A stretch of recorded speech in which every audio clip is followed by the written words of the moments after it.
I remember falling off a cliff while studying elephants in Africa, but when I opened my eyes, I wasn't dead. Instead, I had woken up in a strange new world called the beast-taming continent. My new identity is Yuan Zhaozhao, the daughter of a powerful family. In this place, everyone wants to become a beast tamer to gain power. However, I am known as a total failure because my spiritual sea is incomplete, meaning I cannot bond with magical creatures. Because I was useless to my father, he sent me away to the countryside when I was a child. He even gave my arranged marriage to my talented younger sister, Yuan Jinjin. But now, my family has dragged me back. The man my sister was supposed to marry, the heir of the Lee family, was crippled in a battle. My family refuses to let my gifted sister marry a disabled man, so they are forcing me to take her place. They think it is fitting for a failure like me to marry a cripple. As I sat in the carriage feeling angry about my fate, I realized we were flying high above a forest. Suddenly, I heard voices complaining about bad food and stingy masters. I looked around, but there was no one else inside. To my absolute shock, I realized the voices were coming from the two horses pulling the carriage. I discovered that even though I cannot tame beasts like others, I can understand their language perfectly. The horses were surprised that a human could hear them. Instead of panicking, I decided to help them. I explained that they were working too hard and deserved better care. I taught them about proper meals, the importance of salt when sweating, and the concept of resting after a long shift. The horses listened eagerly as I told them they shouldn't let humans treat them poorly. It seems that even if the world thinks I am useless, I have a special gift after all. I realized I could use the talking horses to create a distraction. I convinced them that their masters were tricking them with empty words about honor and poetry while feeding them terrible food. I persuaded them to go on strike for better working hours and rest. The plan worked, and the horses landed the carriage in the forest to refuse work. As soon as the wheels touched the ground, I abandoned the negotiations and sprinted into the woods. The horses were stunned by my deception and shouted alarms to their masters. The guards quickly released magical spirit dogs that hunted me down, trapping me against the trees. The men surrounded me, insisting I return to the capital for my arranged marriage. Desperate, I screamed for help. A mysterious man dressed in black dropped from the sky. I grabbed his arm, begging for protection, and claiming the guards were bandits trying to kidnap me. However, the guards showed him a token proving they were from the Yuan family. Upon seeing this, the stranger's attitude changed completely. Instead of saving me, he stepped aside. He even coldly suggested that the guards should tie my hands and feet to prevent another escape. I looked at him in disbelief and anger as the guards followed his advice, binding me with vines. I struggled and yelled that I would not go back, but the stranger just watched calmly. He let them drag me back to the carriage, ensuring I was forced to return to the family that had rejected me. Tied up in the carriage again, I faced the two horses who were now staring at me expectantly. They wanted me to fulfill my promise and help them negotiate, or they wouldn't move. Their owner was furious, whipping them and yelling, but they stood firm. I finally shouted at the owner that the horses were on strike and wanted to talk.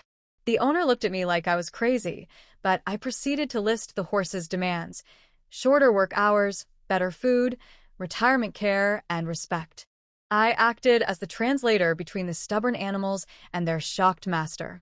Eventually, to get the carriage moving, the owner had to agree to most of their terms. As we took off into the air again, I felt bitter that I helped the horses improve their lives while I was still a prisoner. They tried to comfort me, saying that marrying into a wealthy family wasn't so bad and that the Lee family heir was once powerful. They explained he had strong spirit beasts that were currently asleep due to his injury. I scoffed, realizing that in this world, having dormant power was considered the same as being useless, just like me. The horses also warned me not to try escaping again because of the flame hounds guarding me. I learned that these dogs could literally breathe fire. While the thought was terrifying, a part of me was also fascinated. As an animal lover, even dangerous magical beasts sparked my curiosity. I tried to bribe the fierce guard dogs with a delicious meat bone, but it was a complete failure. These spirit beasts were too proud to be tempted by food. One of them even stepped on the bone to mock me. When we finally arrived at the capital, even the horses looked at me with pity, as if I were a loser who couldn't even outsmart a dog. Matters got worse at the Yuan family estate. The servants told me I had to enter through the back door.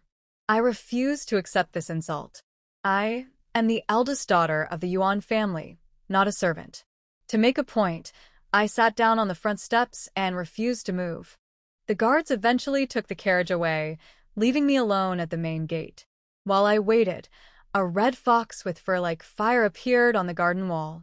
Like the horses, it could speak. It came down to mock me for having no spiritual power, though it curiously noted that I had a strange, pleasant scent.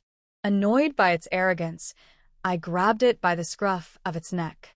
In retaliation, the fox casually released a ball of fire from its mouth.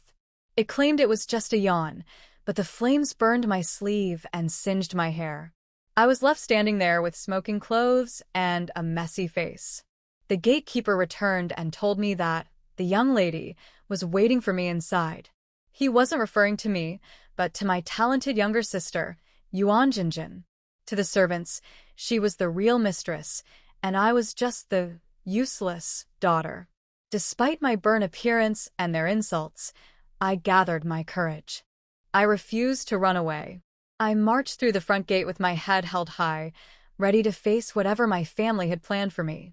The Yuan family estate is an intimidating place built on a mountain ridge, decorated with bronze lions and watched over by real spirit beasts. As a useless daughter, I wasn't allowed through the grand main gate but was led through a side door. The path inside was filled with magical creatures, storks on the roof, eagles in the sky, and even toads in the flower beds to keep pests away. As I walked, I could hear servants mocking me, calling me a poor relative, and questioning my arranged marriage. I ignored them and asked the gatekeeper why no one came to welcome me. He rudely explained that everyone was too busy training to care about a failure like me. He then led me to my new home, passing my talented sister's luxurious floating palace along the way. I couldn't help but point out that her Yuan immortal pavilion was actually surrounded by cuckoos, not legendary Yuan birds, which annoyed the gatekeeper greatly. Finally, we arrived at my quarters. It was a shock, a tiny, rundown shack perched dangerously on the side of a cliff. The path was narrow, the gate was rotting, and the drop below was terrifying. Inside, the furniture was broken, and the roof had holes. It was even worse than my old home in the countryside, clearly prepared to humble me. Despite the terrible conditions, I was exhausted from my journey.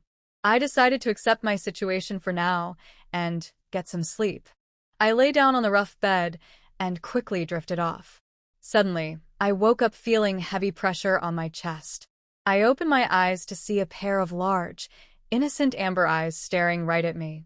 I woke up feeling heavy pressure on my chest and opened my eyes to find a large, strange-looking cat staring at me. It was incredibly fat and had been shaved in a terrible way, leaving it mostly bald with a rat-like tail.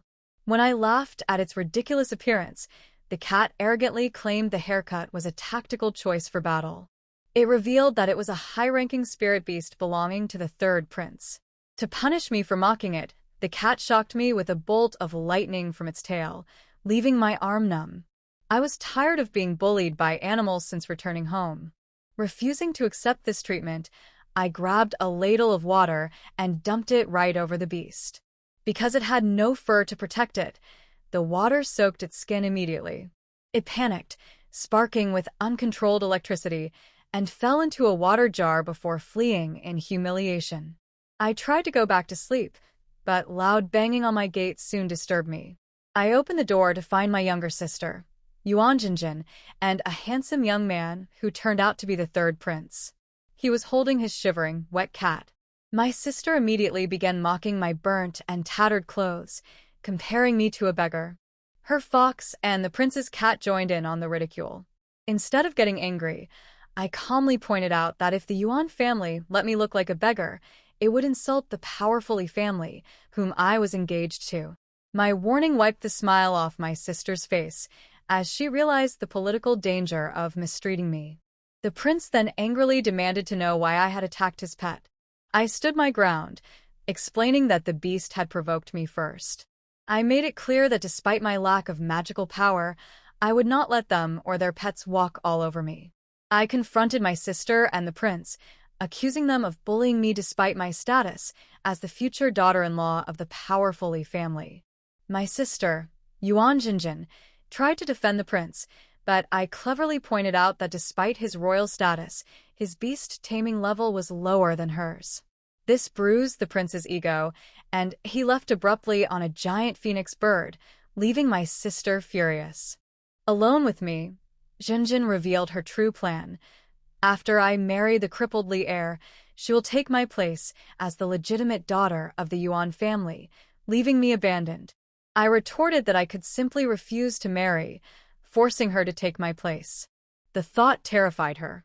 Later, I was summoned to the ancestral hall. A servant flew me there on a giant cuckoo bird. I thanked the bird for its hard work, which moved it to tears since no one had ever shown it gratitude before. Inside the hall, my father, Yuan's son, and the family elders were waiting. My father scolded me for my ragged appearance. I shot back that my shameless look was fitting for a family that shamelessly swaps marriage partners for profit.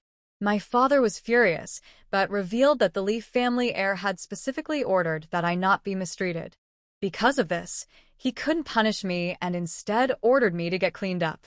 Realizing the Lee family's protection gave me leverage, I boldly mocked my father before leaving. I was moved to a much better courtyard, though it was overshadowed by my sister's floating palace. Servants bathed me using a magical frog to heat the water and fed me a proper meal. Exhausted but satisfied, I fell asleep, finally feeling somewhat safe. I lay in bed pretending to sleep while the maids gossiped about me. They mocked my table manners, called me dirty, and laughed at how useless I was compared to my sister. However, their attitude shifted to fake politeness when they woke me up to announce that the Lee family had sent gifts. They quickly dressed me in expensive clothes, but I knew this was only a show to impress the visitors. In the courtyard, I met Song Hung, the steward of the Lee family. He had brought over 30 boxes of gifts for me. I was worried that my greedy family would try to keep these items for themselves, so I suggested the steward take them back for safekeeping.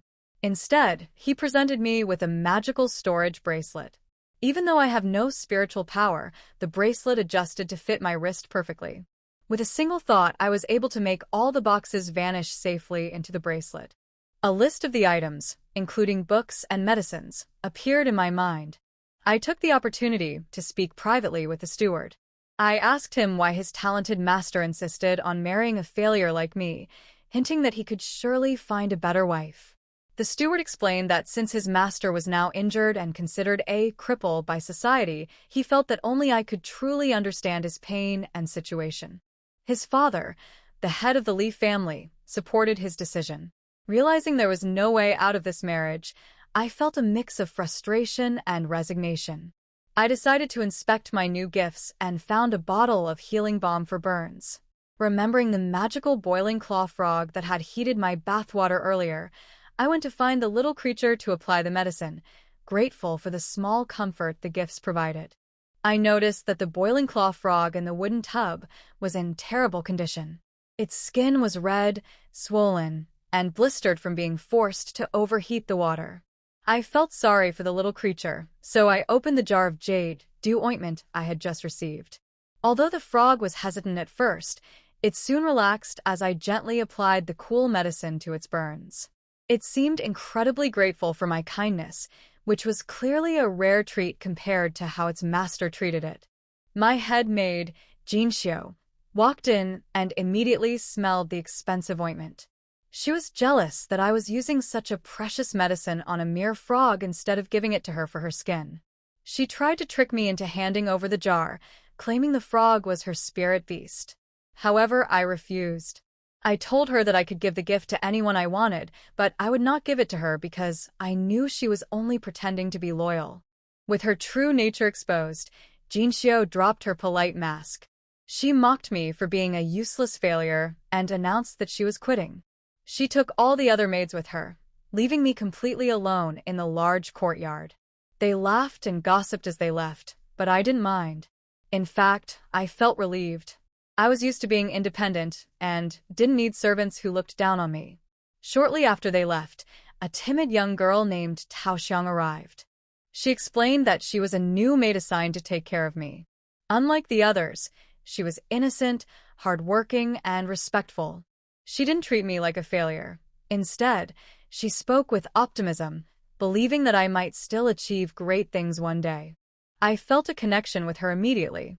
When I asked about her abilities, she shyly admitted that she had just awakened her spiritual power recently, but did not have a spirit beast yet. Yuan Zhaozhao's first reaction was, then hurry and tame a beast. Any kind will do. Having one or two would make you look amazing. Look at Jin Xiao. She's only a basic level beast tamer, yet with just a weak boiling claw frog, she struts around proudly among the maids. Taoxiang smiled sweetly. But all the spirit beasts living near people already have masters. To find one to tame, I'd have to go deep into the forest. I can't do that yet. It's too dangerous. Hearing this, Yuan Zhaozhao understood. Spirit beasts. There weren't enough to go around. So you came to the Yuan family as a maid to earn spirit stones, increase your power, and then tame a beast? Taoxiang nodded. Yes. And the masters of the Yuan family often go to forests and mountains to train. If their servants are lucky, they might also get a chance. She suddenly stopped and quickly corrected herself. But following you, miss, and doing my job well can also help me grow stronger. I don't have to go on dangerous trips. Her eyes widened in regret. How could she forget that the young lady had just said? Yuan Zhaozhao waved her hand casually. It's fine. Everyone already knows I'm useless, right? It's not like people don't talk. But you, staying with me, means you won't get a chance to train outside. That's a pity. She thought for a moment. How about this? I'll let you go, and you can find another master. Taoxiang quickly shook her head. No, I don't want to leave. She glanced shyly at Yuan Zhaozhao. I think you're a kind person, Mississippi. I want to stay and serve you well. That word, kind, was the nicest thing Yuan Zhaozhao had heard since she arrived in this world. Moved, Yuan Zhaozhao took Taoxiang's hand. Good, Taoxiang. Then I'll be counting on you. Taoxiang lowered her head. I don't feel wronged at all. Taoxiang, like you, I'm also new to the Yuan family. They say I'm supposed to marry the young master of the Lee family. Can you help me find out when the wedding is set? The coachman who brought her to the capital said she had to be back before the 8th day of the 4th month. Tomorrow was the 8th, clearly not the wedding day. All right, miss, leave this matter to me, Peach Blossom said softly, patting her chest confidently. She had indeed found out that the wedding was scheduled for the 8th day of the 8th month, for months from now. The marriage between Lee Shien and Yuan Zhaozhao was not only a big event for the Li and Yuan families, but also a major affair for Yunlin Kingdom. After all, Lee Shien was once the most talented beast tamer among the young generation of Yunlin Kingdom. Even though he was now incapacitated, he was still the heir of the top beast taming family, the Lee family. Even the palace paid close attention to this matter. Miss, I heard that the young master of the Lee family is very powerful and handsome. Many girls admire him, Peach Blossom said. Imagine if you marry him, how many people will be jealous, she added. With the Lee family's young master protecting you, it doesn't matter if you can't tame beasts, she continued. Yuan Zhaozhao gently rubbed Peach Blossom's head and said, Little Peach, you're so naive. The powerful Lee family's young master married someone who is useless. Do you think he wouldn't want to get rid of her? And those girls who admire him, seeing her, a useless person, take the position of the Lee family's wife, don't they want to get rid of her too? Peach Blossom was confused. Isn't that how it is? With Peach Blossom's company, Yuan Zhaozhao's days at the Yuan residence weren't so boring. I heard that a few days ago, the second miss went out for an adventure. Peach Blossom shared new gossip, this time about Yuan Jinjin. I heard she encountered a 6th-rank steelhorn wild boar. The second miss insisted on sending her fire fox to fight it, but the fox was pierced all over with steel needles and turned into a hedgehog. Steelhorn wild boar, Peach Blossom described, "It's a beast with sharp, steel-like bristles all over its body. During battle, it can shoot out steel needles, and it's very explosive and powerful, an ideal close-range spirit beast." So, Yuan Jinjin's original fire fox was a magic-type beast, while this steelhorn wild boar is a physical type. The second miss was very angry at the fire fox, Peach Blossom added. Yuan Zhaozhao was unimpressed. That little thing needs to be properly managed. Its arrogant attitude was just as unlikable as Yuan Jinjin's. Suddenly, outside the house, a series of sobs sounded, very pitiful and distressed. Yuan Zhaozhao was curious and stood up, walking outside. Peach Blossom followed. Following the sound, Yuan Zhaozhao came to a corner of the yard and saw a fiery red figure curled up in the corner, its fur messy and dull, with many bald patches. Its proud back was arched, and its tail drooped. Yuan Zhaozhao's footsteps startled it. The fiery fox suddenly looked up, its ears alert, but then winced in pain from the wound when it moved. "Who's there?" it staggered, baring its teeth as it turned around. "Oh, who is this?" Yuan Zhaozhao exclaimed. The fiery fox's face was covered in tears mixed with blood, looking very miserable. When it heard Yuan Zhaozhao's voice, it stubbornly tried to wipe its eyes with its paw. "Hey, don't think just because I'm hurt, I can't fight you," it said in a trembling voice, pretending to be fierce. "I'm quite strong," it shouted bravely, but as it spoke, it grew tired and almost fell over. Yuan Zhaozhao quickly caught it and sighed helplessly. "Why pretend to be tough when you're like this?" When she reached it, Yuan Zhaozhao noticed many blood scabs on its body. The biggest one was on its belly, with the flesh exposed and edges showing a dark purple color. "Are you poisoned? Or infected?" Yuan Zhaozhao couldn't bear to look at it. "Didn't your proud owner give you medicine?" she asked. The fiery fox lowered its head, seeming to remember Yuan Jinjin's attitude toward it, looking sad. Yuan Zhaozhao reached out her left hand, took out a healing ointment, Hanyu Xingji Lu, from her storage bracelet. She held the fiery fox in her arms. The fox wanted to struggle in embarrassment, but she gently tapped its head and said, "Be quiet." The fiery fox whimpered and dared not move. Yuan Zhaozhao applied the medicine. "That steel-maned wild boar is stronger than you. If you can't fight, step back." "Why did you rush forward and fight?" Hanyu Xingji Lu can stop bleeding and promote healing externally, and internally it relieves pain and heals wounds. The fiery fox let out a comfortable sigh. Spirit beasts can't disobey their owner's commands. Yuan Zhaozhao snorted. "Why not? If your owner told you to eat dirt, would you do it?" The fiery fox's eyes widened suddenly. "You're rude." "Rude? As long as it makes sense," Yuan Zhaozhao said, carefully opening its belly fur and applying the medicine. "You're a little creature with flesh and blood too. If the strength is similar, then it's worth a try. Charging forward is brave. But if you know you can't win and still rush in, that's just foolish. Besides, Yuan Jinjin knew there was danger and still let you go. Isn't she just sending you to your death?" The fox lowered its head, lost in thought. The fox was covered in medicine and immediately struggled to try to leave. "Why are you in such a hurry?" Yuan Zhaozhao muttered, gently setting it down. "Do you think I wouldn't let you go?" She was once again amazed by the healing potion sent by the Lee family.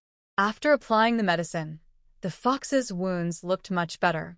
The fox looked a little shy and lowered its head. "Tomorrow. The master still wants to take me, the third prince's General Huang, and other young masters and misses from Yuan family to practice in the Thunder Roar Rift." It lifted its head slightly and looked at Yuan Zhaozhao with big eyes. "I'm leaving. Thank you. Thank you." Yuan Zhaozhao reached out and held its front paw. "Which young masters and misses are going? What level of beast tamers are they?" The fox, grateful for the kindness, was very obedient. "Those young masters and misses are from other branches of the Yuan family. They are all ordinary level beast tamers. The trip to the Thunder Roar Rift is mainly for General Huang to improve his spiritual power. The rift is always filled with thunderclouds and lightning, which is good for him to increase his spiritual strength. Others are mainly looking for opportunities to contract with lightning-type spirit beasts. After all, lightning-type beasts can attack." "Can I go?" Yuan Zhaozhao stared at it. The fox examined her from head to tail. You're useless. You can't even tame beasts, so you'd better not go. There are many lightning-type wild beasts there, and lightning often strikes. Sometimes the ground can conduct lightning. Yuan Zhaozhao grabbed Tao Xiang. I have Tao Xiang. She's also an ordinary level beast tamer, but she doesn't have a spirit beast yet. She can go. The fox pursed its lips. Well, then, wait outside the Lee Shien pavilion early tomorrow morning. If the master agrees, you can go. If not, there's nothing I can do. Yuan Zhaozhao nodded firmly. Okay. She scratched behind the fox's ears. Thank you, little fox. The fox shivered and looked at her with wide eyes. After a long moment, it muttered, My name is Feifei. Thank you, Feifei, for your help, Yuan Zhaozhao said again. Feifei the fox girl immediately ran away shyly, but soon stopped. If you're going, it's best to bring a thunderwood talisman, wear rubber-scaled boots, and avoid metal weapons. Yuan Zhaozhao checked the items inside her bracelet. Yes. I have everything. The Lee family is really well prepared. Yuan Zhaozhao took out 2 thunderwood talismans and 2 pairs of rubber-scaled boots. Tao Xiang, tomorrow let's go with Yuan Jinjin to the Thunder Roar Rift. See if you can contract a lightning-type spirit beast. Tao Xiang's eyes filled with tears of gratitude. Miss, you are so kind to Tao Xiang. Yuan Zhaozhao felt a bit shy. She also had her own reasons. Tao Xiang is her maid and is simple-minded. Without roots in the Yuan family, she will probably go with her to the Lee family. If Tao Xiang can control a lightning spirit beast, it would be good for both of them. At least, Tao Xiang would have self-protection skills, and maybe she could even protect Yuan Zhaozhao a little. If she can't protect her, she can at least protect herself. Yuan Zhaozhao hugged Tao Xiang. Tao Xiang, just know that the young lady cares about you. Tao Xiang nodded seriously. Tao Xiang will remember forever. Early the next morning, Yuan Zhaozhao and Tao Xiang waited with their bags outside Lee Shien Pavilion. Yuan Zhaozhao looked up at the floating Lee Shien Pavilion. This Yuan Jinjin really likes to show off. The courtyard floating in the air makes it hard to come and go, and letting those cuckoos fly non-stop day and night is just inhumane. A useless person daring to boss around a genius. How ridiculous. A mocking voice came from behind. Yuan Zhaozhao turned around and saw a group of young boys and girls walking over. They all carried bags like her. Are you Yuan Zhaozhao? Asked a boy about 11 or 12, looking at her with disdain. Are you also going to the Thunder Roar Rift? Yuan Zhaozhao nodded but didn't answer. The boy sneered. You're just a useless person. Going there will only get you killed. I suggest you go back to bed. That's the safest place. Yuan Zhaozhao ignored him and turned away. This young master is talking to you. The boy was anxious and ran in front of Yuan Zhaozhao. Yuan Zhaozhao still ignored him. Yuan Zhaozhao, are you deaf? The boy looked embarrassed and glanced at the others. I'm the younger brother of Yuan Jinjin. How dare you ignore me like this? Yuan Zhaozhao smirked sarcastically. Her brother? That made him so impressive? What are you laughing at? The boy angrily asked. Ling and another girl spoke up to comfort Yuan Lingen. Don't talk to her anymore. She's just useless. Yuan Lingen snorted coldly and glared fiercely at Yuan Zhaozhao. The Lee family sent a gift to Yuan Zhaozhao. Her aunt had told her to avoid provoking Yuan Zhaozhao for now, to prevent angering the Lee family and causing trouble for the Yuan family. Her father would definitely scold her later. He could ignore it now, but she better not go to Thunder Roar Rift. Otherwise, that place is very dangerous. Yuan Zhaozhao might die there, and the Lee family wouldn't say anything. But Yuan Zhaozhao was married to her sister into the Lee family. He wouldn't kill her, just hurt her badly. A useless person plus a cripple, more useless than useless. Yuan Zhaozhao noticed Yuan Lingen's gaze. She silently reminded herself to be careful of him all along the way. Yuan Jinjin and Yuan Hao flew down from the Lee Shien Pavilion. They were handsome and beautiful, a perfect match. Yuan Zhaozhao, what are you doing here? Yuan Jinjin raised an eyebrow. Yuan so shushu wait here back. I want to go with you to Thunder Roar Rift. You?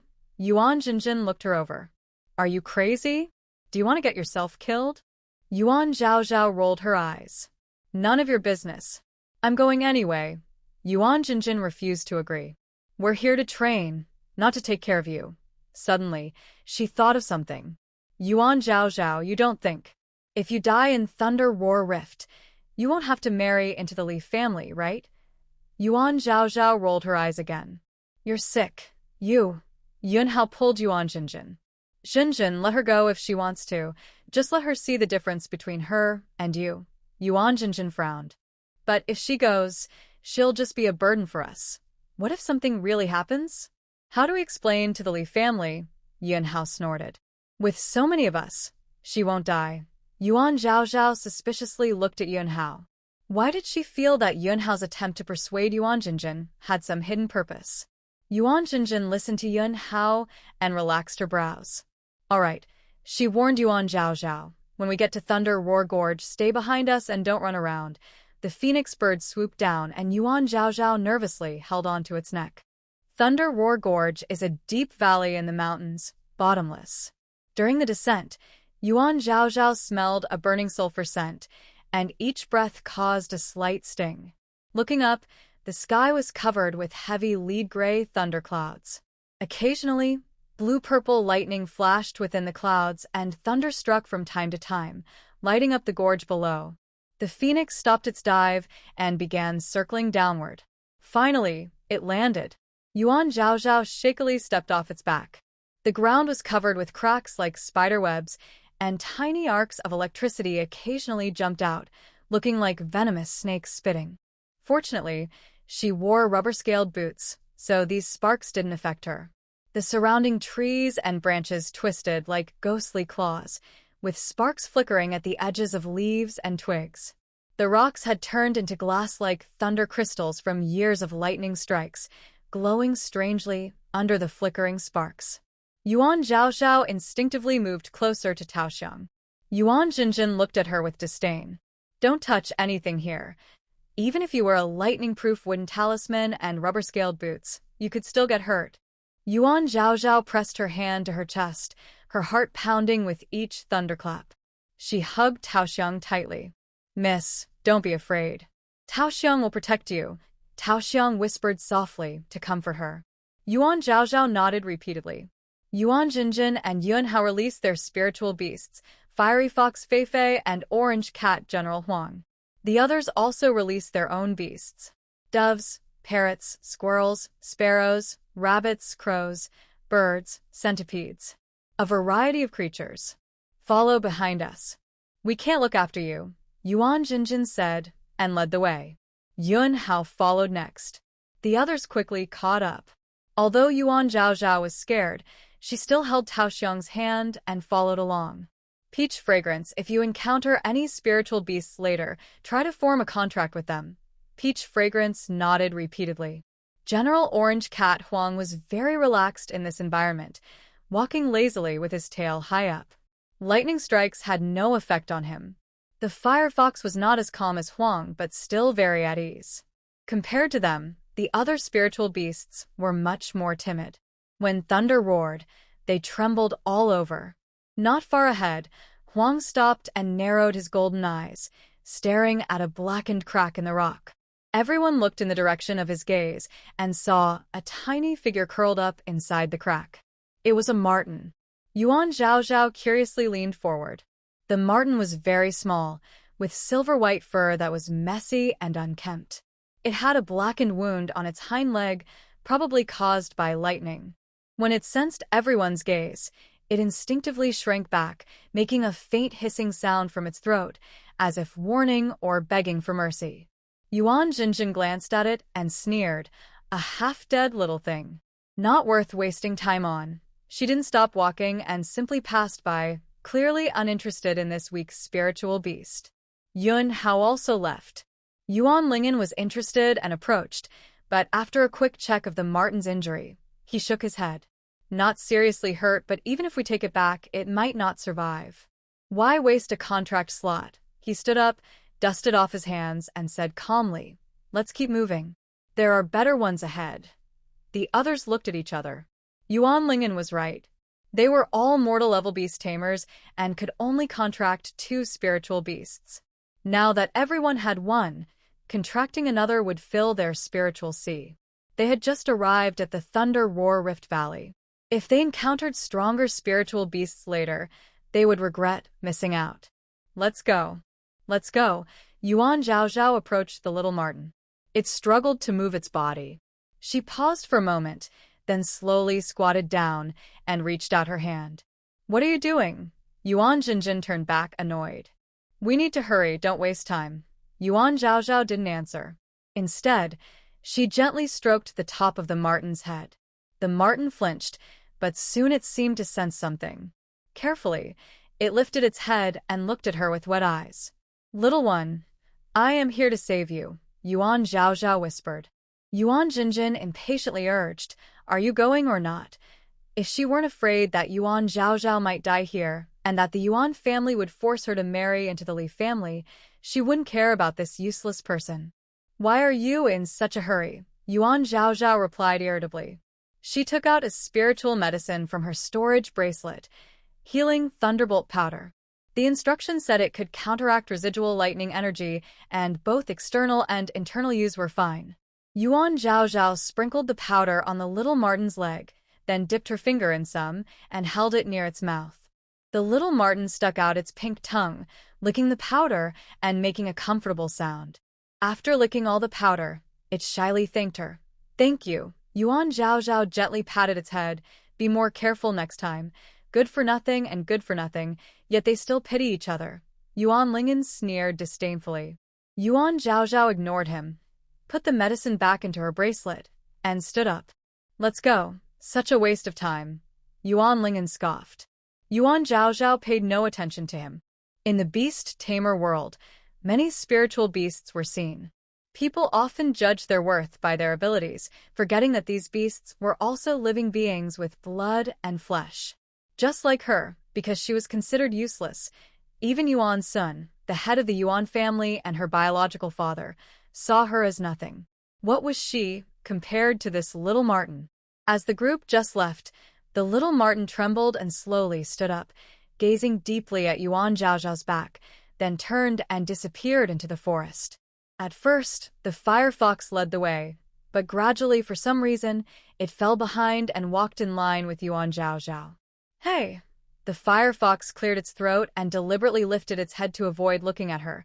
Why did you come to the Thunder Roar Rift? This place is dangerous. Are you here to get yourself killed? Seeing Yuan Zhaozhao didn't turn around, it became a little anxious. Why aren't you responding? I was just... It shyly lowered its head and muttered something. Yuan Zhaozhao tilted her head. What? Do you care about me? The firefox looked awkward and shook its head. Well, if you think that way, I guess there's nothing I can do. Just pretend it's like that. TCH, Yuan Zhaozhao scoffed and withdrew her gaze. Talking like a scumbag, the firefox didn't understand. I'm a female fox. He looked ahead and lowered his voice, saying, in case you encounter danger later, you can call me. Yuan Zhaozhao looked at him in surprise. Oh, this little fox has a conscience now.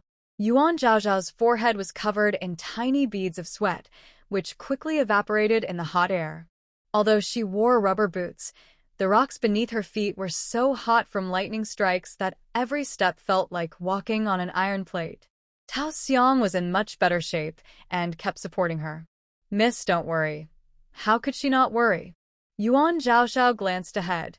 The others were getting farther away. Leader Yuan Jinjin and Yun Hao were walking very quickly, and the others, though struggling, didn't seem to want to stop and wait for them. Did they forget about us? Tao Xiang asked, her eyes red from exhaustion. Yuan Zhaozhao didn't answer. She just silently pulled her along and kept moving forward. After walking for a while, the figures ahead had become blurry dots, barely recognizable as they disappeared around a corner of the rock wall. Just as Yuan Zhaozhao and Tao Xiang were about to run out of strength, a loud noise suddenly came from the distance. Screams, the roars of spiritual beasts, and the thunder of lightning all mixed together chaotically. Yuan Jinjin and the others were moving forward at an incredible speed. What happened to them? Yuan Zhaozhao looked on with curiosity. Tao Xiang squinted and exclaimed after a moment, "Miss, it's a swarm of lightning claws bats." Lightning claws bats, as the name suggests, must have claws that can release lightning. These bats weren't just one or two, but a whole swarm. Yuan Jinjin and Yun Hao retreated backward, causing the bats to fly over as well. Yuan Zhaozhao only then saw clearly. These bats had wings nearly half a person wide, with claws wrapped in bright lightning, wildly and orderly attacking Yuan Jinjin and her group. Yuan Lingen raised a protective shield, but it was shattered by the lightning strikes from the bats. Yun Hao's yellow general, a lightning-type spiritual beast, could handle these lightning claws bats. But Yuan Jinjin's fire fox, a fire type, was attacked by several bats, and parts of its red fur were burned. In the chaos, a larger shadow appeared. It was a king of bat-like creatures, about the size of a carriage.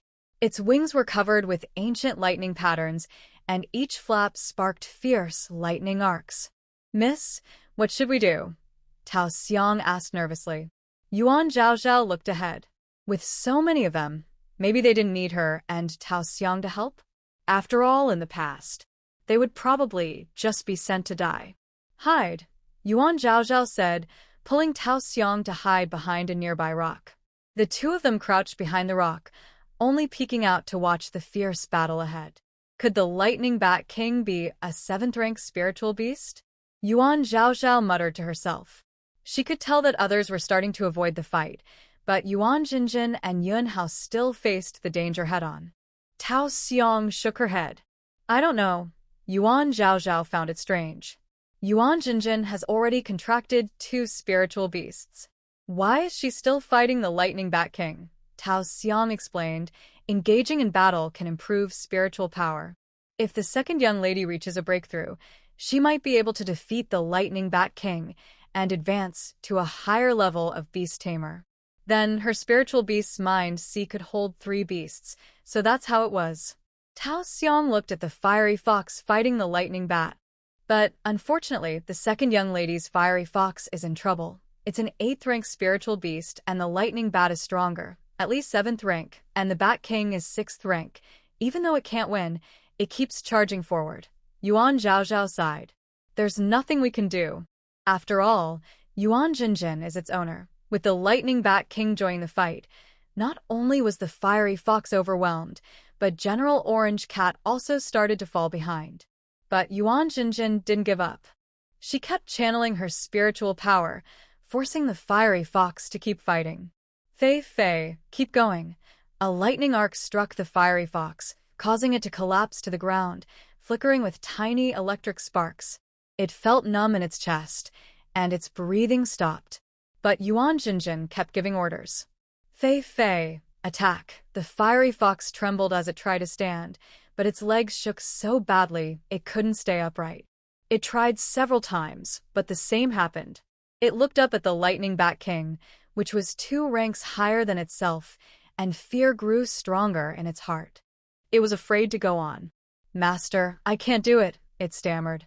"Useless." Yuan Jinjin heard this and immediately became angry. She shouted, "Charge!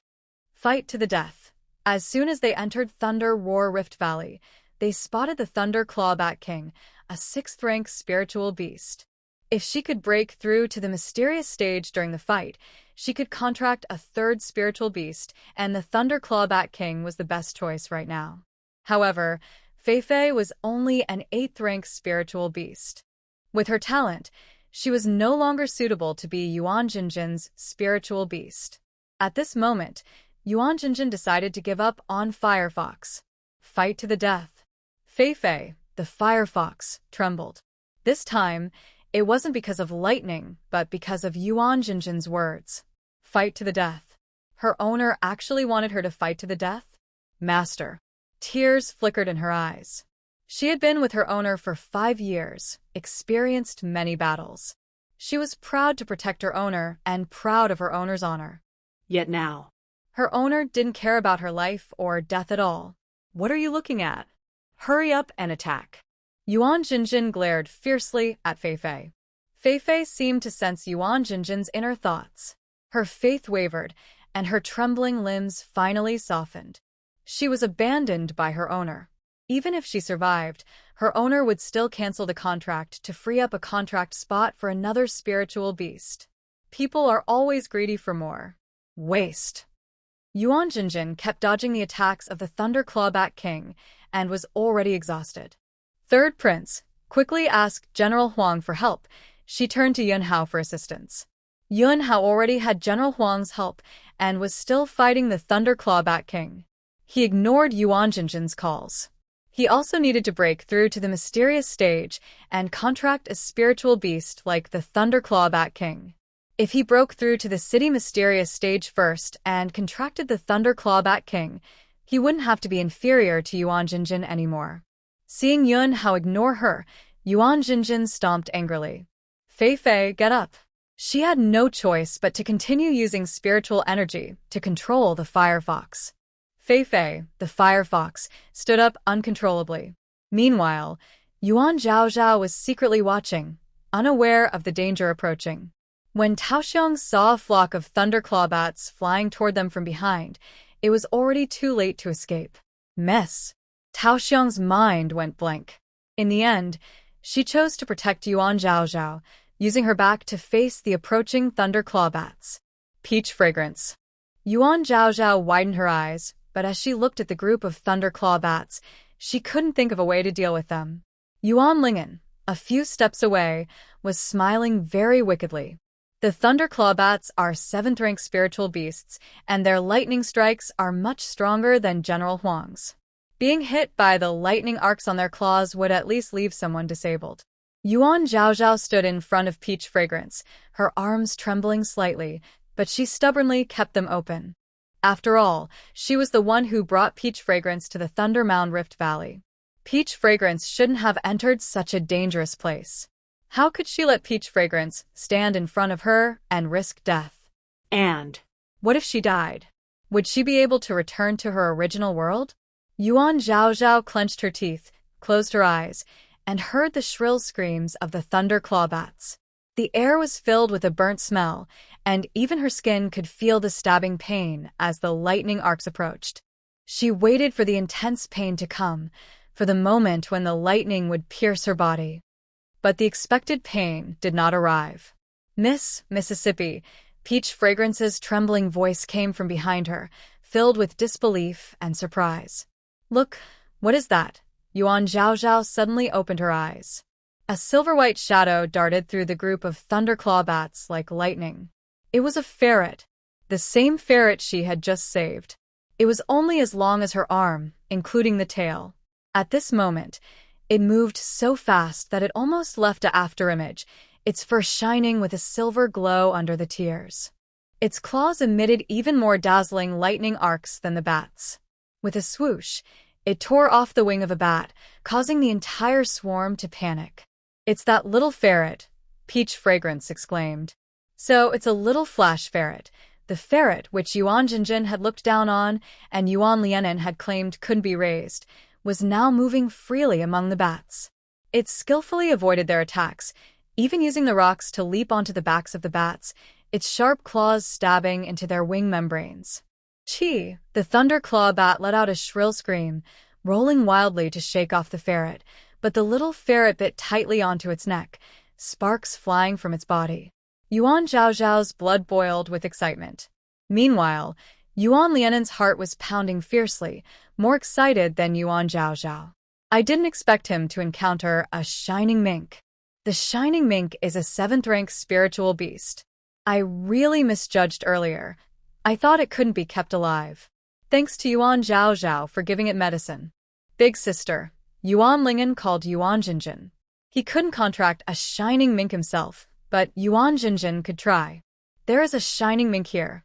The shining mink is small and cute, fitting Yuan Jinjin's image.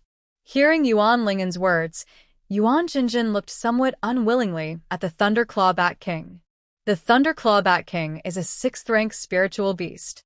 If she can break through to the mysterious stage, contracting the Thunderclaw Bat King would be the best choice. But she looked disdainfully at the fiery fox, Fei Fei. This fox is not reliable. Now she can only settle for the next best option. However, Once she contracts the shining mink, she will immediately break her contract with Fei Fei. That way, she will have another contract slot. Fei Fei shivered. From the moment it sensed its owner might abandon it, it couldn't stop trembling. It was scared, confused. It was contracted by its owner when it was very young, living in the human world. If its owner abandons it, where will it go? Come with me. Yuan Jinjin quickly made her decision. She doesn't want the Thunder Claw Bat King anymore. She will contract the Shining Mink. Although the Shining Mink is a 7th-rank spiritual beast, it has one advantage. It is small. It can leap back and forth between the claws of the Thunder Claw Bat, which can't even touch a single hair of it. Yuan Zhaozhao also noticed the difference between the Shining Mink and the Thunder Claw Bat during her observation. The Thunder Claw Bat needs a brief charge before attacking each time, but the Shining Mink does not. Although it's a small difference, it gives the Shining Mink the upper hand. Such a pity, we can't contract either. Yuan Zhaozhao sighed helplessly. She is a waste. She can't contract any spiritual beasts.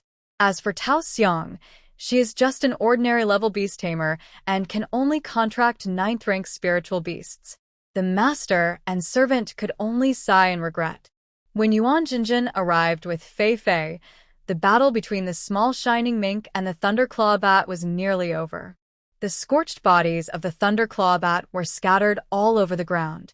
The small mink was lying on a rock, surrounded by lingering lightning arcs, with its claws dripping with the bat's blood. It was breathing heavily, its round pupils wide open, clearly still immersed in the thrill of the fight. Fei Fei, come on.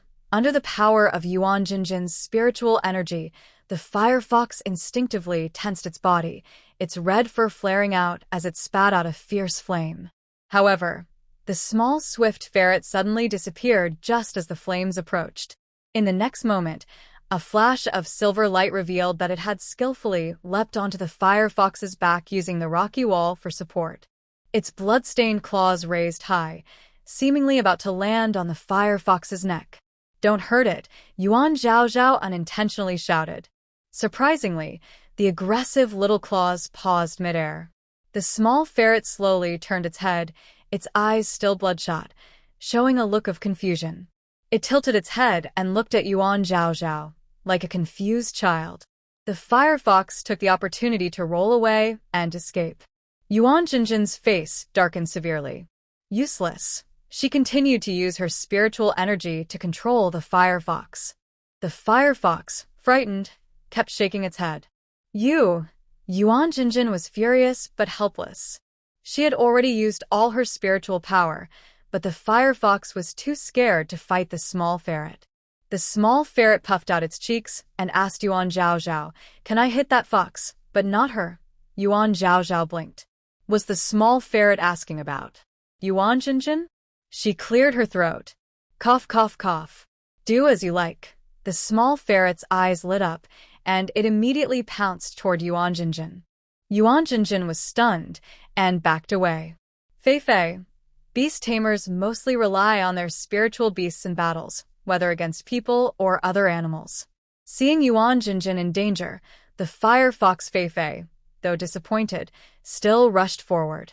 The small ferret saw the firefox blocking again, stopped its movement, and used the momentum to leap onto Yuan Zhaozhao's shoulder. It affectionately rubbed against her neck. "Young lady, it seems to like you," Tao Xiang said nearby. The small ferret snorted. "Young lady? You call her young lady?" Yuan Zhaozhao chuckled softly. "My name is Yuan Zhaozhao." Yuan Zhaozhao Zhaozhao. The small ferret's voice was very childish. You saved me. I, the ferret, am loyal. In the Thunder Roar Rift Valley, I will protect you, it said, gently touching its chest with its front paw. Tao Xiang curiously said, "Young lady, this ferret seems very proud." Yuan Zhaozhao tilted her head, teasing the small ferret. "It said that in this Thunder Roar Rift Valley, it will protect me." Tao Xiang was surprised. "Really?" Yuan Zhaozhao asked. "Yuan Zhaozhao, are you shameless?" Yuan Lingyan came over to Yuan Jinjin. "This little shining mink is the spiritual beast my sister wants to contract with. How dare you try to take it?" Yuan Zhaozhao snorted. "If your sister wants to contract, then go ahead. Did you ask the little shining mink what it thinks?" The little shining mink understood their conversation. Proudly, it lifted its head and snorted from its nose, turning its head away in disdain. She doesn't deserve it. Yuan Zhaozhao honestly said, the little shining mink says your sister doesn't deserve it. Yuan Zhaozhao, Yuan Jinjin and Yuan Lingen said in unison. Yuan Zhaozhao shrugged. Now that she had the little shining mink to protect her, she wasn't afraid of them. Little shining mink, are there any small beasts in the Thunder Roar Rift suitable for Tao Xiang to contract with? Yuan Zhaozhao looked down and communicated with the little shining mink. The little shining mink looked at Tao Xiang from her shoulder. Although it didn't look disdainful, it seemed to think she wasn't suitable. Her? An ordinary level beast tamer. Thunderbolt beetle is fine. Thunderbolt beetle? Or lichtning kristalland. Beetles and ants? Yuan Zhaozhao looked at Tao Xiang. To her surprise, Tao Xiang was very excited.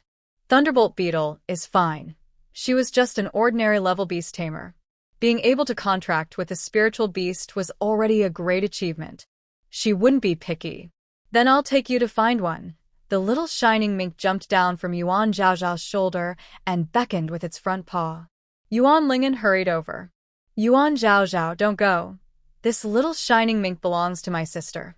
Yuan Zhaozhao helplessly pointed at the little shining mink. Yuan Lingen, look carefully. Its legs are on its own body. The little shining mink cooperated by standing upright and puffing out its chest. Come if you dare.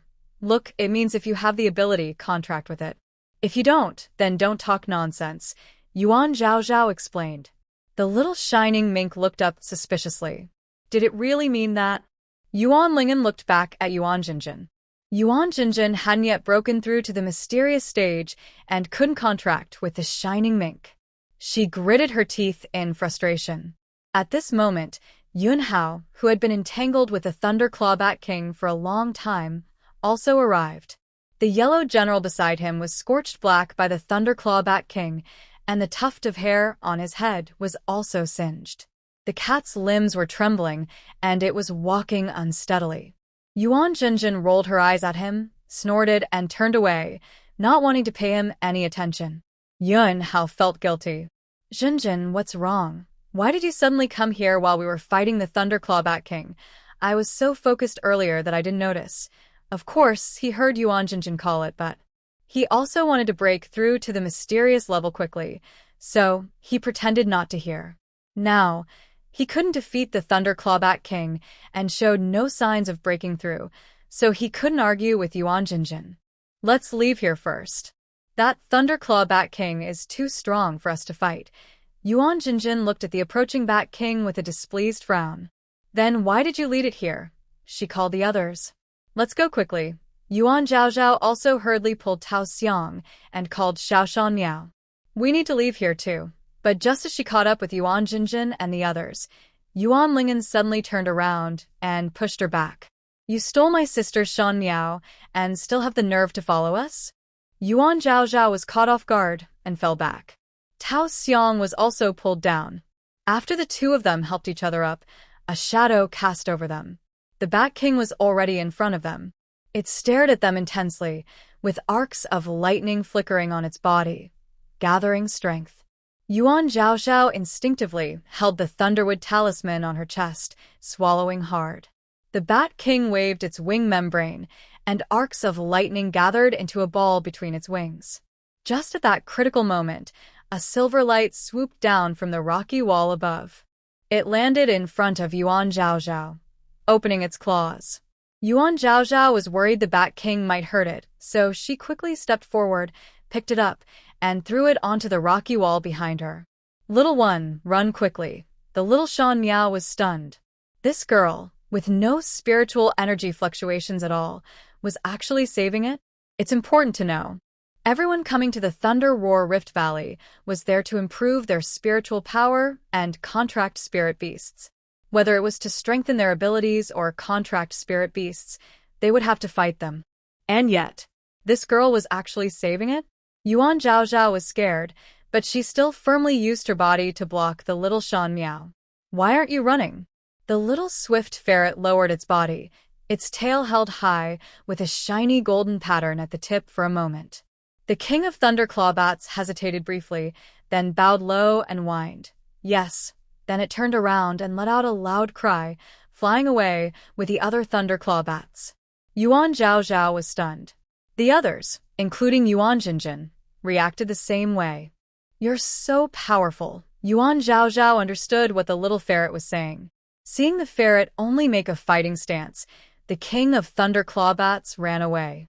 The little ferret proudly straightened its chest and snorted. Of course. I am a lightning ferret. Yuan Jinjin's eyes widened. The little ferret was clearly a 7th-rank beast, so why was the 6th-rank thunder clawbat afraid of it? Could she have been mistaken? Maybe the little ferret is not just 7th rank? Could it be 5th rank? Or even 4th rank? But if it is a 5th or even 4th rank beast, then what kind of beast could have injured it so badly before? Jinjin, let's go, Yunhao said with a hint of regret. Yuan Jinjin reluctantly withdrew her gaze. Where to now? Let's go further inside. We can fight and improve our spiritual power as we go. Maybe we can break through, Yunhao suggested. Maybe we'll find better beasts. The little ferret was indeed impressive, but unfortunately, they couldn't contract with it for now. No matter how reluctant, it was just a waste of time. Yuan Jinjin nodded and followed Yunhao. The others also followed. Yuan Zhaozhao hesitated, then picked up the little ferret. Taoxiang, let's go find the Thunderbolt Beetle. Her goal was to contract a lightning-type spiritual beast. There was no need to go deeper into more dangerous areas with Yuan Jinjin and the others.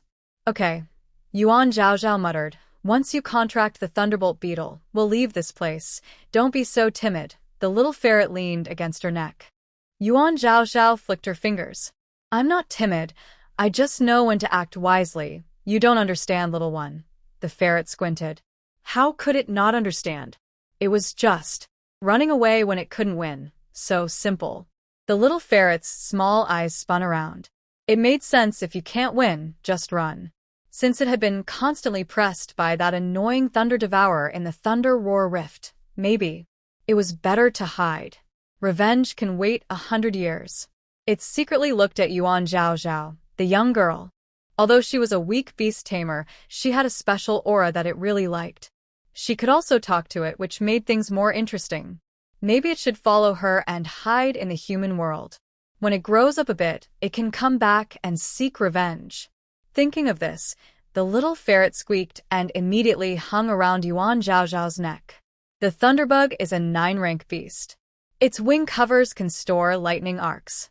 While its single attack isn't very strong, a group of them can threaten like an 8th-rank beast.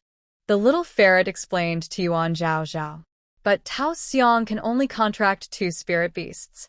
The 2 Thunderbugs probably don't count as a group. Then, why not contract the Thunderbug King? The little ferret chuckled. Can Tao Xiang contract the King of Thunderbugs? Yuan Zhaozhao was worried. Yes, she can. The little ferret was very sure. Because the Thunderbug King is also a 9th-rank beast. Humans don't know their special nature, so they ignore them just because they are small. In fact, if she contracts the king, all the bugs in the group will follow the king into the human world and live within 5 miles of it. There are at least 3,000 bugs in this group. Keep going forward.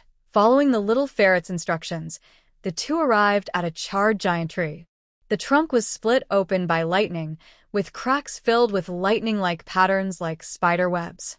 This is the Thunderbug's nest, the little ferret whispered. Yuan Zhaozhao peeked her head out and looked at the cracks in the trunk. Inside, tiny blue lights flickered. Upon closer inspection, they were small blue beetles crawling.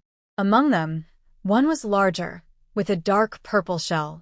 Its lightning patterns were gold, not blue. Its jaws looked like 2 sharp, curved hooks, sparking tiny electric sparks when opening and closing. That is the king of the bugs.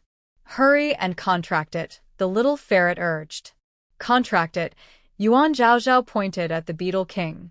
Tao Xiang extended her hand, forming a faint blue contract spirit rune at her fingertips. Gentle spiritual energy floated like mist toward the beetle king. Noticing the human's spiritual power, a rushing rustling sound came from inside the tree trunk. Countless beetles became restless, and blue lightning patterns flickered like breathing. When Tao Xiang's spiritual power touched the shell, it was absorbed by the golden lightning pattern, which suddenly lit up. In the next moment, a golden lightning arc traveled along Tao Xiang's spiritual power to her fingertips, moving through her meridians. Ah! A sharp stabbing pain came from the lightning arc. This is a test for the master of a lightning-type spiritual beast. If she cannot withstand the lightning, her spiritual sea will be destroyed, or she might die on the spot. Tao Xiang's face turned pale from the pain. This was her first contract with a spiritual beast, and she was unprepared. But she knew that the lady had brought her to the Thunder Roar Rift for this purpose. Even though it hurt a lot, she clenched her lips tightly and did not pull back. The little lightning ferret sighed softly. Its tail tip suddenly shot out a thin, golden lightning arc, silently wrapping around the lightning arc of the Thunder Beetle King.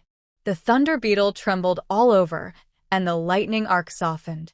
After a while, the lightning arc of the Thunder Beetle retracted and turned into a small red mark, which entered its forehead. At the same time, a similar lightning pattern appeared on Tao Xiang's forehead, then disappeared after a moment. Did it succeed? Tao Xiang asked in disbelief. Put it into your spiritual beast's consciousness, see, and let it get used to your spiritual power. The little lightning ferret instructed Tao Xiang. Yuan Zhao translated this for Tao Xiang. Tao Xiang moved her mind, and the Thunder Beetle King disappeared before her. Then what about these? Yuan Zhao pointed at the confused, wandering thunder beetles. Don't worry, the Beetle King has left. They will follow on their own, the little lightning ferret said, then suddenly looked deeper into the Rift Valley. Since we've contracted the Beetle King, let's leave quickly. Yuan Zhao nodded. Her goal was achieved, so she should leave as soon as possible. But how to leave? They had come here, riding birds. I know the way, the little lightning ferret continued. Follow me. Hurry, hurry, it urged anxiously. Yuan Zhao and Tao Xiang unconsciously quickened their steps. Inside the Thunder Roar Rift, she couldn't tell which way was which. She could only follow the direction pointed out by the little lightning ferret. Hurry, hurry, the ferret kept urging. Are you rushing because something is chasing us behind? Yuan Zhao asked this question because she vaguely heard the sound of hurried footsteps behind her. The little lightning ferret grinned and said, yes. The familiar smell behind her was clearly that of Lee Shien. Lee Shien is a beast that looks like a lion-tiger hybrid, with 3 lightning horns on its back. It can absorb lightning from within 100 zhong radius to strengthen itself. The lightning arcs from the lightning ferret are directly swallowed by Lee Shien, making it stronger. That's why the lightning ferret was hurt by it. Is something really chasing us? Yuan Zhao exclaimed, grabbing Tao Xiang. Run, run. The lightning ferret hung around her neck, wobbling so much that it nearly fainted. It's too late, it wailed. What? Yuan Zhao was running and didn't hear clearly. I said it's too late. It's caught up with us. The lightning ferret jumped down from her shoulder, facing away from Yuan Zhao. You all run quickly. I'll hold it back. Hold it back? Hold what back? Yuan Zhao looked back in confusion. A shadow like a mountain covered the scene. It was a huge beast resembling a lion-tiger, nearly 10 zhong tall, covered in blue-purple scales. Yuan Zhao's pupils shrank suddenly, her throat tightening. The beast looked down at them, its golden vertical pupils flickering with lightning storms. Yuan Zhao's body trembled involuntarily. Hello, the little lightning ferret paused, almost falling over. At this moment, what's the point of greeting? It loudly attracted Lee Shien's attention. Hey, I'm the one fighting for the spiritual herb, not them. Come at me, don't hurt them. Lee Shien stuck out its head and roared at it. Little thing, you've got guts. Then it turned its head toward Yuan Zhao. You're protecting her, but I'll hurt her anyway. As it spoke, a deep rumble came from Lee Shien's throat, and a thick lightning arc shot out from its mouth. Before the lightning arc arrived, Yuan Zhao's skin already felt like it was burning, her hair standing on end from static electricity, and her clothes fluttered wildly in the wind. She instinctively wanted to dodge, but her feet felt as heavy as lead. "Run!" the lightning ferret shouted. Yuan Zhaozhao also wanted to run, but she couldn't move. Just as the lightning arc was about to engulf her, a black shadow shot in from the side. The next moment, a lightning arc brushed past Yuan Zhaozhao's ear, and the rock wall within 10 zhong behind her was shattered. The flying debris cut her cheek. "Are you okay?" A man's voice came from above. Yuan Zhaozhao was stunned. That voice. "You're a heartless fool who watched someone die and did nothing." Yuan Zhaozhao suddenly pushed away the person beside her and looked up at him fiercely. Yes, that voice. And the smell on him. It was the man who, on the way back to the capital, saw someone in danger and did nothing, then also ordered others to tie her up. The man wore a mask covering the upper half of his face, revealing only a pair of narrow eyes and his nose below. Faced with Yuan Zhaozhao's accusation, his lips pressed into a sharp line, slightly drooping at the corners, and he spoke without any emotion. "I just saved you." Yuan Zhaozhao snorted coldly, glancing at the panicked lion-tiger beast fleeing. His ability to rescue her from that beast showed he was a capable person. But that also proved he had watched her in danger and done nothing before. "Zhaozhao, are you alright?" Little Shandiao climbed onto Yuan Zhaozhao's neck, gently touching her face with small hands. Yuan Zhaozhao looked down, her expression turning serious, and smiled kindly. "I'm fine, don't worry." She rolled her eyes at the man, then turned to call out to the stunned Taoxiang. "Taoxiang, let's go." Taoxiang snapped out of her shock, tears streaming down her face. "Miss, are you okay?" She came over to Yuan Zhaozhao, checked her carefully, and only calmed down after confirming she was unharmed. "Miss, this place is so dangerous. Let's not come here again." No, we won't." Yuan Zhaozhao quickly waved her hands, also very eager to stay safe. "Let's go quickly." The man snorted. "Are you planning to go straight back to the Yuan family?" Yuan Zhaozhao didn't want to pay attention to him. The man continued, "It takes 7 days and 7 nights to get from here to the Yuan family." Yuan Zhaozhao paused. 7 days and 7 nights. That's so far. "I'll take you back," the man offered proactively. Yuan Zhaozhao looked at him warily, suspicious. "Why?" "Afraid I'll sell you," the man teased. "Everyone knows I'm useless. I probably wouldn't get much silver if I sold myself." Yuan Zhaozhao glared at him angrily but couldn't argue back. "That's nonsense." Taoxiang stepped in front of Yuan Zhaozhao and said, "Our young lady is not useless. She is the eldest daughter of the Yuan family and the future wife of the Li family's young master." The man smiled slightly. In just a short time, he had gained a loyal maid and a transformed lightning ferret following him. She was not really useless. Plus, she could understand animal speech. Maybe. Everyone else had been mistaken. He blew a whistle into the air, and a large bird swooped down. "Oh my goodness." The little lightning ferret saw the big bird and was so scared it burrowed into Yuan Zhaozhao's clothes. "It's a golden eagle." Yuan Zhaozhao quickly covered it. Golden eagles are predators of ferrets. The golden eagle landed, standing 2 or 3 people tall. The wind it kicked up made Yuan Zhaozhao sway, but luckily, the man held her arm to steady her. "Is this your—" The golden eagle tilted its head and looked at Yuan Zhaozhao from top to bottom. "Don't talk nonsense," the man warned the eagle.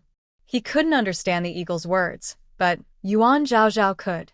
The eagle swallowed the last few words and said, Yuan Zhaozhao looked at the man and the eagle with suspicion. "You know I can understand them?" He nodded. "But if I were you, I wouldn't let others know about this." He tiptoed and climbed onto the eagle's back. "Come on." The eagle was already crouching, but even so, it was still taller than a person. Yuan Zhaozhao reached out and grabbed the eagle's wings. Ow. The eagle showed its teeth. "Be gentle. Don't mess up my golden feathers." Yuan Zhaozhao smiled awkwardly. The next second, her wrist was grabbed tightly, and she was lifted into the air, then sat kneeling on the eagle's back. Taoxiang, who had spiritual power, leapt up and also got onto the eagle. The eagle flew much faster than a cuckoo bird. The man's long hair fluttered in the wind, hitting Yuan Zhaozhao's face again and again. She was annoyed and grabbed his hair. He looked back with a teasing look. Below, Yuan Lingen exclaimed, "Sister, is that a golden eagle?" Yuan Jinjin looked up but saw nothing. "It can't be a golden eagle. You must be mistaken. Golden eagles are top-tier beasts of the 4th rank. As far as I know, only Lee Shien contracted one." The spiritual beast's consciousness shattered, and 4 beasts fell into deep sleep. "I haven't seen them in 10 years. Yuan Lingen looked up. "Could I have been wrong? You must have been wrong," Yuan Jinjin said confidently. "Golden eagles are hard to find and rare. Even after reaching the Earth-level beast tamer stage, it's not guaranteed to get a golden eagle." Speaking of the young master of the Lee family, Yuan Lingen followed Yuan Jinjin. "Sister, should we go back and look for Yuan Zhaozhao? She can't get into trouble. If something happens to her, you'll have to marry that useless man." Yuan Jinjin stopped. They had been walking for a while, but Yuan Zhaozhao hadn't caught up. "This Thunder Roar Rift is full of danger. She's just a useless person. If she really died..." Yuan Jinjin frowned, recalling when she first learned she was betrothed to Lee Xianzheng, the most promising young master of the Lee family. She was excited and hopeful. Later, she had a chance to see Lee Xianzheng. He was only about 10 then, handsome and tall, making her heart flutter. But within a few years, he became useless. It's a pity, but Yuan Jinjin would never marry a useless person. "She'll definitely follow us," Yun Hao said, walking over. "We've cleared all the dangers along the way.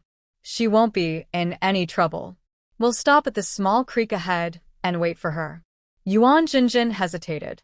At this moment, Yuan Zhaozhao absolutely cannot get into trouble. She's useless, but not stupid.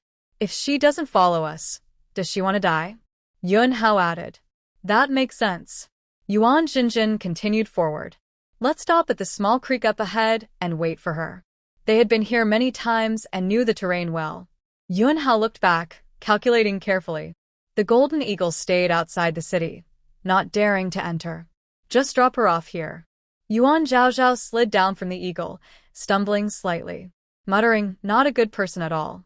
Not even brave enough to enter the city." Tao Xiong held Yuan Zhaozhao's arm. "Miss, be careful. We should go back quickly." The master and servant hurriedly entered the city, glancing back frequently. The eagle looked at Lee Xianzheng with sympathy. This is his wife. Useless and weak. Lee Shien stared at her and said, "Don't underestimate her." The golden eagle's pupils widened. "What does that mean?" Lee Shien looked at the backs of the servant and master and said, "Ancient books record that on the beast continent, a beast speaker can appear once every 1,000 years. So, what does that matter?" The golden eagle didn't understand. Li Xuan frowned. According to ancient books, beast speakers are the most powerful people on the beast continent. Not to mention other things, just understanding animal speech alone. She could help him. Yuan Zhaozhao had been gone all day, but no one in the Yuan household cared. The servant and master were also feeling relaxed. Anyway, there was a small kitchen in the yard, so they could handle everything themselves. Where did she go? A few days later, at Thunder Roar Gorge, Yuan Jinjin stomped her feet in anger. They had searched for days, but couldn't find Yuan Zhaozhao and her servant. Yuan Lingen also looked exhausted. "Sister, do you think she was eaten by the wild animals here? That's why there are no remains." Hearing this, Yuan Jinjin got even angrier. That useless girl. Why did she insist on coming along? Now something's happened. How can we explain this to the Lee family? If the Lee family demands she marry into their family, what should she do? "Jinjin, don't worry," Yun Hao, standing beside her, gently comforted her. "Since the Lee family has agreed to let Yuan Zhaozhao marry in, then the marriage contract has nothing to do with you." "How can it have nothing to do with me?" Yuan Jinjin snapped at Yun Hao. "The Yuan and Lee family's marriage has been arranged twice already. Can it be arranged a third time?" Yun Hao's eyes lowered slightly. "Jinjin, if you're worried, why not? Ask your father to arrange a marriage for us? If you become my royal consort, the Lee family can't just take her away, right?" Yuan Jinjin's eyes lit up, thinking Yun Hao's words made sense. If Lee Shien hadn't become useless, marrying into the Lee family would be the best choice. The first and second generations of the royal beast masters in Yunling country forming a marriage alliance would be a strong partnership. But now that Lee Shien was incapacitated, she had to find another good match. In Yunling country, besides the Lee family, only the royal family could match her status. The emperor had 3 adult sons. The eldest, Yun Kai, was 24. The second, Yun Zhe, was 22, and the third, Yun Hao, was 18, all yellow rank beast masters. The eldest prince and the second prince had been stuck at the yellow level for many years, while the third prince, Yun Hao, was about to break through. This shows that among the 3 princes, Yun Hao has the greatest potential. Yuan Jinjin let out a barely audible sigh. When it comes to potential, Lee Shien is the most impressive.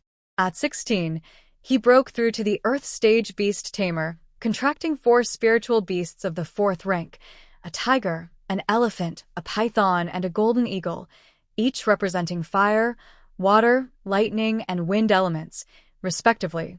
If it weren't for that beast tied 10 years ago. Oh well, what's the use of regret? It's a loss. Yun Hao looked at Yuan Jinjin. Jinjin? Yuan Jinjin looked up. I'll do as you say. Yun Hao was happy. Good. Then let's go back immediately. Yuan Jinjin and his group returned to the Yuan family and headed straight to the courtyard of the family head, Yuan Sun. Father. Yuan Jinjin didn't dare to be too proud in front of Yuan Sun. Yuan Zhaozhao is dead. Dead? Yuan Sun was shocked and stood up. How could she be dead? Yuan Zhaozhao was dead. How could he explain this to the Lee family? 7 days ago, we went to the Thunder Roar Rift for training. She insisted on coming with us. We were supposed to be together, but she suddenly left the team. When we found out, we went back to look for her. Yuan Jinjin still kept some secrets. But we searched for 6 days and couldn't find her. She's just a useless girl. Why did you let her come along? Yuan Sun scolded angrily. Yuan Jinjin lowered her head, trying to find an excuse. It was her insistence, and she even used her status as the daughter of the Lee family's young master to pressure us. Others nodded in agreement. Yes, she insisted on going. Yuan Sun didn't doubt at all. This wicked girl. Father, the most important thing now is how to explain this to the Lee family. Yuan Jinjin turned to Yun Hao, who had come along. Yun Hao spoke at the right moment. Yuan Zhaozhao went to Thunder Roar Rift on her own and had an accident. It was an accident, not something the Yuan family did intentionally. There's no need to explain to the Lee family. Yuan Sun finally saw him. The third prince doesn't know. Our Yuan family's marriage with the Lee family has been arranged for over 10 years. On the 8th day of the 8th month, for months from now, the Yuan family must send a daughter to marry. Yuan Zhaozhao is dead, then. Yuan Sun was unwilling. Yuan Jinjin was the most promising child of the next generation. How could she marry a useless person from the Lee family? Since Lee Shien had an accident during the beast tide 10 years ago, he has visited the Lee family several times to find out if they plan to replace the young master. If the Lee family replaces the young master, Jinjin can still marry into the Lee family. However, the head of the Lee family is determined to treat Lee Xuanjing's injuries and refuses to change the young master. This treatment has lasted for 10 years. Master Yuan, I have an idea. Yun Hao stepped forward, standing across a desk from Yuan Sun. Oh? Tell me, Yuan Sun said. Yun Hao said, first, hide the news that Yuan Zhaozhao was involved in an incident, then ask the emperor to arrange a marriage between me and Jinjin. When that happens, Jinjin will become my future wife, and even if the Lee family comes to ask for her, they can't compete with the royal family. Yuan Sun sat down slowly, thinking carefully about Yun Hao's plan. Yun Hao is the emperor's favorite third prince and the most promising prince in the royal family. Yuan Sun had thought about marrying into the royal family, but such matters require the woman to be somewhat passive. Now that Yun Hao has proposed it himself, it could solve the Lee family's problem. Why not? But he couldn't agree too easily. Jinjin is an outstanding member of my Yuan family. Master Yuan, you can rest assured. This prince will treat Jinjin well in the future, Yun Hao said, looking at Yuan Sun with a meaningful expression. If I have a share, Zhenjin will have a share and the Yuan family will have a share too. Alright, Yuan-sun agreed. Since the third prince truly cares for Zhenjin, I will accept your request. The emperor's approval for the marriage will be a great help. Master Yuan, don't worry. I will go to the palace immediately to ask the emperor for permission. Yuan Zhaozhao sneezed several times in a row before finally stopping. Strange. She rubbed her nose and muttered, puzzled. Who is talking about me? Yun Hao quickly arranged for the imperial decree, granting the marriage between him and Yuan Zhenjin, and officially making Yuan Zhenjin the third prince's consort. The wedding was scheduled for the 8th day of the 9th month. What happened earlier? Yuan Zhaozhao, carrying peach blossom perfume and a small shiny fox on her neck, leisurely left the courtyard and walked toward Luanxian Pavilion.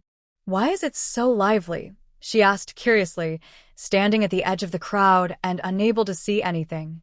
She pulled at the shoulder of the person in front of her to get a better look. The person in front turned around and said, the emperor arranged a marriage for the young lady and a ghost. Yuan Zhaozhao was stunned. A marriage between the young lady and a ghost? Can they really arrange such a marriage? Ghost, ghost. Unexpectedly, the man pointed at her. Ghost, ghost. Yuan Zhaozhao looked back and then realized, me? Am I a ghost? I'm alive and well. You're the real ghost. Ahead, Yuan Zhenjin, who had already received the imperial decree, stepped out from the crowd. When she saw Yuan Zhaozhao, her eyes widened. Yuan Zhaozhao, you're not dead. Yuan Zhaozhao understood that Yuan Zhenjin was worried she had died and that she would marry the young master of the Lee family. So, she hurriedly asked Yuan how to return and request a marriage proposal. TSK. Yuan Zhaozhao was speechless and just shook her head. Yuan Zhaozhao, when did you come back? How did you come back? Why did it take me so long to find you in the Thunder Roar Rift? I couldn't find you at all. Yuan Zhenjin was anxious and questioned Yuan Zhaozhao angrily. She thought Yuan Zhaozhao had died and didn't want to marry into the Lee family, so she agreed to Yuan Hao's marriage proposal. Yuan Zhaozhao didn't die. Why would she tie herself to Yuan Hao so early? Yuan Zhaozhao took 2 steps back. I came back the same day, and I was in the yard the whole time. Yuan Zhenjin clenched her fists, almost losing her temper because of Yuan Zhaozhao's words. She had already returned. They had been searching in the Thunder Roar Rift for 5 or 6 days like fools. Yuan Zhaozhao, Yuan Zhenjin took a deep breath. In front of many servants, she finally calmed down. I ask you, how did you come back? From the Thunder Roar Rift to the capital, it takes at least 7 days and nights. You don't have a spiritual beast. How did you come back? Yuan Zhaozhao thought of the man a few days ago. Although he didn't save her before, he truly saved her in the Thunder Roar Rift and even sent her and Tao Xiang back to the capital. She couldn't betray him. None of your business. Yuan Zhaozhao scoffed and turned to leave. Yuan Zhenjin clenched her fists tighter. Yuan Zhaozhao. That night, the fiery fox, Fei, found Yuan Zhaozhao, battered and injured. Fei hesitated and stood in front of Yuan Zhaozhao, her small head pitifully lowered, but her eyes looked aggrieved. Yuan Zhaozhao was stunned at first. Fei was covered in lightning injuries and had some whip marks as well. Did Yuan Zhenjin hit you? Fei hesitated and nodded. Yuan Zhaozhao took out some medicine from her bracelet, sat down, and gently patted her own knee. Come up. Fei moved slowly to Yuan Zhaozhao's feet, then pushed up her clothes and started climbing. Her movements were slow and clumsy, completely losing the pride she once had when teasing Yuan Zhaozhao at the gate of the mansion. Yuan Zhaozhao sighed softly, bent down, and picked her up from the ground, placing her on her lap. Dipping her finger in the medicine, she carefully applied it to Fei's wound. Fei let out a comfortable breath, hesitating for a long time before speaking. I feel like my owner wants to give up on me. Yuan Zhaozhao's first reaction was, how is that possible? Maybe you're overthinking it. Contracted spiritual beasts are very hard to find, and after being with her for so long, how could she be willing to give up? Fei's limbs went limp. It's true. Although her owner couldn't understand her words over time, she could sense her owner's feelings. Many spiritual beasts could do that. Right now, the owner can only contract 2 spiritual beasts. Besides me, there's also a cuckoo bird. When the owner breaks through to the Shien stage as a beast tamer, she can contract 6th or 7th rank spiritual beasts. But I am only 8th rank. Yuan Zhaozhao found it strange. Isn't the spiritual power of humans and beasts supposed to be a shared cycle? If Yuan Jinjin can break through to the Shien stage, you should be able to do so too. Fei Fei chuckled bitterly. Maybe a long time ago, but now, humans are unwilling to share their spiritual power with beasts, so it's very hard for beasts to break through their original rank. After the owner breaks through, there are many cases of beasts being abandoned. Her owner had contracted a tailwind horse and an iron-beaked sparrow when she was at the ordinary stage. When she advanced to the yellow stage, she forcibly ended the contracts with both. Yuan Zhaozhao frowned. Hearing Fei Fei say this, it was like humans destroying the contract between humans and beasts. Can spiritual beasts voluntarily end their contracts? Fei Fei thought for a moment, then shook her head. I don't know. Yuan Zhaozhao sighed helplessly. Beasts are contracted from the wild, with simple temperaments. If Yuan Jinjin really ends her contract with you, then follow me. I promise, as long as I have food, I won't let you go hungry. She said this, gently flicked Fei Fei's ear, then turned her over. Hibby shyly covered her private parts with her tail. Really? Yuan Zhaozhao nodded and continued applying medicine. Even more genuine than a pearl. Hibby smiled, and the worry she had been holding onto suddenly eased.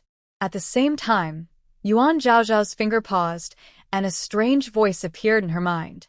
Gain the power of the beast's heart. 1. The power of the beast's heart? Yuan Zhaozhao instinctively asked Hibby. Did you hear any sound? Hibby shook her head. No. Do you know what the power of the beast's heart is? Hibby continued shaking her head, unsure. Yuan Zhaozhao remembered the lightning ferret that returned from the Thunderclap Gorge. Ferret, the lightning ferret suddenly made a hissing sound and climbed onto Yuan Zhaozhao's neck, hanging there out of habit. Seeing it, Hibby was so frightened, she fluffed up her fur. Ah! It is. Yuan Zhaozhao gently patted Hibby's chest. Don't be afraid. It won't hurt you, the lightning ferret snorted dismissively. Xiao Zhaozhao, what do you want with me? Do you know what the power of the beast's heart is? Yuan Zhaozhao asked it as well. The ferret thought for a moment.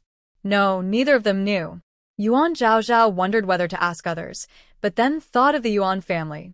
Never mind. This power of the beast's heart might be good or bad. Better not cause trouble now. Hibby. Outside the house, Yuan Jinjin's sharp voice sounded. Hibby, the fiery fox, jumped up from Yuan Zhaozhao's lap and ran outside. Yuan Zhaozhao followed. As soon as she stepped out, she saw Yuan Jinjin with the fiery fox. Beast, you're my spiritual beast. Why are you running here all the time? Are you planning to follow that useless one? Then I will help you. I will break our contract. Hibby let out a whimper, whipped up by the lash, then fell heavily to the ground. Hibby, Yuan Zhaozhao called out anxiously, running over and picking her up. Hibby tightly hugged Yuan Zhaozhao's arm, burying her head in it. Before long, Yuan Zhaozhao felt her arm was wet. She looked up and glared at Yuan Jinjin. Yuan Jinjin, if you said you want to break the contract with Hibby, you have to follow through. Yuan Jinjin was momentarily stunned. She had spoken, but she only did it to vent her anger for a moment. She hadn't yet broken through to the mysterious level of beast tamer, and she still needed Fei Fei's help. Yuan Zhaozhao looked at the wound on Fei Fei's body. That whip. Yuan Jinjin had used a lot of strength, causing Fei Fei's flesh to tear open, revealing the bones underneath. How dare you? You, the young lady of the Yuan family and future consort of the third prince, should speak carefully. She was angry. Yuan Zhaozhao, what are you talking about? Yuan Zhaozhao snorted coldly. If I am talking nonsense, then you should do what you say and cancel the contract with Fei Fei. Yuan Jinjin quickly realized her mistake. Yuan Zhaozhao, don't think that a few words from you can fool me. Fei Fei is my spiritual beast. Whether I cancel the contract or not has nothing to do with you. Yuan Zhaozhao's eyes showed a hint of miscalculation, but she didn't give up. So, you're saying you won't keep your promise? TSK, the future consort of the third prince doesn't keep her promises.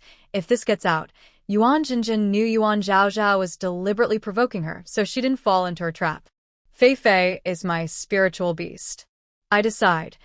She glanced at the small beast in Yuan Zhaozhao's arms. Since you're willing to treat its wounds, then go ahead, once it's healed. Then get out and leave me alone. Fei Fei, hearing this, whined and struggled to get down from Yuan Zhaozhao's arms, tears in her eyes. Wait, Yuan Zhaozhao also understood that Fei Fei was Yuan Jinjin's contracted spiritual beast and couldn't stay with her forever. So she quickly took out some ointment and applied it to Fei Fei's wound. Come to me if you get hurt.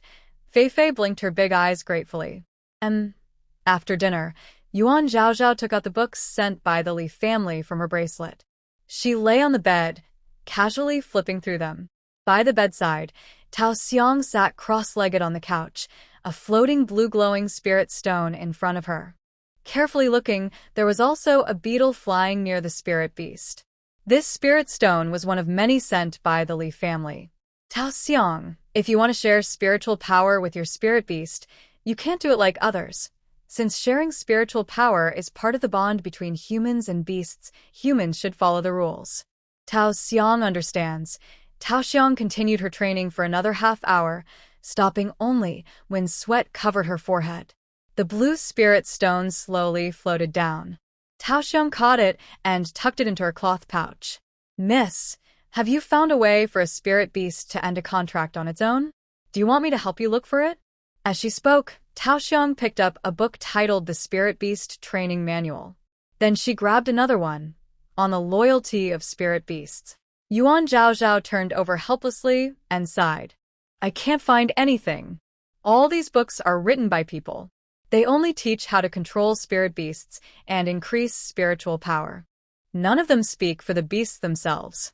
Tao Xiang gathered the scattered books on the bed. Then what should we do? Do we have to wait for the second miss to end the contract with Fei Fei on her own? Yuan Zhaozhao sighed again. It's just unfair. Why can only humans make or break a contract? Why can't spirit beasts do the same?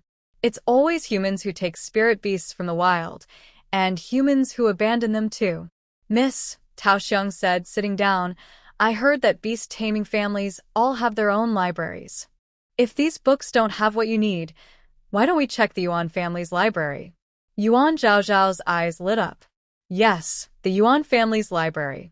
She could look for a way to end a contract, and maybe find something about the power of a beast's heart. The library was a grand building, but Yuan Zhaozhao couldn't get in. To enter the library, you need the head of the family's permission, the guard said expressionlessly. Yuan Zhaozhao put her hands on her hips. I'm the eldest daughter of the Yuan family. I can't go in? The guard looked her up and down. The library holds books about beast taming. Since you have no spiritual power, there's no need for you to enter. Yuan Zhaozhao froze. At least this man followed the rules. He didn't call her useless, like the others did. If you wish to enter, miss, please ask the family head for approval. Yuan Zhaozhao touched her nose. Ask Yuan Sun? Since returning to the capital, her father had only summoned her once, and even then, he barely spoke before sending her away. Ask him on her own? Not a chance. She had no intention of seeking him out, but unexpectedly, someone came looking for her. It wasn't Yuan Sun. It was Zhou Hongxiao. The madam wants to see me? Yuan Zhaozhao felt mixed emotions. Zhou Hongxiao is her biological mother, but she has been back in the capital for half a month, and Zhou Hongxiao has never looked for her or asked about her daily life. Now, why is she looking for her? Yuan Zhaozhao went to Zhou Hongxiao's courtyard and found out she lives right next to Yuan Jinjin. In other words, Zhou Hongxiao's house is just to the front left of Yuan Zhaozhao's. It's so close, but Zhou Hongxiao has never come over. Yuan Zhaozhao followed the servant into the house. Zhou Hongxiao was sitting with her back to her at the dressing table. This is the clothes the lady prepared for you. A maid brought out a tray with a set of clothes folded on it, in red and green. Actually, red and green are a classic color combination, but this set's red and green are very heavy and old-fashioned, not suitable for Yuan Zhaozhao's age, making her look old. Why are you giving me clothes like this? Yuan Zhaozhao asked directly. Recently, She had been wearing clothes sent by the young master of the Lee family, which were more youthful and lively compared to Zhou Hongxiao's, and suited her better. The maid didn't dare to answer without permission and looked back at Zhou Hongxiao. Zhou Hongxiao still didn't turn around and spoke calmly. Wan Fei from Wan Palace held a lantern festival and invited the lady and her daughter to attend.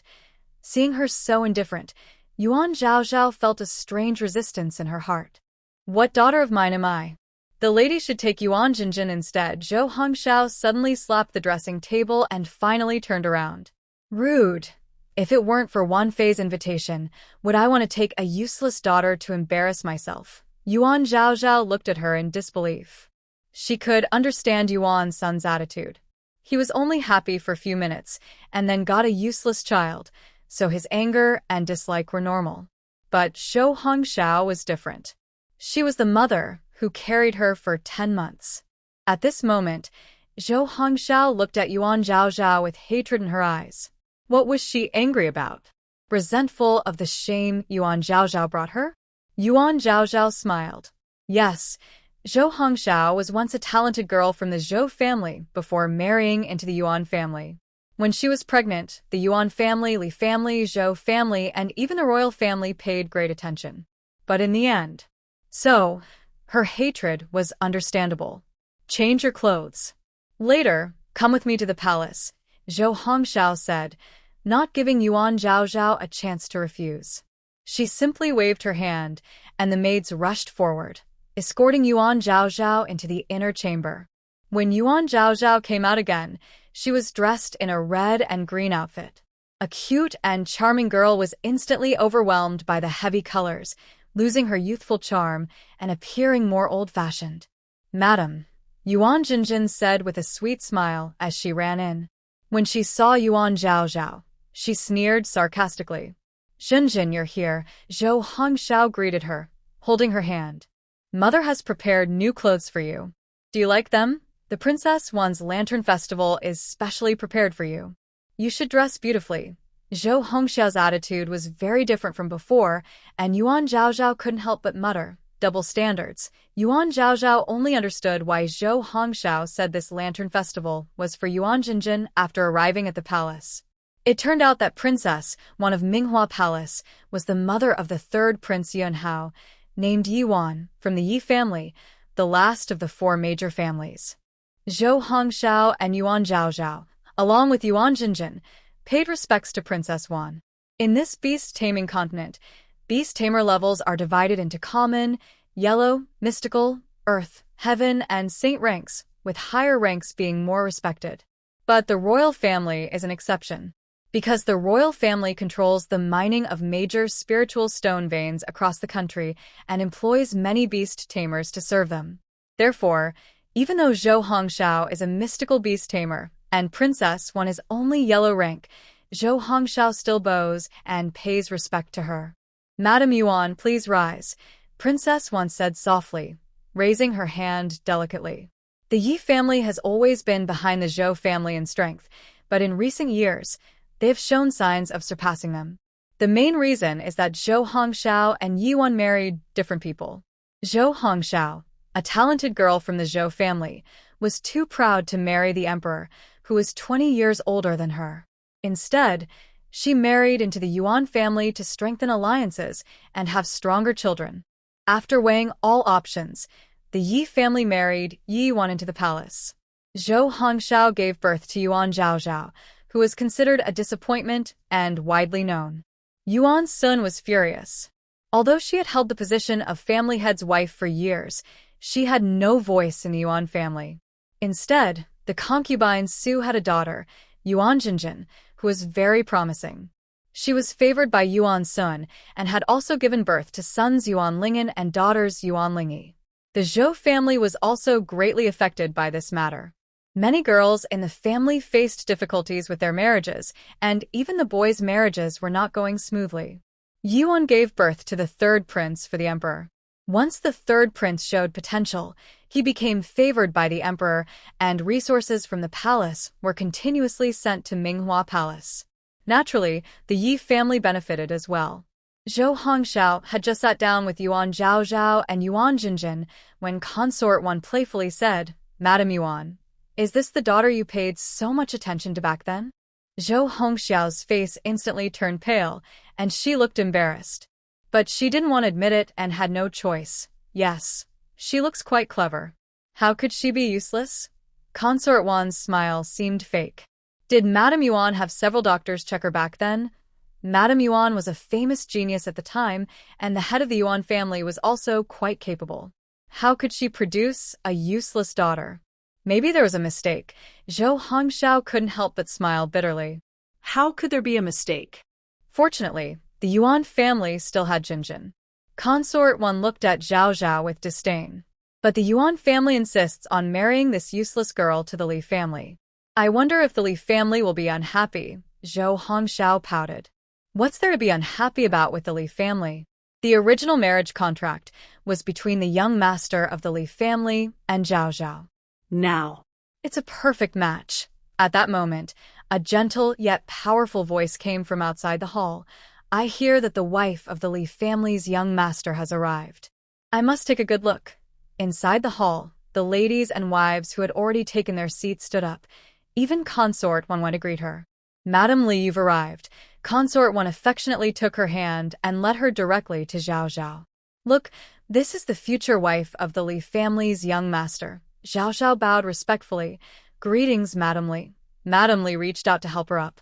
No need, no need. Madam Li, what a coincidence you came.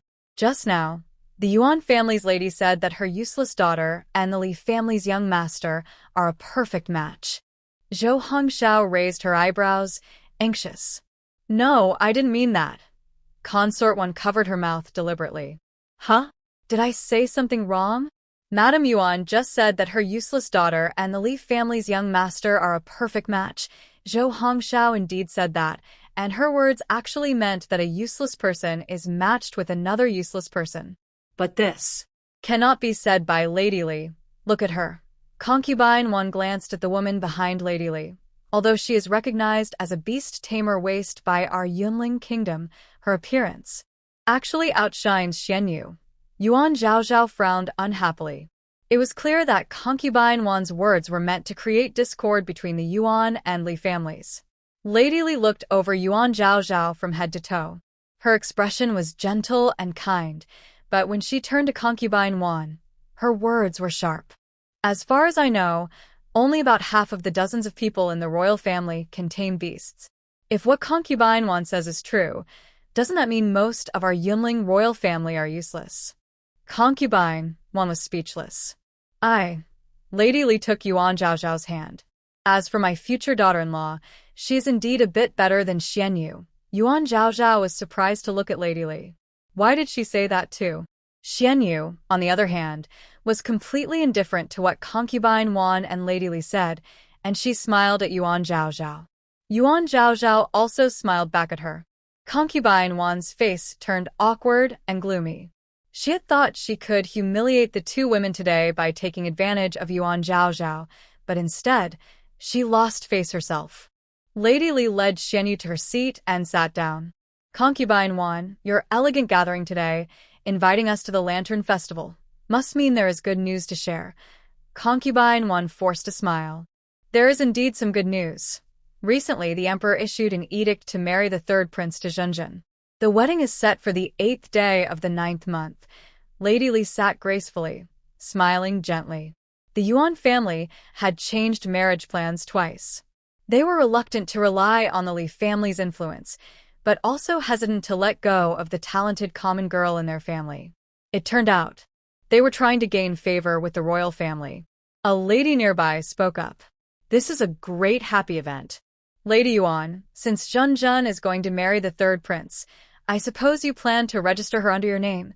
Zhou Hongxiao gently squeezed Zhenjun's hand to her palm. All these years, Zhenjun has been raised by me and is closest to me. Whether she is registered or not is just a formality. Lady Li picked up the tea on the table and clicked her tongue. It's quite strange. Mothers don't cherish their own flesh and blood, but they treat the daughters of concubines as if they were their own. Lady Yuan, you are truly admirable. Concubines share their husband's love, and the children born are proof of the husband's betrayal. Zhou Hongxiao can still tolerate Yuan Jinjin flaunting herself in front of her. Doesn't that deserve respect? Other ladies cover their mouths and laugh. Among the four great families, only Yuan Sun has concubines. Zhou Hongxiao's face turns pale as she gives Yuan Zhaozhao a look full of hatred. If it weren't for Yuan Zhaozhao being known as a useless person, Yuan Sun wouldn't have distanced himself from her. He also wouldn't refuse to share a bed with her after declaring at age 3 that she couldn't tame beasts, fearing she might produce another useless child like Yuan Zhaozhao. If the Zhou family hadn't constantly pressured Yuan Sun, she, as Madame Yuan, might have already stepped down. Yuan Zhaozhao is about to marry into the Li family. Please, Madame Li, treat her well, Zhou Hongxiao snorted coldly. The whip doesn't hurt her, so she doesn't feel pain. Yuan Zhaozhao, this useless person, is marrying into the Li family as the young master's wife. When everyone looks at the Li family with strange eyes, let's see if Madame Li can stay so calm. Princess once saw the two facing each other and smiled. All right. You two will be family in the future. The lanterns outside are ready. Let's go take a look together. As everyone stepped out of Manhwa Palace, the bronze beast head lanterns outside suddenly lit up with a faint blue flame, marking the official start of the Lantern Festival.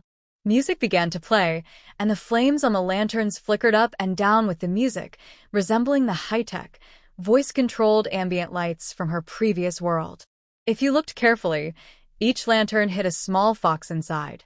That's a flame-tail fox. Lee Shien appeared beside Yuan Zhaozhao without her noticing. They are trained to control spiritual power with music. Yuan Zhaozhao smiled gratefully. As the music reached its end, the flame-tail fox leapt into the sky. During its hover, it swung its tail, and the flames fell like flowing fire, resembling fireworks.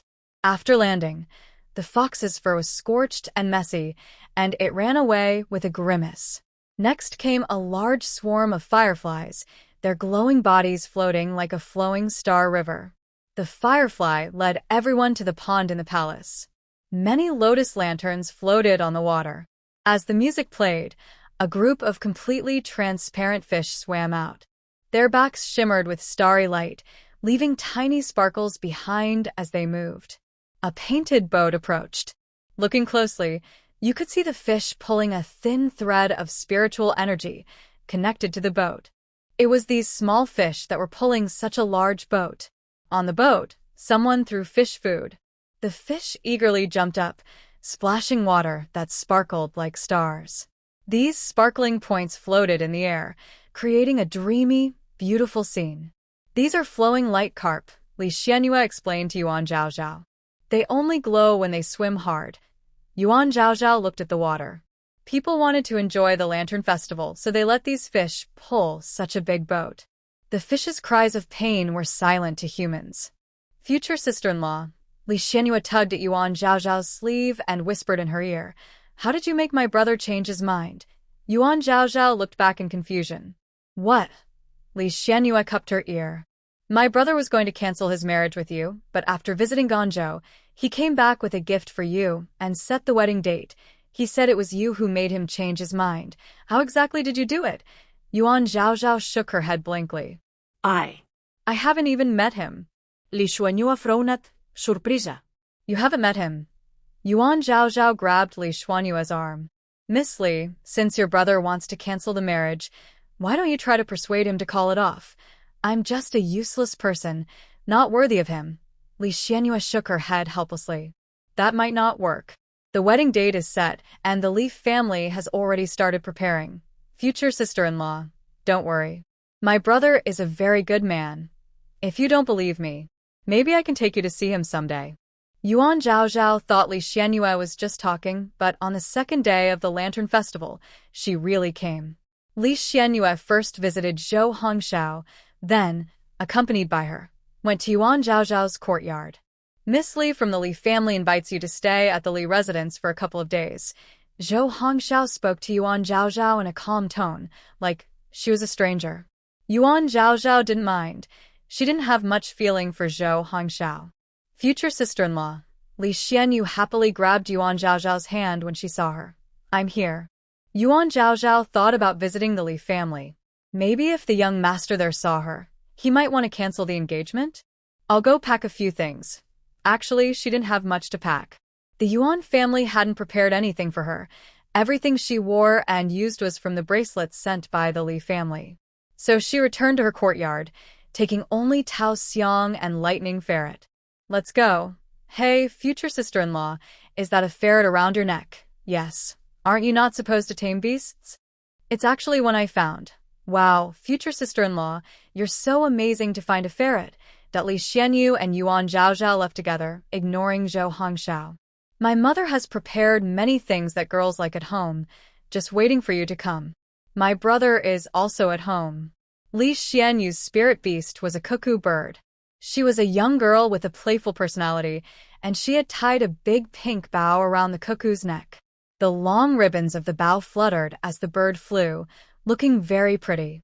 They took off from Yuan's house, flying north. After crossing the imperial city, they continued northward. It took about half an incense stick of time before the cuckoo slowly descended. Yuan Zhaozhao looked down. She saw that the buildings below were larger and more majestic than Yuan's house. They were also built on a mountain. Lee Shien flew into the Lee family's territory.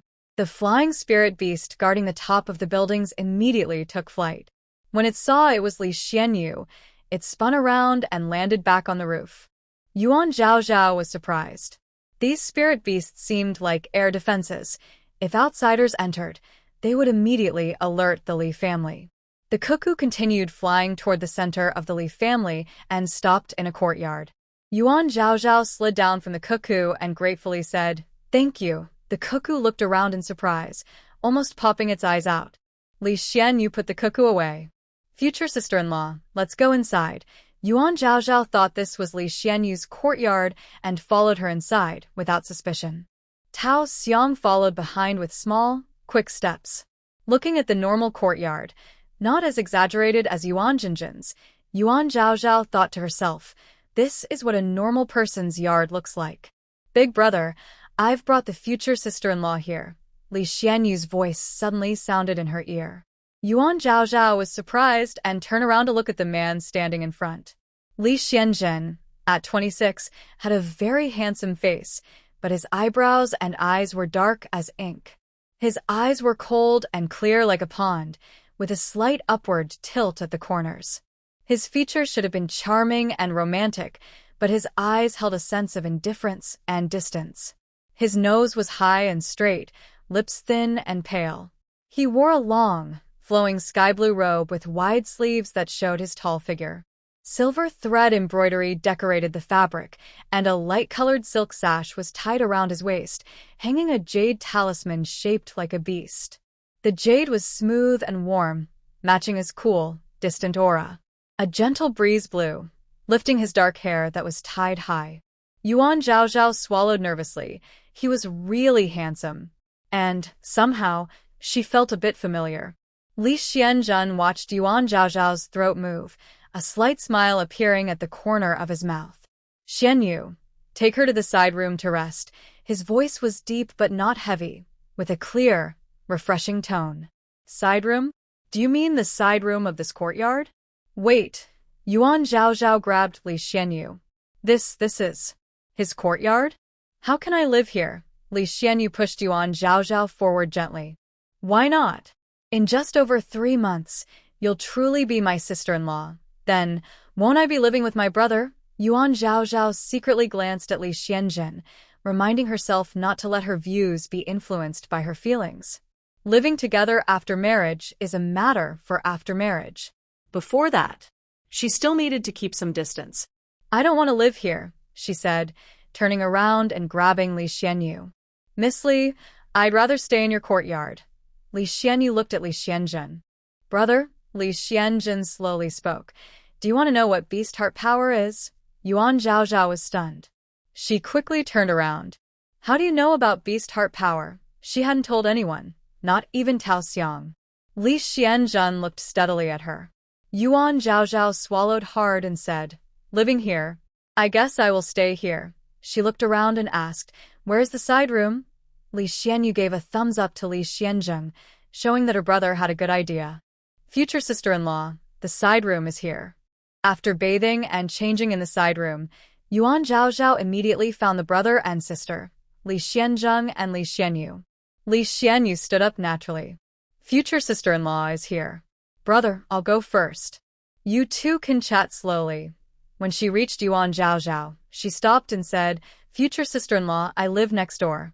You can come visit me anytime." After Li Xianyu left, Yuan Zhaozhao couldn't wait and asked, "Young Master Li, how did you know about the power of the beast heart?" Li Xianzheng looked up, and his eyes fell on her face. She looked pure, like a pear blossom just blooming on a March branch, covered with morning dew, shining in the sunlight, beautiful and just right. Fresh from her bath, her skin glowed with a moist shine, and her cheeks had a light blush. Her eyebrows were natural, like delicate ink strokes, and her bright almond-shaped eyes were clear. Her nose was tall and straight, with a small, charming curve at the tip, adding a lively touch. Her lips were naturally red, like they were always blushing.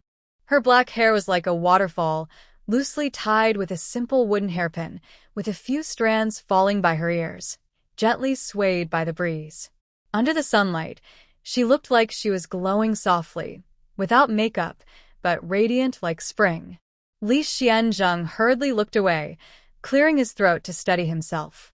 "Because I put a special bracelet on you, which contains a Heaven Luo Tiding listening pendant." Yuan Zhaozhao's eyes widened slowly. "You were listening to me. Tiding listening pendant. That name sounds like a device that can listen in all directions."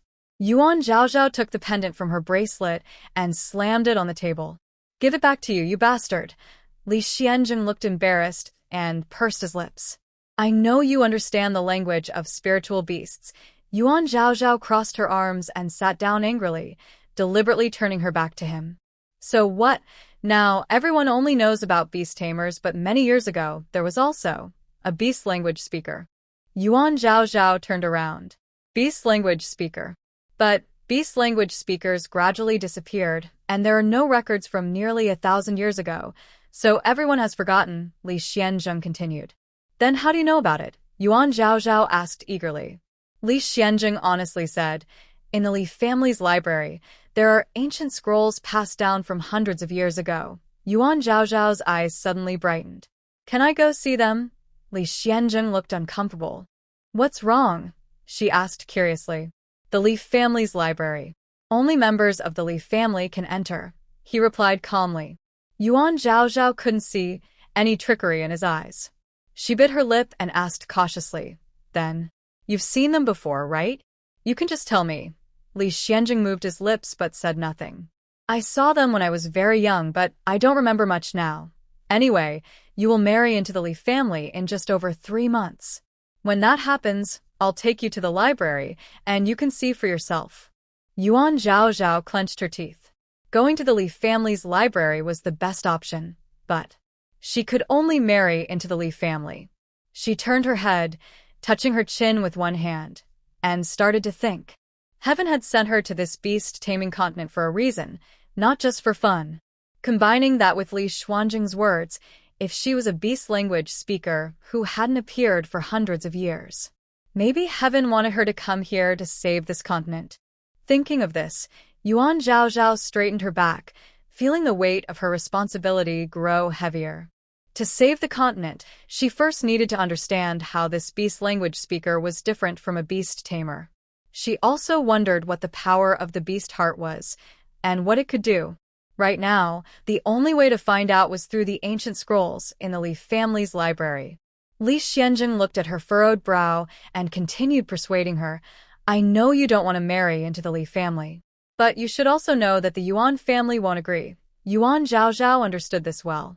"Don't worry, I marry you only because I need a beast language speaker's help with something." "What is it?" Li Xianzheng shook his head. "I can't tell you right now." Yuan Zhaozhao stared at him blankly.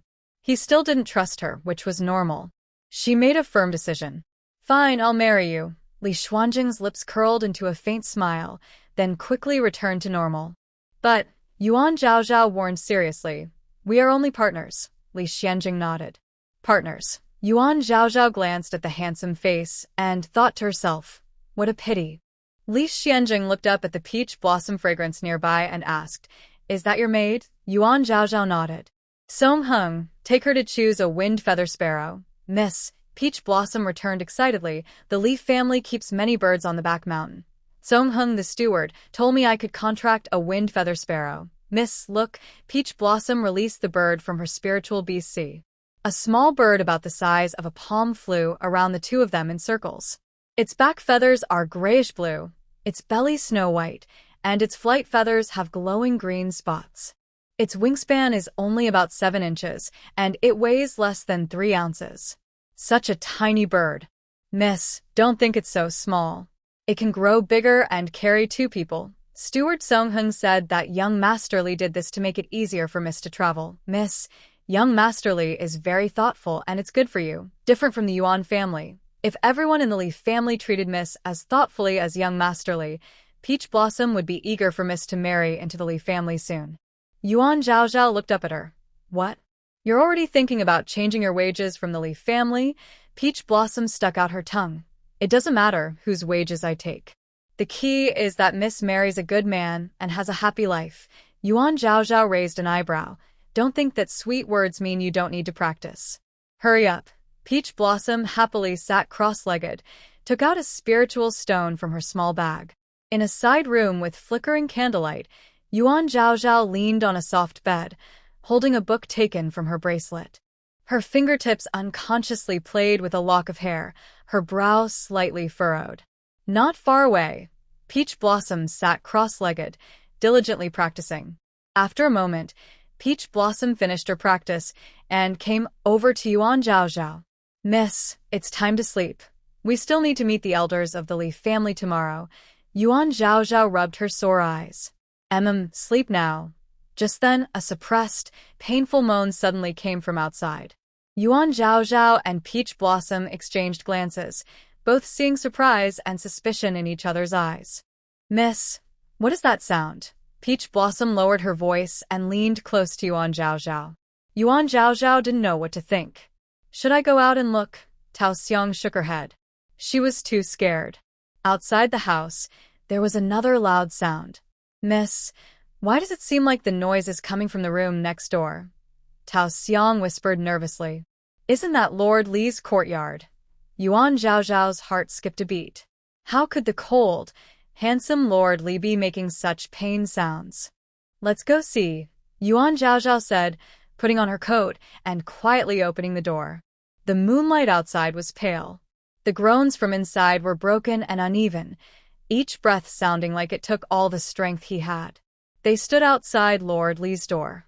Tao Xiong tightly held Yuan Zhaozhao's sleeve, trembling. Miss, should we knock and ask if he needs help? Suddenly, there was a loud bang from inside, followed by the sound of broken porcelain.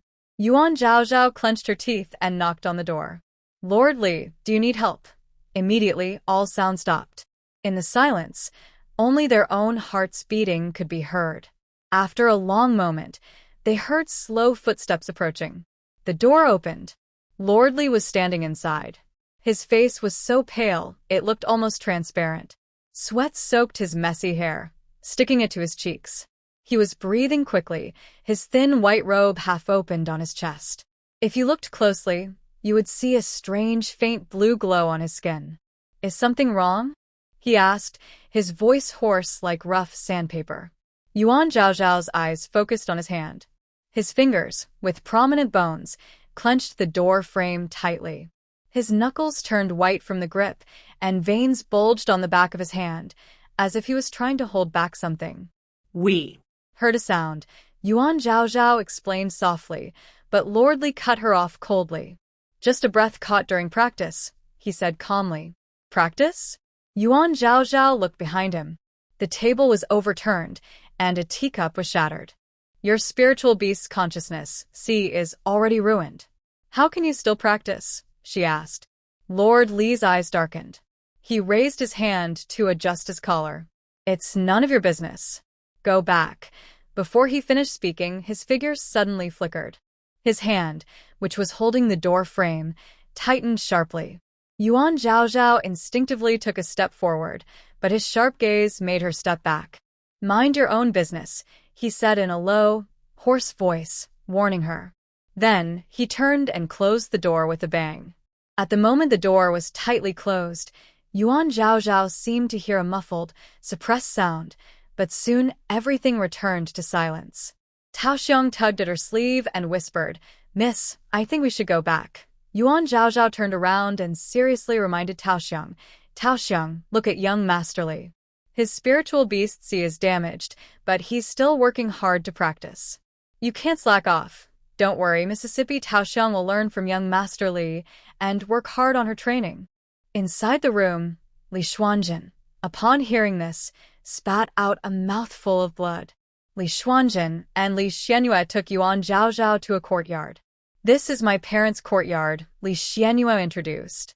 "Future sister-in-law, don't be nervous," she said, holding Yuan Zhaozhao's hand.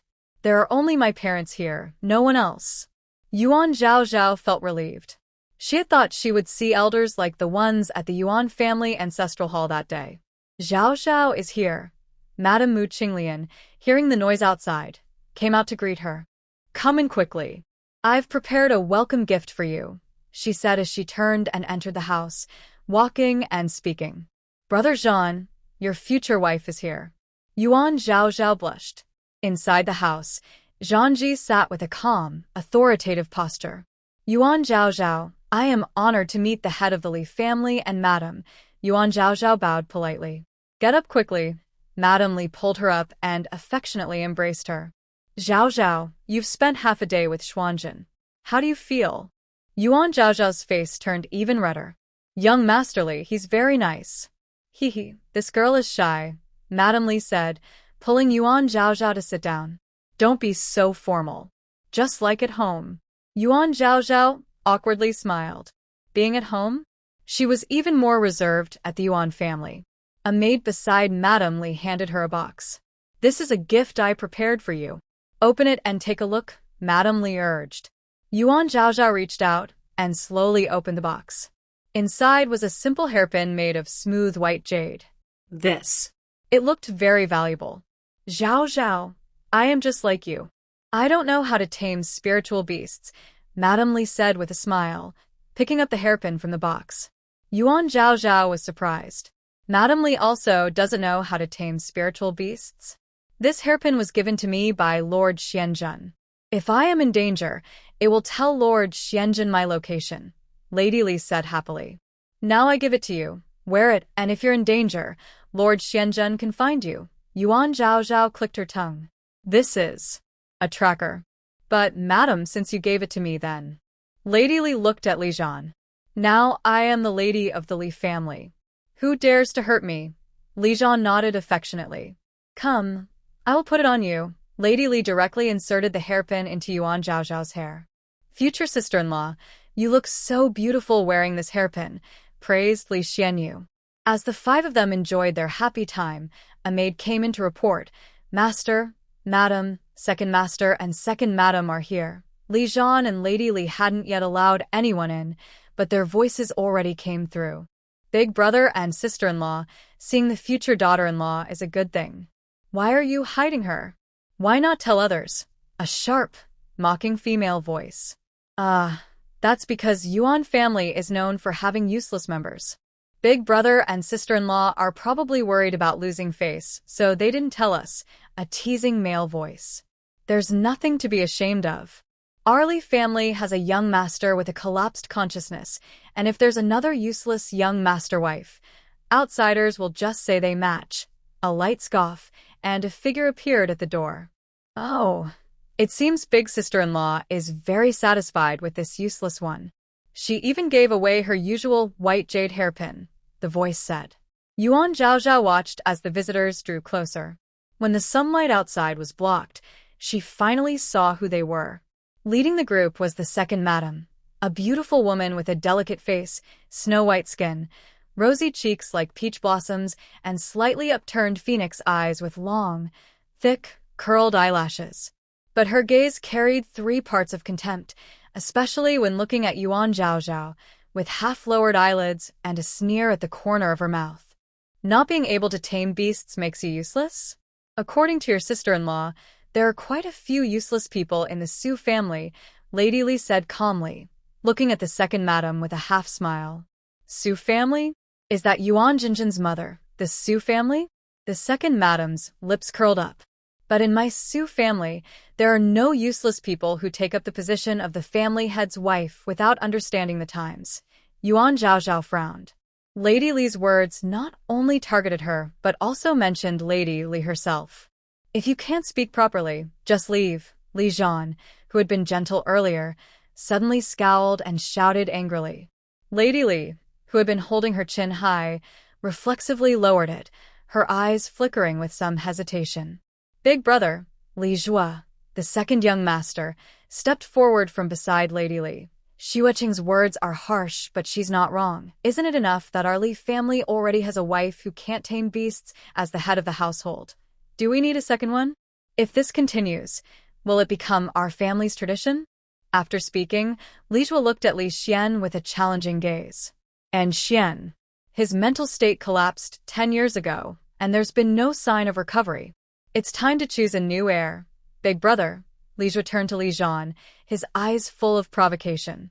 If you and the eldest sister-in-law insist on making this useless person the heir of the Li family, don't blame me for teaming up with the elders to choose a new head and a new heir. His desire to be the head of the family is obvious. He can't even hide it, Yuan Zhao's lightning ferret disdainfully remarked. Yuan Zhao quickly covered its head. Even the ferret could see Li Zhua's intentions. How could others not see it? Second brother, if you want to be the head of the Li family, you need to work hard on your cultivation. Talking is useless, Li Shien said calmly, but his words were full of sarcasm. As long as I am the head of the Li family, my son Shien will be the heir. Li Zhua's face darkened. Mu Qinglian suddenly stood up and approached Su Xueqing. Sister-in-law, although our Mu family isn't a beast-taming noble family and isn't well known in the beast-taming clans, don't forget that everything you eat, wear, and use is provided by me, Mu Qinglian. If you look down on us that much, starting today, all supplies in your courtyard will be cut off. Su Xueqing was stunned. Elder sister-in-law you. Yes, the Mu family isn't a renowned beast-taming family, and they aren't famous in the beast-taming clans. But that doesn't mean the Mu family has no beast-tamers. Mu Qinglian has 7 older brothers, all of whom are beast-tamers. They have found a different path, using their skills to do business and make a good living. No matter how powerful a beast-taming family is, they still need silver for food, clothing, shelter, and travel. Raising spiritual beasts also requires money. Mu family earned money and hired more beast-tamers. After Mu Qinglian married into the Li family, the two families benefited each other. Mu's business grew bigger, and it was no exaggeration to say they were the top merchants in Yunling country. This is the confidence Mu Qinglian has. Go out, Li Shien said again. Li Zhua dared not say anything and turned around to leave. Su Xueqing was unwilling, but could only leave first. Let Zhao see the joke, Mu Qinglian snorted. But with more family members, there are always a few who act out. Zhao, don't mind them. If they dare to act up in front of you, I won't give them a single coin. Zhao smiled and nodded. That was a good way to keep control. All right, let Xianzheng take Zhao for a walk. You don't need to stay here with us. Li Shien gently patted Mu Qinglian's back with loving eyes. Mu Qinglian quickly agreed. Yes. Xianzheng, take Zhao for a walk. Second uncle's desire to be the head of the family is obvious, Li Xianyu said as they left Li Shien and Mu Qinglian's yard, unable to hold back. Big brother, is there any sign that your spiritual sea is improving? Li Xianzhen didn't answer. Zhao glanced at him. Actually, his pressure should be greater than hers, since she couldn't tame beasts from birth and didn't have to carry the family's expectations. But Li Xianzhen was a beast-taming genius 10 years ago. He broke through to the Earth rank at 16. If his spiritual sea hadn't collapsed, he might have reached the Heaven rank by now. He was probably anxious too, working so hard every night. Even if Big Brother's spiritual sea collapsed, his spiritual power is still there. Among the younger generation of the Lee family, who can compare? Lee Shien? He's still far behind. Big brother. Lee Xianyu held Lee Xianjin's arm, looking anxious. Why aren't you worried at all? Even Tianqiong Academy has taken away your teaching title. This year's Beast Tide was led by Lee Xianqin. If he leads the next tsunami-level Beast Tide in 2 years, the position of young master of the Lee family might really change. Zhao Zhao kept an eye on Lee Xianjin's expression. She noticed that, despite Lee Xianyu saying so much, Lee Xianjin's face remained calm. Only when mentioning the tsunami-level Beast Tide did his brow furrow slightly. But what is a Beast Tide? This year's Beast Tide, the tsunami-level Beast Tide 2 years from now. Isn't it the same Beast Tide? These things don't concern you. Just focus on practicing well, Lee Xianjin said as he turned to remind Lee Xianyu. Lee Xianyu angrily put down her hand. Fine, I won't worry about it. I want to go back and see my little Mei. It has been eating less and less lately, I don't know why. Little Mei? Lee Xianyu smiled at Yuan Zhao. Little Mei is the bird I have a contract with. The little bird with a bow tie around its neck called Little Mei? Have you taken it to the vet? Lee Xianjin asked. Li Xuaniwa fronat. I've taken it a few times, but they can't figure out what's wrong. Let me take a look. Li Xianyu released the bird. When the bird appeared, Li Xianjin and Yuan Zhao suddenly lowered their heads, looking very downcast. Li Xianjin stepped forward to check the bird's feathers, beak, eyes, and claws, even going behind the bird. What are you doing standing behind me? The bird exclaimed, turning its backside away. I'm a male bird. The lightning ferret raised its head. You're a male bird? Why are you wearing a bow tie then? Hearing this, the bird suddenly drooped its head. I didn't want to, but I was made to wear it. And it's pink. I've really lost face as a proud male bird. All the other birds in the Lee family are laughing at me. I can't even eat properly. Yuan Zhao was curious. Then can't you just bite the bow tie open? Little Mei helplessly rolled its eyes. I bit it open, but my owner put it back on right after. Li Xianyu looked at Yuan Zhao strangely. Future sister-in-law, what are you talking about? Yuan Zhao looked at Li Xianjin. Li Xuanzhen nudda. Xianyu is one of us. Yuan Zhao cleared her throat and turned to the curious Li Xianyu. Miss Li, your little Mei is a male bird. It doesn't like this bow tie. The other birds in the Li household are laughing at it. It feels embarrassed and can't eat. Li Xianyu blinked. Did she hear that right? Her little Mei is a male bird? Future sister-in-law, how do you know that? Yuan Zhao pointed at little Mei. It told me itself. It told you itself? Li Xianyu looked at Xiao Mei in disbelief, then at Yuan Zhao, finally turning to Li Xianjin. Xiao Mei nodded eagerly.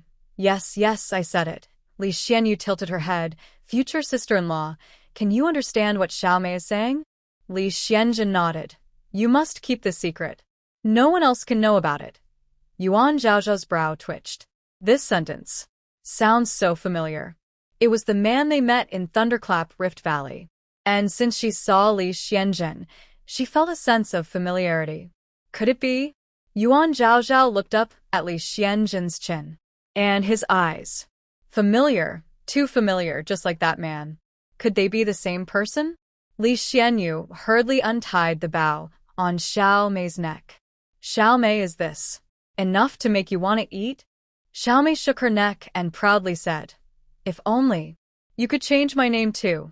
Li Xianyu looked at Yuan Zhao. What did it say? Yuan Zhao translated. It wants to change its name. What kind of name does it want to change to? Li Xianyu asked. Xiao Mei flapped her wings. With my quality as a cuckoo, I should have a cool and powerful name. How about Ming Xiao? Mi Chongyun Xiao. Yuan Zhao relayed Xiao Mei's words to Li Xianyu, who saw her mouth twitch awkwardly. Ming Xiao. Just call me Little Gray. The cuckoo's feathers are gray-blue, with a white belly and black horizontal stripes, so calling it Little Gray fits. Little Gray. The renamed Little Gray stretched her neck. No, I won't be called Little Gray. I want to be called Ming Xiao, Ming Chongyan Xiao. This time, Li Xianyu didn't need Yuan Zhao to translate.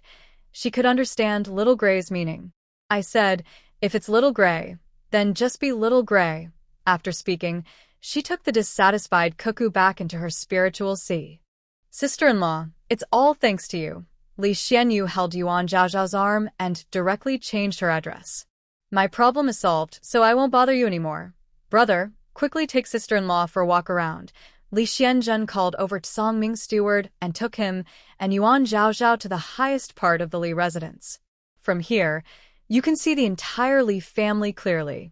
Yuan Zhaozhao wasn't in the mood to keep watching.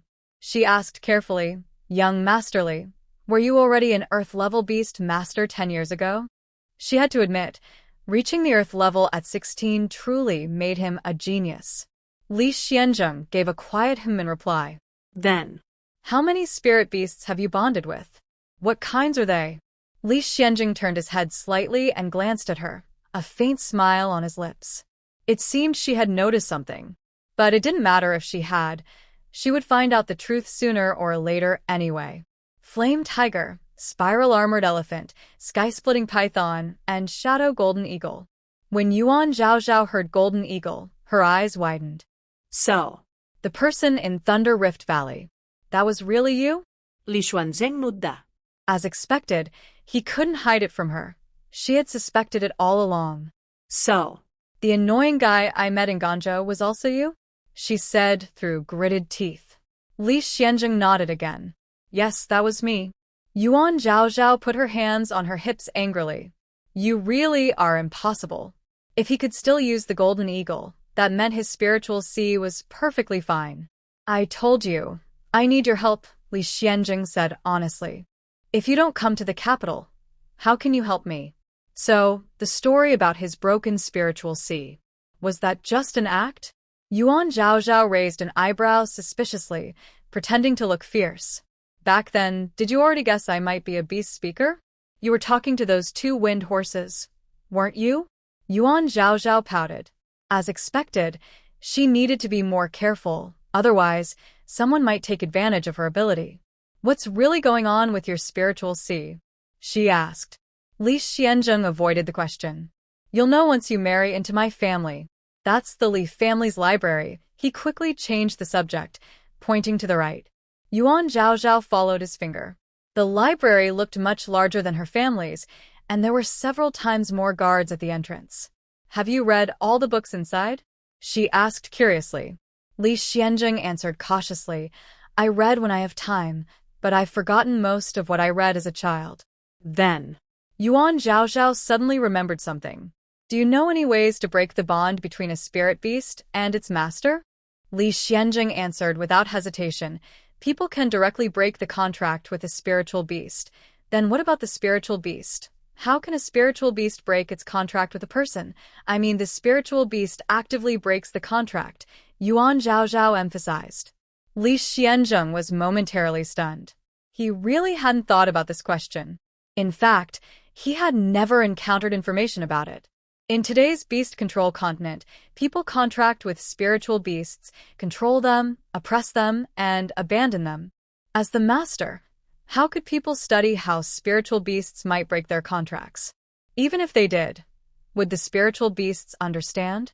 Li Xuanzhen's bro wisha. If there were beast tongue speakers, then the spiritual beasts could understand. Therefore, beast tongue speakers are the bridge for communication between humans and spiritual beasts. But people don't want the spiritual beasts to understand. They don't want such a bridge. They only want to dominate. So, beast tongue speakers disappeared. Li Shien looked at Yuan Zhaozhao and thought that if that was true, she would also be in danger. However, as long as she married into the Li family, he could still protect her. As for the matter he was investigating, he had waited 10 years and was in no rush. Yuan Zhaozhao saw Li Xuanjing's expression and knew he had never thought about this problem before. She lowered her shoulders in disappointment. By the way, Li Shien suddenly remembered, the Sky Dome Academy is the top spiritual beast academy in Yunlin country, with a history of over 1,000 years. Rumor has it was founded by a beast tongue speaker. Perhaps the library there might have notes left by this predecessor. Sky Dome Academy? The top spiritual beast academy in Yunlin country? Yuan Zhaozhao's lips, which had just begun to curl, instantly drooped. How can I, a famous failure, get into Sky Dome Academy? She muttered. Lee Shien chuckled softly. I can help you find a way. The gatekeeper quickly released the talking parrot and delivered the news that young Master Li personally sent Yuan Zhaozhao back to their residence to Yuan Sun. Then, respectfully, he greeted Yuan Zhaozhao and Li Xianling in front of them, saying, Miss, you're back. Young Master Li, thank you for sending our young lady home. Yuan Jinjin and Yun Hao stood in front of Yuan Sun. Father, if Yuan Zhaozhao goes to Sky Dome Academy, won't that embarrass our Yuan family? Yuan Jinjin was very angry. Moreover, she is a useless person who can't tame beasts. What can she learn at Sky Dome Academy? I don't know what the Li family is thinking. Do they even hope Yuan Zhaozhao can learn beast taming there? This matter was directly ordered by the Empress Dowager. Father didn't know about it beforehand, Yun Hao said. The Empress Dowager is from the Li family, also known as Li Zhan's third sister, Li Hua. The Emperor's eldest son, Yun Kai, is the Empress Dowager's son. He is 24 years old and a yellow-ranked beast tamer. Father, think of a way. Don't let Yuan Zhaozhao go to Sky Dome Academy. She is the most talented among her classmates at Sky Dome Academy. Everyone envies and admires her. If Yuan Zhaozhao goes and she has such a sister, won't her classmates laugh at her? Since the Empress Dowager issued the order, what can be done? Yuan Sun replied coldly. Yuan Jinjin glanced at Yun Hao. Let Consort One go talk to the Emperor. Yun Hao hesitated, but Yuan Sun refused first, saying, No. Although the eldest son of the Empress Dowager from the Li family has average talent, the Emperor favors the third son, who has better talent. But the Empress Dowager is still from the Li family. Letting Consort One talk to the Emperor about such a small matter would be pointless and overblown. The Emperor wouldn't embarrass the Empress Dowager just because of Consort One. Father, then, just let the classmates laugh at Jinjin and the Yuan family. Yuan Jinjin pouted angrily, crossing her arms. Jinjin, don't be upset. We'll think of another way, Yun Hao comforted her. What other way is there? Yuan Jinjin muttered. Yun Hao glanced at the thoughtful Yuan Sun and said to Yuan Jinjin, Actually, as long as Yuan Zhaozhao doesn't go, isn't that fine? Yuan Jinjin's eyes lit up. Yes, if she doesn't go, that solves the problem. At that moment, a parrot flew in and landed beside Yuan Sun. It repeated the doorman's words sharply. Young Master Li from the Li family is sending Miss back to the residence. Young Master Li from the Li family is sending Miss back to the residence. Yuan Sun was confused. Why is the Li family so interested in Yuan Zhaozhao? Since the incident 10 years ago, young Master Li, Li Xianzhen, had rarely appeared in public. Now, he was personally sending Yuan Zhaozhao back? Mother is right. The head lady of the Li family is useless at controlling beasts, so she sympathizes with Yuan Zhaozhao. Yuan Jinjin snorted coldly. Li lady is so eager to be kind to Yuan Zhaozhao. Maybe she's afraid Li Xianzhen, this useless man, won't find a wife. That's true. Li Xianzhen has been useless for 10 years. A few years ago, there was still hope he could recover, but now, after 10 years, it seems unlikely. Yuan Sun's eyes flickered. That possibility wasn't impossible. After all, it's been 10 years. With the resources of the Li family, how could they not supply the right spiritual herbs and stones? If he could really recover, why would there be no news after 10 years? Father, you don't need to come out. I'll go meet him. Yuan Jinjin snorted coldly, turned around, and left. Yun Hao followed her out. Li Xianzhen followed Yuan Zhaozhao into the Yuan residence. After the carriage was checked, it was allowed inside. The doorman was nearby. It seems sister has developed a good relationship with the young master from the Li family, Yuan Jinjin said sarcastically as she and Yun Hao turned the corner. Yuan Zhaozhao replied directly, Not as good as the relationship between my sister and the third prince. They are inseparable every day. Yuan Jinjin glanced at Li Xianzhen, feeling quite regretful.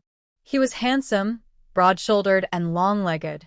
10 years ago, before he was of age, he already had an air of pride. She remembered her heart pounding, even imagining the embroidery patterns on her wedding dress. Later, his spiritual beast's consciousness shattered, and he became useless. Even so, with his looks and family background, how could he care for Yuan Zhaozhao, this useless person? Young Master Li, Yuan Jinjin raised an eyebrow at Lee Shien. Our marriage contract was originally meant for sister. Now that she's returned from Guangzhou, the engagement should be returned to her. Please don't blame sister, young master. In the future, treat her well. Yuan Zhaozhao's eyes widened in surprise. Yuan Jinjin's words were vague and could easily be misunderstood. I wonder how Lee Shien will answer. Lee Xuanzeng smiled softly. Miss Yuan is right. I've been engaged to Zhao Zhao since I was young, and she is the only wife I recognize. He took Yuan Zhaozhao's hand gently. Now that my wish has come true, I want to show her all the best things. Why would I blame her? Yuan Zhaozhao pretended to be happy, but inside she sighed. This man's words are really tricky. He still believes in her? TSK. Yuan Jinjin's face turned pale. Does he really think it's Yuan Zhaozhao? Zhaozhao. Lee Shien held her hand and placed it over his heart. In a few days, I will come to pick you up to go to Tianqiong Academy. He pointed to the carriages. All these are things I prepared for you, food, clothes, everything good. Don't feel wronged. Otherwise, I will feel sad. Yuan Zhaozhao shivered and forced a smile. Zhaozhao understands. Zhaozhao will take good care of herself. She blushed shyly, then lowered her head and leaned weakly into Li Xuanjing's arms. Seeing this, Yuan Jinjin's chest heaved with anger. Her look made Yuan Hao angry too. Jinjin, he reminded her. Yuan Jinjin snapped out of her thoughts. A useless person is truly a match for another useless person. She, Yuan Jinjin, is a genius of the Yuan family. Only someone like the third prince, with noble status and beast-taming talent, can match her. That's right. You, who have no spiritual sea, and someone whose spiritual sea has collapsed, won't need to practice beast-taming anymore. Just eat, drink, and have fun, Yuan Jinjin sneered coldly. Why go to Tianqiong Academy? Isn't that a waste of time? Yuan Zhaozhao took the opportunity to pull back her hand that Lee Shien had grabbed and excitedly hugged it to her chest. It's because we have so much time that I want to go to Tianqiong Academy and have some fun. Yuan Jinjin was speechless. Yuan Zhaozhao waved her hand. All right, I won't talk to you anymore. We need to hurry back and unload the things. Yuan Jinjin watched as 7 or 8 carriages passed by. The carriages creaked, probably loaded with a lot of stuff. She couldn't help but glance at Yuan Hao. They've been engaged for many days, but Yuan Hao hasn't given her anything. Compared to Lee Shien, Yuan Jinjin quickly pushed the idea of comparison out of her mind. If Yuan Zhaozhao insists on going to Sky Dome Academy, we have no choice. Yuan Hao whispered softly into her ear. We need to find a way to stop her. Yuan Jinjin clenched her teeth. Do you have any good ideas? Yuan Hao whispered to her again. Early in the morning, Yuan Jinjin went to Yuan Zhaozhao's courtyard. Yuan Zhaozhao, the weather is nice today. How about I take you to find your way around Sky Dome Academy? She lifted her chin proudly.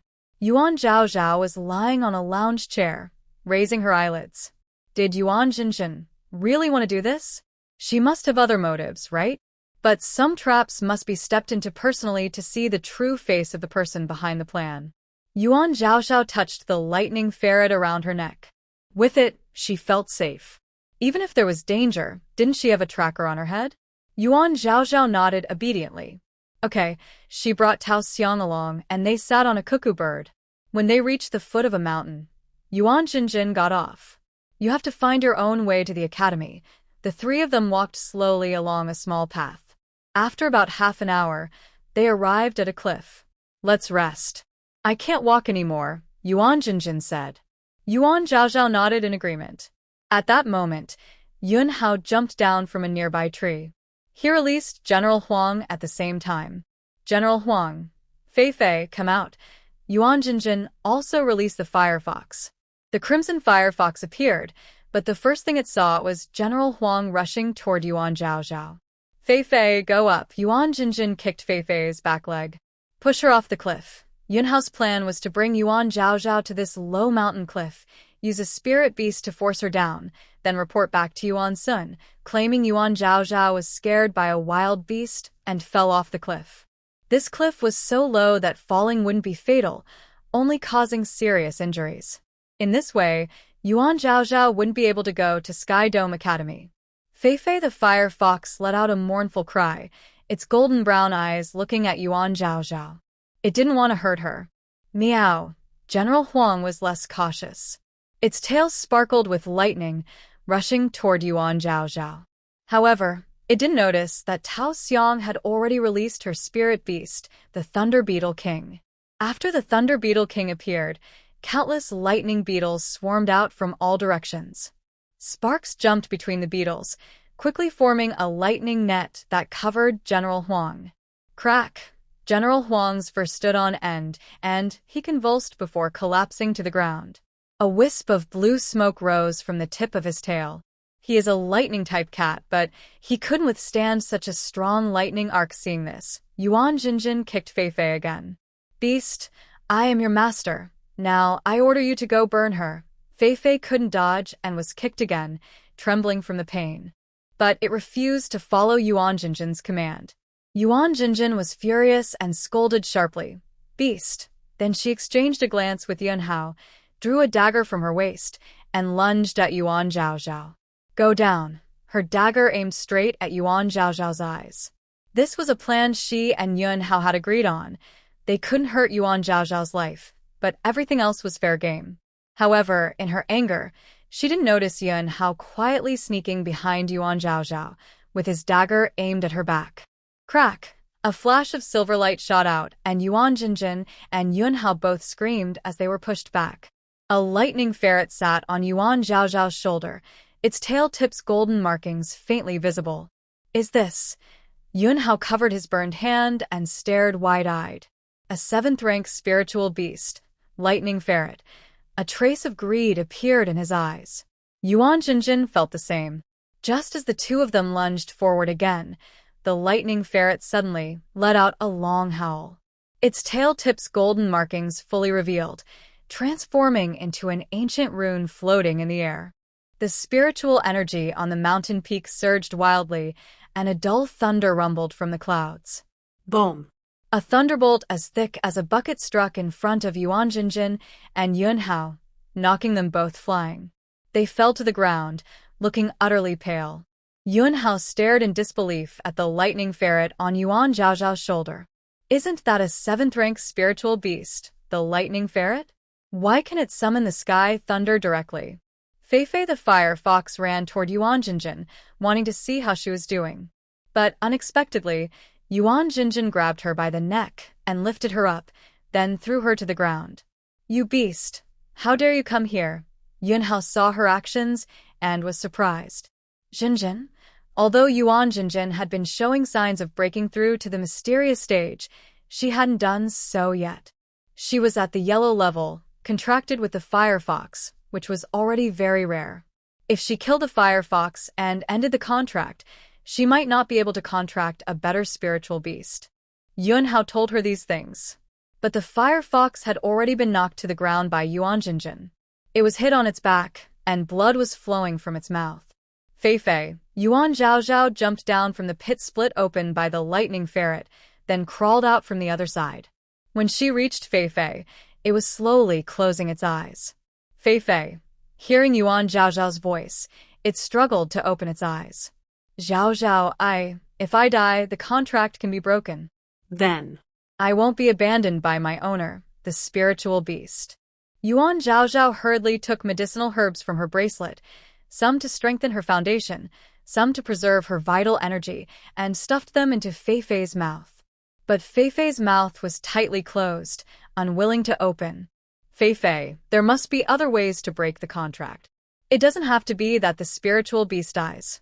Feifei, you trust me. Yuan Zhaozhao, following her usual habit, tried hard to pry open Feifei's mouth, even though sharp teeth scratched her skin.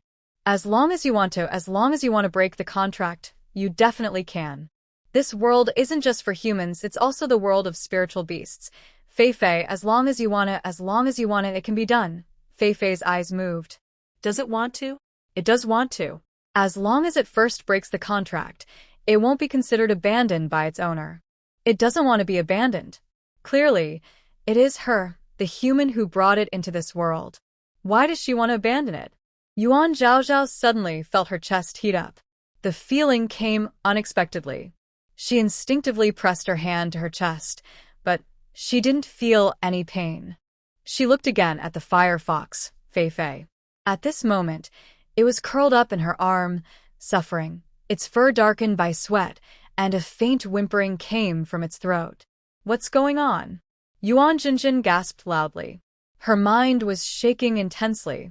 Her other spiritual beast, the cuckoo, hurriedly flew out of her mind. Fei Fei suddenly looked up, her beast eyes fixed directly on Yuan Jinjin. Yuan Jinjin's face turned pale. That look was one of abandonment. What does it mean? Does it no longer want to be her spiritual beast? A faint thread of spiritual power appeared around the firefox, connecting to Yuan Jinjin's chest. There were 6 of these bonds in total. Suddenly, one of the spiritual power threads snapped. "Fei Fei!" Yuan Jinjin shouted sharply, trying to seal the contract again with hand gestures. But as her spiritual power touched the thread, it was forcefully pushed away by a strong force. Then, one by one, the threads of spiritual power broke apart. "You." "Fei Fei, I raised you for 6 years, and you dare to." Her words suddenly stopped. The last spiritual power thread made a sharp sound like a broken string, then completely vanished into the air. Fei Fei, the firefox, trembled all over, then exhaled a hot breath as if relieved. Yuan Jinjin suddenly spat out blood and staggered, kneeling on the ground. The backlash from the broken contract made her mind feel struck by lightning, and her vision darkened. Not only that, she could clearly feel some of her spiritual power being pulled away from her body. This was the spiritual power feedback from Fei Fei's 6 years of cultivation. "No."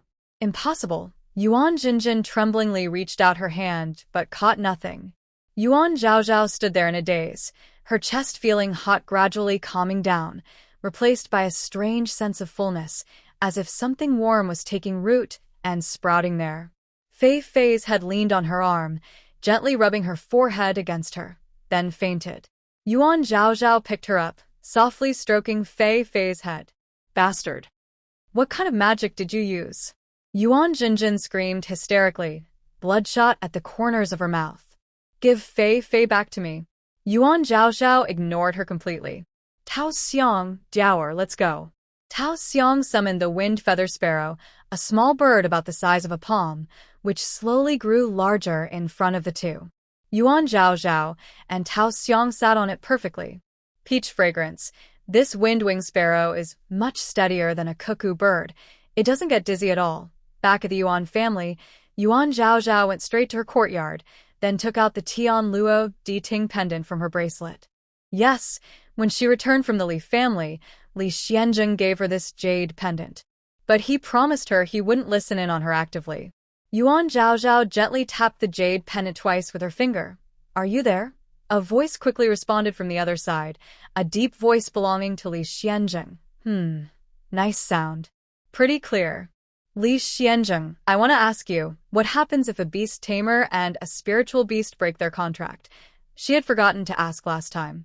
On the other side, there was patient silence. When a beast tamer and a spiritual beast break their contract, to avoid losing their spiritual power, they usually keep most of the beast's spiritual energy inside themselves. So, after the contract is broken, the spiritual beast remains at its previous level. Yuan Zhaozhao had seen in a book sent from the Li family that now, after forming a contract, beast tamers usually don't share the spiritual energy they cultivate, and they also take the spiritual energy from the beasts. As a result, humans keep improving, but spiritual beasts stay stagnant. This causes many beast tamers to break their contracts after they advance. These spiritual beasts work hard for years, only to return to their pre-contract state in an instant. It's very unfair to these spiritual beasts. So, if a spiritual beast voluntarily breaks the contract, can it take back its spiritual energy? There was a moment of silence on the other side. In theory, yes. But currently, most spiritual beasts don't know they can actively break their contracts. Or perhaps, spiritual beasts are more emotional than beast tamers. "What happened?" Lee Shien asked. Yuan Zhaozhao snorted coldly. "You said I was in danger. You can feel it, but I just now." She briefly explained what just happened but kept the matter of the fiery fox Fei Fei breaking the contract a secret.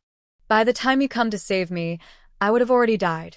Haha, Lee Shien chuckled softly. You have lightning Marten around you, and your little mate's Thunder Beetle King, Yuan, and Yunhao, 2 people, you're not in real danger. Haha, there was also a familiar female voice beside Lee Shien. It was Mu Qinglian. Madam is also here. Yuan Zhao awkwardly greeted through the jade pendant to Lady Li. Lady Li, Zhao is good. Mu Qinglian smiled gently. Yuan Zhao softly said, Well, then, that's all for now. Unconsciously, she said, Goodbye. Over there, Lee Shien frowned in confusion. Goodbye? Is she really looking forward to seeing him again? Yuan Jinjin from the Yuan family. Probably doesn't want Zhao to go to Sky Dome Academy. Mu Qinglian immediately guessed Yuan Jinjin's intention after hearing what Yuan Zhao said. Xianzhen, Zhao can't tame beasts, and if she goes to Sky Dome Academy, she might be bullied. You need to go there to protect her. Li Shien nodded. I will go. Mu Qinglian nodded seriously. Mother knows you're upset, but Zhao is a good girl. She might not be any worse than those girls who can tame beasts. Since you promised to marry her, you must not let her down. Otherwise, Mother won't accept you as her son. Do you understand? The huge gap between a son who is a genius in beast taming and one who lost everything after his mind broke is hard for ordinary people to bear. Moreover, the Yuan family proposed a marriage exchange, which was really too much. Mu Qinglian decided to cancel the engagement between the 2 families, and Li Zhan agreed. However, Li Shien went to Guangzhou and returned to set a wedding date. Madam, you can rest assured, Li Zhan said. My son is like his father, and Xianzhen will be the same. Once he makes a decision, he won't change it. After speaking, he looked at Li Shien. Shien, go to the study with your father. Mu Qinglian waved her hand. Go ahead. She didn't understand beast taming, so she didn't involve herself in many affairs of the Li family. But she managed the household's food, clothing, and shop operations. Outside, Li Zhan glanced at Li Shien. Recently, you still need to show yourself at Sky Dome Academy, or your name won't be on the list to suppress the beast tide this time. Since you suspect Yuan Zhao is a beast language user, it's best to let her join the beast tide suppression. Li Shien nodded. Father, I found out that at the border of the 4 kingdoms, a soul-summoning pavilion was established some time ago. It is said that they can use soul-summoning incense to control spiritual beasts for beast tamers. I want to go see. Yuan Zhao put down her listening device and took out various spiritual medicines from her bracelet. 9-turn cultivation pill. Stabilizes the consciousness. C. Repairs internal injuries. Heart-nourishing powder. Gently nurtures the heart meridians. Qi strengthening paste, applied externally. All of these can be used. Yuan Zhao first applies the Qi strengthening paste to the back of Fei, which was hit, then feeds it the cultivation pill and heart-nourishing powder. Looking at other medicines, congealing origin pill, returning Yuan powder, exquisite pill, spirit fruit, they are all spiritual medicines for healing injuries. It seems all can be used for Fei. Young Miss, Tao Xiang steps closer. Don't worry. These spiritual medicines won't work immediately. Just be patient. She also looks at Fei with pity. Fortunately, Fei and the second miss have ended their contract. It won't be the second Miss's spirit beast anymore, and she can't hurt it again. Yuan Zhao nods. Indeed, this is a good thing. Over the next 2 days, Yuan Zhao carefully cares for Fei, feeding it various spiritual medicines daily. Its injuries heal quickly. My wounds are healed. Fei proudly spins around on Yuan Zhao's bed, then snuggles into her arms. Thank you, Zhao, for saving me. Yuan Zhao reaches out to carefully check its injuries. When she sees they are all healed, she gently pushes it away. Aren't you the one who wanted to die? Why are you coming over? Yuan Zhao, don't like small animals that want to die. Honestly, seeing Fei, the fiery fox, lifeless and closing its eyes made her feel anxious and scared. I didn't mean to. Fei twists its body and pouts at Yuan Zhao. I just want to end the contract. If the owner willingly gives up, the spirit beast will be too miserable. I heard from the owner. I heard from Yuan Jinjin that Yuan So, the second young master of the Yuan family, when breaking through to the profound stage, voluntarily ended his contract with the spirit beast Qing Tongue Snake, and and even killed Qing Snake himself. Yuan Zhaozhao's eyes widen in shock. What? Why would he kill his own spirit beast? Fei Fei takes the opportunity to tug at Yuan Zhaozhao's arm. Because he didn't want a spirit beast to be contracted by others, to become someone else's helper. Yuan Zhaozhao can't believe such a thing could happen. After following her for several years, fighting side by side, and training together, her spirit beast wanted to improve its strength. It was okay to break the contract, but then it also wanted to kill. Fei Fei. Yuan Zhaozhao pulled the firefox off her arm. Tell me, what did you do before you and Yuan Jinjin ended your contract? Why suddenly? Was your contract just broken? Fei Fei tilted its head and thought carefully. What did I do? I didn't do anything. It looked up at Yuan Zhaozhao. I just listened to you, you said. As long as I wanted, I could break the contract. So I kept thinking, I want to break the contract, I must break the contract. And then, it was broken. Yuan Zhaozhao's eyes flickered. If she just thought about it, could it be that as long as a spirit beast truly and sincerely wants to break the contract and persists, it can do so with a human? She quickly asked again, Fei Fei, have you ever thought about breaking your contract with Yuan Jinjin before? Fei Fei shook its head sadly. She is my owner. She took me out of the burning sky valley, took me everywhere. We've been together for 6 years. If she hadn't felt that she was going to abandon it, how could it have? Yuan Zhaozhao bit her nails and thought. Could it be that as long as a spirit beast sincerely wants to break the contract, it can? She looked at Fei Fei and decided to keep this discovery to herself for now. When she went to Tianqiong Academy and saw the notes left by the beast language speaker from 1,000 years ago, she would think about it again. Miss, I'll go heat some water for your bath. Tao Xiang turned around. Yuan Zhaozhao put down the firefox. Wait, I'll go with you. They needed to burn wood to heat the water, then carry it over in batches. Relying on Tao Xiang alone was too tiring. They went to the kitchen, boiled the water, poured it into a bucket, then scooped cold water into a pot before carrying everything back to the room. Miss, you leave the bucket at the door. I'll carry it inside, Tao Xiang said. Yuan Zhaozhao set down the bucket and walked to the bed. Fei Fei, do you want a bath too? Fei Fei, there was no sign of Fei Fei on the bed. Fei Fei, Yuan Zhaozhao went under the bed to look, but it was gone. Fei Fei, there was nothing outside. There was nothing inside either. Miss? Peach Blossom came out. Fei Fei is gone, Yuan Zhaozhao said. Peach Blossom also started to look around, in the front yard and backyard. But she couldn't find her. Fei Fei. Fei Fei. Zhaozhao. Suddenly, a very soft voice sounded from under their feet. Yuan Zhaozhao looked down and saw it was a boiling claw frog. Boiling claw frog? Why are you here? The frog blushed shyly. Today, I don't need to boil so much water. I thought I'd come help you. I can boil water myself, I don't want to hurt you. Yuan Zhaozhao crouched down. I'm looking for Firefox Fei Fei. You should go back quickly. If Jin Xiu can't find you, she'll get angry. The frog stood up. I saw it. What? I saw. Yuan Jinjin took Firefox away.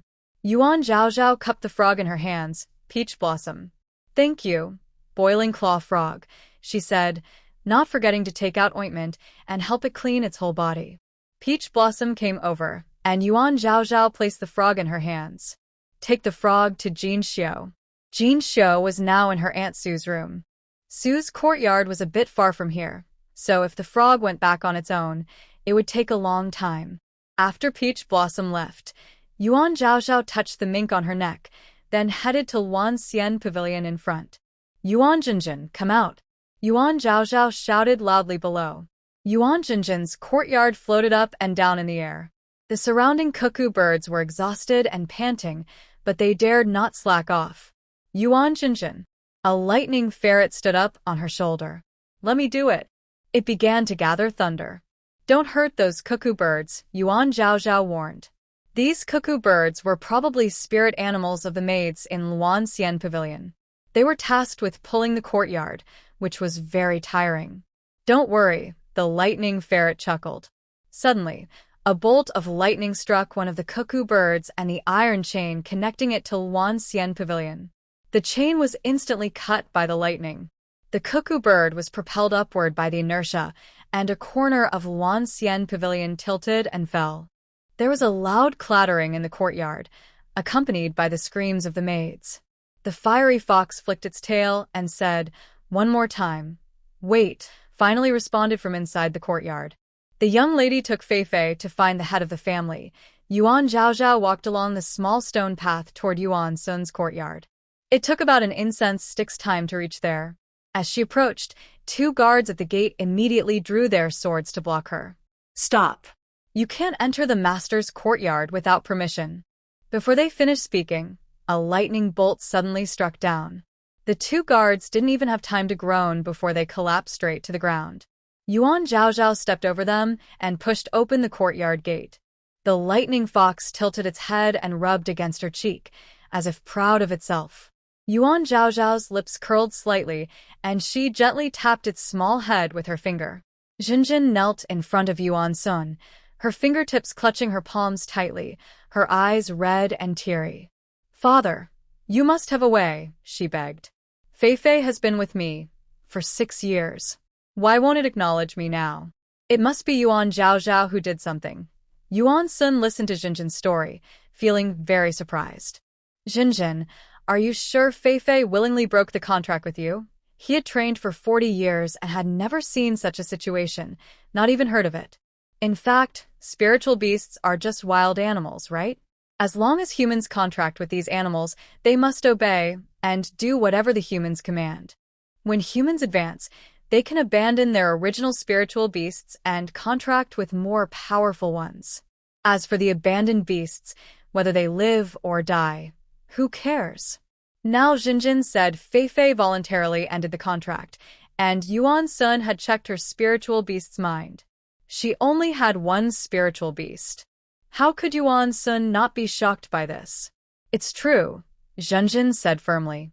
"Father, I wanted to wait until I reached the mysterious stage to break the contract, but I haven't yet. I need to go to the border of the 4 kingdoms to suppress the beast tide soon. And I want to take Fei with me. Father, please help me." Since Fei and she broke their contract, she lost Fei's power support, and her spiritual energy suddenly dropped. She no longer felt like she could break through.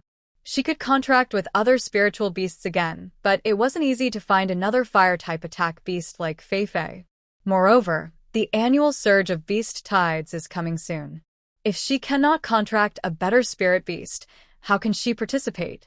Yuan Jinjin knows what Yuan Sun is worried about. "Okay, I will help you." Yuan Jinjin is very happy. She cannot contract with the Scarlet Spirit herself, but with her father's spiritual power helping, under the pressure of strong spiritual energy, even if Scarlet Spirit is unwilling, it cannot resist. She begins to cast the contract spell again, directing her spiritual power towards Scarlet Spirit. Yuan Sun's spiritual power follows closely, also directed at Scarlet Spirit.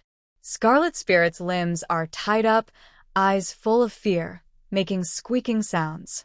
Yuan Jinjin and Yuan Sun can't understand, but Yuan Zhaozhao, who rushes in, hears it.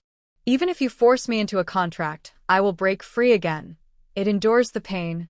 Little Marten, a lightning Marten, stands up, gathering lightning arcs to strike at Yuan Sun.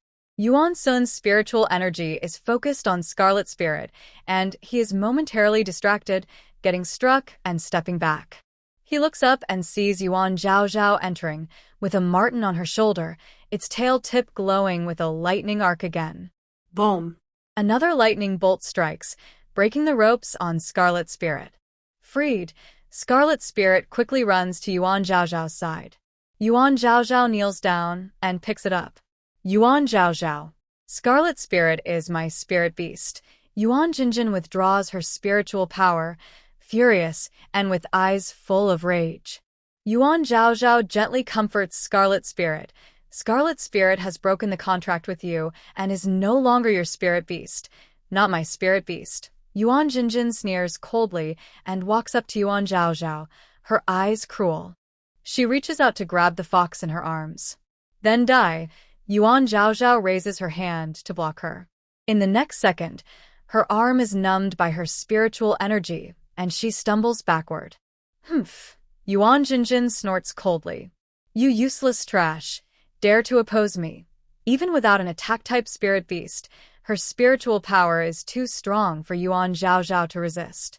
The lightning Marten reacts quickly and lunges at Yuan Jinjin's face, but at this moment, a tiger rushes out from Yuan Sun's direction.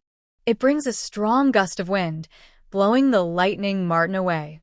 Fortunately, the lightning Marten is small. It grabs the door frame, then kicks hard and pulls itself back. At the same time, a lightning arc strikes the tiger. The tiger is large and very inconvenient inside the house. Although it quickly jumped away, its front paw was still struck by a lightning arc. It roared angrily toward Yuan Zhaozhao, and a strong wind swept in. At this moment, thousands of thunder beetles appeared from all directions, forming a lightning arc net that surrounded the tiger. Each beetle's lightning arc was weak alone, but together, thousands of them were enough to overwhelm the tiger. The golden markings on the tail of the lightning ferret shone brightly, and its lightning arcs merged into the beetle net, greatly increasing its power. Yuan Sun watched in disbelief as his wind-etched tiger trembled and collapsed on the ground. The wind-etched tiger was a fifth-rank spiritual beast. He squinted, focusing on the golden markings on the tail of the lightning ferret. It's not a lightning ferret, Yuan Sun muttered. Enough, he suddenly shouted, and the wind-etched tiger returned to his spiritual beast consciousness. The storm finally stopped. The lightning ferret returned to Yuan Zhaozhao's neck and the Thunder Beetle King, and its swarm disappeared without a trace. Peach Blossom came in from outside the door, standing firmly beside Yuan Zhaozhao. Miss, are you all right? She had just sent the boiling claw frog back outside Aunt Sue's courtyard and hurried over riding the wind-winged sparrow. Luckily, she arrived just in time. Yuan Zhaozhao shook her head at her. I'm fine. Yuan Sun's spiritual beast didn't hurt her badly. He was holding back. Dad. Yuan Jinjin looked anxiously at Yuan Sun. My firefox. Yuan Sun glanced at her. The contract is broken. If the spiritual beast doesn't want to recognize you, why force it? Dad, Yuan Sun's expression was indifferent. Spiritual beasts choose their masters. That's natural. Recontract with a spiritual beast another day. Let the third prince accompany you to train. Yuan Jinjin let out a sharp laugh. Dad, because of the Lee family, you also have to protect her. Yuan Sun's eyes greedily looked toward Yuan Zhaozhao, then impatiently shifted his gaze to Yuan Jinjin. Stop making trouble. Yuan Jinjin took a deep breath, feeling frustrated and unable to calm her heart. But she had been with Yuan Sun for many years. She could tell he was truly annoyed. Humph. She snorted coldly and turned to leave. Yuan Zhaozhao saw the situation was resolved and wanted to leave too, but Yuan Sun called her back. Zhaozhao. Yuan Zhaozhao looked up at him. Master Yuan, what is the matter? Zhaozhao, where did you find that lightning ferret? Yuan Sun squinted. Yuan Zhaozhao kept a cautious eye on him. Yes, I found it in the Thunder Roar Rift. This matter couldn't be hidden anymore, so it was better to tell the truth directly. Yuan Sun's gaze was fixed on the lightning ferret, his eyes shining with greed. Zhaozhao, let me see this little ferret, he said softly, extending his hand, with a gentle but firm tone. Yuan Zhaozhao took a half step back, instinctively holding onto the lightning ferret. The ferret sensed Yuan Sun's intention and hissed warningly, baring its teeth. Master Yuan, this ferret has a fierce temper. It might hurt you. Yuan Zhaozhao refused. Yuan Sun's smile gradually turned cold. Just let me see it, he said, stepping closer slowly, his spiritual energy pressing down like a tide. Yuan Zhaozhao's breath caught, and her heels touched the doorframe. She couldn't retreat anymore. The lightning ferret bristled and arched its back, its tail tip glowing with golden patterns. Suddenly, a lightning arc shot toward Yuan Sun's face. Yuan Sun sneered, flicking a sleeve, and the lightning disappeared instantly. He formed a claw with his 5 fingers and reached out. An invisible force pulled the lightning ferret from Yuan Zhaozhao's shoulder and dropped it into Yuan Sun's palm. Ferret, Yuan Zhaozhao exclaimed, rushing forward, but Yuan Sun countered with a spiritual force, knocking her back several steps. Her throat felt a bitter, bloody taste. Yuan Sun held the ferret's neck, making it float in the air, then pointed his finger, condensing a contract spell, and pressed it forcefully toward its forehead. The lightning ferret struggled fiercely, its golden patterns shining brightly, and the contract spell was forcefully deflected. Yuan Sun narrowed his eyes. You don't want to, he sneered coldly and suddenly increased his spiritual power. The ferret let out a sharp, painful cry, its fur standing on end. Seeing this, Yuan Zhaozhao's eyes turned red. Ignoring Yuan Sun's spiritual energy, she rushed forward and hugged the floating lightning ferret tightly. She protected it in her arms. Yuan Sun shouted angrily. With his other hand, he gathered spiritual energy and struck her hard in the chest. Yuan Zhaozhao turned sharply, taking the blow with her back. The sound of bones breaking was clear, and blood seeped from her lips, dripping onto the ferret's fur. The lightning ferret was stunned. Zhao Zhao. He looked at her in disbelief.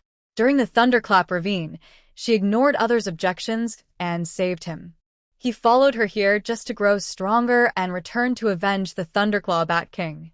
But he never expected that she would risk her life to save him. Zhao Zhao. Yuan Zhaozhao felt as if her back was being struck hard, hurting terribly. At that moment, a strange voice suddenly appeared in her mind. Gain the Beast Heart Power 1. Another one? Could it be? Yuan Zhaozhao looked down at the lightning ferret in her arms.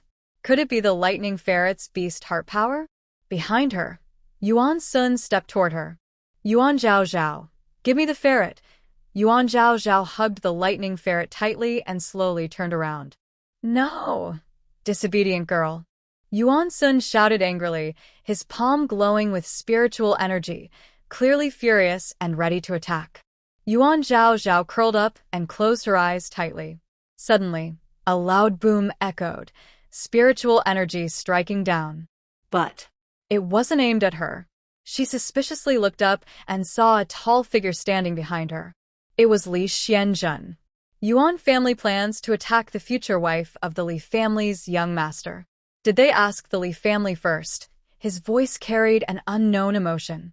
Yuan Sun saw him and slightly frowned. Young Master Lee didn't have a mental breakdown, did he? Lee Shien snorted coldly. I only had a mental breakdown, but I never said I lost all my spiritual power. Yuan Sun frowned. 10 years ago, Lee Shien was already a tier Earth beast tamer.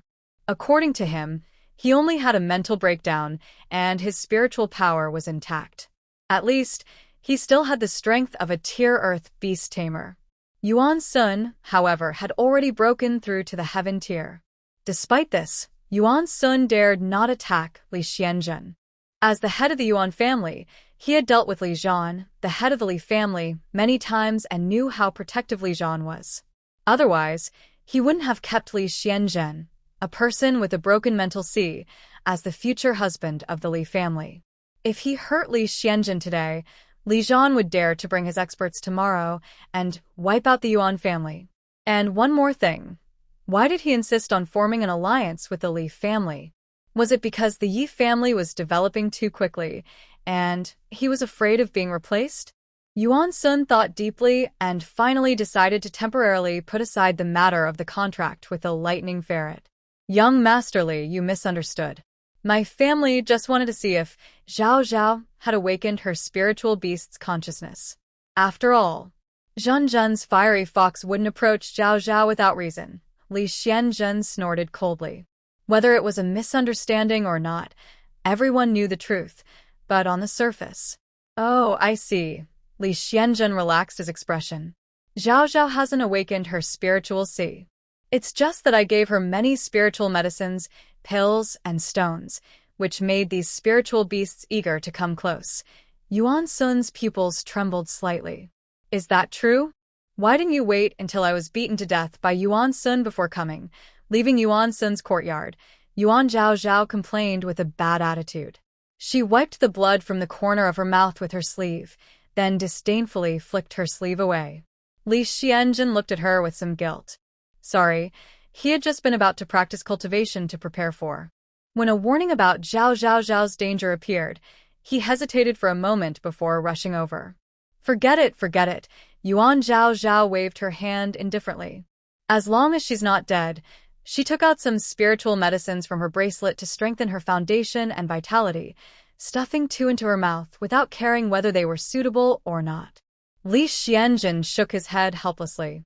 Suddenly, his steps froze, and his chest began to stir violently. His eyes turned a bright red in an instant. "What's wrong with you?" Yuan Zhao Zhao turned her head and saw his eyes. "What's wrong?" She instinctively ran back, but stopped about 3 steps away from Lee Shien. "Lee Shien," she tentatively called out. But Lee Shien furrowed his brows tightly, clutching his chest with one hand, groaning in pain, just like when she stayed at the Lee family before. Lee Shien. It was clearly her who was beaten just now. Why was he feeling so bad? Feeling unwell. She needed medicine. Yuan Zhao Zhao took out the medicine she had just eaten from her bracelet again and stepped forward to feed it to Lee Shien. Unexpectedly, Lee Shien took 2 steps back, turned around, and tiptoed. As he floated into the air, a golden eagle appeared, carrying him into the sky, and disappeared instantly. "That aren't golden eagles supposed to be invisible to others," Yuan Zhao Zhao muttered. Tao Xiong, who had been behind, wanted to give Yuan Zhao Zhao and Lee Shien a chance to be alone together. "Quick, Wind Feather Sparrow." Peach Fragrance released the Wind Feather Sparrow, and Yuan Zhao Zhao climbed onto it, pulling Peach Fragrance up as well. "Follow quickly, Peach Fragrance. Come and see what's going on." The Wind Feather Bird is much slower than the Golden Eagle. When it carried Yuan Zhao Zhao and Peach Fragrance to the top of the Lee family's house, everything was silent. But the spiritual beast guards on the roof didn't relax for a moment. When they saw the Wind Feather Sparrow, they rushed up from below. Oh no! Yuan Zhao Zhao realized something was wrong. She forgot there were so many spiritual beast guards at the Lee family. Just then, the Wind Feather Sparrow spoke. "Lee family's young master's wife is here. Step back." The Wind Feather Sparrow had been raised in the Lee family. When it spoke, the guards immediately retreated into the air. Yuan Zhao Zhao. It can do that too.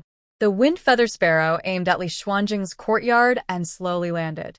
"The young master's courtyard has a barrier, but I can enter freely," the Wind Feather Sparrow said proudly as it landed, lowering its body to let Yuan Zhao Zhao and Peach Fragrance get off. After they got down, the Wind Feather Sparrow shrank back to the size of a palm. "Master, can I go see my friends?" The Wind Feather Sparrow perched on Peach Fragrance's shoulder, affectionately nuzzling her face. Peach Fragrance didn't understand its words and whispered softly, "What's wrong? Don't you want to return to your consciousness, see?" Yuan Zhao Zhao told her it wants to see its friends.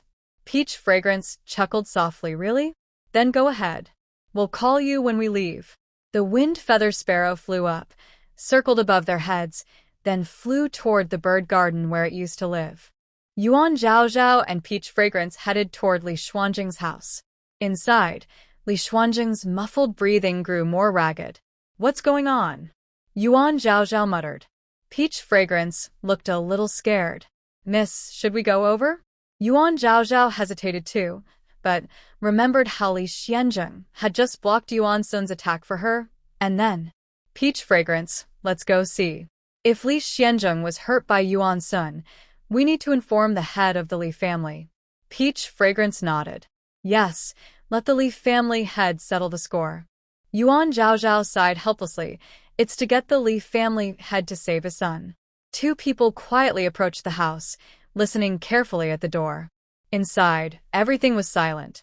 Yuan Zhao Zhao was about to breathe a sigh of relief when she suddenly heard Li Xuanjing's loud cry of pain, accompanied by the sound of something falling. Li Shien, she thought quickly, gripping tightly and pushing open the door. But what she saw inside made her gasp. The room was almost filled with a tiger, an elephant, a coiled python, and a golden eagle. When Yuan Zhao Zhao opened the door, the 4 spiritual beasts immediately looked at her. The tiger showed a fierce expression, the elephant flared its trunk, and the python's tongue nearly stuck out in front of her. Fortunately, the golden eagle recognized Yuan Zhao Zhao. It jumped in front of the others, spreading its wings to block them. Calm down. This is the master's wife. Hearing this, the tiger, elephant, and python relaxed and returned to their normal expressions. They looked worriedly at the man sitting on the ground. Lee Shien. Lee Shien, what's wrong? She asked anxiously. Lee Shien looked very strange. He sat on the ground, his body tense, clutching his collar tightly, with veins bulging on the back of his hand, as if he was trying to suppress something with all his strength. Under the moonlight, Yuan Zhaozhao clearly saw a golden glow emanating from his chest.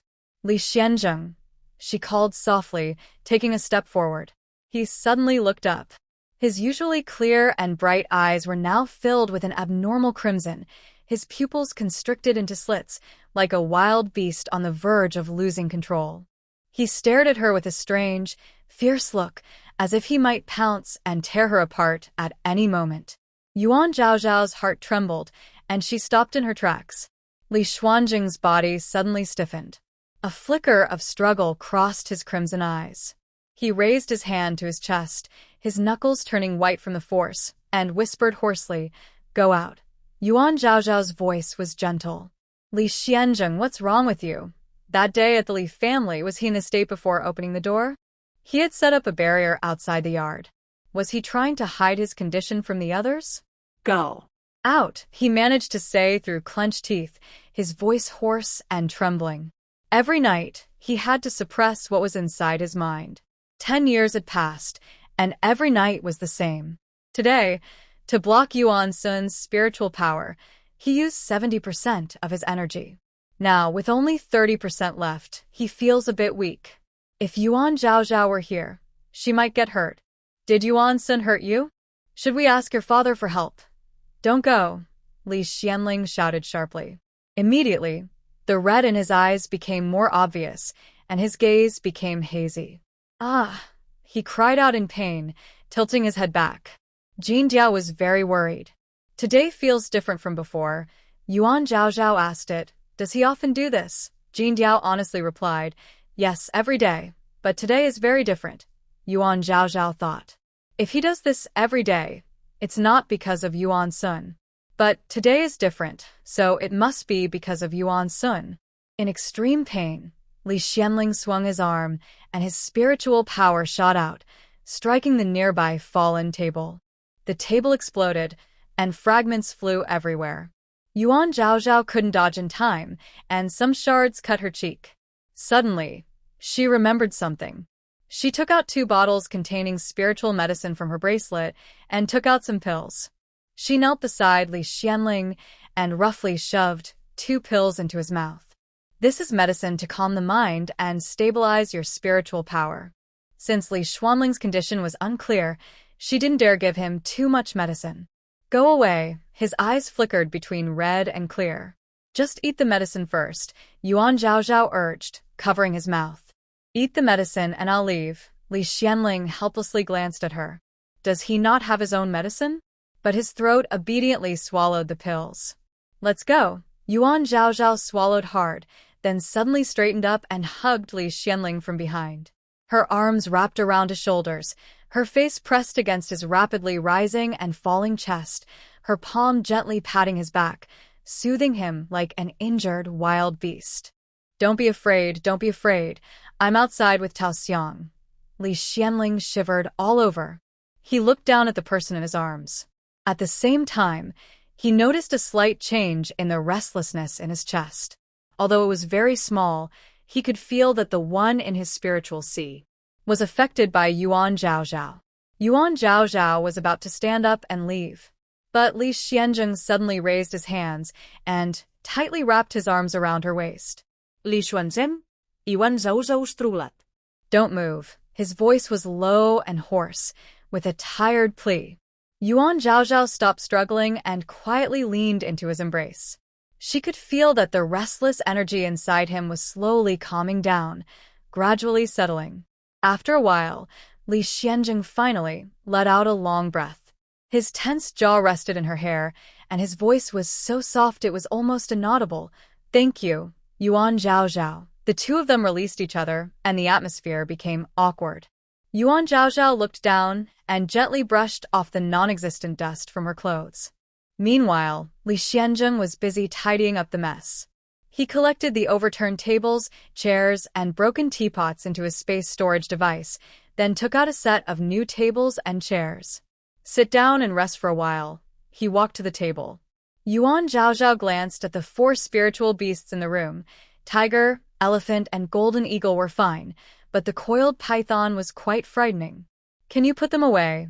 Lee Shien raised his arm, and 4 streams of light flashed. The spiritual beasts disappeared instantly. The room, which was crowded before, now felt spacious. Yuan Zhaozhao finally sat down at the table. After a while, she managed to calm her awkward feelings and looked at Lee Shien. "Earlier, the golden eagle said you do this every night." "Why?" Lee Shien was momentarily stunned. This talkative golden eagle. "Nothing much." Yuan Zhaozhao stared at him, showing she wouldn't give up until he explained. Lee Shien looked at her with some helplessness. "Actually, my spiritual beast's consciousness hasn't collapsed." Yuan Zhaozhao wasn't surprised. She already knew. 10 years ago, Li Shien had already become a Tier 3 beast tamer. Among the younger generation, he was undoubtedly a top talent. Just as a tsunami-level beast tide, which occurs once every 12 years, was about to arrive, Li Shien was chosen as the leader of the beast suppression group, leading a group of young beast tamers to the border of the 4 kingdoms to suppress the beast tide. Also accompanying them were royal-employed beast tamers. The other 3 countries had similar arrangements. In essence, it was the royal family protecting the young talented beast tamers of each country, using the beast tide as a training opportunity. If the younger generation cannot handle it, skilled beast tamers hired by various countries will step in to continue the suppression. The suppression was successful, but many young people were lost. The first to fall was Lee Shien. There were also other top talents from 3 different kingdoms. Later, it was said that Lee Shien forcibly contracted with the largest beast in the beast tide, the black dragon, causing his mind to collapse and his spiritual beast to fall into sleep. "Actually, I successfully contracted with the black dragon," Lee Shien said to her. "A dragon?" Yuan Zhaozhao was surprised. She didn't know there were dragons in this world. "But that black dragon, for some reason, is calm during the day but becomes wild at night. I can only suppress it with spiritual power every night. Since you successfully contracted with it, why did you spread such rumors?" Yuan Zhaozhao noticed the problem. Lee Shien raised an eyebrow, looking cautious. "Because I found out. There is something wrong with that beast tide." Yuan Zhaozhao's eyes widened. "Something wrong with the beast tide?" "Symbiosis between humans and beasts, spiritual power circulation. These only go wrong when the spiritual power is unbalanced. The annual surge-level beast tide isn't scary, but the 12-year cycle beast tide is very fierce, almost always causing heavy losses to beast tamers. Everything seems normal, but..." Li Xuanjing's pupils shrank as he remembered the past. Those surging beast tides, those beasts. Their eyes had no focus, as if they were controlled by something. "So," Yuan Zhaozhao supported her chin. "So, your hiding the truth is to find out what's really going on." Her eyes suddenly widened. "Are you asking me to help because of this?" But her bright eyes dimmed suddenly. "I don't know how to tame beasts." "How can I help you?" Li Shien looked at her. "If you are a beast language speaker, you could help me." Yuan Zhaozhao raised an eyebrow. Lee Shien nudda. "But I don't know exactly what you can do." Yuan Zhaozhao thought about what just happened. "So, Thinking about how close they had been, her ears turned red. "Did I help you?" Li Shien cleared his throat. "Earlier, the black dragon in my mind wasn't like before. If it weren't for Yuan Zhaozhao, he would have had to suppress it for at least half an incense stick longer. This should be related to the power of the beast heart you obtained." Talking about the beast heart power, Yuan Zhaozhao said, "Just now, I was holding Xiao Miao." She pulled the lightning ferret from around her neck. "When I turned my back to Yuan Sun, I think I gained another beast heart power." Li Shien looked at the lightning ferret. "You saved it, so you gained the beast heart power," he pondered. "Last time. Could it be?" Yuan Zhaozhao looked up and met his gaze. Both of them understood what the other was thinking about. The beast heart power comes from these spiritual beasts. Their trust in her, or perhaps their approval. Li Xianzheng reminded Yuan Zhaozhao. From the look of your father, he's probably thinking about Xiao Miao. You need to be careful. Yuan Zhaozhao held the lightning ferret close. He is already a tier sky beast tamer. Why would he be interested in my ferret? The lightning ferret is just a 7th rank spiritual beast. I'm afraid your ferret might be more than just a lightning ferret. Not just a lightning ferret? Yuan Zhaozhao looked down. Then what kind of ferret is this? If it makes Yuan-san interested, I suspect it might be a thunder dragon ferret. A dragon ferret? Yuan Zhaozhao looked at the tiny lightning ferret. Could it be a dragon ferret? The lightning ferret bared its teeth. I don't know either. When it was born, it was just a ferret. No other beast told it what kind of ferret it was. But this is just my guess. Li Xianzheng pointed to the tail of the lightning ferret. The golden pattern on its tail is a seal. When its spiritual power breaks through and the seal is lifted, it will transform into a dragon ferret. This kind of spiritual beast is rare and hard to find. No wonder Yuan-san is so eager for it, and even willing to harm you, his own daughter. Yuan Zhaozhao snorted coldly. What does it matter if I am his biological daughter? Anyway, he still has Yuan Jinjin and Yuan Lingen. She is a useless person, a disgrace to the Yuan family. If she dies, it won't be a big deal. At most, he would find an excuse to explain to the Li family. In his view, the Li family wouldn't do anything to the Yuan family just because of a useless person. But this time, Li Xianzheng suddenly appeared to save her. Yuan's son will have to think carefully. Li Xianzheng stood up. All right, what happened today and what we said only we know. Don't tell anyone else. Yuan Zhaozhao also stood up. She lowered her head hesitantly. Then, when you suppress the black dragon tomorrow, can I come and help you? Li Xianzheng initially wanted to refuse, but okay, he needed to try again to see if the reason the black dragon in his mind calmed so quickly today was really because of Yuan Zhaozhao. Then I'll go back now. Outside the door, Tao Xiang called back Feng Lingke, holding Feifei, waiting for Yuan Zhaozhao. Miss, are you coming again tomorrow? What's wrong with young Master Li? It was so scary. He's fine, just the aftereffects of his mind breaking down. Yuan Zhaozhao didn't tell Tao Xiang the full truth about Li Xuanjing's condition. On the way, Yuan Zhaozhao kept thinking.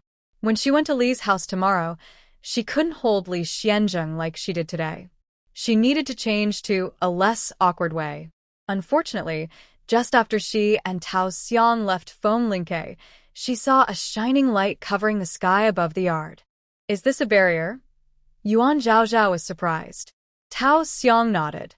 Yes, it's a barrier. At that moment, Yuan Sun came into the yard. Zhaozhao, did you just come back from Li's house? Yuan Zhaozhao looked at him carefully, unsure if he saw Li Xuanjing's golden eagle. Yuan Zhaozhao, you, a useless person who can't tame beasts, what's the point of keeping that little thing? Hearing this, Yuan Zhaozhao thought carefully.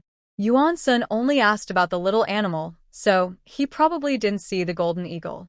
She looked up with a teasing gaze. Master Yuan, still not giving up? Still trying to take it by force. A flash of awkwardness crossed Yuan Sun's face. As the head of the Yuan family, the word force was really embarrassing. But deep down, his plan was indeed to take it by force. He spoke with a hint of shame and anger. Zhaozhao, I am your father. Yuan Zhaozhao raised an eyebrow. And what does that matter? Zhaozhao, you can't tame beasts. What's the point of keeping that little thing? Why not give it to your father? When you marry into Li's family, I will think of your filial piety and surely protect you. Yuan Zhaozhao crossed her arms. Oh, so are you saying that after I marry into Li's family, you plan to ignore me? Yuan Sun smiled faintly. That was indeed his plan. She was just a useless person. Did he really need to bother himself with her? But the Li family is different. Once a woman marries in, she must treat them well, or they might use this to cause trouble and demand benefits from the Li family. Since that's the case, how dare the head of the Yuan family still hope I will offer dower as a gift to you? Although Yuan Zhaozhao doesn't know the exact rank of the thunder dragon mink, knowing that a beast as a spiritual creature would make Yuan Sun, a top-tier beast tamer, interested. at least a third-rank beast. Thinking of this, she couldn't help but glance at Diao, feeling surprised that such a small mink might be a third-rank spiritual beast. Back then, in the Thunder Roar Rift, Yuan, Jinjin, and Yuan Hao looked down on it. If they knew the true rank of Diao, they would probably regret it deeply. You, a useless person. How long can you protect it? Yuan Sun slowly approached. Today I found it. Someday others will find it too. I can show mercy to you, but others won't. Zhao Zhao, possessing such a treasure is dangerous. Do you understand? Yuan Zhao Zhao grabbed Tao Xiang and took 2 steps back. The head of the Yuan family still wants to come? I tell you, if I am in danger, the young master of the Li family will appear. Yuan Sun frowned. Could Li Xianjing appear instantly? Just now. Li Xianjing seemed to appear out of nowhere. He looked over Yuan Zhao Zhao from top to bottom, finally focusing on the hairpin in her hair. That hairpin. It was the one lady Li often wore. Yuan Sun suddenly understood. That hairpin was probably a magic tool that allowed Li Xianjing to appear instantly. Zhao Zhao, think carefully about what your father said. Yuan Sun stopped and turned to leave, reminding Yuan Zhao Zhao, you must protect this mink. He set up a barrier, afraid it might run away. After Yuan Sun left, Fei Fei jumped down from Tao Xiang and came to Yuan Zhao Zhao. This barrier is to prevent the little mink from escaping. Yuan Zhao Zhao frowned, about to speak, when she saw Lightning Mink lift its head. What little mink? I am higher than you. Call me Little Mink Lord. Fei Fei rolled her eyes. Humph. Lightning Mink slid down Yuan Zhao Zhao's neck and started gathering lightning arcs. Huh, Yuan Zhao Zhao exclaimed. You all are around me, so we are family siblings. How can you fight?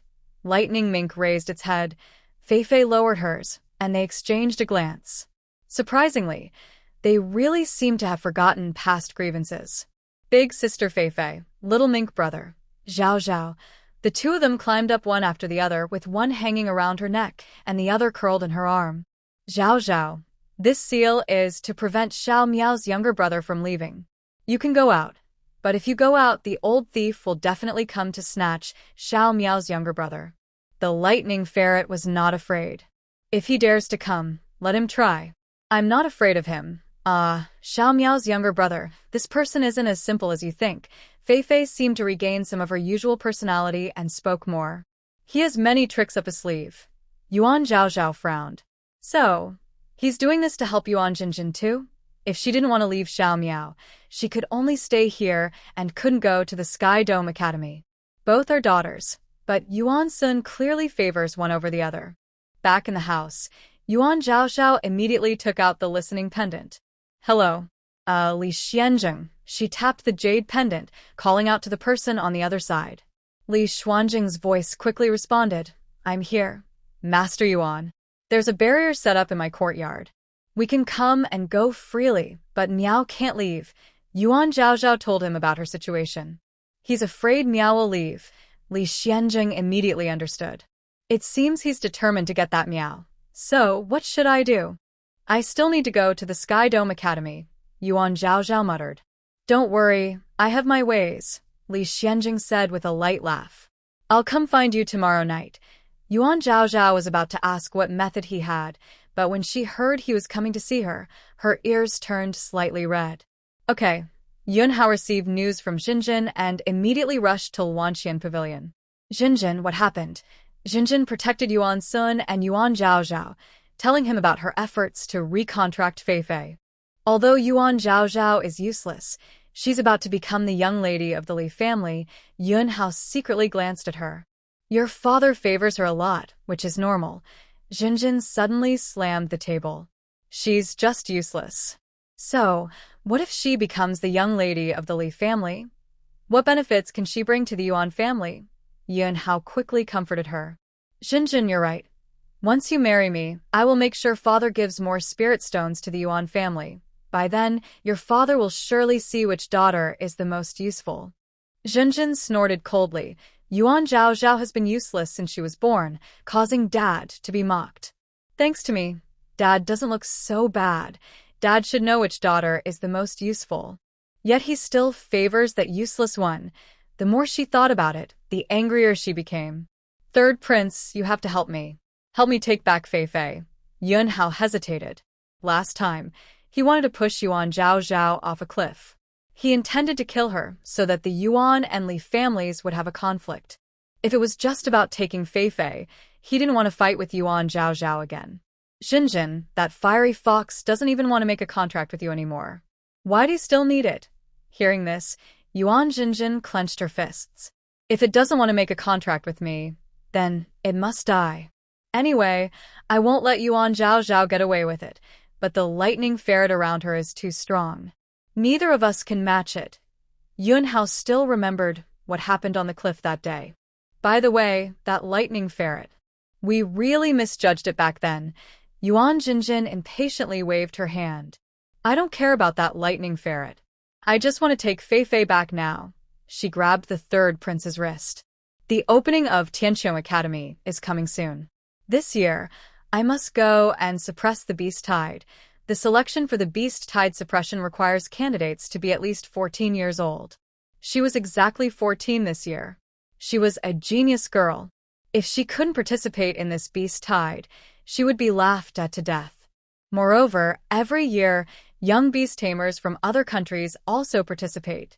Only by competing with them can she truly understand her level. She didn't want to miss this chance. The beast tide is after our wedding date, so it's not urgent. Yuan Hao tried to persuade her.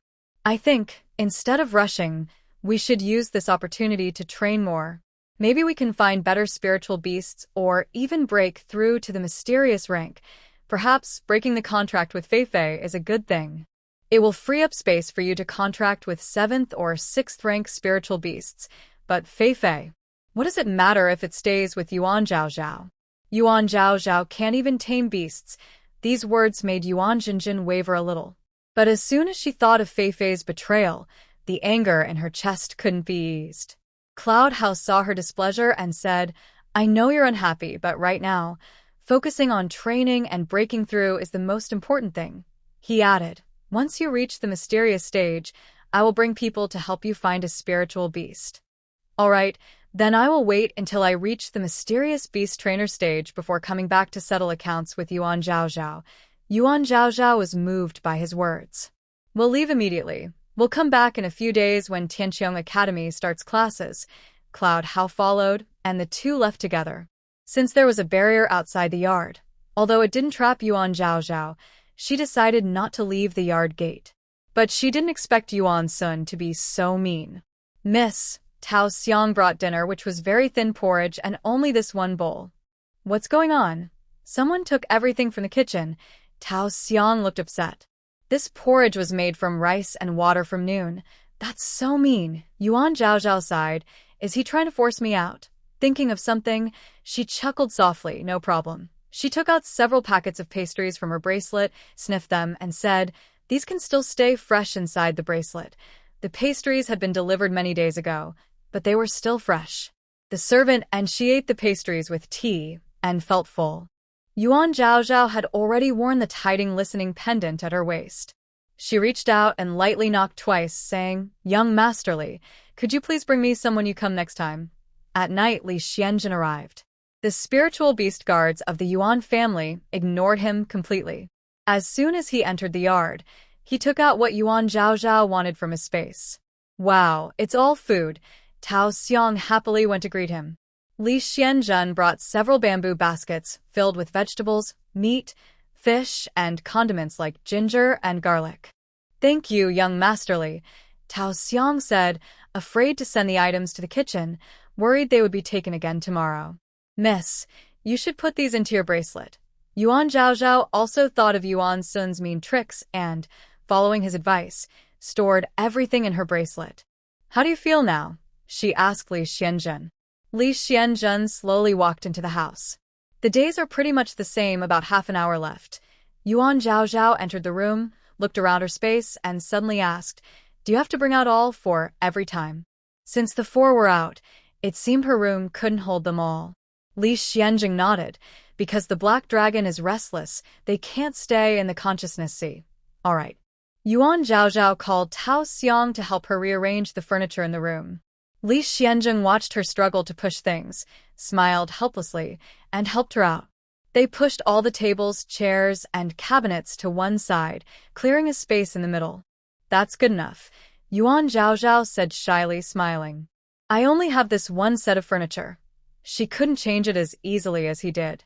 Lee Shien kept smiling, but suddenly his expression froze. "They're here." In the next moment, 4 spiritual beasts emerged from his consciousness sea and crowded into the room. "Oh, today isn't in your own room." The golden eagle stretched its wings but found there wasn't enough space, so it had to withdraw reluctantly. "So this is the little wife's room," it said, noticing Yuan Zhaozhao. Yuan Zhaozhao awkwardly smiled at them. Li Xianjing sat cross-legged in front of the 4 spiritual beasts, beginning to use his spiritual power to calm the restless consciousness sea. Yuan Zhaozhao walked over, looked around, but didn't know what to do. She still didn't know how to use the power of the beast heart. Should she still hug him like yesterday? No, that wouldn't be right. Just then, Li Xianjing reminded her, "Sit down." Yuan Zhaozhao imitated him, sitting cross-legged, and then Li Xianjing opened his eyes, his pupils turning crimson but still controllable. He quickly grabbed Yuan Zhaozhao's hand and pressed it against his chest. Yuan Zhaozhao felt the firm chest under her palm. Her ears turned red, and her cheeks blushed. "Try to feel the black dragon in my consciousness, see?" Li Xianjing guided her. Yuan Zhaozhao focused, closed her eyes, and began to sense the heartbeat coming from his chest. This heartbeat wasn't regular like a normal heart. It was chaotic and restless. Could it be the black dragon stirring in his consciousness, see? Thinking this, Yuan Zhaozhao tried her best to feel with her palm. Since her eyes were closed, her sense of touch became even more vivid. Don't be restless." She was thinking to herself. "Be quiet. Be a little quieter." The feeling in her palm really became calmer, but Yuan Zhaozhao still felt a sense of fear and confusion. "Fear? Don't be afraid. Don't be afraid. You are safe now. Don't be afraid." Yuan Zhaozhao frowned, as if she heard the voice of the black dragon. "It's uncomfortable. I'm uncomfortable. I don't wanna either." Li Xianjing frowned deeply, and it turned out to be effective. Although the black dragon was waking up gradually at first, it was calm instead of becoming more restless, because of Yuan Zhaozhao. Is this the power of the beast's heart? Yuan Zhaozhao continued to comfort the black dragon. "Don't be afraid. Don't be afraid. We know you didn't mean to, and we know you were tricked. We will find out the truth." The black dragon's voice became clearer. "Find out the truth. Find out the truth. We will find out. Please trust us." Yuan Zhaozhao thought to herself. I believe in him, otherwise I wouldn't have made a contract with him." After the restlessness subsided, Li Xianjing was still sweating profusely, and sweat stains soaked his clothes. But luckily, today was not as uncontrollable as before, causing things to be overturned. "Thank you," he sincerely thanked Yuan Zhaozhao. Yuan Zhaozhao looked thoughtful but finally couldn't help but tell him, "I just felt the voice of the black dragon earlier." She hesitated for a moment and changed her wording, "Maybe it's its heart's voice?" Li Xuanjing's expression darkened. It should be its heart's voice. He only sensed the agitation in his mind, but he hadn't actually heard the black dragon's voice. Seeing the sweat on his forehead drip down his hair onto his chest, Yuan Zhaozhao took out a handkerchief and handed it to him. Li Xianjing took it and wiped his forehead. "What did you hear?" Yuan Zhaozhao's gaze shifted from his face, and she cleared her throat to ease the awkwardness. I heard it say that it's uncomfortable, and its agitation isn't what it wants. It also said it trusts us to find out the truth, and that's why it made a contract with you." Li Xianjing put the damp handkerchief into his waistband. Indeed. Yuan Zhaozhao was confused. "With my strength, it's impossible to make a contract with a top spiritual beast like the Black Dragon." That day, everyone said I forced a contract with the Black Dragon, thinking I was overestimating myself. But it turned out that it was the dragon who initiated the contract with me, and it was successful. He looked up at Yuan Zhaozhao. "So, the feelings of the spiritual beast can influence the contract. This is similar to how the spirit fox Feifei voluntarily ended her contract. If the Black Dragon is willing, even if its strength isn't enough, a contract can still be made." Then, what caused it to become so restless? Jin Diao couldn't help but ask. Yuan Zhaozhao glanced at it and shook her head. Seeing Li Xianzheng look confused, she repeated Jin Diao's words to him. Li Xuanzeng siga. Ever since I contracted with the Black Dragon, they haven't been at peace. Jin Diao, acting loyal, jumped in front of Li Xianzheng and showed his loyalty. Master, it's okay if we suffer a little. Li Xianzheng rolled his eyes at it. He didn't need Yuan Zhaozhao to explain. He understood what Jin Diao was saying. The other three spiritual beasts looked on with blank expressions. Yuan Zhaozhao looked troubled. The Yuan family sealed Miaoer in my yard. If I leave, Miaoer will be in danger. She looked uncomfortable. How can I go to the Sky Dome Academy like this? She didn't want Miaoer to be contracted away by Yuan's son. Li Xianzheng looked at the weak, seemingly lifeless Miaoer hanging around Yuan Zhaozhao's neck. He smiled. This isn't a difficult problem, not difficult? Li Xianzheng gestured for Yuan Zhaozhao to look at her bracelet. This bracelet can hold not only dead objects but also living ones. Put Miaoer inside and even this barrier can't stop it. Yuan Zhaozhao's eyes lit up suddenly. Really? She raised her wrist, examining the bracelet. It was so magical. This bracelet was made by my grandfather's good friend, the most skilled forging master in Yunlin country, Li Xianzheng told her. Yuan Zhaozhao's eyes widened in surprise. Really, the most skilled forging master made it. A space bracelet that can hold both dead and living things. This is much more valuable than the heavy gold bracelet from her old era. The Sky Dome Academy's classes run from May 18th to October 18th, lasting only 5 months. Because the annual surge of beast tides always occurs after October. Starting in September, Tianqiong Academy will select a group of young beast tamers to be trained by teachers, masters, and grandmasters to improve their spiritual power. By October, the final selection will take place. Most students admitted to Tianqiong Academy are outstanding young members from beast-taming families, and some young wandering cultivators are chosen through competitions held before each year's classes. Yuan Zhaozhao's case is an exception, as she used connections. On May 15th, Yuan Sun sent an official to invite Yuan Zhaozhao, saying there was an opportunity for her to join Tianqiong Academy. Yuan Zhaozhao sat on a lounge chair outside her house, snipping her finger, and glanced at the official. Li Xianling told her that night she used a bracelet to take Miaoer out. It worked. But to confuse Yuan Zhaozhao, she hadn't left her yard these days. All right, I'll change my clothes and I'll go with you. Yuan Zhaozhao also brought Tao Xiang, who was holding Feifei. They went to Yuan Sun's yard. Yuan Sun came out of the house and immediately looked at Yuan Zhaozhao's neck. The spot where the ferret used to hang was now empty. He smiled and said, "You're here.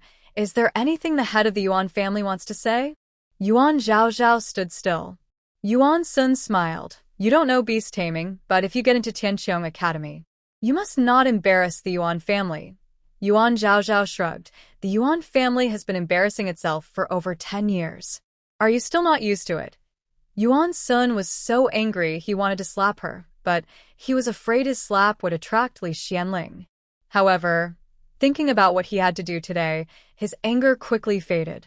He stepped back, gathered his spiritual power in his hand, and threw it directly at Yuan Zhaozhao. Yuan Zhaozhao looked scared but didn't step back. She guessed what Yuan Sun was about to do. He just wanted to keep her here while he went to her yard to find Miaoer. Sure enough, Yuan Sun's spiritual power covered her head and formed a protective barrier around her. He also released his tiger to stand nearby and watch. Once Yuan Sun left, Yuan Zhaozhao tapped her jade pendant and summoned Li Xianling, saying, "We should go now." Li Xianling was still her teacher, and he was going to the academy 2 days earlier than the students. Yuan Zhaozhao was going as the future wife of Li's young master, so she had to go with Li Xianling. Soon, Li Xianling arrived riding a cuckoo bird. He stopped at the gate and said, "I'm here to take Zhaozhao to Tianqiong Academy." The doorman hurriedly took him inside and also passed the message to Yuan Sun.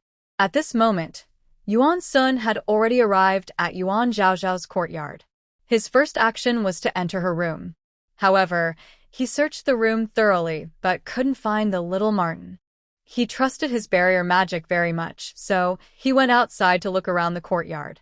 Yuan Zhaozhao's courtyard was small, and he could see everything within his sight. But he still couldn't find any trace of the Marten. Impossible, Yuan s'en.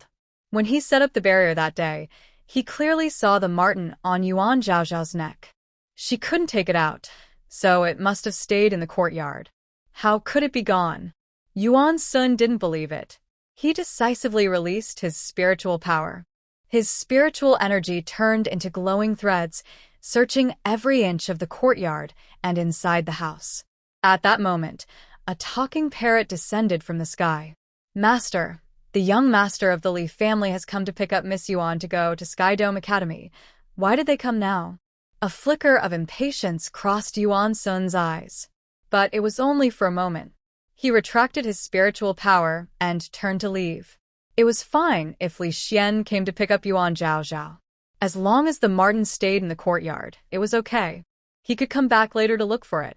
Yuan Sun returned to his own courtyard and lifted the seal on Yuan Zhaozhao. Lee Shien came to pick you up for Sky Dome Academy. Just go with him. Yuan Zhaozhao had already planned to go with Lee Shien. She had packed everything she needed into her bracelet. But she couldn't help teasing Yuan Sun. What? Doesn't the Yuan family have any luggage prepared for me?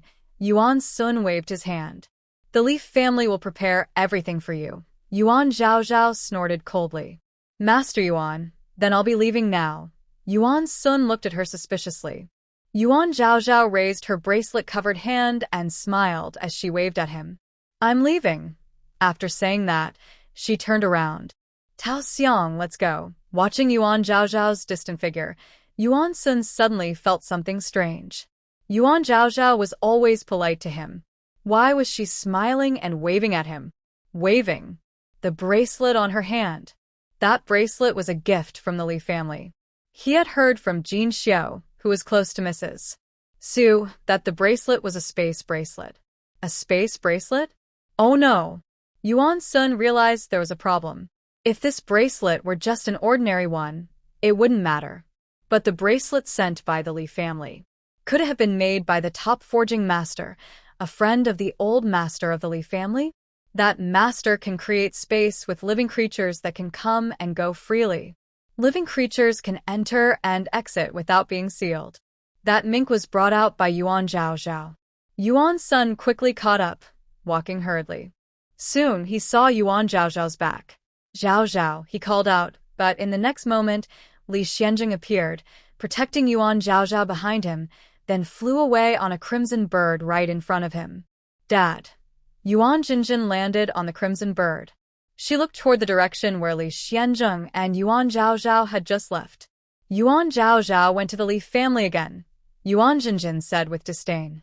Yuan's son looked back at her. Jinjin, Yuan Jinjin withdrew her gaze and spread her arms. Dad, you can tell? I've already advanced to the mysterious level beast tamer. Really? Yuan's son was genuinely surprised. Yuan Jinjin nodded. Of course, it's true. She sighed slightly. It's just a pity I haven't contracted a suitable spirit beast yet. No rush, Yuan's son hinted. Sooner or later, you'll find the spirit beast you want most. Yuan Jinjin nodded firmly. Yuan's son asked again, Are you coming back now to go to Sky Dome Academy? Yuan Jinjin was in a good mood after her breakthrough. Yes, I'll go the day after tomorrow. Since you've already advanced, I'll take my time with the spirit beast matter. She no longer cares about the fiery fox, Hong Hong. She no longer feels it is worthy of her. She will contract a higher-level spirit beast. As for Hong Hong, she definitely won't let it stay close to Yuan Zhaozhao. But Yuan Zhaozhao is going to Sky Dome Academy, so she'll take things slowly from now on. Jinjin, I also have something to ask of you. That mink. Yuan Jinjin thought that the lightning mink was a 7th-rank spirit beast. That's just a 7th-rank spirit beast. What does Dad want it for? Before she advanced to the mysterious level, she also thought that mink was a good spirit beast. But now that she has advanced, she can contract 6th-rank spirit beasts. She no longer cares about this 7th-rank lightning mink. Jinjin, you saw it wrong. That little Marten isn't a 7th-rank spiritual beast. Yuan Jinjin widened her eyes in surprise. Not 7th rank? Then is it 6th? Yuan Sun still shook his head. It's very likely a second-rank thunder dragon, Marten. What? Jinjin exclaimed loudly. That little Marten is a second-rank spiritual beast? Jinjin. Yuan Sun sternly scolded her. Jinjin quickly lowered her voice, still in disbelief. Dad, you must have seen it wrong. How could it be a second-rank spiritual beast? When we were in the Thunder Roar Rift Valley, we clearly saw it couldn't even defeat the sixth-rank Thunder Clawback King. Yuan Sun shook his head. That's because it hasn't grown up yet. He didn't want to say more and directly threw out his bait. Jinjin, if you help Dad get that Marten, I will find a way to cancel your engagement with the third prince and let you become the young master of the Yuan family, so you can succeed as the head of the family in the future. Jinjin's pupils slowly dilated. Dad, are you serious? The four great beast-guarding noble families don't have women as heads, but that doesn't mean women can't be heads. The Wei family, the smallest among the four noble families, is led by a woman. However, married women definitely can't be heads. That Wei family woman married a powerful wandering cultivator as her husband. So, if she wants to become the head of the Yuan family, she definitely can't marry into the royal family. Initially, they thought Yuan Zhaozhao is dead and that she would marry into the Li family. Now that Yuan Zhaozhao is still alive and recognized as the future wife of the young master of the Li family, she doesn't need to worry anymore. But her marriage with the third prince is already fixed, and now she's planning to cancel the engagement. Of course, what Dad says is true. Yuan Sun lowered his voice. All these years, Dad has always valued you and has the intention for you to take over as the head of the Yuan family. Jinjin had no doubt about this. When you become the head, Dad will give you that Thunder Dragon Marten. This double temptation was too much for Jinjin to resist. Don't worry, Dad. I will definitely help you get that Marten. The next day, Li Xianling and Yuan Zhaozhao set out together for Tianqiong Academy. Tianqiong Academy is outside the capital city, not far away, only a short ride by bird in about an incense stick of time. Li Xianzheng, Yuan Zhaozhao, and Tao Xiang arrived at the entrance of Sky Dome Academy. At this time, the academy's gate was crowded with wandering cultivators coming for exams. Seeing them, these cultivators were very curious. Are they students of Sky Dome Academy? Which noble family do they belong to? Is that an 8th-rank spiritual beast? This was probably said by Fei Fei. Look, that young lady has a Marten on her neck. That should be a 7th-rank spiritual beast. So, this young lady is probably a tier-profound beast tamer? Being so young and already a tier-profound beast tamer, she must be. The young lady of the Yuan family, Yuan Zhaozhao, smiled awkwardly. She was indeed the young lady of the Yuan family, but not the one they thought. Unexpectedly, Yuan Jinjin's reputation was quite widespread. These wandering cultivators all knew her name. The guards at the gate of Sky Dome Academy saw Li Xianzheng and bowed respectfully, then directly allowed them inside. You're both useless for 10 years, yet they still treat you with so much respect? Yuan Zhaozhao asked curiously. How could one be considered a waste and the other a useless person? Their treatment was so different. Li Xianzheng looked down at her dissatisfied expression and chuckled softly. Although my spiritual sea collapsed, the cultivation methods and insights I gained over the years are real. He squinted, but that day, Xian Yu also said they planned to revoke his title as a teacher. It didn't matter whether he was a teacher or not. But if they revoked his title, it meant there was a better candidate. And this candidate was most likely Li Xianzheng. This couldn't be allowed. The main gate of Sky Dome Academy stood tall, with 2 watchtowers reaching into the clouds like pillars of jade. Stepping through the mountain gate, a winding blue stone staircase stretched upward, engraved with mysterious patterns that Yuan Zhaozhao couldn't understand. Those are the patterns of a spirit gathering array, Li Xianzheng explained beside her. A spirit gathering array is simple to understand. It gathers spiritual energy from heaven and earth. On both sides of the staircase were streams, flowing like a galaxy. Spiritual beast carp leaped out of the water, splashing water and scattering bright spiritual light. 2 floating bridges crossed over the stream, with 2 cuckoo birds tied at the ends of the bridges. At the top of the staircase stood a towering crystal archway with the words, Sky Dome, inscribed on it. Behind the archway, the mist grew thicker, and a winding stone staircase like a 9-turn corridor appeared among the clouds. Several palaces were scattered on both sides. As they continued climbing, they saw more palaces clinging to the mountain, with red walls and golden roofs. The palaces were connected by cloud ladders, spiral stone steps carved out of the cliff face. Misty clouds surrounded the mountain, making the entire academy seem above the mortal world. This place is really beautiful, Yuan Zhaozhao couldn't help but praise. Lee Shien was used to such sights and thought it was just ordinary. But how much further do we have to go? Yuan Zhaozhao asked eagerly. Tao Xiong held Fei, trying not to laugh. No matter how beautiful a place is, walking so far can be tiring. Yuan Zhaozhao quietly twisted her ankle. At that moment, they passed under the sky archway. Now we can release the spiritual beast. He finished speaking and released the golden eagle. Yuan Zhaozhao's eyes widened. How did you release it? Weren't you going to? It's fine, Lee Shien said casually, then jumped onto the golden eagle's back. Come up, he extended his hand. Yuan Zhaozhao calmly handed her hand to him. Lee Shien gently pulled her up. Tao Xiong also jumped on. The golden eagle spread its wings, let out a long cry, and flew toward a palace at the top. As the eagle cried out, a few people appeared from the palace at the top. Golden eagle? Is that a golden eagle? Is it Li Xuanjing's golden eagle? Has his spiritual sea recovered? Even the wandering cultivators at the gate were attracted by the eagle. That's a golden eagle. It's a 4th-rank golden eagle. Oh my, this is the first time I've seen a golden eagle. Whose golden eagle is that? The man who just went in. Soon after Yuan Zhaozhao arrived, Yuan Jinjin and Yun Hao also reached the gate of the Sky Academy. That's a golden eagle. Yuan Jinjin looked up. Her first thought was, has Li Xuanjing's spiritual sea recovered? Yun Hao was also surprised. Let's go in and see. They ran straight inside. The golden eagle swooped down and landed outside a high palace. Li Shien bowed to the oldest among the people coming out. Grandmaster Yun Qian was the dean of the Sky Academy, the Emperor's 5th uncle, and the grandfather of the 3rd prince. Cloud Qian hadn't spoken yet when a young man beside him couldn't hold back.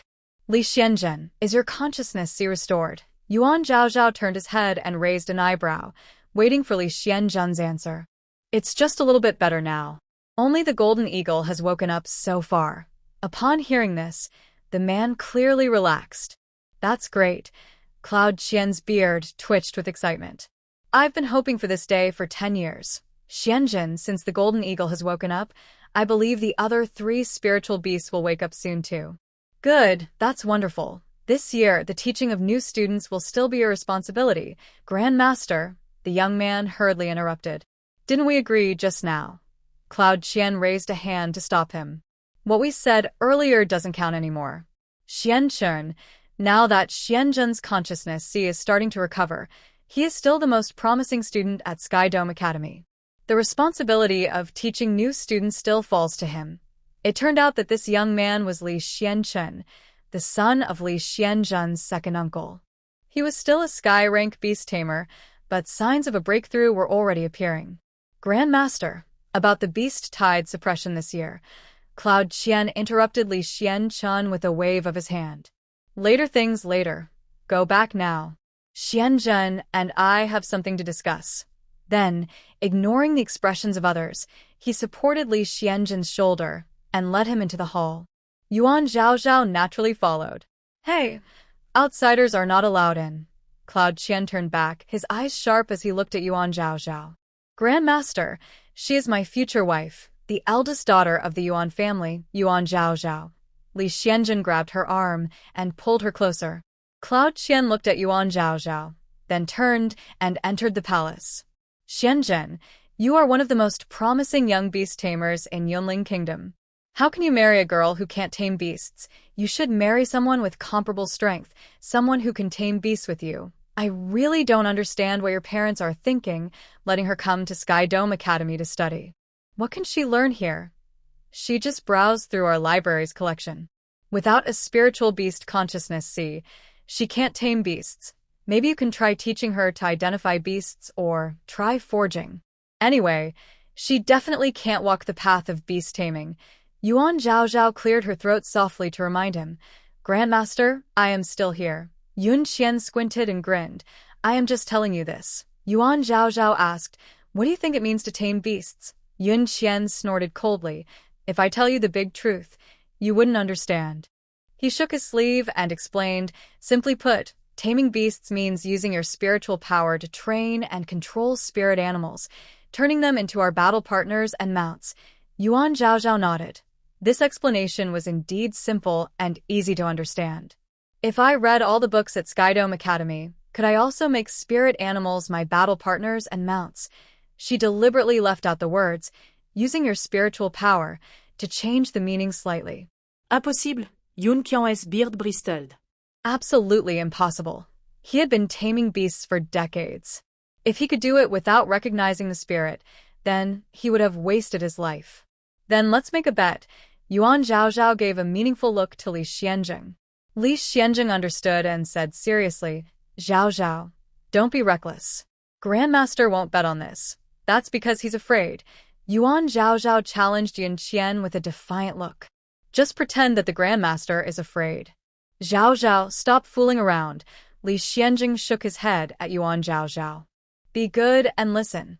Hearing this, Yuan Zhaozhao's face flushed with embarrassment. All right, since the Grandmaster is afraid, I won't bet with him. Who said I'm afraid? Yun Qian stared at Yuan Zhaozhao. I will bet with you. If I read all the books at Skydome Academy and still can't tame beasts, then I will dissolve my engagement with Xianzheng. The deadline will be 10 days before your wedding. And what if I win? Yuan Zhaozhao raised an eyebrow. Yun Qian furrowed his brows. If you win. He couldn't think of a good reason because she couldn't tame beasts and all the spiritual stones, herbs, and blood crystals wouldn't help her. Yuan Zhaozhao's eyes twinkled. If I win, I will also go suppress the beast tide. Yun Qian was shocked. You, who can't tame beasts, want to go suppress the beast tide. What a joke. If she went, she might just get trampled by the beast tide. No, no. Yun Qian kept waving his hands. Although I don't want you to marry Xianzheng, I can't just watch you go to your death. Master, please rest assured, I will protect her.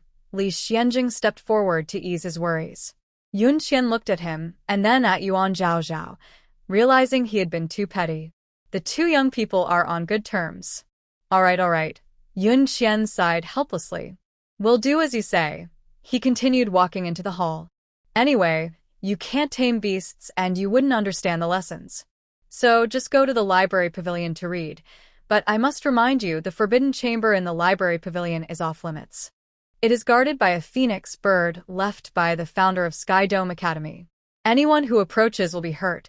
Yuan Zhaozhao looked at Lee Xianzheng, and seeing him nod, she knew the beast language note she was looking for was in that forbidden chamber. Okay, Xingwei, Yun Qian called out and someone entered from the door.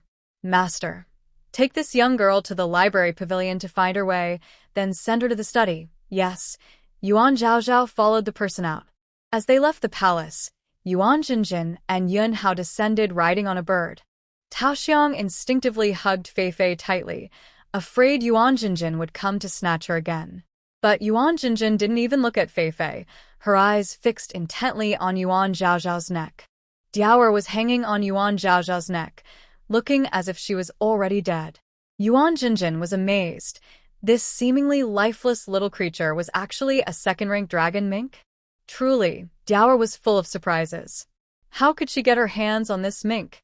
She was only a spiritual-level beast tamer now, unable to contract with it or deal with it. It seemed she could only try to drug it into unconsciousness and then take it away. But how to make it faint? It was always hanging on Yuan Zhaozhao's neck. The lightning mink sensed her gaze, lazily lifted its head, saw her, and scoffed dismissively before hanging down again. Yuan Zhaozhao also noticed Yuan Zhinjin's gaze. She muttered in her heart.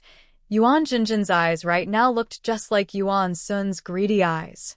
Exactly the same. No wonder they are father and daughter, they act alike. Yuan Zhaozhao. Yuan Zhinjin withdrew her gaze and looked at Yuan Zhaozhao with a provocative look. I have already advanced to a spiritual level beast tamer. She glanced at Taoxiang and said, since you like Feifei so much, I will give it to you. She looked at Feifei with disdain. Anyway, it no longer deserves me. If it had been before, Feifei would definitely have felt very sad inside. But now she felt nothing. She turned her head and continued to nestle in Peach Blossom's arm, with her back facing Yuan Jinjin. Yuan Jinjin gritted her teeth angrily. If raising Feifei makes you think you can tame beasts too, then go ahead. Deceive yourself. But since Feifei betrayed me as her owner, she won't be loyal to you either. Yuan Zhaozhao sneered coldly. She never expected Feifei to be loyal to her, because she saw it as a partner and friend, not just a pet. Partners and friends don't need loyalty. Yuan Hao chuckled, gently petting the orange cat in his arms, looking proud of Yuan Jinjin.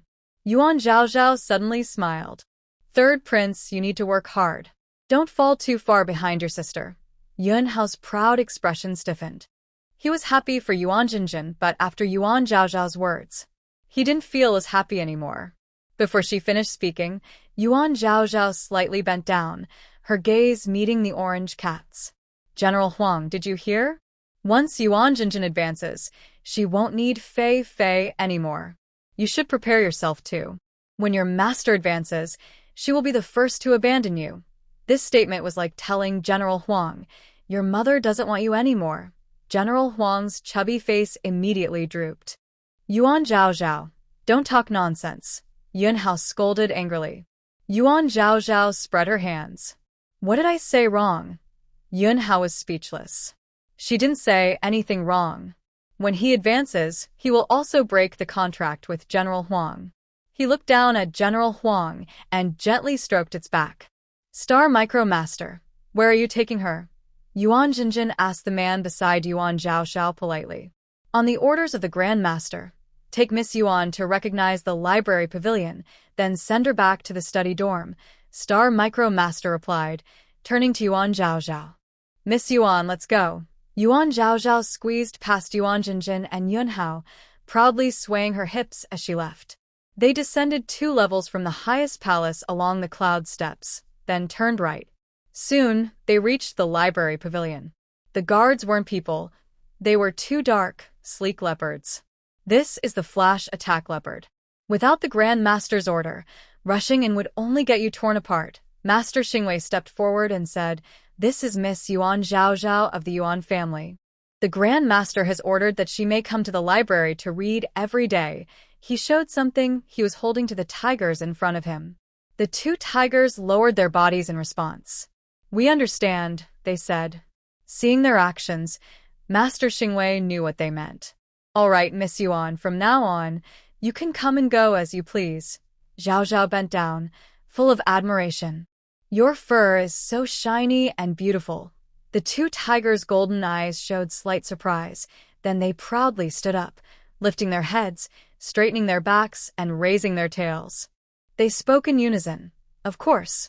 Taking the opportunity, Zhaozhao reached out and petted the left tiger's neck. Don't be too proud. Let's go. Master Xingwei. Let's see the study dorm. The 2 tigers behind them looked a bit excited. She touched my head. How do you feel? Kind of comfortable. Really? Do I help you scratch it comfortably? More comfortable than that. I really want her to pet me too. Zhaozhao smiled slightly. Then she can come tomorrow and pet the right one. The study dorm was quite far away. They walked several cloud steps from the library, reached the lowest stairs, and then arrived at the 9-curve corridor behind the signpost. This is Miss Yuan's study dorm. Master Xingwei stopped in front of one of the palaces. I'm a man, so I can't go inside. Miss Yuan's dorm number is room 12. Feel free to look for her. Zhaozhao nodded and led Taoxiang inside. The palace had many rooms, each with a number on it. Room 12. Zhaozhao muttered. Miss, this way. Taoxiang was the first to see and casually opened the door. Suddenly, she was swept away by something. Who is it? Don't you know you need to knock before entering? A sharp voice shouted from inside the room. At the same time, a small squirrel darted out of the room. The squirrel's tail was dragging a fiery tail, and it lunged straight at Taoxiang. Tao Xiang barely steadied herself. A fire fox in her arms suddenly burst out flames. When the fire fox was still some distance from the fiery-tailed squirrel, it spat out a fireball and threw it at the squirrel. Although the squirrel is a fire type, it couldn't withstand the fireball from the fire fox. It was surrounded by flames, cried out in pain, and fell to the ground, rolling and wailing. In a short time, the squirrel's fur was burned, but fortunately, Fei spared its life. The people inside couldn't stay still. They opened the door and shouted, "You good-for-nothing from the Yuan family."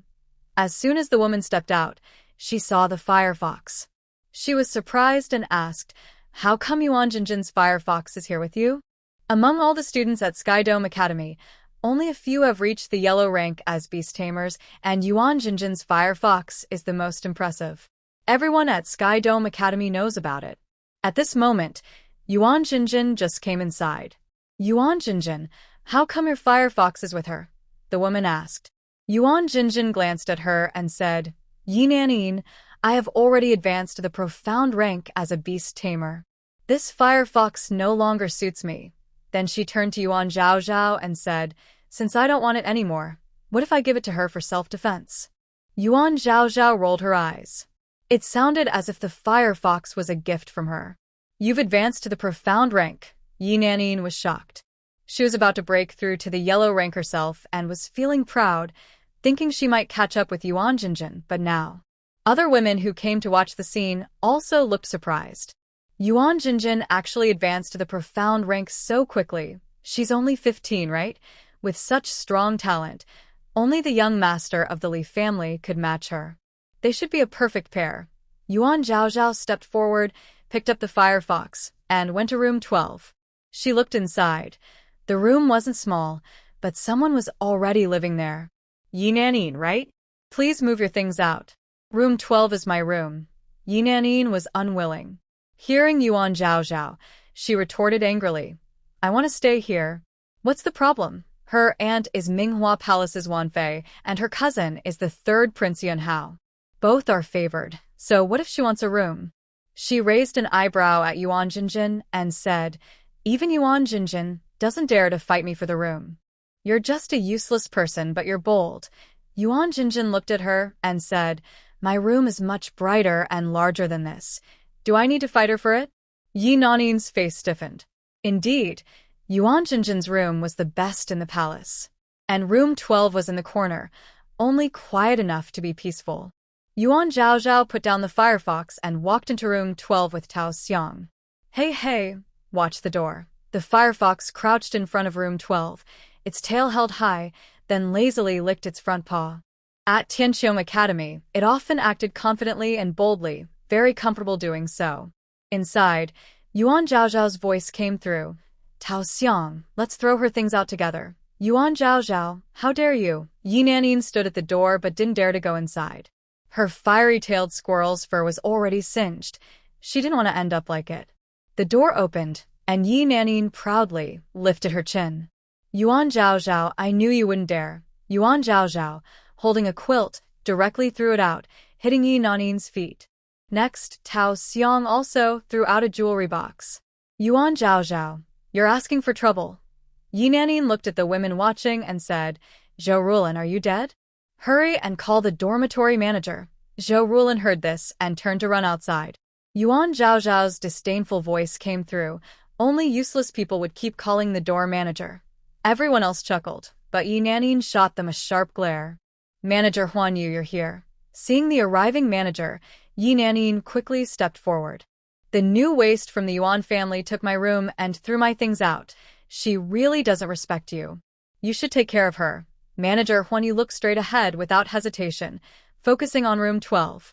She waved her hand, releasing her spiritual beast, a big yellow dog. The firefox suddenly stood up from the ground and ran toward room 12. "Oh no, Zhaozhao, I can't beat this dog. Huan Yu is a spiritual beast master of the mysterious rank. Her big yellow dog is a fire-type beast, but its fire is toxic, so it's called Poison Flame Dog, a 7th-rank spiritual beast." "I'll do it." The lightning ferret slid down Yuan Zhaozhao's neck and ran across to face the firefox, giving a high five. As the lightning ferret ran, its tail gathered sparks of lightning. When it reached the door, the lightning arc covered the big yellow dog. The proud, brave yellow dog, faced with the lightning arc, curled up in fear. Its tail drooped, and if you looked closely, you'd see the tip trembling. Its ears laid back against its head, eyes wide with fear, stiff and unmoving, with droplets falling from its hind legs. "What is Poison Flame doing?" Huan Yu's face turned red. At such a critical moment, the Poison Flame dog, actually, peed? Woof! I was scared. A lightning bolt struck precisely, hitting the Poison Flame dog. It saw its fluffy yellow fur stand on end, emitting wisps of blue smoke. Its tongue hung crookedly from its mouth, showing a row of trembling teeth. Meower turned around and returned to Yuan Zhaozhao's neck. Huan Yu looked at her Poison Flame dog in surprise.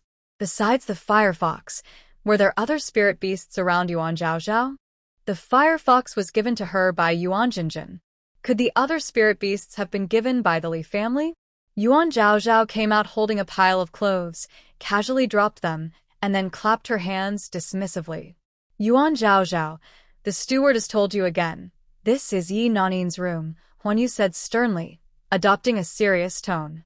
"You need to leave now." Yuan Zhaozhao looked up. "The Grand Master said I live in room 12. If you say otherwise, should I listen to the Grand Master or to you?"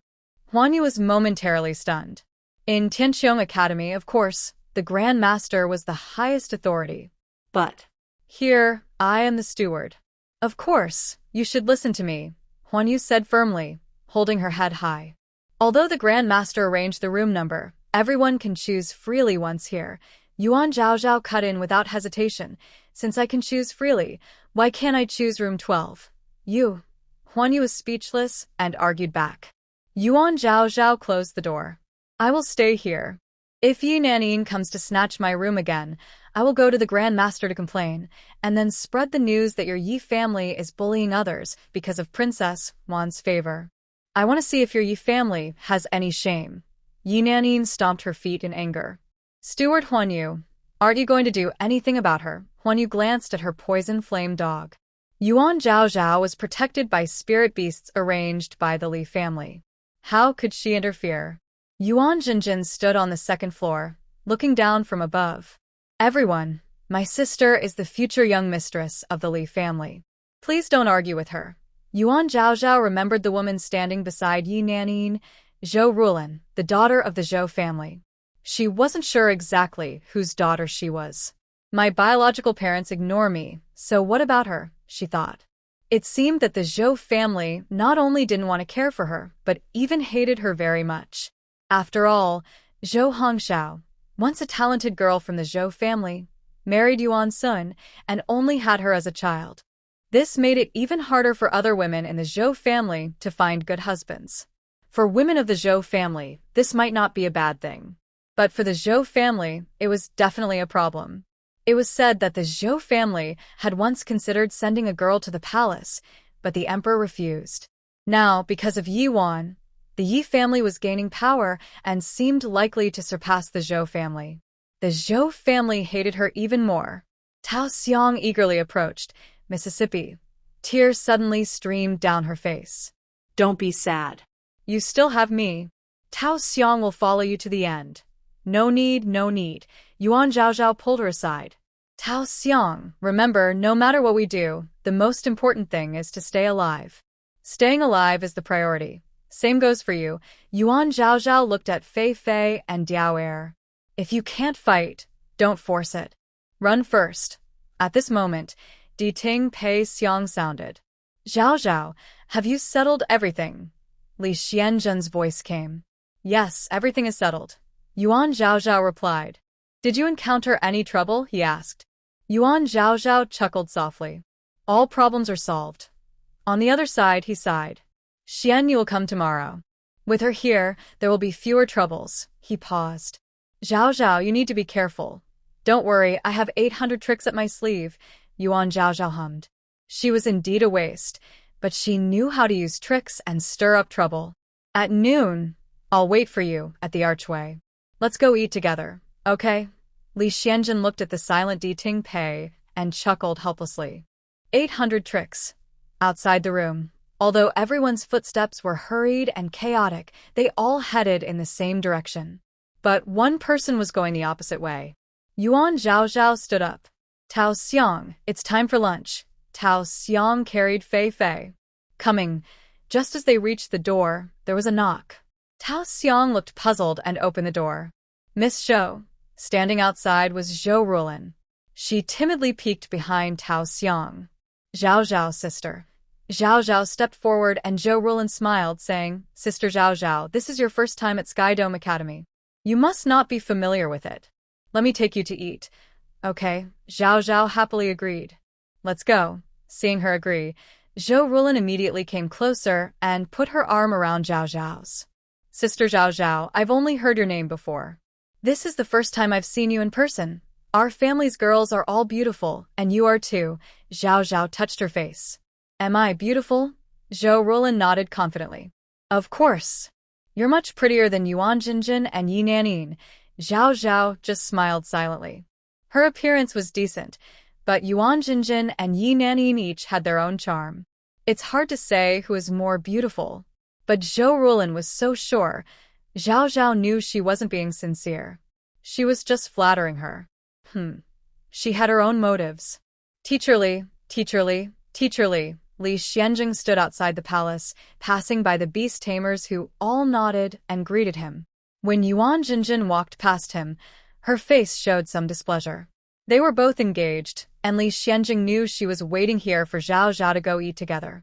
But what about Yun Hao? It didn't matter. Her father had already promised to find a way to cancel her engagement with Yun Hao. Yi Nanin stopped in front of Li Xianjing and gave him a disdainful look. Lazy people and useless ones, still so affectionate. After saying that, she arrogantly turned and left. Li Xianjing, Zhao Zhao saw him from afar and waved to call him. Zhou Rulin looked at her in surprise. Sister Zhao Zhao, you actually called the young Master Li by his name directly? Zhao Zhao nodded. Yes, why not? Zhou Rulin. That's true. When they reached Li Xianjing, Zhao Zhao asked, Didn't you say you were waiting under the archway? Why are you here? Li Xianjing replied, I was afraid you wouldn't see me. Actually, he didn't know why either. He was originally waiting under the arch, but he moved here. Young Master Li. Zhou Rulin bowed slightly. Li Xianjing looked down and glanced at her. He knew she was from the Zhou family, but he couldn't remember her name. Let's go, he said to Zhao Zhao. Zhao Zhao followed him. Peach Blossom was about to follow Zhao Zhao, but was stopped when Zhou Rulin suddenly took her arm away. Tao Xiang looked at her with confusion, then obediently followed Yuan Zhao Zhao. The dining area was in a palace behind the dormitory, with wooden tables that looked similar to a cafeteria. First, everyone took a plate, then picked their food one by one. Tao Xiang, Yuan Zhao Zhao pulled her closer. Look and see what you like to eat. Zhou Rulin fell behind and tried to squeeze forward, but Li Xianjing took her place, so she had to follow behind him. After the four of them picked their food, they headed to an empty table together. Oh, Yi Nanin had already gotten her food and was sitting by the aisle, stretching out her leg on purpose. Zhou Rulin, your Zhou family is about to lose to our Yi family, so you're trying to flatter this useless person and get the Li family to help you. Too bad. Li Xianjing, the young master of the Li family, won't be in charge for long. Your Zhou family will be disappointed. Hee. Zhou Rulin lowered her head. No, Zhao Zhao is my cousin. Yi Nanin said loudly. Your Zhou family is almost disowning Zhou Hongxiao, and now you're claiming this useless cousin. Don't talk nonsense. Zhou Rulin raised her voice slightly, but soon quieted down. Yuan Zhaoxiao looked at Yi Nanin's extended leg and patiently said, Pull your leg back. Yi Nanin, hearing this, deliberately stretched her leg even longer, acting like she didn't care. Yuan Zhaoxiao raised her foot and kicked without hesitation. Yuan Zhaoxiao. Yi Nanin didn't expect her to kick directly, and the pain made her quickly pull her leg back. How dare you kick me? How about this? Yuan Zhaoxiao raised an eyebrow. What can you do? Yi Nanin, who had just lost her room and was now publicly kicked, was suddenly furious and embarrassed. Yuan Zhaoxiao, I will kill you. Let's see what the Yuan family can do to me. She then released her fiery-tailed squirrel, Song song. Burn her to death. The fiery-tailed squirrel fell from the air, confused. Yuan Zhao crouched down with her tray. Your owner, knowing you can't defeat my firefox, still sends you to die. She doesn't care about you at all.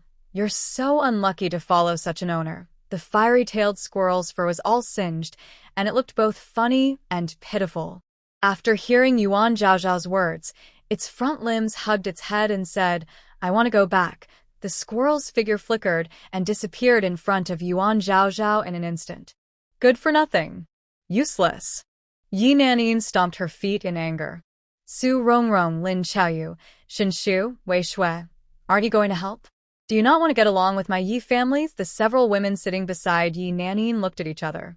They were daughters of the 4 minor noble families, Su, Lin, Shun, and Wei, after the 4 great clans of Li, Yuan, Zhou, and Yi. Although these 4 families were also cultivation families, their strength was far behind the 4 major clans. They had always wanted to establish connections with the 4 big clans. So far, only the Su family had succeeded in sending a daughter into the Yuan family, where she became the concubine of the head of the Yuan family and gave birth to Yuan Jinjin, a talented beast tamer girl. Because of this, the Su family became the leading among the 4 minor families. Unfortunately, Yuan Sun was a stingy person, and the gifts he sent to the Su family were only enough for Su Shuolian's household. The other households had to find other ways, so these girls followed Yi Nanin. Yi Nanin often showed off how much the emperor favored consort Yuan and how well the Yi family was doing by giving them ordinary spirit stones.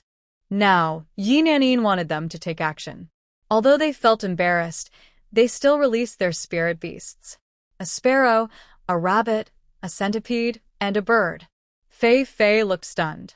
What are you doing? Are you embarrassing us? As she spoke, her mouth opened, and fireballs shot out, chasing after the spirit beasts. The sparrow cried out and flapped its wings, but couldn't fly high. The fireballs kept close behind. The rabbit's ears stood up, and its hind legs kicked fiercely. The centipede's many legs were frantic, trampling each other. The small bird and sparrow fluttered and shed feathers. The 4 spirit beasts ran wildly in the hall. Soon, the sparrow and bird's tail feathers were scorched, the rabbit's white fur smoked, and the centipede's legs curled up from the burns, making its movements more awkward. Others watching didn't dare to step forward to stop them. Fei, the fiery fox, was still Yuan Jinjin's spirit beast and was arrogant and domineering. Its fireballs were often reckless, not caring who was on the receiving end. But today, it had already shown mercy. They all looked at the owners of the spiritual beasts, Su Rongrong, Lin Qiaoyu, Xinshu, and Wei Shui, but saw that none of them had any intention of recalling their beasts. The earth-level spiritual beasts stubbornly ran away, not knowing if they had returned to their owner's spiritual sea. As the fireball was about to catch up with some of the beasts, suddenly, a figure rushed out from the side and stood in front of the beasts. Stop! A sharp shout rang out. A useless person dares to bully on my territory. The person was standing in front of a wild boar, which looked very different from the wild boars Su Zhao had seen before. This wild boar was huge, nearly 5 feet tall at the shoulder, with muscles all over its body, like a small mountain covered in iron armor. Its skin was rough like tree bark, dark brown to black, covered with scars crisscrossing all over. Most striking was the row of spiky hair on its back, standing upright like steel needles. Each hair was as thick as a small finger and as hard as iron. The person waved their wide sleeve, and the wild boar bared its big teeth, with 2 curved tusks protruding from its lower jaw, sharp as blades. Then, it stomped its foot fiercely, and the spiky hair on its back shot out like arrows from a bow. These hairs aimed straight at Yuan Zhao's face. The spiky hairs came rushing fiercely, and Yuan Zhao instinctively took a half step back. If she had been pricked by those hairs, she would have turned into a hedgehog right there. Her mink on her neck was about to attack, when a golden light flashed from the side. Triple A, a clear, piercing cry echoed through the sky. A golden eagle appeared out of nowhere, flapping its wings suddenly, stirring up a strong wind. The hares rushing toward her were blown back by the wind and turned around, shooting even more fiercely in the opposite direction. Ah! A desperate scream sounded. After the wind subsided, everyone looked carefully and saw that the person was Steward Zimming from the dining hall, whose face and body were now covered with spiky hairs. He didn't bother to pull the hairs out and looked at the golden eagle with shock, saying, "Golden eagle, Li Jie's spiritual sea has recovered." Everyone was surprised too. Li Jie's spiritual sea had recovered? If Li Xuanjing's spiritual sea had recovered, he would definitely be the strongest among the young beast tamers at Tianqiong Academy. In fact, only half of the grandmasters and grandmasters in the entire Tianqiong Academy were his match. Before Li Xianjing could speak, Zimming's steward hurriedly said, "Instructor Li, even if your spiritual sea has recovered, you can't allow her to bully others in the dining hall. The rules of Skydome Academy must be followed. Bully others?" Li Xianjing looked at him with a blank face. "Isn't it the Yi family who are the bullies? Zimming steward, have you received many benefits from the Yi family to be so biased against Yi Nanin? Without asking for the facts, you attacked an ordinary person who doesn't know how to tame beasts." Zimming's steward looked at Yuan Zhaozhao with resentment. "I clearly saw her commanding the Firefox spirit beast against Yi Nanin and also attacking 4 other students. She, an ordinary person who can't tame beasts, dares to attack a beast master. She's clearly taking advantage of the Li family's power. Young Master Li, you are an instructor at Skydome Academy. You should treat all students equally. If you can't do that, I will report to the Grand Master to revoke your teaching position." Yuan Zhaozhao looked up at Li Xianjing. Did this Zimming steward also want to revoke Li Xuanjing's title as instructor? Actually, earlier, there was no need for Li Xianjing to release the golden eagle. But he did. He suspected that the strange beast tied 10 years ago was related to Skydome Academy. Today, releasing the golden eagle twice was to tell the person in secret that his spiritual sea had recovered. If they wanted to attack him, they could act now. Li Xianjing suddenly reached into the air, and a butterfly landed on his finger. Since Zimming steward also knows the importance of treating everyone equally, let's go to the Grand Master and settle this. The butterfly on his finger was not an ordinary butterfly, but a light-tracing butterfly. When they fly, they leave faint light traces in the air, which can temporarily store surrounding images. With strong spiritual power, these images can be traced back. At this point, Yuan Zhaozhao understood Li Xuanjing's plan. He wanted to use Yi Nanin to make a big fuss. "Yes, let's go to the Grand Master and settle this properly." Yuan Zhaozhao was now fully backing Li Xianjing, not worried at all about the consequences if things got out of hand and affected the Li family. "Yi Nanin, let's go." However, Yi Nanin hesitated. She knew very well. It was she who provoked first, and it was she who blocked them with her leg. Moreover, Li Xuanjing's spiritual sea has actually recovered. His mind was restored, and he became that proud genius again. Meanwhile, the Li family still held the top position among the 4 great clans. "Yi Nanin, are you afraid now?" Yuan Zhaozhao's attitude was arrogant, and her eyes challenged her. Under Yuan Zhaozhao's provocation, all the participants gathered in the palace, where the Grand Master was. There was a burnt squirrel, 2 birds missing tail feathers, a legless and armless centipede, a small white rabbit with a dusty face, and a man with a mane of hair. Zimming. Grand Master Yun Qian squinted and looked around at them. "What's going on here, Grand Master?" Instructor Li from the Li family allowed the useless members of Yuan's family to bully others in the dining hall. As the manager of the dining hall, I tried to intervene, but Instructor Li protected them and hurt me. "Please, Grand Master, decide for me." Grand Master Yun Qian looked at Yuan Zhaozhao, who turned her face away. Then he looked at Li Xianjing. Li Xuanzhen en del bé reflectiva disc. "Grand Master, you can see what really happened." Zimming's face turned pale. When he saw the reflective disc, he knew this matter couldn't be easily resolved. But under Yuan Zhaozhao's provocation and the watchful eyes of many students, he had no choice but to come to the Grand Master. Now, he could only insist that Yuan Zhinjin was the one bullying others. In the end, he would just admit he didn't see what happened and didn't ask questions carefully, accepting whatever punishment came. The Grand Master waved his hand, channeling spiritual energy into the reflective disc. The disc spun in the air, showing everything that had happened in the dining hall. Yi Nanin looked serious, while the other 4 women looked pale. Ziming showed a shocked expression. This is how it really was. He even pretended to be angry as he looked at Yi Nanin and the others. You really are. When the image on the disc ended, Ziming immediately knelt before Yun Qian, remorseful. Grand Master, I didn't see what happened earlier. I misunderstood Yuan Zhao. Please punish me. Yun Qian looked at him and sighed deeply. A misunderstanding? Just a misunderstanding, and you want to attack her with your 7th-rank spiritual beast, the steel-mane wild boar? Looks to me like you want her to die. Ziming lowered his head. No, Grand Master, I didn't. No? Note. All explicit content has been replaced with family-friendly language, and the overall tone has been simplified.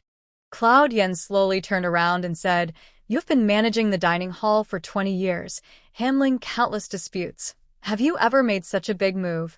Cloud Yen is now 71 years old and is a beast master at the heavenly steps. Although his movements are slow, his speech is quick. Have I ever? You keep saying you treat everyone equally, but have you really done so? Enough. Starting today, you are no longer the manager of Tianqiong Academy. Pack your things and leave immediately.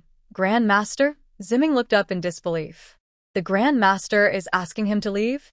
Just because of such a small matter, the Grand Master wants him gone? Grand Master, this is just a misunderstanding. I promise I will never make such a mistake again. Please give me another chance. The work at Tianqiong Academy pays well, with monthly distribution of spirit stones and medicinal herbs. The students from noble families also respect him, sometimes offering medicinal herbs and spirit stones as gifts. If he leaves Tianqiong Academy, where else could he find such a good job? Xingwei, take him out. Grand Master, Grand Master. No matter how Ziming struggled, Xingwei still let him out. The others, except Yi Nanin, felt uneasy.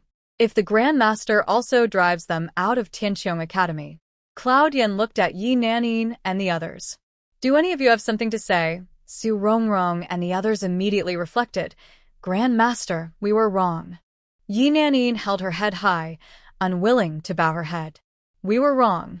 Yuan Zhao is also at fault. Cloud Yen raised his voice slightly. I am asking you now, Yi Nanin shivered. Cloud Yen is the uncle of the Emperor, and his words carry weight even in the royal family. I was wrong. Cloud Yen looked at her, and then at Yuan Zhao. Then you'll be punished. To clean the dining hall for a month, and you must keep the hall in order. Any objections? Yuan Zhao shook her head. No objections. Yi Nanin could only agree. No objections. Go out. Are you suspecting someone from Tianqiong Academy? On the way back to the dining hall, Yuan Zhao and Li Xianjin walked at the back. Li Xianjin looked at the figures ahead. Li Xuanchen came over and greeted Yi Nanin, asking, Are you okay? Yuan Zhao looked surprised and said, Li Xuanchen and Yi Nanin. Li Xuan nodded and said, It probably means second uncle. Yuan Zhao's eyes widened as she said, So your biggest suspicion is your second uncle and the others? Li Xuan was indeed most suspicious of his second uncle, because if something happened to him, the Li Shu family could change their young leader. Li Xuanchen would be the best choice, and his second uncle's family would benefit the most. But I've investigated, and I think my second uncle and them don't have that much power. The beast tide happens once every 12 years, and it's like a huge tsunami. That's why he suspects it might be people from the Sky Dome Academy. Back then, he was very prominent at Sky Dome Academy, almost unmatched. Many envied and jealous of him. There were students, officials, grandmasters, even great grandmasters. All possible suspects. Because of their fighting, the dining hall was full of broken chairs and tables, and the food was affected, so there wasn't much left to eat. Tao Xiang and Zhou Rulin stayed behind to help her get new food. Miss, are you okay? Senior Sister Zhao, are you alright? Yuan Zhao shook her head and said, I'm fine. It's just cleaning the dining hall for a month. Ah, Tao Xiang exclaimed, then looked at her firmly. Don't worry, miss, I will help you. Zhou Rulin agreed, saying, Senior Sister Zhao, I will help you too. Meanwhile, Lee Shien also went to get food for Yi Nanin. When did Lee Shien's mind recover? Yi Nanin asked. Lee Shien shook his head and said, I don't know. I just found out today. Today wasn't the official start of classes, so many students hadn't arrived yet. But he looked toward Lee Shien. His spiritual sea should just be starting to recover, not fully. What do you mean? Yi Nanin raised an eyebrow. Just now, in such a dangerous situation, he only released the golden eagle. The golden eagle is a wind-type creature. Lee Shien usually used it as a mount. In such a dangerous moment, Lee Shien should have released his tiger instead. Where is Ziming placed? Yi Nanin snorted and said, Don't worry. I promised him that he can join the Yi family as a teacher. Lee Shien nodded. No matter what, we finally figured out the situation with Lee Shien's consciousness. It took 10 years to start recovering. To fully recover to how it was 10 years ago, it might take a long time. Yi Nanin glanced at him. It's better to let your father speed up the plan. Our Yi family can't wait forever. Yuan Zhao arrived early at the book pavilion of Sky Dome Academy. 2 shiny, smooth leopards saw her and deliberately shook their fur, standing proudly. Wow! Yuan Zhao exclaimed dramatically. You 2 leopards are the coolest spirit beasts I've seen since coming to Beast Continent. What are your names? Big leopard, the one on the left. Second leopard, the one on the right. Yuan Zhao frowned. These names made her think of a silly bear from a children's cartoon. Those names don't suit you at all. She patted the one on the right. I'll give you new names. Call me Mo-ing, the one on the left. And me Mo-Lee, the one on the right. How about that? Sounds good. From now on, I'll be Mo-ing, and I'll be Mo-Lee. The 2 leopards were very happy. When they saw Yuan Zhao bring Tao Xiang up the stairs, they quickly moved to block her. Yuan Zhao was confused. The Grand Master said I could come to read, right? Mo-ing looked at Tao Xiang. You can go in, but she can't. Tao Xiang, a little scared, hugged her fiery fox tightly and whispered, Miss, maybe Xiao Shi and I should wait outside. Yuan Zhao raised her head and told her to wait a moment. Mo-ing. She sat down on the ground, facing the 2 shorter leopards. I'm a useless member of the Yuan family. I can't tame spirit beasts, and I don't understand their ways. If Tao Shi hadn't helped explain, I wouldn't understand the books inside. I'm planning to bet with your Grandmaster. She turned to Mo-Lee. If I can't even understand the books, then even if your Grandmaster wins, it wouldn't be a fair victory. Don't you want your Grandmaster to be criticized? The 2 leopards tilted their heads, seeming to think. After a moment, Mo-ing looked at Mo-Lee. It seems that's the truth. Mo-Lee nodded and said, Yes, then let's go inside. Yuan Zhao quickly pulled Tao Xiang up the stairs. The heavy door of the library automatically opened, revealing a staircase ahead. Behind them, Mo-ing said, Hey, why is she still touching you today? Mo-Lee replied, We'll switch places again later. Yuan Zhao and Tao Xiang climbed the stairs. On both sides of the staircase, there were shelves filled with books. There were over 300 steps, leading to a complex-shaped space at the top. Since it was built into the mountain, many places to store books were carved directly into the mountain itself. Some corridors also passed through the mountain. Yuan Zhao and Tao Xiang were amazed, opening their mouths in surprise. They didn't know how long they had been walking when they finally reached a stone wall blocking their way. Is there no way forward? Yuan Zhao muttered as she stepped closer, reaching out to touch the stone wall. But before her hand could touch the wall, a burst of spiritual energy shot out from inside, knocking her back. Miss, Tao Xiang exclaimed in alarm, quickly setting down Fei and rushing to catch her. This is a forbidden area. No outsiders allowed. A faint voice echoed from the stone wall. Yuan Zhao got up from Tao Xiang and examined the wall. This is a forbidden place. Someone is guarding inside? How did she manage to come in and see the beast language scholar's notes? Senior, I come in the name of the Grand Master to read books in the library. I didn't know this was a restricted area. Sorry for the disturbance. She then called Tao Xiang and Fei. Let's go. Fei found it strange. Why would there be a restricted area inside the library? Isn't the library just a place for storing books? Yuan Zhao replied, maybe it contains more important books. Fei couldn't understand.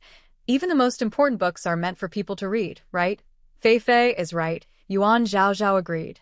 Even the most important books are for humans to read, but the books inside the restricted area are records from a beast language scholar from 1,000 years ago, possibly from the perspective of spiritual beasts. Back at the top of the stairs, Yuan Zhaozhao looked around. The walls were filled with books. Tao Xiang, you can look for books yourself. When you're tired, practice your cultivation, Yuan Zhaozhao said. Thank you, miss, Tao Xiang replied happily. She knew that the lady brought her here to let her read more books. Given her status, she could never study at Sky Dome Academy, nor access the library's collection of books. Tao Xiang turned to the wall, picked up a book titled How Rapidly Enhance Spiritual Power for Common Beast Tamers, which suited her well. Yuan Zhaozhao also found a book titled How to Identify Blood Crystal Ranks. Blood crystals are crystals left after beasts are killed. They vary in size and color. They can be digested by contracted spirit beasts to increase the beast's spiritual power. Since the beast and its owner share spiritual energy, this also boosts the owner's power. The book specifically states that owners can keep this spiritual energy in their bodies without sharing it with the beast. Thus, blood crystals can help people increase their spiritual power through the beast's digestion. During beast tides, besides the court-organized beast tamers, there are also wandering cultivators who go together, and ordinary people risking their lives to collect blood crystals. Yuan Zhaozhao frowned. Beast tides happen because the flow of spiritual energy becomes unbalanced, which is ultimately caused by humans. But the result is that beasts are suppressed and killed. Even those staying safely in their homes are hunted by people seeking experience, under the pretense of training. Yuan Zhaozhao put the book aside, stretched widely, feeling she had been away from school for too long. Reading always makes her sleepy. Maybe she should just take a quick nap? No, she still has to clean the dining hall later. Feeling bored, she stood up and looked toward the forbidden chamber. Who is guarding inside? How can she get in? Just then, Yuan Zhaozhao saw a shadow sneaking around the corner, its silhouette cast by candlelight so openly. What's that? Come out, she shouted loudly, startling Tao Xiang and Fei Fei. The shadow didn't hide. It simply stepped out. Yuan Zhaozhao looked carefully. It's a beautiful chicken. Its whole body is bright red like flames, with golden tips on its feathers. Its long tail feathers sway behind it, like a phoenix's tail. Why is there a chicken here? Yuan Zhaozhao muttered. I am a burning feather chicken, the chicken said sharply, looking at her with piercing eyes. Yuan Zhaozhao repeated its name, Burning Feather Chicken. That name sounds like a fire-type spirit beast. Why is it in the library? Isn't it afraid of burning everything down? The chicken stared at her. Can you understand what I'm saying? Zhaozhao nodded and said, Yes, I can understand. The chicken looked up and down, inspecting her confidently. You seem ordinary, but you can understand my words. Zhaozhao awkwardly smiled. She's not just ordinary, she's also a beast-taming failure. The chicken walked to her feet. My name is Yanling. From now on, I will follow you. Follow her? Zhaozhao was stunned. You don't have an owner? The fiery feather chicken looked inside the library. I don't have an owner. You don't have an owner? How did you get in? I sneaked in, the fiery feather chicken said casually. Zhaozhao clicked her tongue. I knew those two Black Panthers at the door weren't reliable. She was about to go clean the dining hall. She stopped at the library door. Mo-ing, Mo-Lee, you need to be more careful guarding the door. You let this chicken sneak in. Mo-ing and Mo-Lee looked at Yanling, their golden eyes widening. You? Yanling walked up to the two panthers. What? It's me. Next time, watch the door more carefully. Mo-ing and Mo-Lee nodded obediently. Got it. Zhaozhao reached out and rubbed the left panther, but then noticed something different. Huh, you're Mo-Lee. Did you switch places? Mo-Lee looked up in surprise. You can tell us apart. Zhaozhao had never really noticed before, but now she could tell them apart clearly. Mo-ing is the older one. Her eyes are bigger and sharper. Mo-Lee is the younger one. Her expression looks a bit silly. Like now, her surprised look seems a little foolish. Of course I can tell you apart at a glance. But she couldn't tell them the truth. Zhao Zhao rubbed Emoing and Emoli again. Oh my, you can actually tell us apart. Even our owner can't tell us apart. In her ears. Gain Beast Heart Power, level 2. Zhao Zhao was shocked. 2 levels of Beast Heart Power? Could it be Emoing and Emoli? But don't they have owners? Future sister-in-law. Zhao Zhao looked up. It was Xianyu, sitting on a crane bird floating in the air. You're here. Lee Shien tiptoed to the bird and said, Yes, I just arrived. Big brother said my sister-in-law is here, so I came. She wrapped her arm around Yuan Zhao Zhao and helped her onto the cuckoo bird's back. Tao Xiang, come up, she called out to Tao Xiang. Future sister-in-law, I heard you were with Yi Nanin yesterday. Yuan Zhao Zhao nodded. Yes, the incident at the dining hall yesterday must have spread throughout Sky Dome Academy by now. That Yi Nanin, relying on her aunt's favor, is usually very arrogant. And she even got close to Lee Shien. But I suspect my second uncle actively sought out the Yi family. Lee Shien leaned close to Yuan Zhao Zhao's ear and said disdainfully, I can guess what conditions my second uncle used to talk to the Yi family. Yuan Zhao Zhao raised an eyebrow. Oh, it must be the position of young master. Lee Shien was very sure. My second uncle has long wanted the elders to pressure my father into letting Lee Shien become the head of the Lee family, but she hummed proudly. Now my older brother's mind is starting to recover, and their plan will fall apart. As they reached the dining hall, the cuckoo birds began to dive down but were caught by the wings of another cuckoo bird behind them. Lee Shien, Yuan Zhao Zhao, and Tao Xiang staggered and supported each other. Yi Nanin, Lee Shien saw clearly the person on the cuckoo bird and said, What a small world. Yelp. Suddenly, a cry sounded. The cuckoo bird in front shivered, its wings fluttered chaotically, and after a few seconds of struggle, it fell straight down. The person on the cuckoo bird, Yi Nanin, tumbled to the ground and rolled several times before stopping. Lee Shien. She stood up clumsily, pointed at Lee Shien, and shouted angrily, What did you do to my cuckoo bird? The cuckoo bird landed, and Lee Shien jumped down. Yi Nanin, I didn't do anything to your cuckoo bird, she said. Don't be a thief, crying, stop thief. She looked at the frightened cuckoo bird and asked, Could it be feeling guilty? Yuan Zhao Zhao stepped down from the cuckoo bird, and her gaze followed the line of sight of Yi Nanin's cuckoo bird. Finally, it landed on the fiery feather chicken. It jumped down from the cuckoo bird, looked around with curiosity, and seemed very interested in everything. Yuan Zhao Zhao asked it, Did you call just now? The chicken's call wasn't. Cluck cluck. Was it? The loud cry just now probably wasn't made by it, right? The chicken shook its head. Not me. After saying that, it took a deep breath. Cluck cluck cluck. That's more like it. Yi Nanin looked over. Yuan Zhao Zhao, where did you find this wild chicken? The cuckoo bird beside her covered its face with its wings, as if it couldn't bear to watch. I can't control beasts, but raising chickens and ducks isn't bad. At least the Lee family won't have to worry about food in the future, Yi Nanin said with a mocking smile, then suddenly kicked the cuckoo bird. Useless creature. She left the cuckoo bird behind and rushed ahead into the dining hall, as if being first made her more impressive than them. Lee Shien snorted in disdain and followed quickly. Big brother, she said as soon as she entered and saw Lee Shien. Lee Shien came over. Xianyu, Zhao Zhao. Yesterday, only 6 of the wandering cultivators passed the test. Today, I want to take them around the academy. So few? I remember there were at least 80 at the academy gate yesterday, Yuan Zhao Zhao thought. Yi Nanin's voice came from ahead. Do you think the Sky Dome Academy is a place where just anyone can come? If you weren't backed by the Lee family, you probably wouldn't even get past the mountain gate. Yi Nanin, what are you saying? Lee Shien rolled up her sleeves and went to argue with Yi Nanin. Lee Shien looked helplessly at her back and shook his head. Lee Shien caught up with Yi Nanin. Yi Nanin, your Yi family still relies on Wanfei's connections. Honestly, the entire Yi family depends on one woman. PSK, and you're still proud enough to say it every day. Yuan Zhao Zhao silently gave Lee Shien a big thumbs up.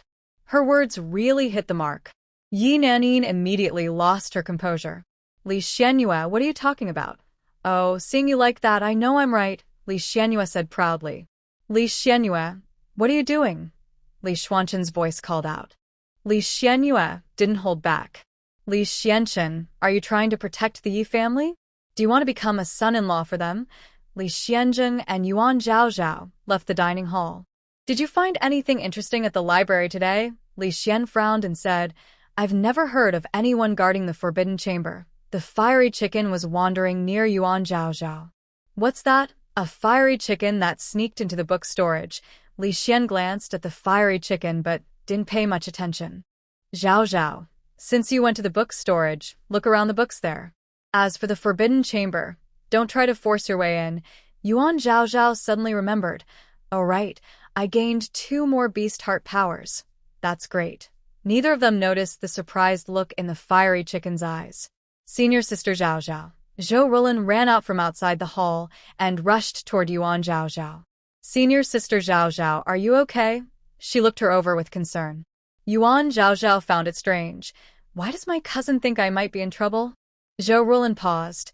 I heard from others that Yi Nanin used a cuckoo to hit you. Yuan Zhaozhao spread her arms. I'm fine. Let's go inside and eat, Li Xian whispered. Yuan Zhaozhao nodded. Okay. They walked ahead, with Zhou Rulin following behind. Sister-in-law, Li Xianyu happily waved at Yuan Zhaozhao, clearly having won against Yi Nanin and Li Xianchen. Yuan Zhaozhao and Zhou Rulin got their food and joined Li Xianyu. Meanwhile, Li Xian frowned and went to visit some scattered cultivators. Yi Nanin is a low-level beast tamer. Her cuckoo belongs to Su Rongrong. Lin Chaoyu, Shin Shu, and Wei Shui are all low-level too. Li Xianyu looked at Zhou Rulin and asked, Zhou Rulin, haven't you been following Yi Nanin all this time? Why? Does she not want to take you with her, or is she sending you to spy on my sister-in-law? Zhou Rulin's face turned pale. I didn't mean to hurt my cousin. She scolded me and told me not to follow her anymore. She looked at Yuan Zhaozhao and said, Zhaozhao, I won't hurt you. I can't hurt you either. I'm just a low-level beast tamer, and I only contracted a useless spirit beast. Her spiritual beast is a disaster crow. Although it doesn't have much power to hurt, anyone touched by the disaster crow will be cursed with bad luck all day, Li Xianyue told Yuan Zhaozhao. Zhou Rulin looked embarrassed. The Zhou family's position among the 4 great clans is very awkward now. Most of the young generation in the family are average in talent, and the family's resources are decreasing. They can only go to less dangerous places for training, and the spiritual beasts they can contract are not attractive to others. They originally wanted to rely on the Yuan family, but then the incident with Yuan Zhaozhao happened. Now the Yi family also wants to surpass others. No wonder Li Xianyue spoke about her spiritual beast with such disdain. Yuan Zhaozhao was very curious. Is there such a spiritual beast? She had read in books before that spiritual beasts are divided into fire, ice, thunder, wind, water, wood, and special types. Fire type, which she has seen the most, includes the fire fox Feifei, Yi Nanin's fire-tailed squirrel, the poison flame dog of Steward Huanyu, Li Xuanyue's angry flame tiger, and the proud dog they met on the way home. Ice type, she hasn't seen yet, but the books mention frostfang dogs, snow howling wolves, and so on. Thunder type, which is represented by Meower, includes the thunderclaw bat they encountered in the Thunder Mound Gorge and Peach Fragrance's thunderbolt beetle. Wind type includes the tailwind horse, the golden eagle, the cuckoo, and Peach Fragrance's wind feather sparrow. Water type, she hasn't seen. Wood type, she hasn't seen either. Special type, Zhou Rulin's disaster crow could be considered one. Yuan Zhaozhao's curiosity made Zhou Rulin feel very uncomfortable. She lowered her head, tears falling into her food with a plop. Because of the Zhou family's difficulties, and as a girl, she only has the disaster crow contracted and doesn't even have a mountable spiritual beast. Before Yuan Zhaozhao came to the Academy, she was the one everyone mocked and laughed at. Usually, she didn't dare to release her spiritual beast. Li Xuanyue frowned. Why are you crying? She looked around and said, Others might think I bullied you. Zhou Rulin sniffled and looked up, wiping her tears. No, it's nothing. Li Xianyue helplessly shook her head and started eating. She was only a yellow-rank beast tamer, with 2 contracted spiritual beasts, a cuckoo and a flower-bred cat. Just hearing the name Flower Breath Cat, you could tell it was a pretty useless creature. It Can emit a confusing smoke that makes opponents dizzy. But that's not important. The key point is that her Flower Breath Cat is chubby and adorable. She just likes cute and pretty things. She even tied a big pink bow on the Flower Breath Cat's head. As a girl, why would she need such a fierce contract with a powerful spirit beast? She doesn't realize that she is Miss Lee from the Lee family, with a genius older brother like Lee Shien supporting her. She doesn't need to bear the family pressure. But the Zhou family is different. The pressure on the younger generation is heavy, even for girls. Yuan Zhao hands her a handkerchief and says, "Take your time. Cultivation can't be rushed."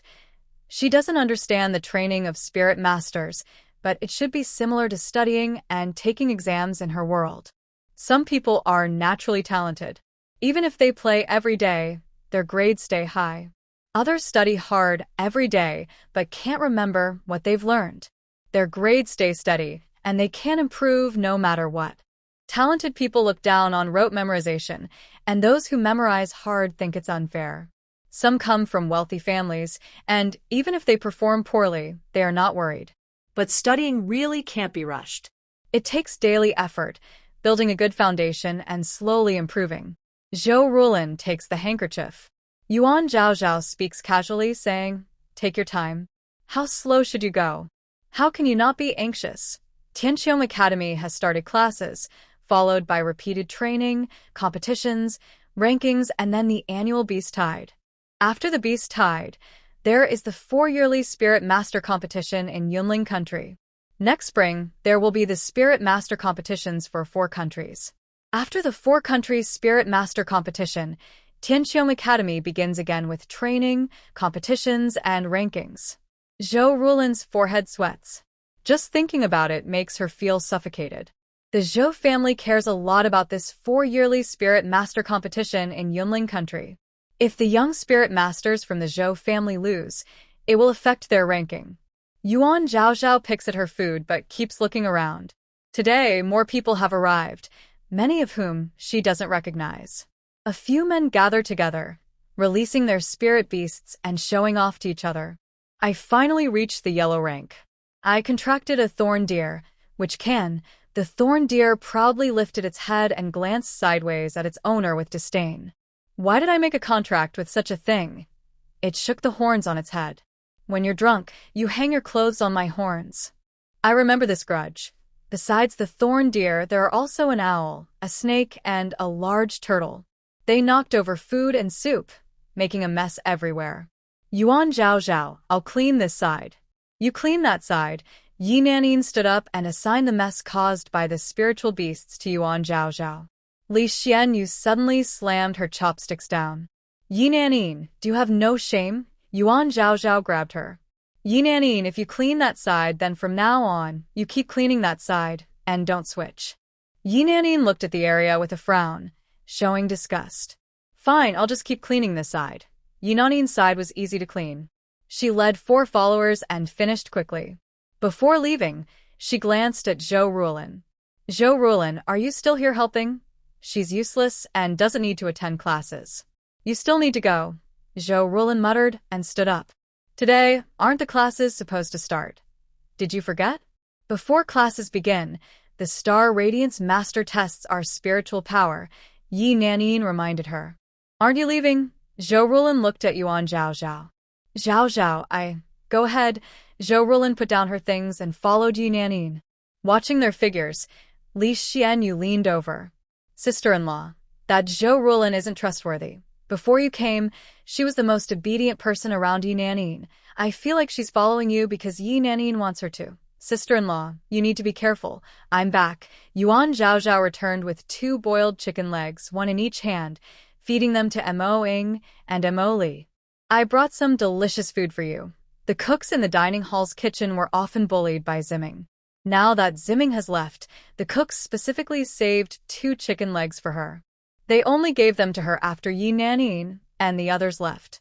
Mo Ing and Mo Lee widened their golden eyes. They guarded outside the library all day and night, only going to the back mountain at night to hunt for food. No one, not even their owner, had ever brought them food. A girl named Yuan Zhaozhao could tell them apart and even brought them food. It was amazing, just like their real mother. Mother, boo-hoo.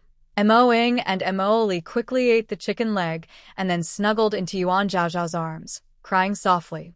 Yuan Zhaozhao couldn't handle the strength of 2 leopards and sat down suddenly. What mother? I'm not a mother leopard, she said, rubbing their heads. Relax, it's just a chicken leg. Why are you so excited? Mother, the 2 leopards didn't listen.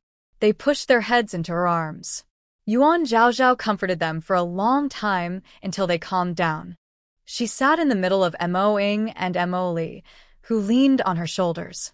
Since you call me mother, I have a question for you. What's inside the forbidden room in the library? Mo Ying and Mo Li looked at each other. People? No one. Yuan Zhaozhao frowned. But I heard someone talking inside. When I got close, I was pushed far away. Mo Ying and Mo Li's eyes flickered. That's because there's a barrier in the room. Anyway, don't go near it. That barrier can't be broken, not even by the Grand Master. Really? Yuan Zhaozhao muttered.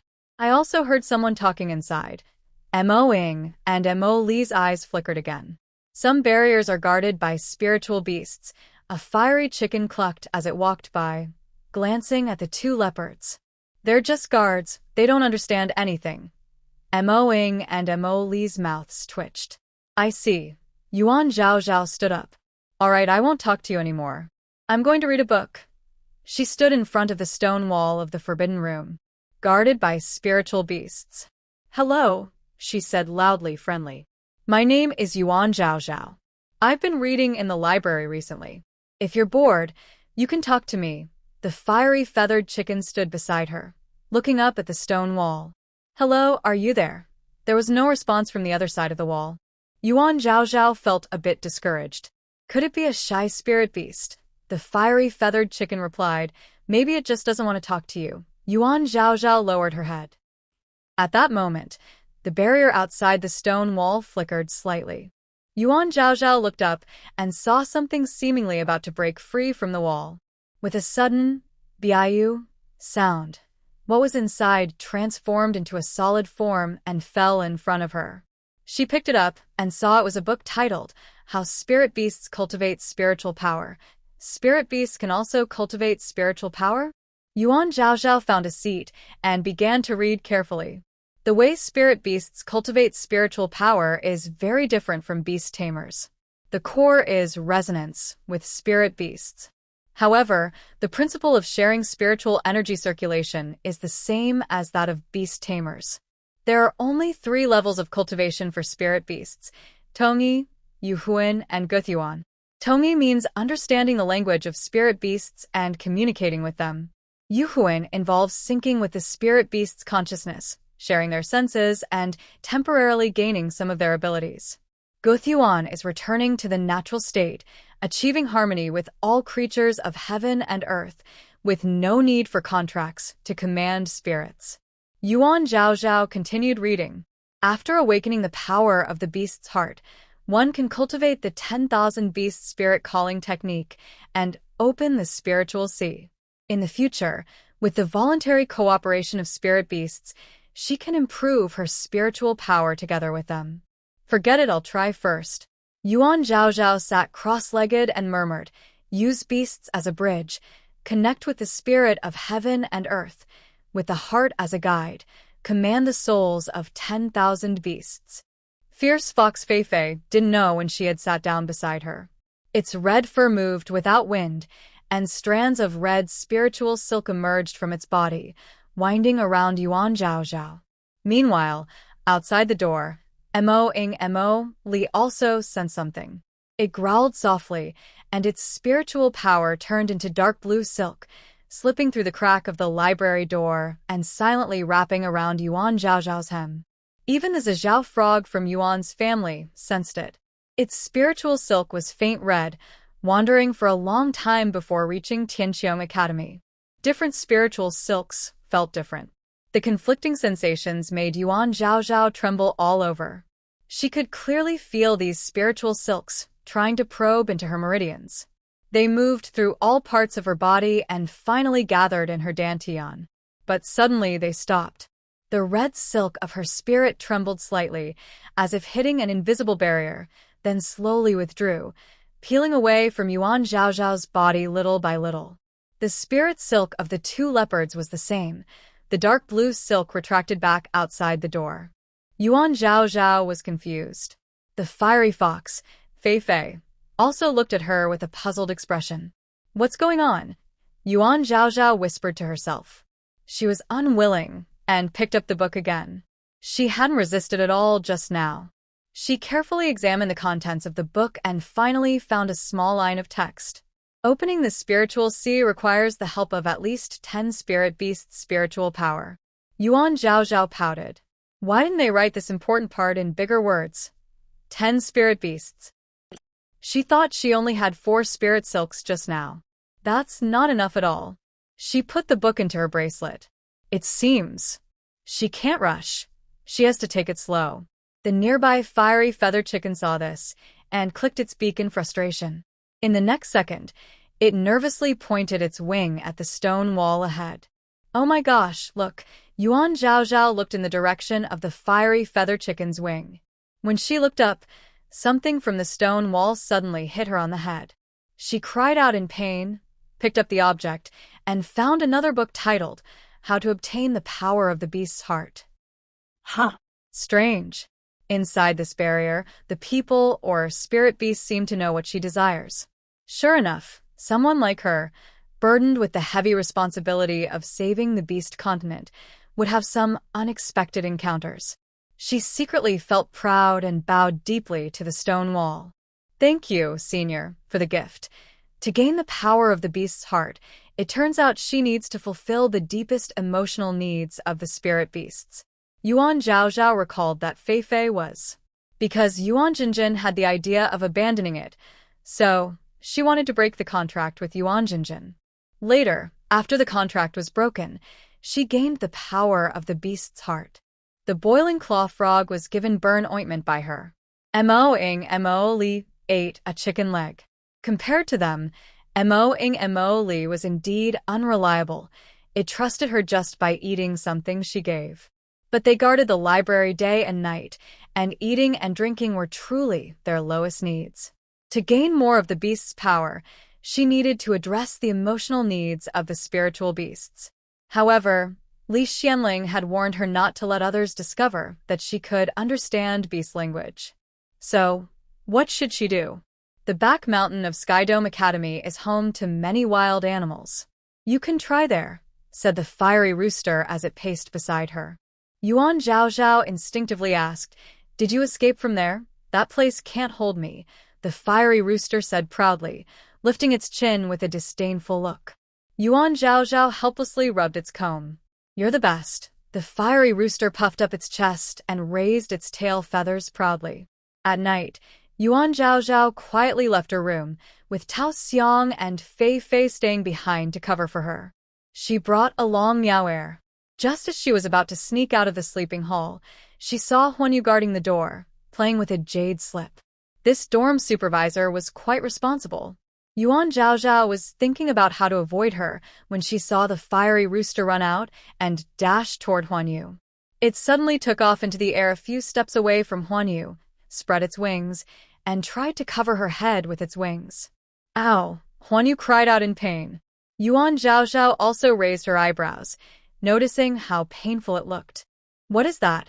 Huanyu chased after the fiery rooster, leaving Yuan Zhaozhao a chance to slip away. She had already researched the location of the back mountain.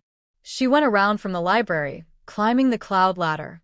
Between the jagged rocks, the cloud stairs were steep and covered with moss because few people walked there. Yuan Zhaozhao grabbed the rocks with one hand and pushed forward carefully. The fiery rooster flapped its wings and landed on the cloud stairs. Follow me. Yuan Zhaozhao took a deep breath and followed. After walking a bit further, the cloud stairs started descending. About 100 meters ahead, a black iron fence suddenly appeared.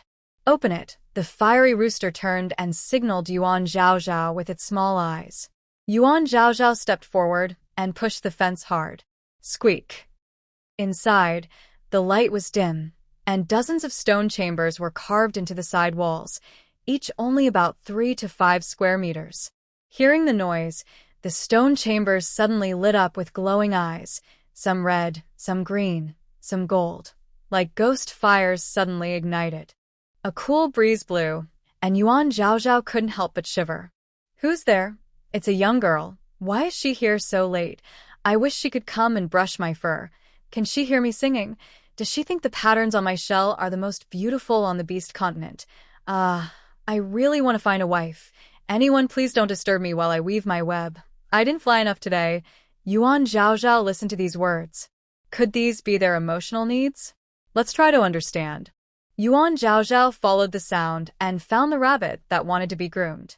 The rabbit was curled up in the corner of the stone room. It was a long-haired rabbit, but its fur was dirty and matted, gray and sticky.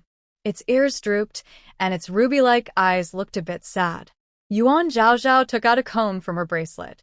Come here, I'll brush your fur. The rabbit's eyes suddenly brightened, and it eagerly hopped over. Are you really going to brush my fur? Its three-part mouth formed a surprised O shape. Yuan Zhaozhao gently held it in her arms and carefully started combing its back. The first stroke, the teeth of the comb caught in a knot. The rabbit trembled suddenly, and its hind legs instinctively kicked at her hand. Sorry, Yuan Zhaozhao quickly apologized. I'll be gentler. The rabbit shyly moved its ears. I'll be more careful, Yuan Zhaozhao said, using her fingers to untangle the matted fur. She carefully combed out the large knots, gradually making the fur less thick. That feels so good. The rabbit sighed happily. After some time, Yuan Zhaozhao finally finished combing the rabbit's entire body.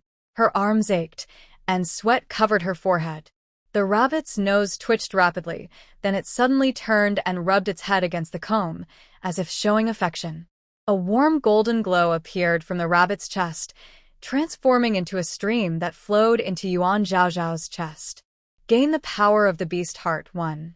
Did I really gain the power of the beast heart? Yuan Zhaozhao looked down, watching the faint glow pattern on her chest that hadn't completely disappeared.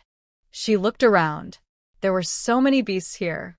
If she could help everyone fulfill their inner emotional needs, the power of the beast heart would be enough. But today, there wasn't enough time. It took 2 hours to brush the rabbit's fur. If I continued, dawn would come soon. Not sleeping all night wasn't a big deal, but I was worried about Huanyu finding out I wasn't in the sleeping hall. Let's go back first. I'll come again tomorrow. On the difficult way back, I didn't expect to see Huanyu again at the door of the sleeping hall. Aren't you sleeping yet? Yuan Zhaozhao muttered. Leave it to me, Qiuji responded again. It repeated its old trick, rushing to Huanyu's head and giving a slap with its wing. Ow! Again you! Huanyu indeed chased after it again. Taking the chance, I returned to the sleeping hall.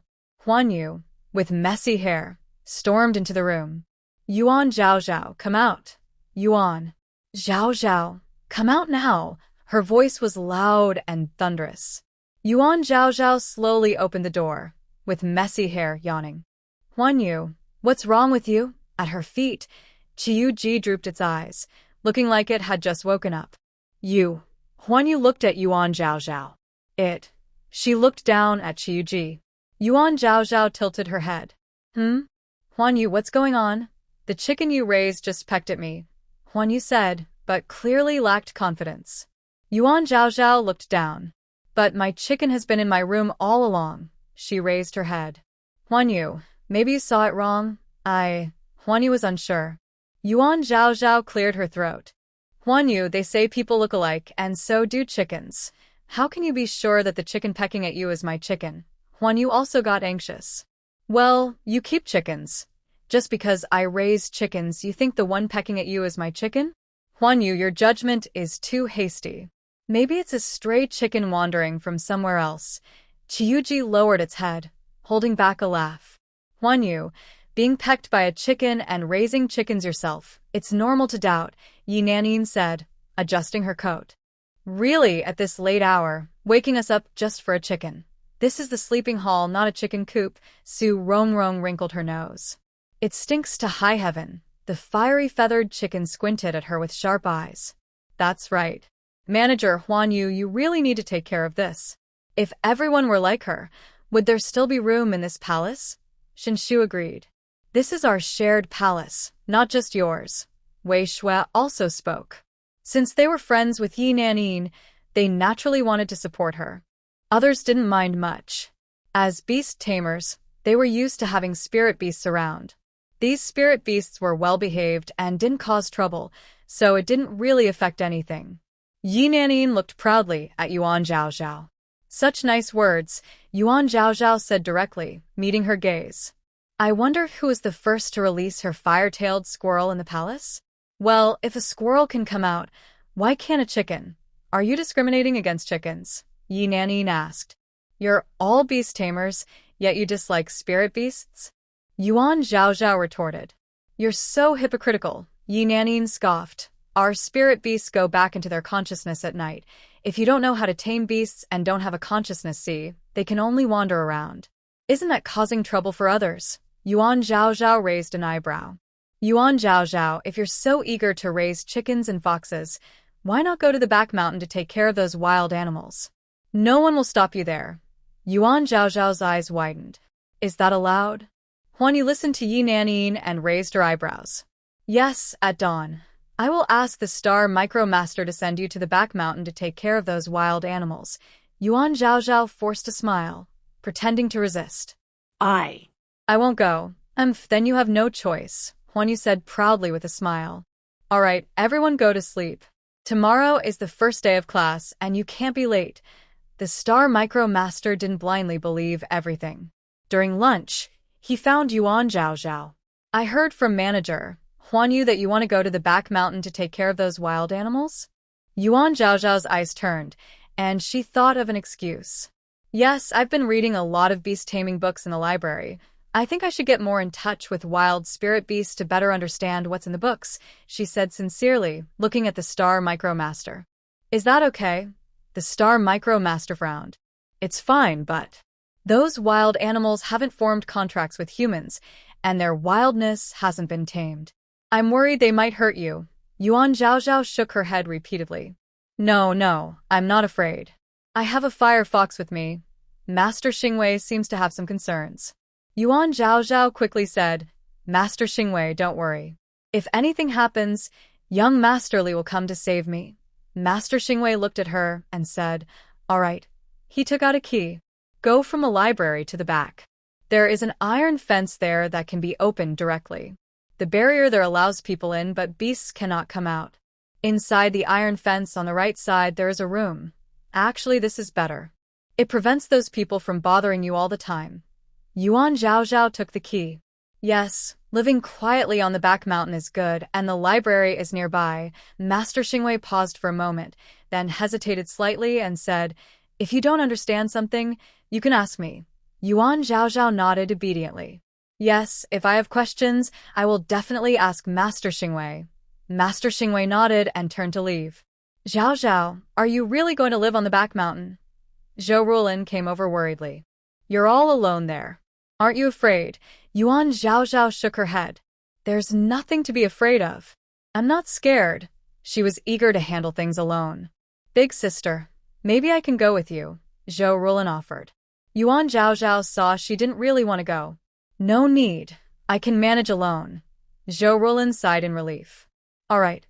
After dinner, Yuan Zhaozhao went back to her sleeping quarters to pack her things, put them into her bracelet, and then left with Tao Xiang, Fei Fei, Diao Er, and the fiery chicken. Don't force yourself if you're not on the same level. Yi Nanin stood at her door, smiling with a crooked mouth. Finally, you'll only embarrass yourself. Her words made Su Rongrong and others burst into laughter. Diao Er, who had been slouching and sleeping on Yuan Zhaozhao's neck, was annoyed by the noise and lifted its head. The golden pattern on its tail lit up again. Yuan Jinjin had been watching this Diao Er. When she saw the golden pattern on its tail flicker, she immediately tiptoed away from Yi Nanin. The next second, several arcs of lightning struck Yi Nanin and the others' hair buns out of nowhere. Their hair buns. They exploded. The carefully styled hair buns instantly scorched and fell apart, with strands standing upright like a bird's nest blown by a fierce wind. Each face, beautifully made up, turned ghostly pale. Yi Nanin froze in place, the smell of burnt hair lingering at her nose, and her ears buzzed. She trembled as she raised her hand, reaching for her proud black hair. But her fingers touched only ashes and soot. Ah, Yuan Zhao Zhao. Her scream pierced the sky, and she hurried back into her room. The tail of the lightning ferret wagged proudly, its golden stripes shimmering, hiding its true strength and fame. Zhao Zhao. Lee Shien waited outside the sleeping hall. After they walked a short distance, he asked, "Why did you go to the back mountain? Is something wrong?" Yuan Zhao took out 2 books she had found and handed them to him. "Look, is this the Beast Language Scholar's Journal?" Lee Shien took the books and looked through them.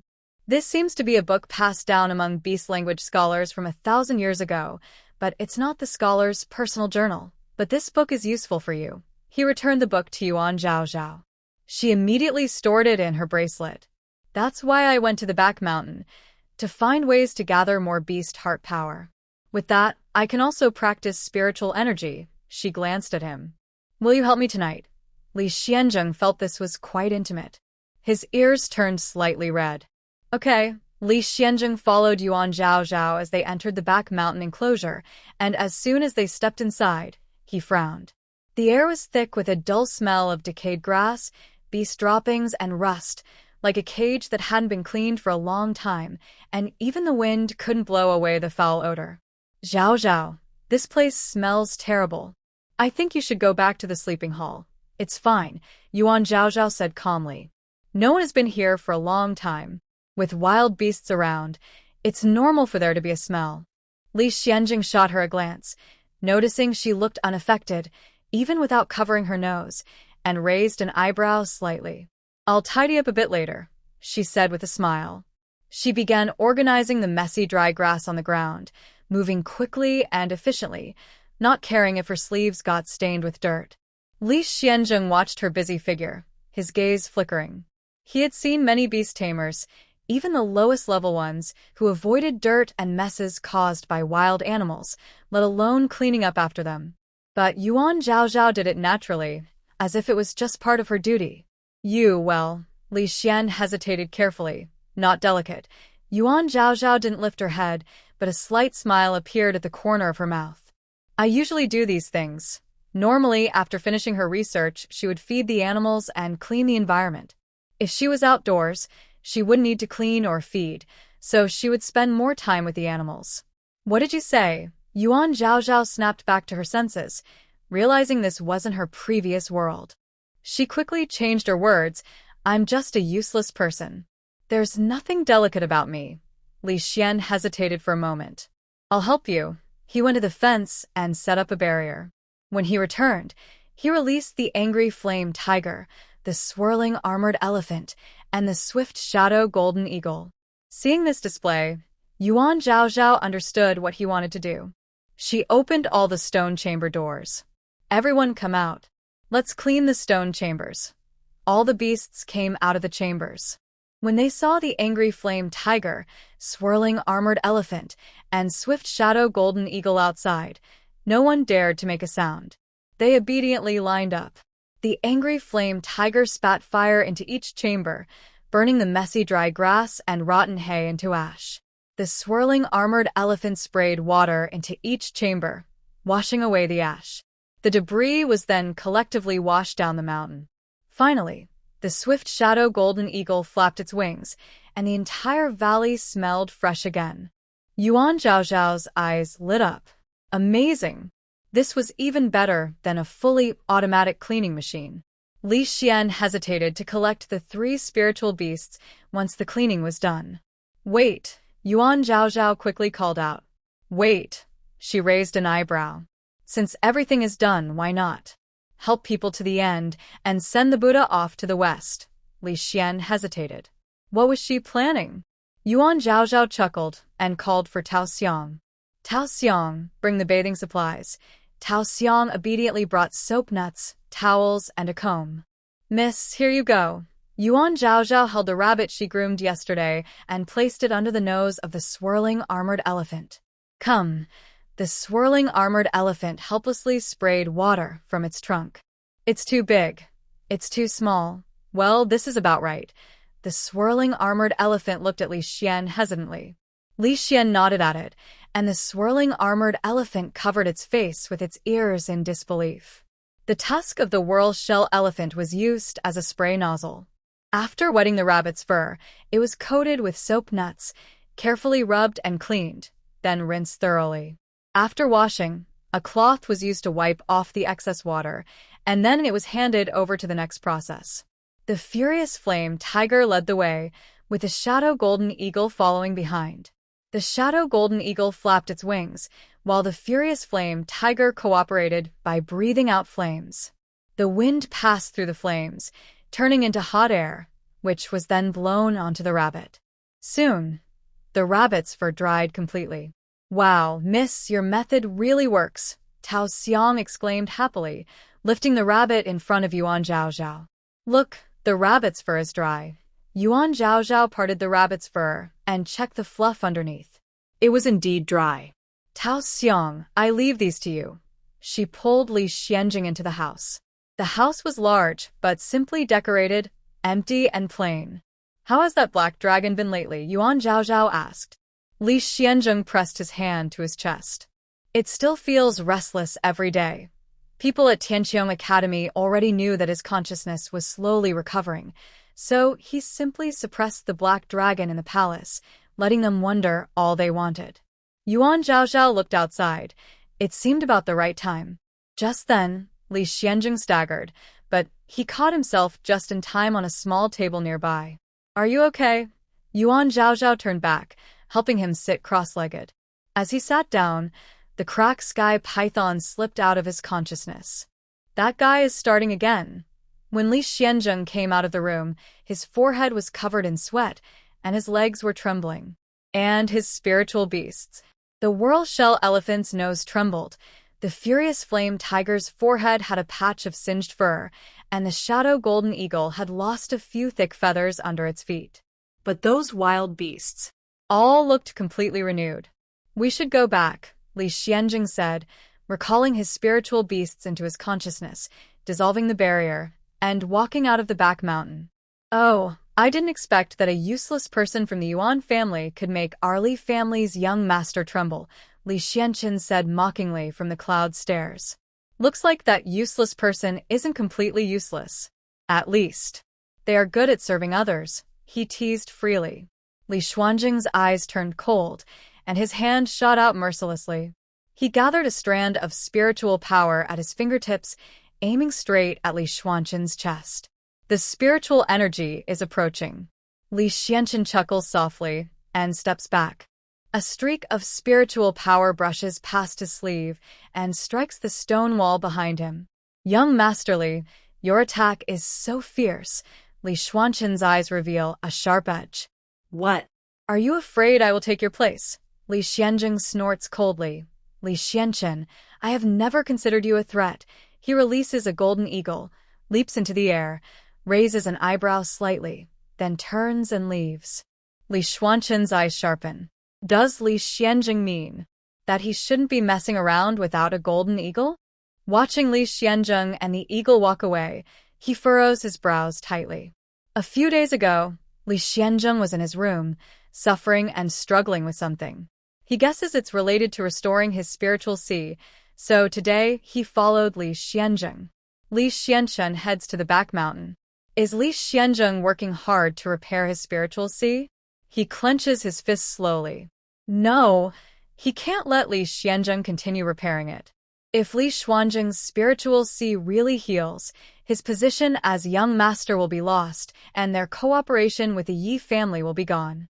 Yuan Zhaozhao comes out of the house.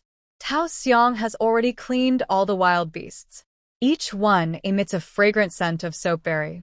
She remembers one beast wished someone could hear it sing. Who wants to sing? She stands outside the stone room, facing it. I want to sing. A bird responds. Yuan Zhaozhao follows the sound and sees a bird. Tao Xiang opens the stone room, letting the bird fly out and land on Yuan Zhaozhao's raised arm. Once the bird is settled, It fluffs its feathers dramatically and clears its throat twice. Cough, cough, I'm about to start. Chirp.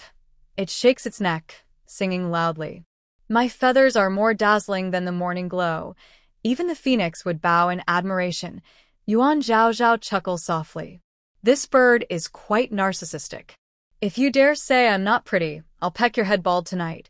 Da-da. The bird spins 360 degrees on Yuan Zhao Zhao's arm, showing off its beautiful tail feathers. Croak. After stopping, it begins the second verse. Last night, I secretly drank 3 jars of fairy brew. Now my singing is more melodious than a jade chime. That beast tamer actually covered his ears and ran away? Uffed. It was obvious that the bird was jealous of my beautiful, singing voice. Coo coo chirp. Suddenly, its loud voice made Yuan Zhao Zhao instinctively shrink her neck. Is it nice? The bird asked, bowing its head to Yuan Zhao Zhao. Yuan Zhao Zhao nodded. Yes, it sounds beautiful. Although the lyrics were quite self-loving, the melody was very pleasant. To confirm she was really listening, Yuan Zhao Zhao repeated the melody. My feathers are more dazzling than the morning glow. Even the phoenix would bow in admiration. Wow. Flame feather. What are you doing? The fiery rooster pecked at her foot. The proud fire feather lifted its head and shook its feathers. Yuan Zhao Zhao was helpless. Your feathers are also dazzling. Can we stop now? Is this chicken jealous too? The bird rubbed against Yuan Zhao Zhao's arm. Great. Someone finally listened to my singing. I'm so happy. Can you listen to me every day from now on? Sure. Yuan Zhao Zhao nodded, patting its head. I will listen to you every day. Gain the power of the beast's heart, 1. Yuan Zhao Zhao's eyes widened. So easy? Now she had 6. Keep going. Yuan Zhao Zhao found a small turtle about the size of her palm and sincerely said, Your shell's pattern is so beautiful. It's the most beautiful pattern I've seen on the beast continent. It seemed she had only seen this one turtle, so her words weren't false. Gain the power of the beast's heart, 1. Wow, 7 now. Yuan Zhao Zhao released an eagle, which circled the valley once. She clasped her hands under her chin, eyes shining. Wow. These wide wings. Such a majestic body of a king. Look at this sleek curve. This precise airflow control. So elegant. The eagle proudly dove. Thunderous power. Unstoppable force. Gain the power of the beast's heart, 1. 8. Yuan Zhao Zhao found a spider, but it had obsessive-compulsive tendencies. It had to weave a perfect web. If it was imperfect, it would tear it down and start over until successful. No, this won't do. She gave up. Hey, am I pretty? A peacock approached Yuan Zhao Zhao. She turned her head to look. Its neck was slightly raised, and its feathers fluttered without wind. Suddenly, its tail fans spread out. In an instant, a dazzling display of light. Thousands of long, colorful feathers like folding fans burst open, each tip decorated with shimmering rainbow rings. Under the moonlight, they reflected a rainbow of colors. The edges of the peacock's feathers looked like starry rivers, with golden centers and blue halos. When the peacock gently shook its tail feathers, the star-like eyes seemed to come alive, blinking and shining with mysterious light. Yuan Zhao Zhao couldn't find the right words to praise them. She could only give a thumbs up and say simply, beautiful, very beautiful. The peacock held its head high, glancing sideways at Yuan Zhao Zhao with its eyes. It looked at her for a while, seeing only pure admiration in her eyes, without any disrespect. Satisfied, it shook its feathers slightly and made a proud low call. You recognize quality. The peacock turned around proudly, its tail feathers rustling as it left her with an elegant back view. But the tip of its tail twitched uncontrollably, showing its happiness. Getting the power of the beast's heart, 1. Now 9. Just one more, and I can open the spiritual sea. But this one is not easy. I want to find a wife. I want to find the person who cut off my horn long ago. Next spring, I want to go home. I want to fight. Remove the barrier. I want to summon lightning to strike myself. You must kneel and worship me every day, calling me the noble destroyer of worlds. Yuan Zhao Zhao helplessly returned to her room. This last goal is too difficult. Miss, Let's wash up and rest first. Tomorrow we need to go to the library to read. Tao Xiang yawned and came out from the next room. That's all we can do for now. Tao Xiang brought in hot water. Hee. This is the water that the little beast of Lord Lee just used. She had wandered around the house and found a small kitchen next door, but the water jar was empty. So she asked the elephant spirit for help. Unexpectedly, such a big elephant, rough-skinned and tough, was very gentle and willing to help fill the water jar. Yuan Zhaozhao was soaking in the bath, with Tao Xiang gently massaging beside her. One more to go. Tao Xiang muttered. Mississippi. Yes. What do you mean by one more? Tao Xiang asked. Zhao Zhao explained. It's just, I want to earn the love of 10 animals. I already have. Fei Fei, the boiling frog, the ink shadow ink glaze, and 5 animals from the back mountain. One more, and I will have 10, Tao Xiang muttered. 10 animals, just one more. Suddenly, she pointed at the mink lying by the bed. Miss, isn't that one? Zhao Zhao looked over. The lightning mink was lying by the bed, sleeping soundly. Oh right, how did she forget about it? But this lightning mink is always around her, either eating or sleeping. What wish could it have? After bathing, Zhao Zhao, wearing a thin dress, directly grabbed the lightning mink and faced it. The lightning mink opened its eyes vaguely. Zhao Zhao, what are you doing? Little mink, do you have a wish? Zhao Zhao tried to sound sincere. Tell me, I can fulfill it. The lightning mink stared at her. Really? Zhao Zhao nodded repeatedly. Really, very true. The lightning mink blinked. Then I wish to grow up quickly. Can you do that? Zhao Zhao was stunned. Grow up quickly? The lightning mink nodded eagerly. I want to grow up fast, then go back to Thunder Roar Rift Valley and defeat the Thunder Clawback King. Zhao Zhao put it down. Go back to sleep. The 10th beast's heart power. She should think of another way. Just one more. Zhao Zhao spent the whole morning distracted, thinking about how to get the 10th beast's heart power. Once she got it, she could start practicing spiritual energy. In this beast-controlling continent, she was looking forward to cultivating spiritual energy. At least she wouldn't be useless anymore. Miss, be careful. Tao Xiang pulled Zhao Zhao aside to avoid a falling cuckoo bird. Yuan and Lee Shien fell one after the other. They glanced at Zhao Zhao with cold sneers and then headed toward the dining hall. Miss, these two are doing it on purpose, Tao Xiang said angrily. Zhao Zhao knew they were deliberately doing it. But who made her a useless person? Everyone wanted to bully her a little. Mississippi, Yuan and Lee Shien had just left when Yuan Jinjin and Yuan Hao arrived. Tao Xiang quickly went to pull Yuan Zhaozhao. Yuan Zhaozhao was already feeling annoyed, and just now she almost bumped into Yuan and Lee Shien. Now Yuan Jinjin and Yuan Hao were directly confronting each other.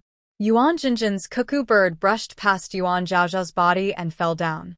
Yuan Zhaozhao, feeling irritated, grabbed Yuan Jinjin's dress and pulled hard. Yuan Jinjin was proud and didn't notice her action. As a result, Yuan Zhaozhao pulled her off the cuckoo bird and she fell flat on the ground. Yuan Jinjin stood up, angrily brushing off the dust on her back. But she didn't have her attack-type spirit beast with her now, so she looked at Yuan Hao and asked, Third Prince, are you just going to watch her bully me? Many onlookers gathered around, including young ladies and young masters from noble families, as well as wandering cultivators. Yuan Hao couldn't afford to lose face as the third prince. He waved his hand, and General Huang appeared. General Huang, teach her a good lesson for this prince. Yuan and Lee Shien had already gone inside, but hearing the commotion outside, they returned to the dining hall entrance, watching leisurely. General Huang's fur was trimmed even shorter than before, looking ragged and uneven, with some patches of pink skin showing on his back. Even the fur on his face had been shaved, but Yuan Hao's grooming skills were poor, looking like it had been chewed by a dog. His tail was shaved completely, and it wagged stubbornly, looking like a mouse's tail. Yuan Zhaozhao frowned. Third Prince, if you're allergic to cat fur, you don't have to contract with a cat, or you could just put a coat on General Huang. Why did you shave all its fur like this? Do you know that this fur helps regulate the cat's temperature and can block some injuries? It can also cushion falls. If you cut it like this, it will get hurt more during fights. General Huang looked down at his bumpy belly, then pawed at his uneven ear fur, his face scrunching up in displeasure. It's my spirit beast. I can cut its fur however I want. Do you have a say in this? Yuan snorted coldly. General Huang, stop hesitating, teach her a lesson, but General Huang only looked at his belly and ignored him. It turns out the owner shaved his fur because he's allergic to it. Why did the owner lie to it, saying it was to help it fight better? Does the owner know that shaving its fur makes it very uncomfortable and hard to get used to? When going on adventures, wild beasts could bite its skin directly, and falling was especially painful. Also, the spiritual beasts in the palace would laugh at it, calling it a walking meatball. General Huang, hurry up, don't just stand there. Yuan used his spiritual power to command General Huang. General Huang couldn't help but look at Yuan Zhaozhao, sparks of lightning gathering on its tail. That's more like it. Yuan was very pleased. Otherwise, before I break through, I'll cancel your contract and turn you into a wild beast like that firefox. General Huang was stunned and looked at Yuan in disbelief. After the firefox, Shi and Yuan Jinjin broke their contracts, General Huang was the most anxious and worried. It was afraid that Yuan and Yuan Jinjin would break through and then abandon it. It even hoped that the owner would never break through, so the owner would never leave it. Yuan Jinjin and Yuan had known each other for many years, and the firefox and General Huang also knew each other well. They had fought together before, and could be called friends. When the firefox heard Yuan say this, it couldn't help but feel sorry for General Huang. It stepped down from Tao Xiang's shoulder and said, General Huang, don't be afraid. At worst, you'll just turn back into a wild beast. Without an owner, you can still train. General Huang hesitated. It had been with its owner for many years and was reluctant to part. Its feelings the firefox knew very well. General Huang, you're reluctant to leave him, but once he breaks through, he will abandon you. At that time, he will take your spiritual power and you will be useless. Don't you remember Guard Huang? Guard Huang was a yellow dog contracted with Yuan when he was at the mortal level, also of the lightning type. After Yuan broke through to the yellow level, he ended his contract with Guard Huang and recontracted with General Huang.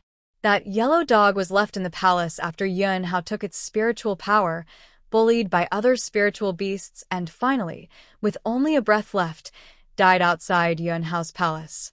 It was General Huang who found out, dug a hole, and buried Guard Huang. Yuan couldn't understand the conversation between General Huang and the firefox. To him, General Huang was disobedient, making him look bad in front of others. General Huang. He angrily stepped forward and kicked with his foot. This action was exactly the same as Yuan Jinjin's previous behavior. General Huang dodged quickly, but was kicked in the stomach by Yuan. It hurts. It hurts. His fur on the belly had been shaved off, with no cushion at all. It hurts so much. The fiery fox, Fei, was worried and hurried over. Are you okay? Yuan saw the fiery fox and waved his hand, preparing to use spiritual power to hurt it. Fortunately, the fiery fox was quick and dodged away. General Huang, if you don't want to be bound by the third prince anymore, you should voluntarily break the contract with him. Yuan suddenly saw something and turned his head to warn Yuan Zhaozhao. Yuan Zhaozhao, I won't tolerate your tricks today. If you bully Jinjin again, even if you're the future wife of the Lee family, don't blame me for being harsh. After speaking, he looked up at the crowd behind and turned to leave. Jinjin, let's go. Yuan Jinjin was unwilling, but as the fierce Shien approached from behind the crowd, she could only follow Yuan away. Are you okay?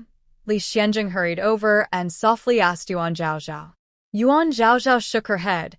She was not someone who would suffer losses easily. The cuckoo bird from Yuan Jinjin's side just brushed past her clothes, but she was pulled down by Yuan Jinjin and fell hard. Tao Xiang, standing nearby, complained, Young Master Li, they were the ones who bullied the young lady first, and then they falsely accused us, saying the eldest young lady bullied the second young lady. Seeing you come over, they ran faster than anyone. It's really bullying the weak and fearing the strong. I hope General Huang can wake up soon, just like me. Fei drooped her head, feeling sad for her friend. Yuan Zhaozhao gently patted her head to comfort her. Don't worry too much. The third prince might not necessarily break the contract with him. It will happen, Fei Fei raised her head. He will definitely break the contract with General Huang. Yuan Zhaozhao remained silent. Actually, she knew very well that Yun Hao would definitely break the contract with General Huang. Now that Yun Hao was favored by the emperor and had abundant resources, with a pile of spiritual herbs and stones, he wouldn't stop at being a yellow-ranked beast tamer. He would break through to the mysterious rank, earth rank, and even heaven rank or saint rank. He was bound to contract a more powerful spiritual beast. And General Huang, a rank 8 spiritual beast, would only be a passing visitor in Yun Hao's spiritual beast consciousness. What's going on with that yellow guard? Yuan Zhaozhao asked. The firefox told Yuan Zhaozhao about the yellow guard. Yuan Zhaozhao sighed softly. Given the current situation on the spirit beast continent, what Yun Hao did seemed understandable, and no one would blame him. As one of the parties in the contract, he could dissolve the contract with the yellow guard. But as a partner who had fought alongside him for many years, he should also make proper arrangements for the yellow guard. After dinner, Yuan Zhaozhao stayed behind to clean the dining hall. Yi Nanin, Zhou Rulin, Lee Shien, and Lee Xianyue had classes in the afternoon and left early. Yuan Zhaozhao and Tao Xiong went to the kitchen, where the cooks left her a chicken leg. Thank you all, Yuan Zhaozhao said, giving the cooks 2 ordinary spirit stones. Thank you, Miss Yuan, the cooks said happily, even more excited than Yuan Zhaozhao. Then I'll go ahead. Yuan Zhaozhao put away the chicken leg and strolled leisurely. Tao Xiong stayed with her to help digest, not riding the wind-feathered sparrow. Whoa. Not long after leaving the sleeping hall, Yuan Zhaozhao heard sobbing sounds. She hadn't yet identified the source, but the firefox recognized it immediately. It's General Huang's voice. It darted out of Tao Xiong's arms and quickly found a disheveled big cat. Here, the firefox called to Yuan Zhaozhao. Yuan Zhaozhao approached and saw General Huang curled up, blinking his watery eyes, tears clouding his face, looking very pitiful. She simply couldn't resist such a cute creature. Are you okay? She reached out to pick up the cat, letting it lean against her chest and gently stroked its back. Don't be sad. I'll help trim your fur. Yuan Zhaozhao handed the chicken leg to Tao Xiong, asking her to give it to Mo Ying and Mo Li. Then she took General Huang back to the back mountain. She carefully used scissors to trim General Huang's fur. She cut a little, compared it, then continued. General Huang looked at her in a daze. She was so serious. When the owner shaved its fur, it was very impatient, often making the palace servants hold its limbs while she snipped with scissors, sometimes even cutting into its skin. Her way of trimming fur was like repairing a rare treasure, aiming to do it perfectly, without any mistakes. Shouldn't the owner be someone like her? Look, does this look better? Yuan Zhaozhao brought General Huang to the mirror. General Huang looked into the mirror. Although his fur was still short, it was no longer messy or patchy. Overall, he looked more tidy. Wait a moment. Yuan Zhaozhao found a dark-colored shirt, cut off the sleeves, and made 4 holes in it. Try on this clothes I made for you. She helped him put it on, fitting his 4 paws into the holes perfectly. Now your owner won't be allergic to you anymore, Yuan Zhaozhao said, smoothing the shirt. But now you can't lick your fur easily. That's fine. I won't have to swallow so much fur, General Huang replied. Thank you, he nodded to Yuan Zhaozhao. This shirt carried her scent, making him feel strangely safe. Yuan Zhaozhao gently pinched the flesh at his neck. All right, you can go back to your owner now. He hasn't broken through yet, so he won't break the contract with you. If he really breaks the contract, come find me at the Lee family. I'll take care of you. She believed Yun Hao wouldn't break through to the mysterious level of Beast Master so soon, probably after she married into the Lee family. Don't be shy. Yuan Zhaozhao withdrew her hand. Fei Fei is with me now, so you can be together again. General Huang nodded. Okay, then I'll go now. He reluctantly left the back mountain. The fiery feathered chicken raised its head and glanced at Yuan Zhaozhao, muttering, interfering again. Yuan Zhaozhao smiled at it. All right, let's go to the book collection pavilion. She closed the door. Gain the power of the beast heart, 1. Yuan Zhaozhao froze. The fiery feathered chicken looked up in surprise, and only the fiery fox looked at them confusedly. What's wrong? The 10th beast heart power. Yuan Zhaozhao covered her mouth in surprise. Could it be General Huang's? It seems he really cares about his fur. Afterward, she shook her head. No, it should be. He cares about his owner. That's right. That's why Yun Hao cut his fur into that shape. Hope the third prince won't let him down. At night, Yuan Zhaozhao helped Lee Shien soothe the black dragon inside his mind. Try it and I will help you. The two exchanged roles. Yuan Zhaozhao sat cross-legged, her eyes closed, softly reciting the mental method of the 10,000 beasts worship spirit technique. Use beasts as a bridge to connect with the spirit of the world. Guide with the heart to control the souls of all beasts. As she whispered, the fire fox and the wild animals outside fell silent. The crimson fire fox lay before her knees, its red spiritual threads like gentle streams slowly flowing into her body. At that moment, the wild animals on the back mountain also quietly settled in the stone chamber. The spiritual threads extended slowly, entering through the door crack. Next came the spiritual threads of Mo Ing Mo Li, General Huang's threads, and the boiling claw frog's threads. As the spiritual threads entered her body, Yuan Zhaozhao trembled all over, feeling the threads moving through her meridians. It seemed she couldn't control these threads, only letting them move chaotically, like countless tiny currents colliding inside her, causing sharp stings. She clenched her teeth, sweat beads forming on her forehead, but she didn't try to forcibly control them. Instead, she let the threads untangle on their own. Gradually, the threads seemed to reach a silent agreement, flowing in an orderly manner, eventually converging like rivers into the deep Dantian. Last time, the threads had stopped here, blocked by an invisible barrier. Yuan Zhaozhao instinctively frowned. This time, 10 spiritual threads trembled lightly, but did not retreat. Instead, they slowly pierced into the barrier like fine needles. Ugh! Yuan Zhaozhao let out a muffled sound, her chest suddenly feeling hot, as if a flame was burning inside. She instinctively pressed her hand to her chest, her fingertips touching skin that was hot as fire. Deep within, it seemed something was gathering. It's so amazing! The spiritual threads didn't stop. They swirled around in the spiritual sea for several laps, then flowed back along the meridians, repeating this cycle. With each cycle, the nebula in her mind expanded a little more. Suddenly, the flow of spiritual threads sped up, causing sharp stinging sensations. Li Xuanjing's eyes sharpened, and a flash of lightning appeared at his fingertips, but he still forced himself to hold back. The opening of the spiritual sea ultimately depends on her own effort. Yuan Zhaozhao seemed to sense something, clenched her teeth, and silently recited the 10,000 beasts summoning technique.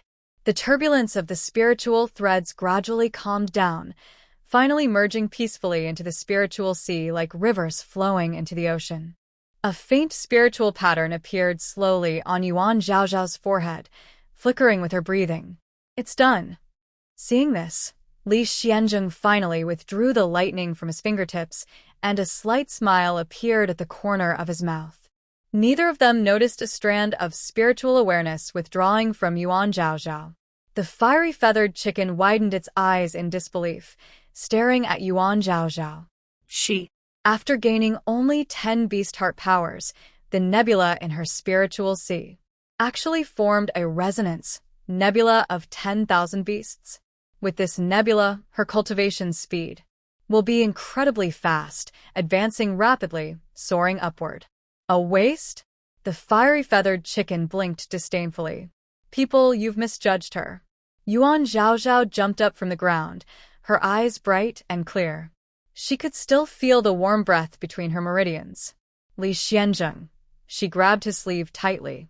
Have I already formed a spiritual sea? Li Shien looked down, a hint of approval in his expression. Yes, your spiritual sea is formed. It's just the beginning, but you can start practicing now. Yuan Zhaozhao's eyes sparkled as she looked at him. That's great. Li Xuanjing's lips curved into a smile, happy for her. Tao Xiang brought tea. Miss, you've succeeded. Yuan Zhaozhao nodded repeatedly. Yes, that's wonderful. Tao Xiang quickly poured her a cup of tea. Miss, you must be tired. Have some tea. After a moment, she remembered to pour tea for Lee Shien. Miss, now that you can cultivate spiritual power, others won't be able to bully you anymore. Tao Xiang sincerely cheered for Yuan Zhaozhao. Let's see what they say now. That's great. She saw the sweat on Yuan Zhaozhao's forehead and got up to go back to the kitchen. Miss, I'll heat some water for your bath. Lee Shien put down his teacup and said, in a few days, we will go to Burning Sky Valley for training. Burning Sky Valley? Yuan Zhaozhao reached out and Huohu Feifei jumped into her arms. Isn't that where Feifei was born? Lee Shien looked at Huohu and described Burning Sky Valley to Yuan Zhaozhao.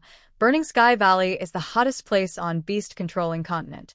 The lava flows like rivers and red flames shoot into the sky. Lava flowing like rivers and red flames soaring? Then how do you train there? Yuan Zhaozhao asked curiously. There's nowhere to step on. Beast tamers have spiritual energy to protect them, so it's fine. Yuan Zhaozhao suddenly understood. Huohu tugged at Yuan Zhaozhao's sleeve. Zhaozhao, I want to go back and take a look. Yuan Zhaozhao lowered her head.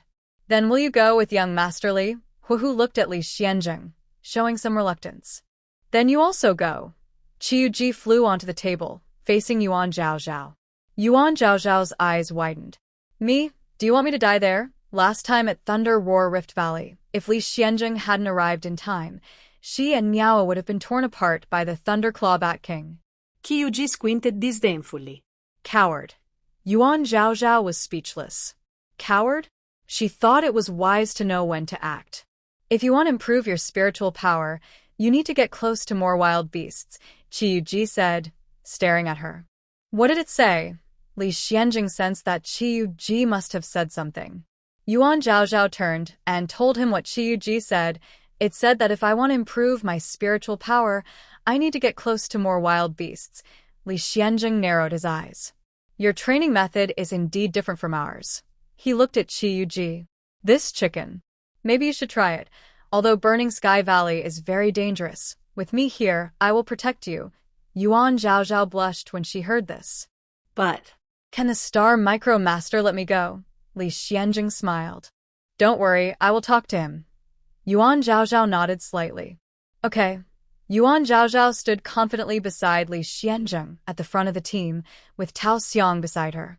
She could clearly feel the different gazes cast around her, especially from Yi Nanin and her group, their eyes full of contempt and dissatisfaction. Star Micro Master, she's just a useless person who doesn't even know how to tame beasts. Why is she allowed to go to Burning Sky Valley with us? Yi Nanin saw Master Xingwei approaching and immediately snorted coldly.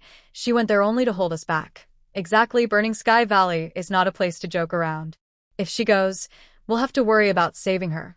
Su Rongrong and others echoed sarcastically. Yuan Zhaozhao felt powerless to respond.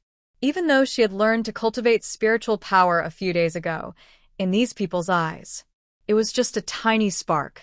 Don't worry, I will protect Zhaozhao, so you don't need to worry, Lee Shien spoke, lowering his head to comfort Yuan Zhaozhao. Ignore them. Yuan Zhaozhao smiled gratefully at him. Yenanin glanjet atlivuansheng. Young Master Li, how much has your spiritual sea recovered? Don't risk yourself just to protect her. Before Lee Shien could speak, she turned to Master Xingwei. Master Xingwei, if Lee Shien and Yuan Zhaozhao encounter trouble in Burning Sky Valley, who will be responsible? The head of the Li family is quite protective. Don't take it out on us later, she added. The surrounding voices grew louder with discussion.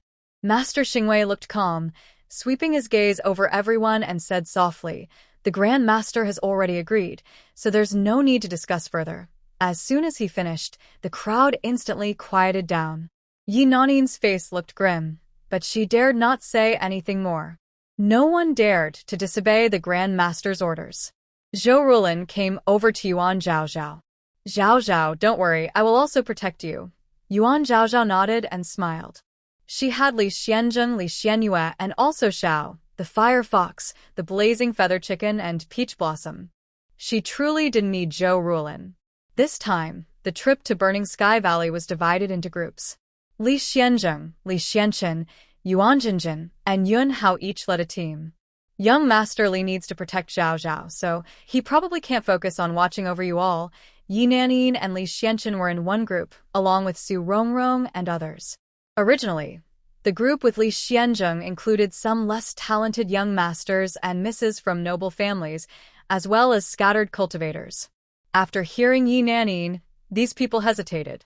Their experience was limited, and going to Burning Sky Valley for training definitely required high-level beast tamers to protect them. If Li Xianzheng couldn't focus, they might be in danger. Master Xingwei, can we switch to another group? Yi Nanin took the initiative and said, join our team. Xian Chun is now a mystic-level beast master. The red flame wolf he bonded with is a fire-type spirit beast. Li Xianyue held back for a long time before saying, Li Xuanqing is only a mystic-level beast master. Can he really protect so many people? Besides, once we reach the Burning Heaven Valley, you're just a mortal-level beast master. That's not much different from someone who can't control beasts at all. Won't Li Xuanqing have to protect you too? Yi Nanin refused to back down. Oh, I almost forgot. Li Xianzheng still has to look after his useless little sister. As soon as she said that, several people from Li Xuanzheng's side quickly went over to join Li Xuanqing's group. There was nothing he could do. Everyone knew that Li Xuanzheng's spiritual sea had collapsed and taken 10 years to recover. Now, only his golden eagle had awakened. As for his team, Yuan Zhaozhao was considered talentless, Li Xuanyue's spirit beast wasn't suited for battle, and Zhou Rulin's beast was so weak it might as well not exist. Yenanin reiset her ebros proudly. Every training session counted toward the yearly assessment. If Li Xuanqing could protect so many teammates safely, his score would definitely be higher than Li Xuanjing's, who only had Yuan Zhaozhao as a teammate. That would give him an advantage in the upcoming Beast Master competitions between the Cloud Feather Nation and the other 3 nations, and even in the Beast Tamer Corps selection 2 years later. Master Xingwei saw all this, but didn't interfere. All right, let's go, he said. As soon as Master Xingwei finished speaking, everyone released their flying spirit beasts. Li Xianzheng also released his golden eagle. When the others saw the majestic creature, they couldn't hide their envy. Even if they reached the Earth level as beast masters, they might not be able to bond with a golden eagle. Many of them might never reach that level in their entire lives. The golden eagle's bloodline was so powerful that it suppressed all the other flying beasts. Before it took off, none of the others even dared to flap their wings. Only after Li Xuanjing's group had flown 100 meters away did the other flying beasts start to take off one after another. Li Xianyue looked back angrily. Big brother, that Yi Nanin is definitely planning something in the Burning Heaven Valley. Otherwise, she wouldn't have asked that question earlier. If something happened to Li Xianzheng and Yuan Zhaozhao in the valley, who would take responsibility? That question made it clear. Yi Nanin was up to no good. Big brother, you must protect sister-in-law well. Li Xianzheng looked at Yuan Zhaozhao and said, your sister-in-law has peach fragrance, and she is protected by Fire Fox, Lightning Marten, and Fiery Feathered Rooster. She will be safe. That's you. Li Xianyu chuckled softly.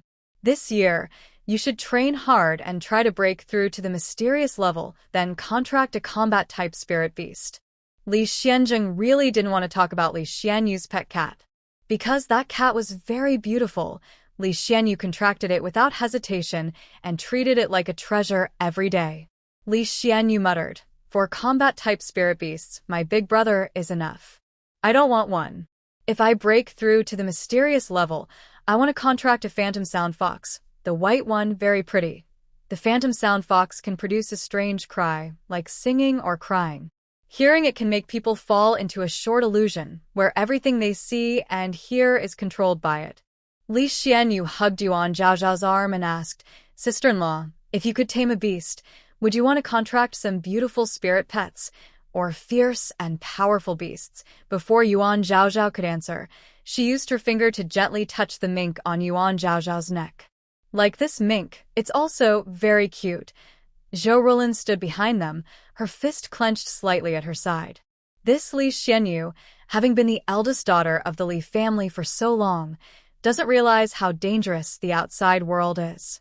She has the ability of a yellow rank beast tamer, but prefers to contract flashy, but useless spirit beasts.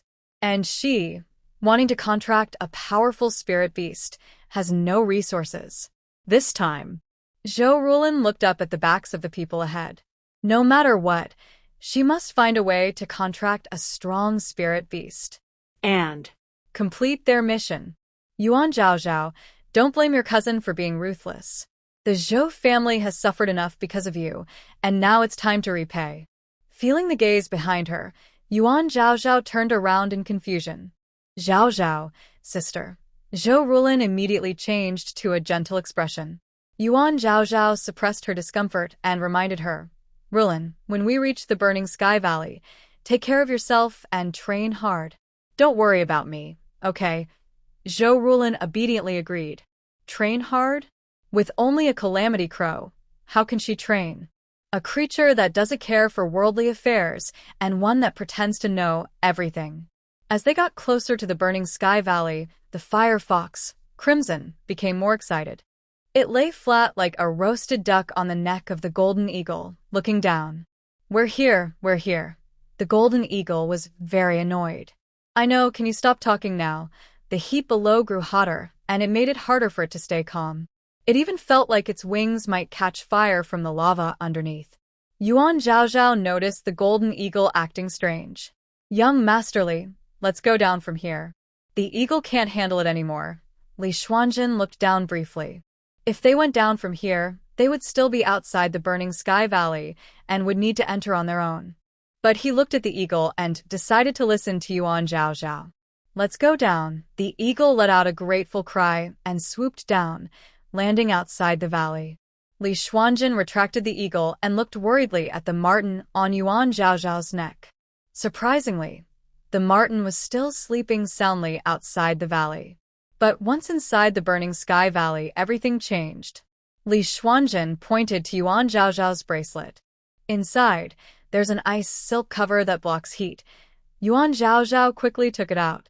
The cape was made of silk, very light and cool. Lee Shien helped her put it on, then looked at Li Yu and Zhou Rulin. Use your spiritual power to protect yourselves. Be careful of the lava and falling fire when you go in. He had been to the Burning Sky Valley many times and knew it well. The creatures inside fed on fire and had flames as their bones. Don't touch the plants or trees inside. The plants are special, forged by countless fires. Anyone who touches them will be burned by a backlash of flames. If you encounter wild beasts fighting, stay away. When spiritual beasts fight, the winner devours the flames of the loser and becomes stronger. Seeing that the three nodded, Lee Shien turned to face the valley. Let's go. Steam rises and twists the view, causing Yuan Zhaozhao to grip Lee Xuanjing's hand tightly. The surrounding trees are not made of wood. They look more like partially melted red rocks. The cracks in their trunks flow with molten lava. Their branches and leaves are not green but burning red. Flames leap between the leaves, sometimes swept up by hot winds, rising several meters high. The entire forest looks like a row of torches stuck in the ground, burning forever. Be careful where you step and watch your surroundings. Lee Xuanjing's voice is calm and steady. Yuan Zhaozhao takes a few steps with him, but suddenly her footing slips. She looks down and realizes she has stepped on something. The spot she stepped on. A black reef slowly emerges from the lava surface. Until it opens its molten gold vertical pupils, Yuan Zhaozhao is shocked to realize that it is not the ground, but a turtle. Its shell cracks are filled with flowing red and gold lava. When it breathes, its shell rises and falls, causing the lava to occasionally explode. Li Xianzheng pulls Yuan Zhaozhao back 2 steps. This is a blazing shell turtle, a level 8 spiritual beast. But it moves too slowly. Beast tamers don't bother to contract with it. The blazing shell turtle snorts dismissively at Li Xuanjing's words. Ignorant humans. What you see is only what we want you to see, HM. To it, the flames of Burning Sky Valley are just bathwater, and humans dare not even touch it. And yet, they dare to look down on it? It slowly prepares to sink into the lava, but suddenly, a change occurs. Splash. The scorching lava suddenly erupts, and a giant crocodile covered in flowing lava bursts out. Its ferocious fangs drip with red and gold fire saliva, and its huge mouth opens wide. The once proud blazing shell turtle instantly loses its composure. Its 4 short legs scramble desperately over the lava, its voice trembling with fear. Help! Help! It is frantic, but no matter how fast its short legs scramble, it only advances a little. The giant crocodile bites down on the turtle's shell, making Yuan Zhaozhao's heart tighten. The blazing shell turtle roars like thunder, its sound waves causing the lava lake around it to boil. What it spits out is not saliva, but a thick, sticky liquid fire. It is struggling, trying to escape from the giant crocodile. It lifted its neck, raising its whole shell upright, then suddenly slammed back into the lava. In that instant, several columns of molten rock shot up, crashing down on the giant crocodile. However, the crocodile was born from lava itself. How could it fear such a trick? Feifei, help it quickly. Feifei had been quietly nestled in Tao Xiang's arms, its red fur puffed up even more from the heat. Hearing Yuan Zhaozhao's call, it perked up its ears and leapt out of Tao Xiang's embrace. Like a streak of red lightning, it landed and immediately jumped onto the crocodile's back, biting down hard on its tail. Though it was less than a tenth of the crocodile's size, the bite still made the beast roar in pain. "You little pest!" the crocodile bellowed, loosening its jaws. The blazing-shelled turtle seized the chance to roll over and plunge into the lava, paddling its short legs to escape. It even called back to Yuan Zhaozhao, "Thank you, young lady." When the furious crocodile turned to find its attacker, Feifei had already leapt nimbly back into Yuan Zhaozhou's arms, its fur bristling as it hissed at the beast. Yuan Zhaozhou held Feifei close, gently stroking its head. "It's a lava crocodile," came a delighted cry from above. A moment later, Yuan's Henshin descended from the sky, followed by the members of her group, mostly young nobles from prominent families. As soon as she landed, Yuan's Henshin sent a burst of spiritual energy straight at the lava crocodile, striking its eyes and nostrils with precision. The creature roared in fury, glaring at her. "Human, how dare you harm me?" Yuan's Henshin couldn't understand its words. She glanced proudly toward Yuan Zhaozhou's direction. This lava crocodile was a 7th-rank beast, perfect for her to form a contract with. Now that her bond with the fire fox had been broken, she no longer hesitated. Contracting the lava crocodile meant she could still bond with another spirit beast later. Casting a disdainful look at the fire fox, Yuan's Henshin began the ritual. Spiritual energy gathered at her fingertips and flowed into the crocodile's forehead. Roar. The beast thrashed violently, molten heat bursting from its scales. "Humans, stay away from me." Yuan's Henshin stood closest, and her sleeves were quickly scorched black by the heat. Her skin burned painfully, but she clenched her teeth and kept pressing her energy against the raging creature. The giant crocodile wildly swung its body, lava splashing everywhere. "Don't try to make a contract with me. Go away, get lost." It was unhappy about being controlled by humans. Deep in its throat, it gathered a ball of hot lava and aimed it at Yuan Jinjin's face, spitting it out. Yuan Jinjin dodged sideways, the lava brushing past her hair, then hitting the man behind her. Ah! The man was hit directly by the lava. He only had time to shout before falling to the ground and slipping into the crack where the lava was, melting instantly. The other students were all stunned with fear. Yuan Zhaozhao and Lee Shien were also shocked. Everything happened so fast. "Guangyao!" Zhou Rulin's scream cut through the heat wave. She turned pale and ran toward the lava where the student had fallen. As she passed Yuan Zhaozhao, she stumbled, accidentally bumping her elbow heavily into Yuan Zhaozhao's back. Yuan Zhaozhao was caught off guard and fell forward. She opened her eyes wide in fear, watching the hot lava get closer and closer. The scorching air hit her face, making it burn. "Zhaozhao!" At the last moment, Lee Shien grabbed Yuan Zhaozhao's waist with one hand, steadying her. They looked at Zhou Rulin, who staggered toward the place where the man was melting, crying out painfully, "Guangyao!" The one melted by lava should be Zhou Guangyao from the second household of the Zhou family.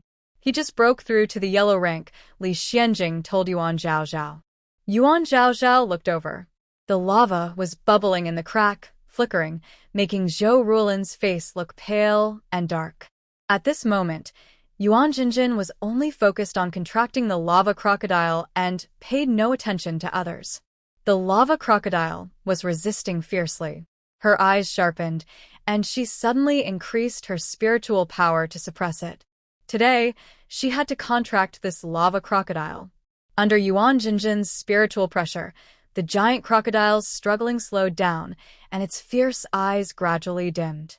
"Submit to me," Yuan Jinjin said sternly, sealing the master-servant contract deeply into the crocodile's mind. Ugh, the crocodile finally growled softly, its huge body slowly bowing down. Its lava-like eyes reflected Yuan Jinjin's figure. It recognized its master. Yuan Jinjin let out a long breath. "From now on, you are my spiritual beast," the giant crocodile responded with a low cry. The contract was complete. "Yuan Jinjin, bring back my brother's life." When Zhou Rulin regained her senses, she suddenly rushed toward Yuan Jinjin. Yuan Jinjin waved her sleeve and used her spiritual power to stop Zhou Rulin. "I didn't tell him to come down. Besides, everyone else is fine. He just couldn't escape the molten lava. It has nothing to do with me." She looked at Zhou Rulin with disdain. "Your Zhou family is full of useless people. You shouldn't have come to the Burning Sky Valley. Coming here is just asking for trouble." After saying that, she deliberately glanced at Yuan Zhaozhao and snorted coldly. Clearly, in her view, Yuan Zhaozhao, although also from the Yuan family, was considered one of the useless members of the Zhou family. Zhou Rulin was speechless because Yuan Jinjin was right. During this kind of trial, Guangyao didn't avoid the erupting lava from the giant crocodile. His death was indeed not anyone else's fault. But Guangyao was standing behind Yuan Jinjin at that moment. When Yuan Jinjin suddenly turned sideways, he had no time to react. "But he's your teammate. Since you led the team, you should have protected their safety." Yuan Jinjin scoffed. "Can't even dodge lava. If he died, he deserved it." She glanced at Zhou Rulin. "Jinjin, are you ready?" Above, Yunhao's team was circling. Yuan Jinjin released a cuckoo bird, and the others did the same. Once the cuckoo bird appeared, its feet kept moving in rotation. The molten lava here was too hot for them.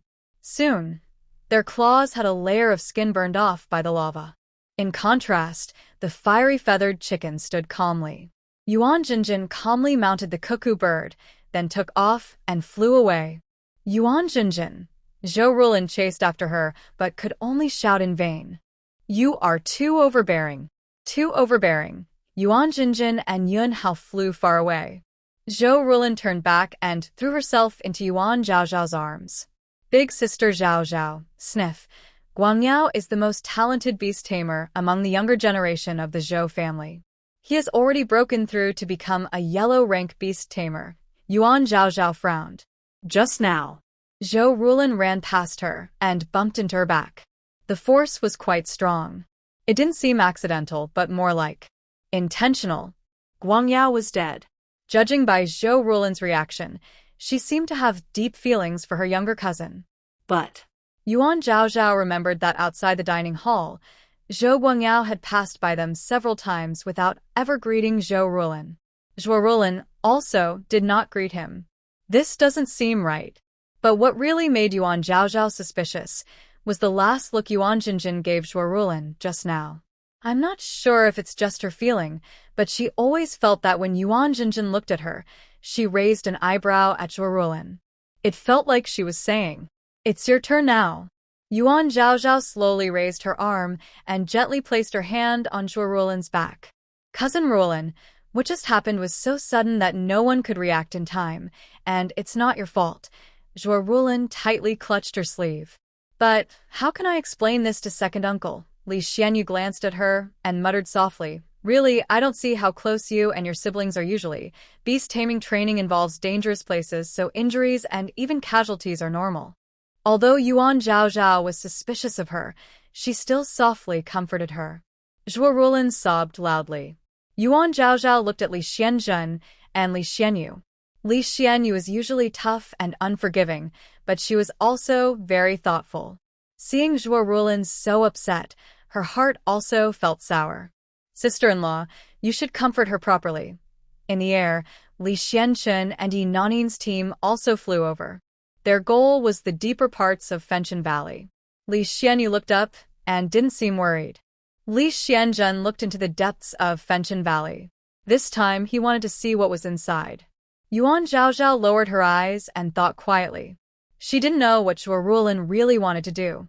But as long as Lee Shien was there, Zhuo Rulin would find it hard to act. Young Master Li, you and Xian should keep going forward.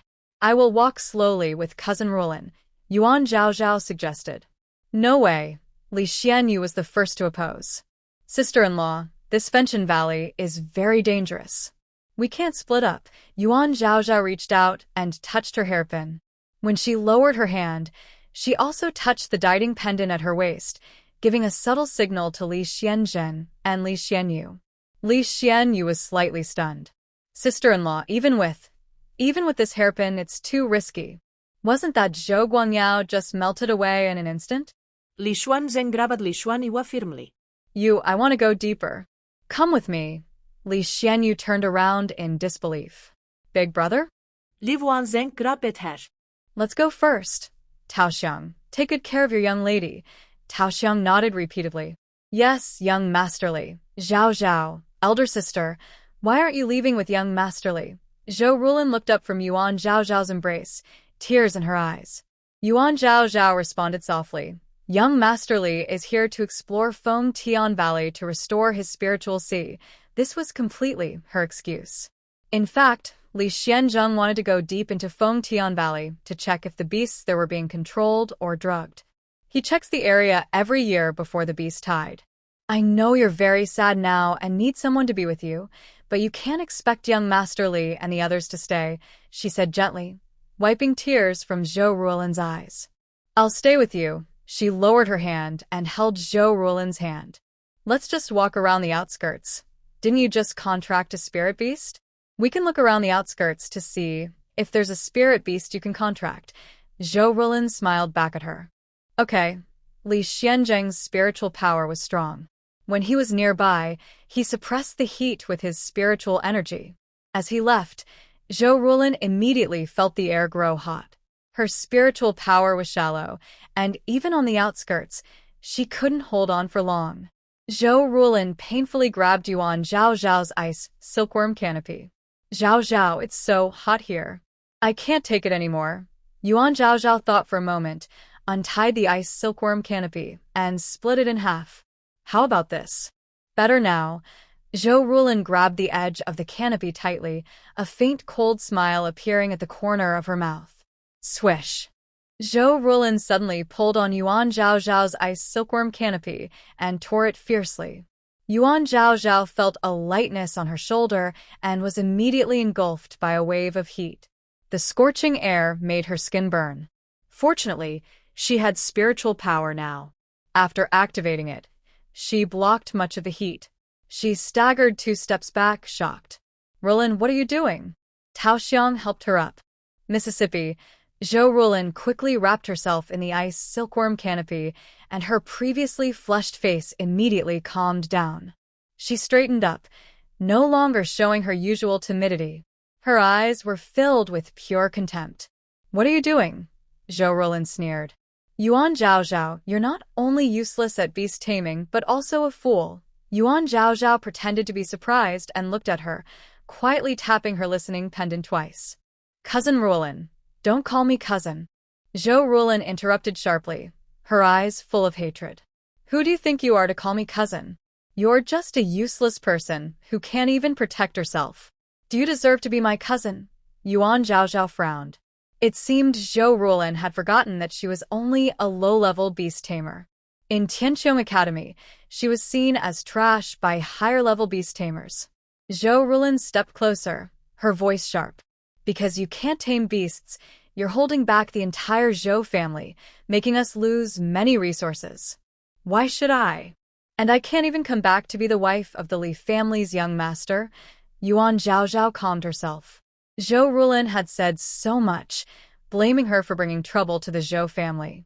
But perhaps the last thing she said was what mattered most to her. It's not like I wanted to be the wife of the Li family's young master. The Yuan family forced me to come back. Stop pretending to be noble. Zhou Rulin suddenly raised her voice. You don't want to? But you accept the kindness of young Master Li? She gently brushed the edge of the ice silk tent with her fingertips. The Li family has been so kind to you, even giving you something like the ice silk tent as a gift. Hua, who looked at Zhou Rulin. Does she think she's invisible? Diaoer impatiently shook her head, annoyed by the disturbance. So bothersome. The fiery rooster strutted proudly. Girl, villains always die from talking too much. Zhou Rulin, what exactly do you want? Yuan Zhaozhao took a deep breath, gesturing for the small creatures to stay calm. Just say it directly. No need to beat around the bush, Zhou Rulin sneered. You're just a useless person coming to the Burning Sky Valley. Haven't you thought about dying here? Yuan Zhaozhao's face paled. Are you going to kill me? What's the benefit for you if you kill me? Zhou Rulin's lips curled into a mocking smile. I want you dead, but I won't do it myself. Yuan Zhaozhao's eyes flicked, immediately understanding that someone was behind Zhou Rulin. Who? Zhou Rulin gave a meaningful smile and said, You will understand someday. In the next moment, she reached forward and grabbed the lightning ferret around Yuan Zhaozhao's neck. The lightning ferret blinked, and once in Zhou Rulin's hands, it immediately went limp. Zhou Rulin examined it carefully, muttering softly, I don't know what this is, but it only responds to. Hearing this, Yuan Zhaozhao asked cautiously, The person who told you to kill me, was it Yuan Jinjin? Only Yuan Sun knew the true identity of the lightning ferret. It was possible he sent Yuan Jinjin to steal it. Yuan Zhaozhao gave Peach Fragrance a look and then pushed her away. Peach Fragrance, run quickly and find Master Li to save me. Peach Fragrance turned around and ran very fast. Miss, be careful. I'll be back soon. Zhou Rulin curled her lips into a cold smile and suddenly raised her hand, sending a burst of spiritual power straight at Yuan Zhaozhao's neck. Yuan Zhaozhao was prepared but still collapsed softly, allowing Zhou Rulin to catch her in her arms. The firefox sat on the ground nearby, while the blazing feather chicken continued pacing. Zhou Rulin rolled her eyes at them. Not your spiritual beasts. No matter how well you raise them, they're still ungrateful.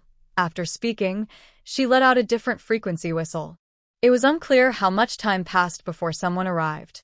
Zhou Rulin, I didn't expect you to actually pull this off. The visitor was indeed Yuan Jinjin. Zhou Rulin threw the pretending to be dead lightning ferret away. Yuan Jinjin, stop the nonsense and remember what you promised me. Yuan Jinjin caught the lightning ferret. Don't worry, Yuan Jinjin, keep my word. Master Zhou Guangyao already killed for you, right? As for a few spirit stones, how could I regret it? Yuan Zhaozhao was shocked, a cold feeling spreading through her. Was Master Zhou Guangyao's death an accident?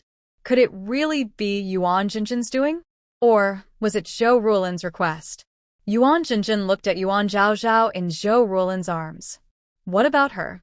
How do you plan to deal with her? Zhou Rulin coldly replied, That has nothing to do with you. Yuan Jinjin snorted coldly. I'm not interested either. Do as you wish. She turned to leave. The lightning ferret silently called out toward Yuan Zhaozhao. Save me. Please save me.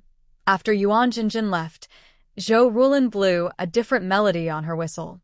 This time, Yinanin arrived. Zhou Rulin, you are really ruthless, even willing to hurt your own cousin, she said mockingly. Zhou Rulin chuckled softly. Why bother pretending? Didn't you want her dead?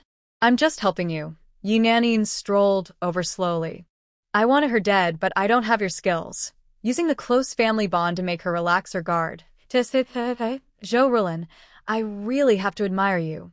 Zhou Rulin replied calmly, Great plans don't fuss over small details. Yinanin took a small box from her sleeve and casually tossed it to Zhou Rulin. Great plans? Haha, do you even believe that yourself? In the end, it's all for Lee Shien. She slowly approached. Your Zhou family. You're all so calculating. Back then, when Li Yuan's two families arranged a marriage, wasn't it your Zhou family's head who went to persuade the Li family? He thought that Zhou Hongxiao's child would be as talented as her, so the Zhou family could quickly bring the two great Li families under control, Few people know that after Yuan Zhaozhao became useless, your Zhou family still wanted to replace her with you for the marriage, but unfortunately, the head of the Li family didn't agree. Later, when the Yuan family wanted to change the match again, your Zhou family tried to replace her with you. But this time, the young master of the Li family didn't agree. Yuan Zhaozhao's eyelids fluttered. Did the Zhou family really do so much behind the scenes? A flicker of hatred flashed in Zhou Ruolan's eyes, but her expression remained calm. She coldly said, "The person is in your hands now. Do whatever you want to kill her, but you need to hurry. That little maid of hers has gone to find Lee Shien. If he dares to come, you won't have a chance." She suddenly pushed Yuan Zhaozhao toward Yi Nanin. Yi Nanin caught Yuan Zhaozhao. "Zhou Ruolan, you're so ruthless. Whatever you do, you'll succeed." She grabbed Yuan Zhaozhao's chin. "Yuan Zhaozhao, relying on Lee Shien's backing, you've humiliated me many times. Today, I will show you what happens when you offend me, Yi Nanin." Yuan Zhaozhao's eyelashes trembled slightly. "Fei Yanling, it's time for you to act." Yi Nanin dragged Yuan Zhaozhao to a wide patch of lava. The scorching heat hit her face. The red-hot lava churned beneath her feet, and occasional sparks from the explosion splashed onto Yuan Zhaozhao's clothes, instantly burning holes in the fabric. Yi Nanin sneered. "In the Valley of Burning Sky, melted by lava, not even bones remain. It's the cleanest way to die." It was also the most unexpected and normal way to die. She suddenly pushed with her arm, enjoying this moment. A red shadow flashed by, and Fei opened her sharp teeth, biting down hard on Yi Nanin's wrist. Her mouth was fiery, burning Yi Nanin's wrist directly. At the same moment, the flaming feather chicken flapped its wings and soared into the air, its hot fiery feathers like arrows shooting toward Yi Nanin's face. "Ah!" Yi Nanin cried out in pain, releasing her grip. Yuan Zhaozhao spun around and moved away from her. One of the flaming feather chicken's fiery feathers stuck to Yi Nanin's right cheek, sizzling as it burned her skin. Yi Nanin desperately tried to brush the feathers off her face, trying to tear them away. Zhou Ruolan saw the sudden change, and her face instantly turned pale. She turned around, ready to run. "Ruolan, why are you in such a hurry to leave?" Zhou Ruolan's pupils shrank suddenly. Just then, a figure descended from the sky. Yuan Zhenjin was kicked down from midair by something, but she managed to steady herself without falling. Soon after, the angry flame tiger landed easily, approaching her step by step. Yuan Zhenjin quickly released the lava crocodile, letting it stand in front of her. The lava crocodile was reluctant to submit to Yuan Zhenjin. Even after forming a contract, it wouldn't last long. Facing the flame tiger? Impossible, absolutely impossible. The lava crocodile retreated backward, moving faster than Yuan Zhenjin. Yuan Zhenjin was furious, but even her spiritual power couldn't stop the lava crocodile from retreating. Li Xianjin and Li Xianyue, along with Tao Xiang, stepped out from the shadows. When Zhou Ruolan saw Li Xianjin, her face turned deathly pale, and she suddenly shouted sharply, "Young Master Li, this is all Yuan Zhenjin and Yi Nanin's idea. They forced me. I had no choice." Yuan Zhenjin and Yi Nanin looked at her sharply. "Zhou Ruolan, you." Clearly, she was the one who approached them first. "Shut up," Zhou Ruolan interrupted sharply, a hint of cruelty flashing in her eyes. "If it weren't for your threats to the Zhou family and my life, I wouldn't have listened to you to harm my cousin. Fortunately, I didn't go all out against Sister Zhaozhao, so you didn't succeed." Zhou Ruolan's face was deathly pale, looking truly pressured. "Young Master Li, cousin Zhaozhao, believe me, I was forced." She came to Yuan Zhaozhao's side and grabbed her hand. "Cousin Zhaozhao, you have to believe me." In the next moment, she clenched her teeth, with a look of hatred. "Yuan Zhaozhao, go die." She suddenly pushed Yuan Zhaozhao toward the lava. Yuan Zhaozhao gathered her spiritual power, turned her body, and quickly tore off the ice silk cover on Zhou Ruolan. "Zhou Ruolan, are you tired of pretending? I heard everything you said to them just now." Zhou Ruolan's pupils shrank suddenly. How could she have spiritual power? She didn't have time to ask, nor could she find out the answer. Because Yuan Zhaozhao turned around, She lunged forward and fell directly into the lava. She didn't even scream, and in an instant, she disappeared. The angry flame tiger walked toward Yi Nanin and Yuan Jinjin. Lee Shien and Yun Hao arrived just in time. Lee Shien, your consciousness, has recovered some again. Seeing the angry flame tiger, Lee Shien was shocked. He thought it would take longer for Lee Xuanqin's consciousness to recover. Unexpectedly, it was so fast. 2 of the 4 spiritual beasts had already awakened. Are the other 2 still far away? When all 4 of Lee Xuanqin's spiritual beasts awaken, will the Li family still have their place? Yuan Hao protected Yuan Jinjin behind him, watching Lee Shien cautiously. Lee Shien, Jinjin is the future 3rd prince's wife. What are you going to do? Lee Shien hugged Yi Nanin and helped her remove the fiery feather from her face. But at this moment, her right cheek was already badly burned. He protected Yi Nanin behind him. Lee Shien, Nanin is your future sister-in-law, the niece of Princess Yuan. Lee Shien chuckled softly. So, the future 3rd prince's wife, Princess Yuan's niece, can harm the future wife of my Li family? Yuan Hao and Lee Shien froze in place.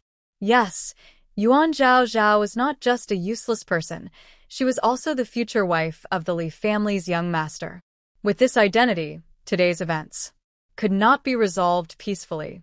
Lee Shien, Jinjin didn't mean to hurt Yuan Zhao's life, Yuan Hao asked. She just wanted to take a spiritual beast. Lee Xuanqin's face was cold. Yuan Zhao is fine, but Nanin's face was hurt. Lee Shien, what do you want to do next? Lee Xianyu spoke bluntly.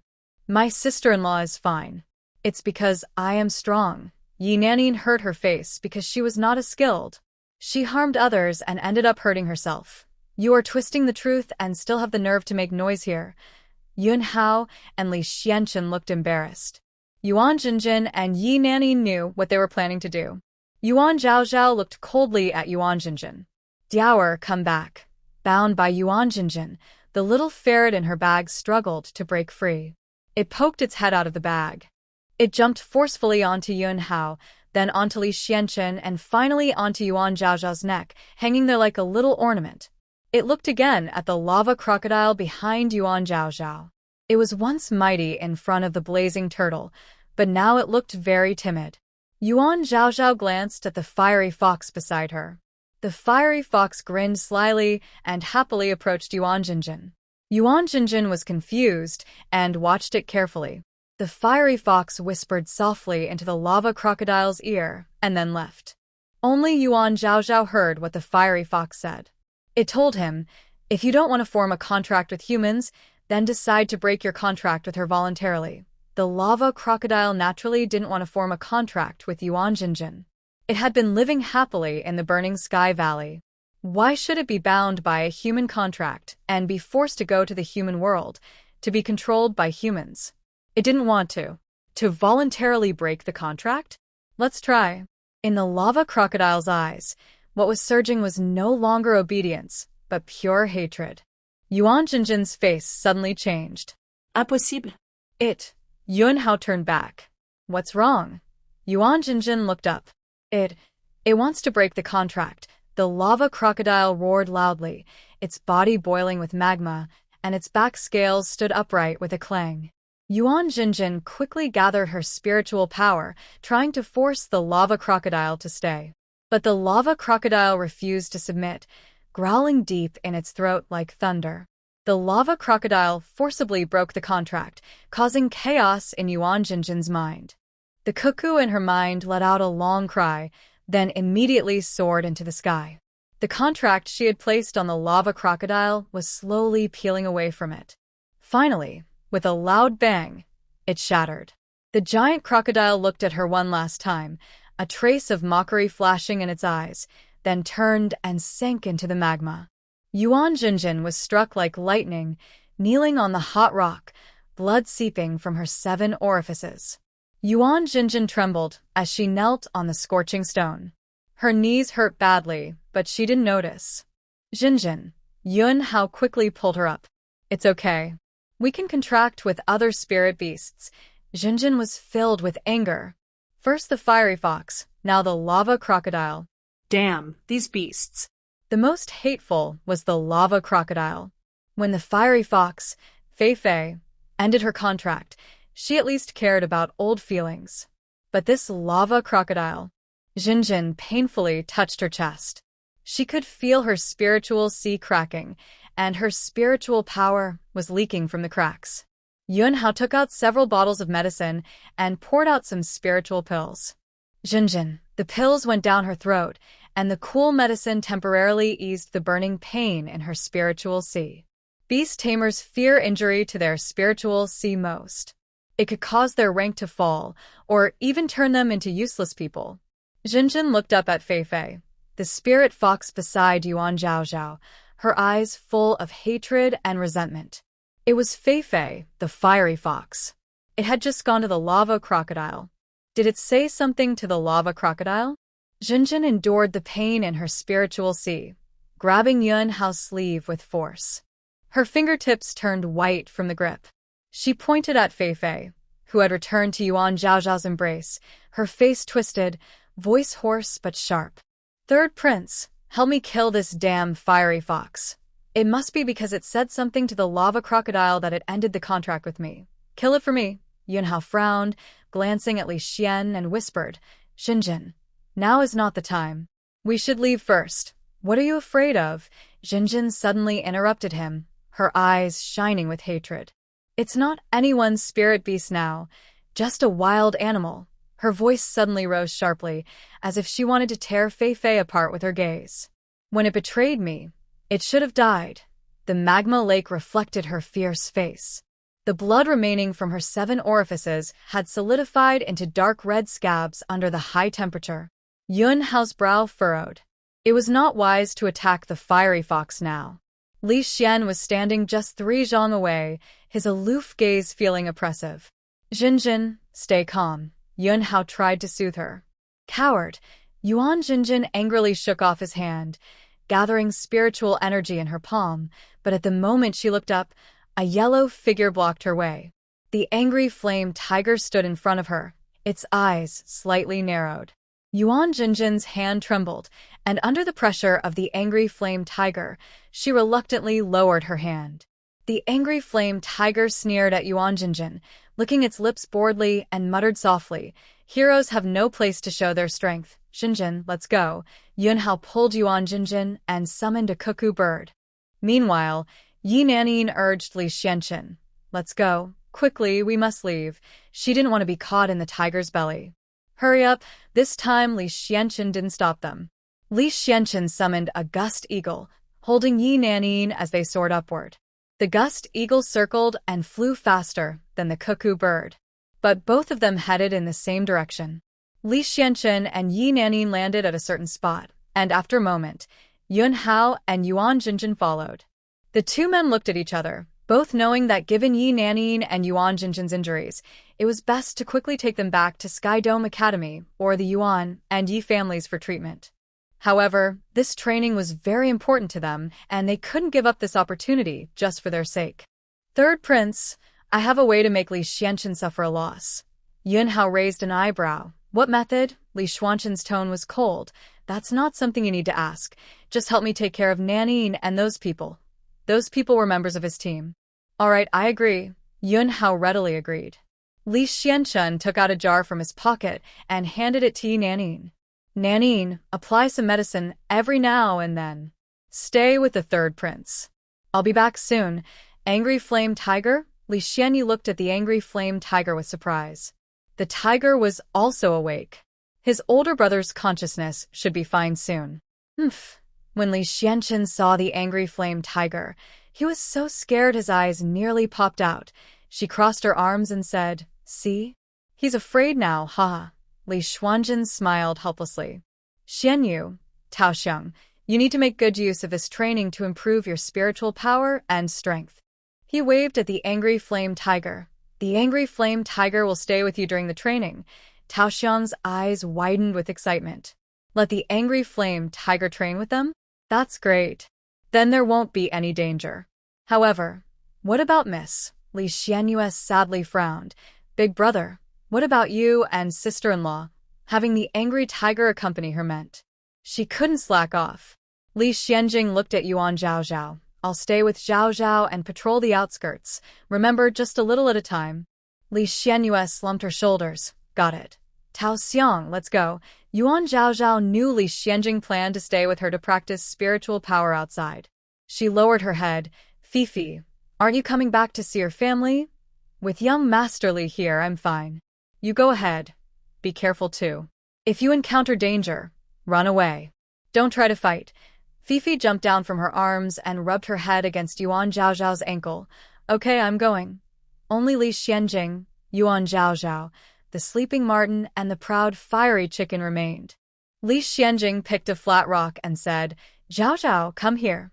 Before sitting down, Yuan Zhaozhao activated her spiritual energy to protect herself. Even so, as soon as she sat, a wave of heat surged up from beneath her. She closed her eyes and softly recited the mantra of the beast spirit summoning technique. This time, her recitation was different from before.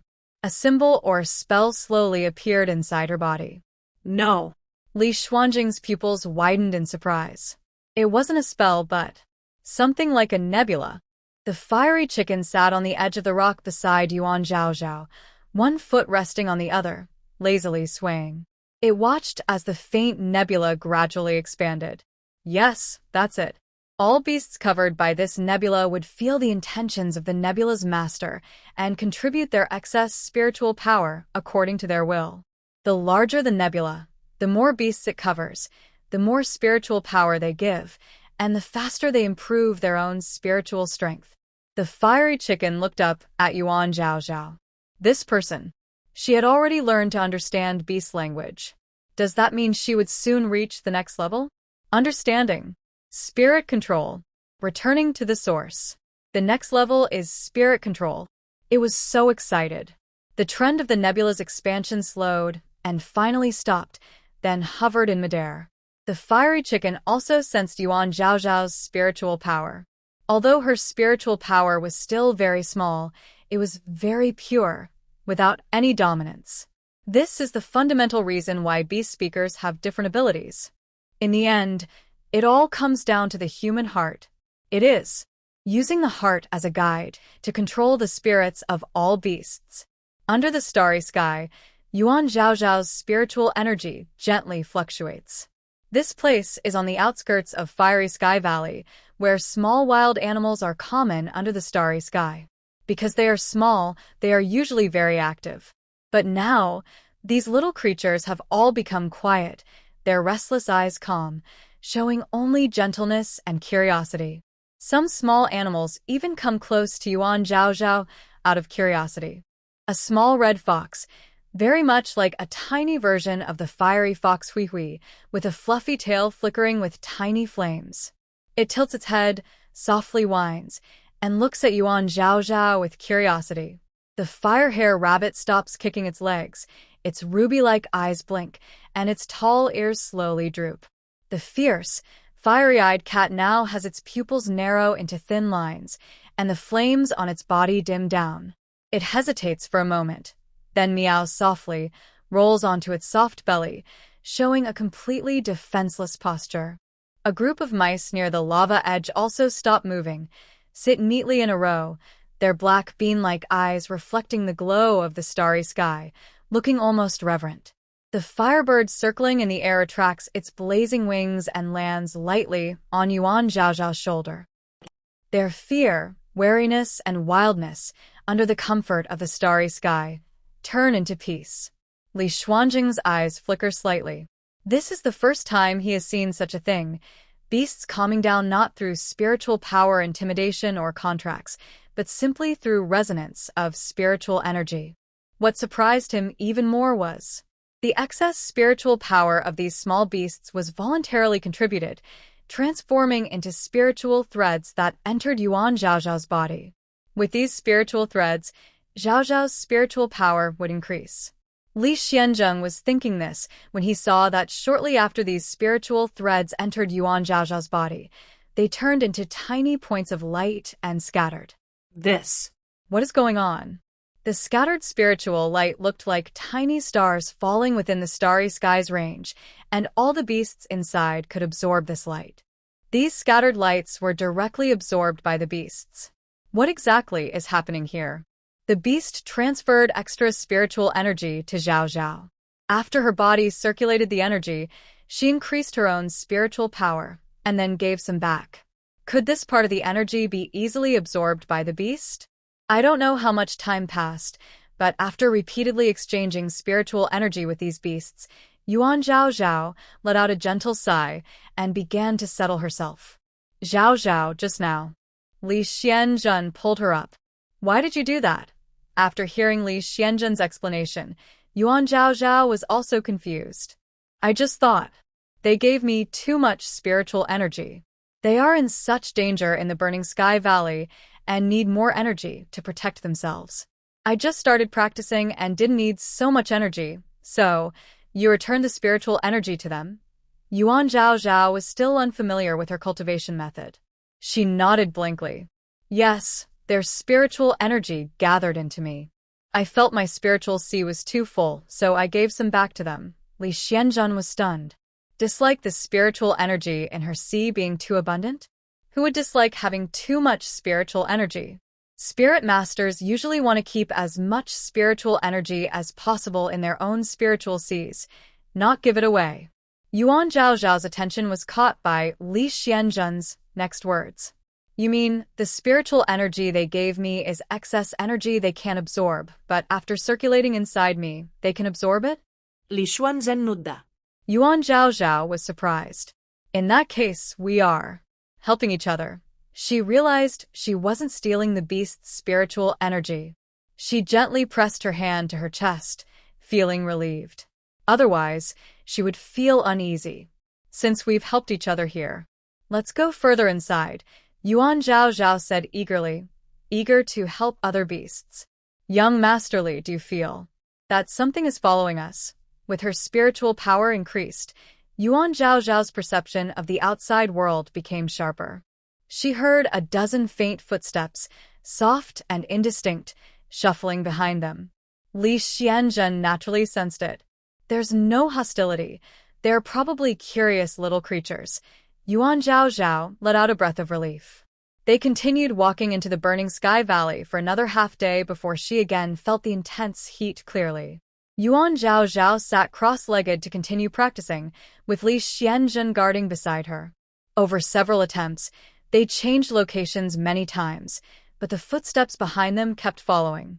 Even when she was practicing, the footsteps never stopped and became clearer. This time, she even heard their conversation. Are you sure it's not a mistake? Definitely not. It must be Guabao's scent. Could it be that Guabao was contracted by her? No. She doesn't seem like a beast tamer because of how she practices her spiritual energy. Really?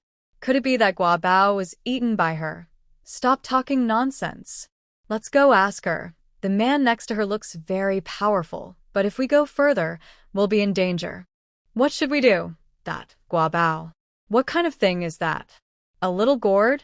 Yuan Zhao Zhao, curious, turned around immediately. She followed the sound and saw a line of boiling claw frogs. A row of boiling claw frogs was stunned when Yuan Zhao Zhao suddenly turned her head. In just a few seconds. Boil, boil, boil, boil, boil, boil, boil, boil, boil. The frogs jumped in a neat tap dance. Boil, boil. So hot. Yuan Zhao Zhao knew that only the frog's claws could withstand high temperatures. She quickly opened her hands, grabbed 4 or 5 frogs, and lifted the line of frogs off the rocks. Huff, huff, huff. Yuan Zhao Zhao blew out the small flames on their claws. Now she finally understood why she never heard these footsteps even when she stopped to practice. It turns out they couldn't stand the heat under their feet. Why are you following me? Yuan Zhao Zhao held them up in front of her. One of the larger frogs cautiously spoke. We want to ask you about Guabao's whereabouts. Guabao? So it's not a gourd? We sensed Guabao's aura in your spiritual energy. The frog explained. Guabao es aura? The only frog Yuan Zhao Zhao had seen was that one, the beautiful spiritual beast, the boiling claw frog. Was your Guabao contracted by a human? Several frogs nodded together. Yes, for several years now. Have you seen it before? Is it doing well? Is its owner kind to it? How is it living? They looked at Yuan Zhaozhao eagerly, waiting for her answer. The life of the boiling claw frogs. How should I tell them? Your guabao is now doing very well. Under Yuan Zhaozhao's reassurance, the boiling claw frog's mouth slowly curved into smiles. That's good. Great. We can finally relax. We shouldn't have worried in the first place. Guabao said that after making a contract with a human, it would train hard and become the strongest frog in our boiling claw frog tribe. It can definitely do it. They looked at each other happily, then finally stared wide-eyed at Yuan Zhaozhao. Young girl, thank you for telling us about Guabao. We should head back now. We can't stay here too long. Yuan Zhaozhao put them down. They immediately started walking, but their claws were still red. Young girl, if possible, please help us tell Guabao that everything at home is fine and it shouldn't worry. The largest boiling claw frog moved its mouth and spat out a red fruit. Yuan Zhaozhao instinctively reached out to catch it, but Lee Shien stopped her. This fruit is a special red-hearted fruit from Fenchen Valley. It looks like an ordinary fruit, but it's actually as hot as a red-hot iron, burning to the touch. Lee Shien caught the red-hearted fruit, quickly packed it into a jade box, and handed it to Yuan Zhaozhao. They mainly eat fire fleas, lava moss, flamewing moths, and these red-hearted fruits in Fenchen Valley. Yes, this is Guabao's favorite red-hearted fruit. Please help us bring it to him. Yuan Zhaozhao stored the red-hearted fruit in her bracelet and promised, "All right, I will bring your message and the fruit to him." The boiling claw frogs, having received her promise, dared not stay longer. They waved goodbye to her. I wonder if Feifei has found her family, Yuan Zhaozhao muttered as she watched the frogs' retreating figures. Lee Shien looked toward the deeper part of Fenchen Valley. The place where the Firefox tribe lives should still be ahead. He looked down and asked, "Zhaozhao, can you keep going forward?" The spiritual power of Yuan Zhaozhao had increased significantly, and she was now covered with an icy silk cloak. Her endurance should now be comparable to that of a yellow-level beast tamer. No problem. The two continued to walk deeper, but after just over half an hour, they encountered two sneaky girls and a similarly sneaky fiery tiger. At this moment, the two girls, Li Xianyu and Tao Xiang, were hiding behind a large red rock, holding their breath and watching carefully in one direction. The fiery tiger's huge body was unusually low to the ground, moving quietly on its limbs without making a sound. Its tail hung low, and it breathed very lightly. "Xianyu, what are you doing?" Li Xianjun asked as he approached. Li Xuan iwa tremblat suddenly. "Big brother," she made a shushing gesture to Li Xianjun and waved for them to come over. Li Xianjun and Yuan Zhaozhao had just moved closer when Li Xianyu and Tao Xiang pulled them down to squat. "Big brother, look," Li Xianyu whispered, pointing ahead.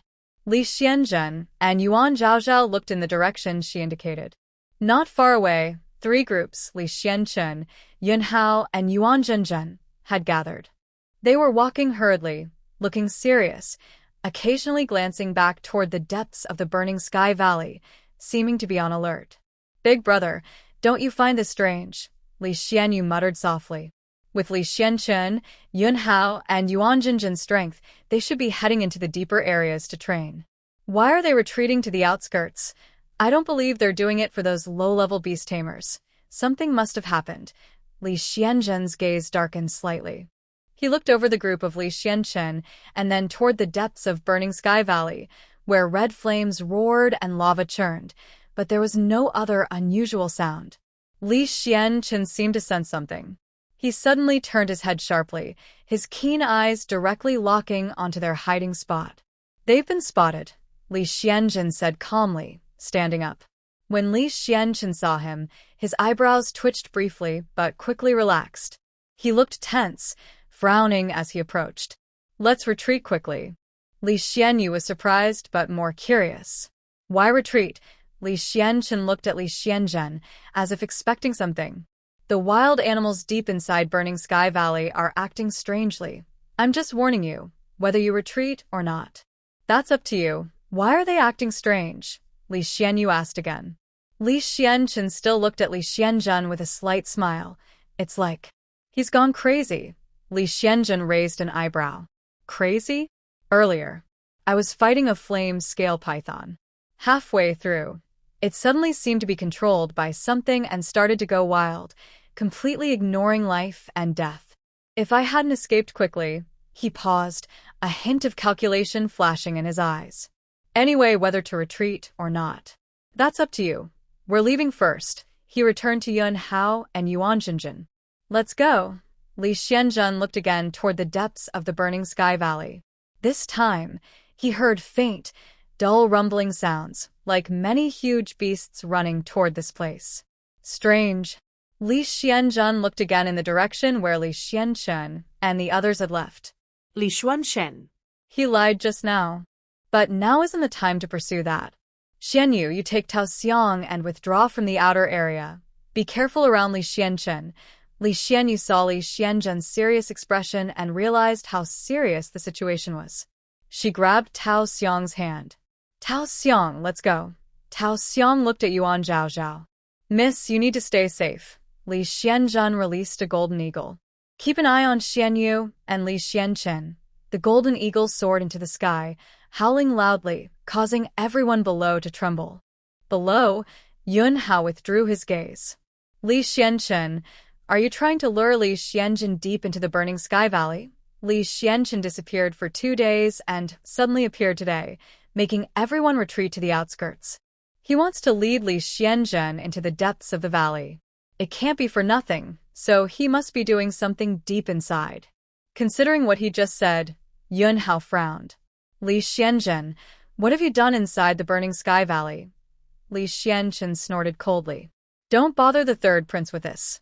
Yuan Hao's brow twitched slightly. I don't need to ask. Li Xianzhen, whatever you've done, it's between you brothers. It has nothing to do with us. Who would have thought the third prince is such a coward? Li Xianzhen sneered. The Li family is the top beast-taming family, no doubt, but the Li family isn't just about him, Li Xianzhen. He glanced at Yuan Hao with a meaningful look. The third prince should know this better. Yuan Hao understood the meaning behind his words. It was like, the royal family now has 3 adult princes, but who will ultimately sit on the throne of the emperor? It's not certain yet. Yuan Zhaozhao crouched down and looked at the fiery feather chicken. Aren't you leaving? This fiery feather chicken was not simple. It looked like a low-grade spiritual beast, but it had followed them all the way here. The key is, even the lightning mink, whose true identity was a thunder dragon mink, seemed restless, but the fiery feather chicken remained calm and composed. It was in the sky-burning valley, as if it was just out for a walk. It stood on rocks, on molten lava, on burning tree trunks, and was fine. The fiery feather chicken shook its wings, then curled up on its back, like a soaring eagle spreading its wings. Is it going? In this place? Seeing this, Yuan Zhaozhao felt she was asking unnecessary questions. But she still couldn't help but ask again, Are you really not leaving? The fiery feather chicken looked seriously at Yuan Zhaozhao and shook its head. Not leaving. Yuan Zhaozhao petted its neck. It's okay if you don't leave now, but if there's danger later, you must know to run. The fiery feather chicken tilted its head. Do you think I'm stupid? Yuan Zhaozhao awkwardly stood up. Li Xianzhen grabbed her hand. I suspect that what Li Xianzhen said is the same as the beast tied 10 years ago during the tsunami. Later, you should pay attention. Try using your 10,000 beast summoning technique. Yuan Zhaozhao nodded seriously. Li Xianzhen carried Yuan Zhaozhao onto the back of the furious flame tiger. The furious flame tiger carefully stood up and then started walking deeper into the sky-burning valley. The tiger's back was broad, but at this moment, it felt especially cramped. Yuan Zhaozhao sat in front, almost pressed against Li Xuanjing's chest. The tiger's steps were steady and powerful, but with each step, the jolt made their bodies uncontrollably lean closer. At first, she could barely maintain some distance, but as the furious flame tiger crossed the rugged molten ground, she was almost thrown backward. Her back suddenly pressed against his chest. In that instant, Yuan Zhaozhao felt a wave of intense heat spreading from where they touched, making her ears tingle from the burn.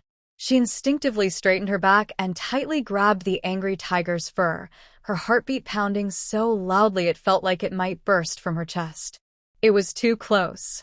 Close enough that she could clearly feel his breathing rising and falling, close enough that she could even smell the cold, deep water scent on him, mixed with the hot wind from the burning sky valley, swirling around her nose and impossible to ignore. She dared not move, even breathing very softly, afraid that any small movement would make this awkward distance even harder to ignore. But the angry tiger, it helplessly turned its head. "Master's wife, can you please not hold my fur so tightly?" Yuan Zhaozhao quickly relaxed her grip, but her back felt even hotter. At first, Lee Shien didn't pay attention. His gaze calmly swept around, alert for any possible danger. But gradually, the warmth from his chest made him frown slightly. The fiery breath of the angry tiger would never be hot enough to burn him. He looked down and realized that Yuan Zhaozhao's back was almost completely pressed against him, and her ears, flushed red, looked like they might bleed under the red glow of the fire. It turned out she wasn't the one being burned. Li Xuanjing's eyes flickered slightly, and suddenly he felt as if the heat in his chest was contagious, silently spreading along his blood vessels. He instinctively wanted to step back to avoid making Yuan Zhaozhao uncomfortable. But at that moment, the angry tiger leapt over a lava crack. "Ah!" Yuan Zhaozhao gasped softly, leaning back and falling heavily into his arms. Li Xuanjing's arms instinctively wrapped around her waist to steady her. Her waist was slender and soft under his palm, but tense and straight from nervousness. He paused for a moment and spoke in a deep voice. "Don't be nervous, sit still." Yuan Zhaozhao's neck turned red, and her voice was like a tiny mosquito. The angry tiger, unaware of its master's unusual behavior, became more lively without Yuan Zhaozhao grabbing its fur. As they moved deeper into Burning Sky Valley, the hot air grew more restless. The ground trembled more noticeably, and the lava in the cracks began to churn. The sounds Li Xianzheng had heard earlier became clearer, and Yuan Zhaozhao also heard them. It was the roar of beasts.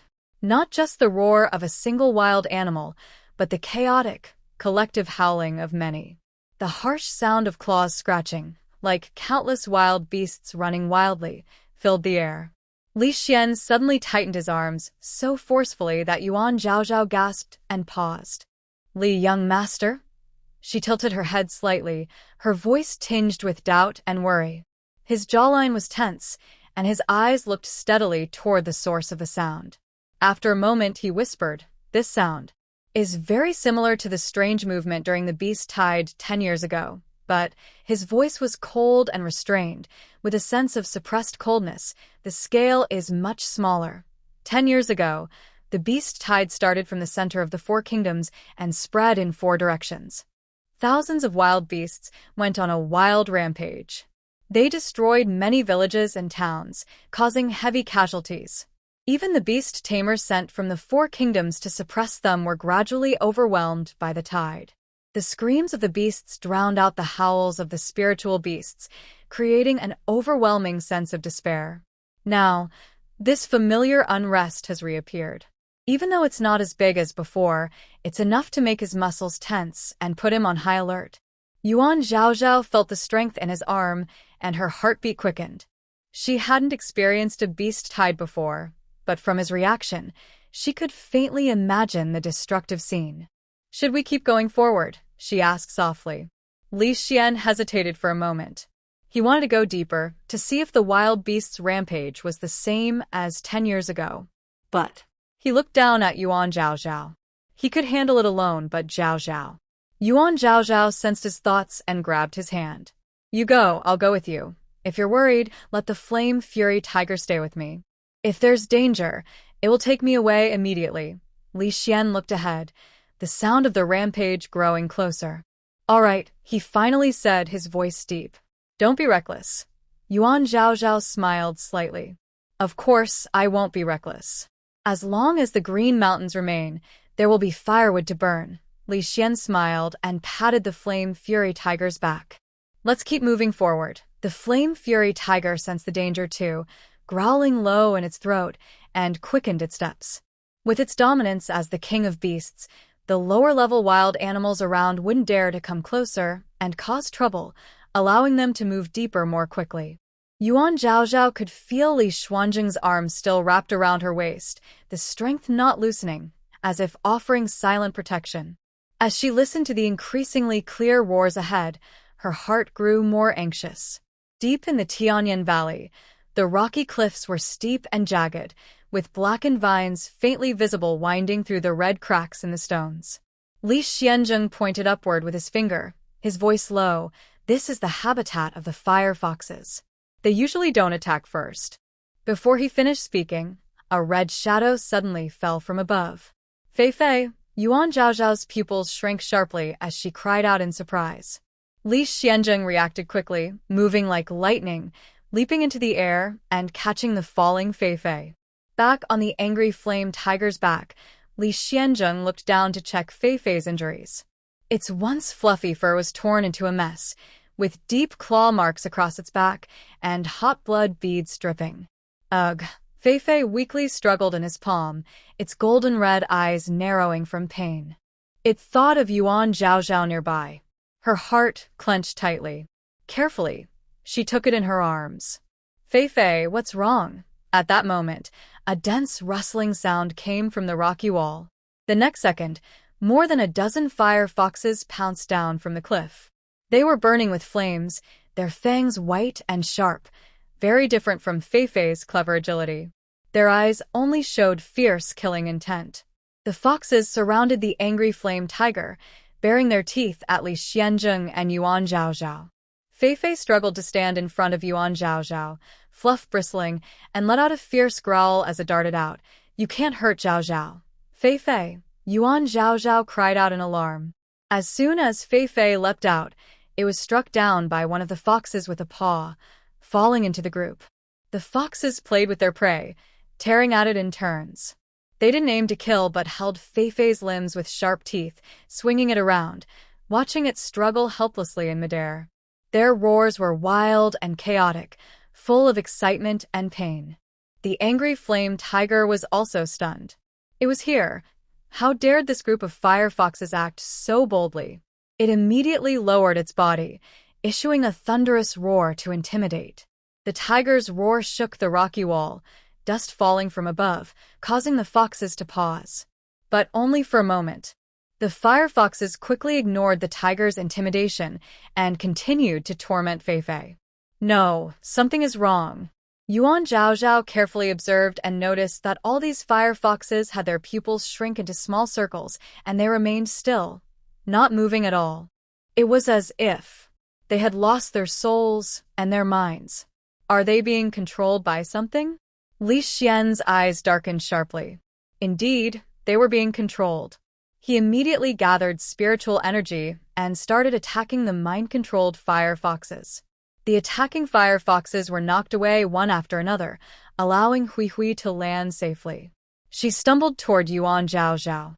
At that moment, a fire fox seized the chance to bite her back leg.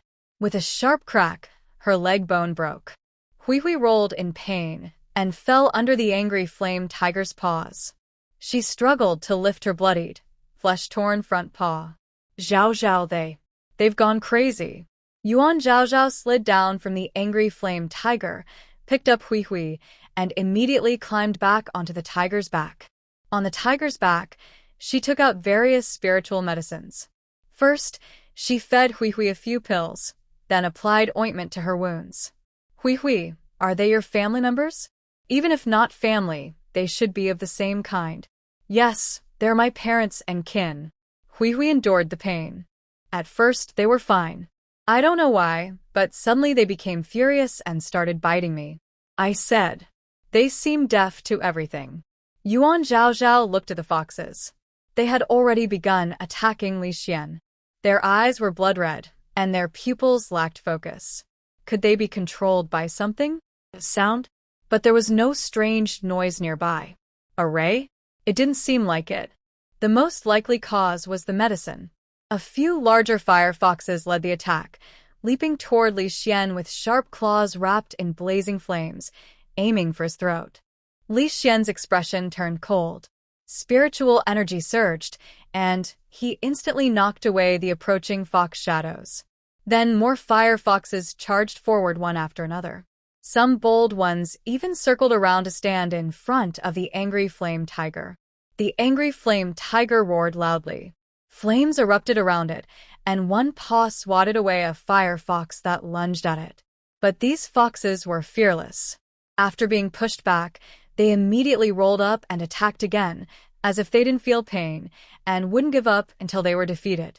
Yuan Zhaozhao held Fei, who was barely breathing, and observed the situation of the fox group.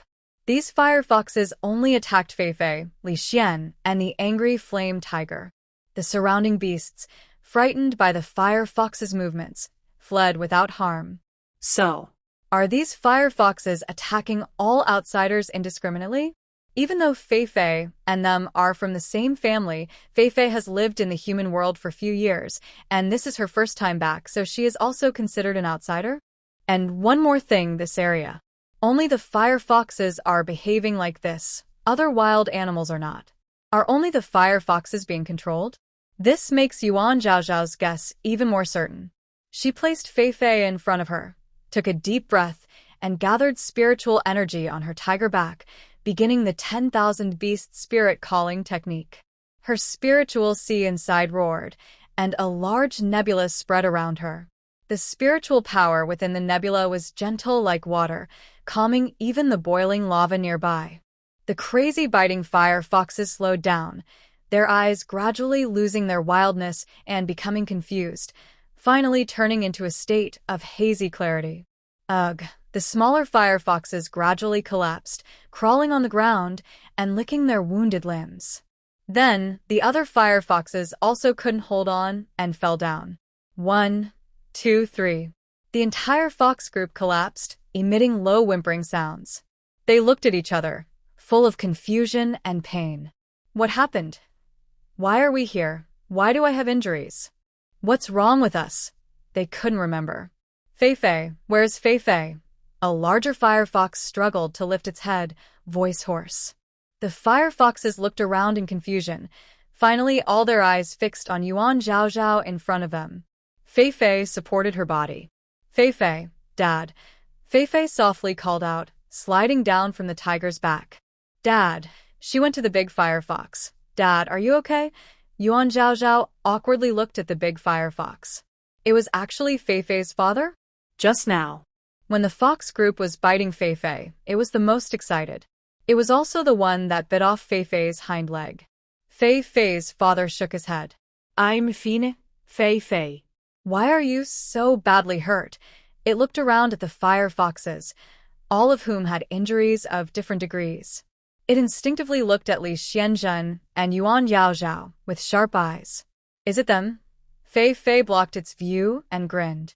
Dad, it's not them. Squinting with a sad voice, it's you. Who bit me? Fei slowly opened its mouth wide and suddenly bit its father's ear. Wow. Stinky Dad. Fei's father was stunned and fell to the ground, letting Fei bite his ear. After a while, when Fei let go, he looked at him foolishly. Did I bite you? No way. Don't you remember, Dad? Fei leaned on his father and described what just happened. Luckily, Zhaozhao gave me medicine, or I would be dead now. At this moment, he looked like the most ordinary little female fox in the fox group, acting cute for his father. Dad, what exactly happened just now? Fei asked. You all seemed crazy. Fei's mother, who was probably a smaller fire fox beside Fei's father, was licking her daughter's fur with concern. All the fire foxes looked confused when hearing Fei's description. Did we do that just now? I don't remember. How could we bite Fei normally? Exactly, Fei is the only female fox in our group for so many years. We haven't even had time to play.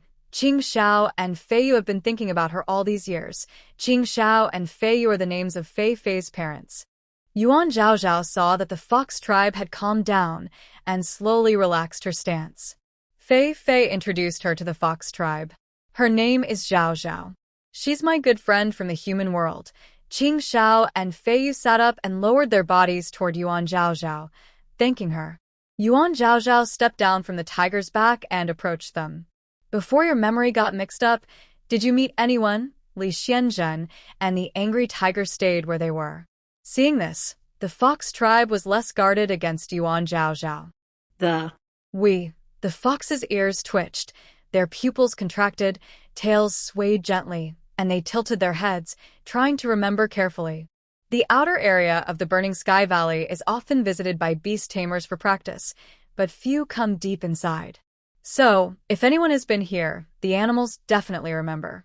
However, after Fei Fei returned, they all focused on her.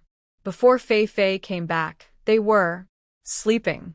The only people they saw were a girl named Zhao Zhao and the serious man behind her.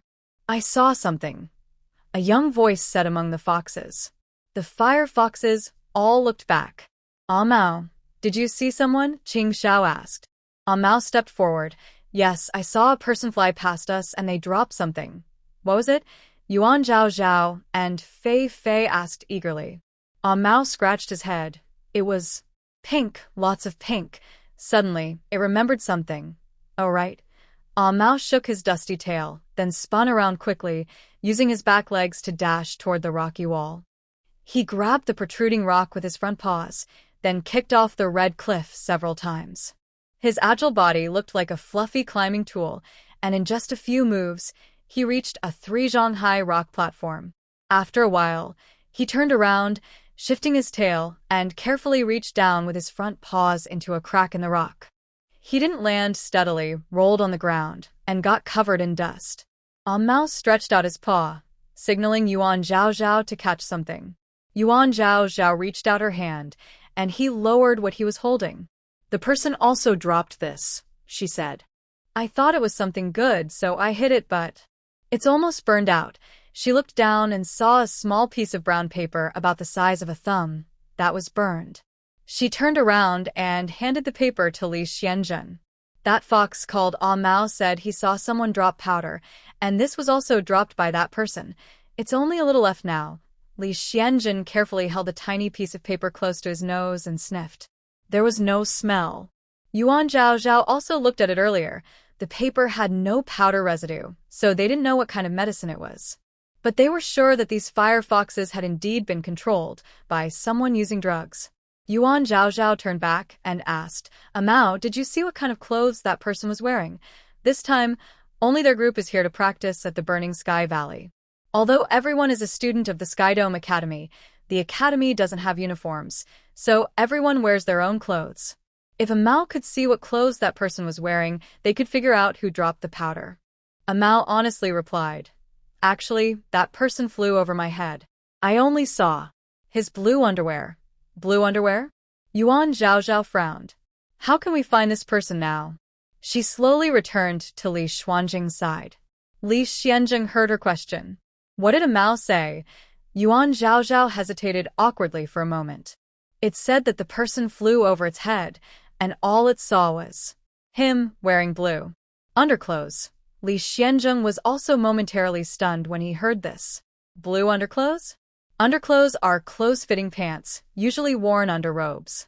If there's wind, the robe can be blown up, revealing the underclothes. But generally, people don't stare at others' underclothes, let alone remember their color. Now, mentioning it, no one can recall who is wearing blue underclothes. Yuan Zhaozhao looked toward the depths of Burning Sky Valley. Have you noticed? The sounds inside are gone. Li Xianjing turned his head and listened carefully.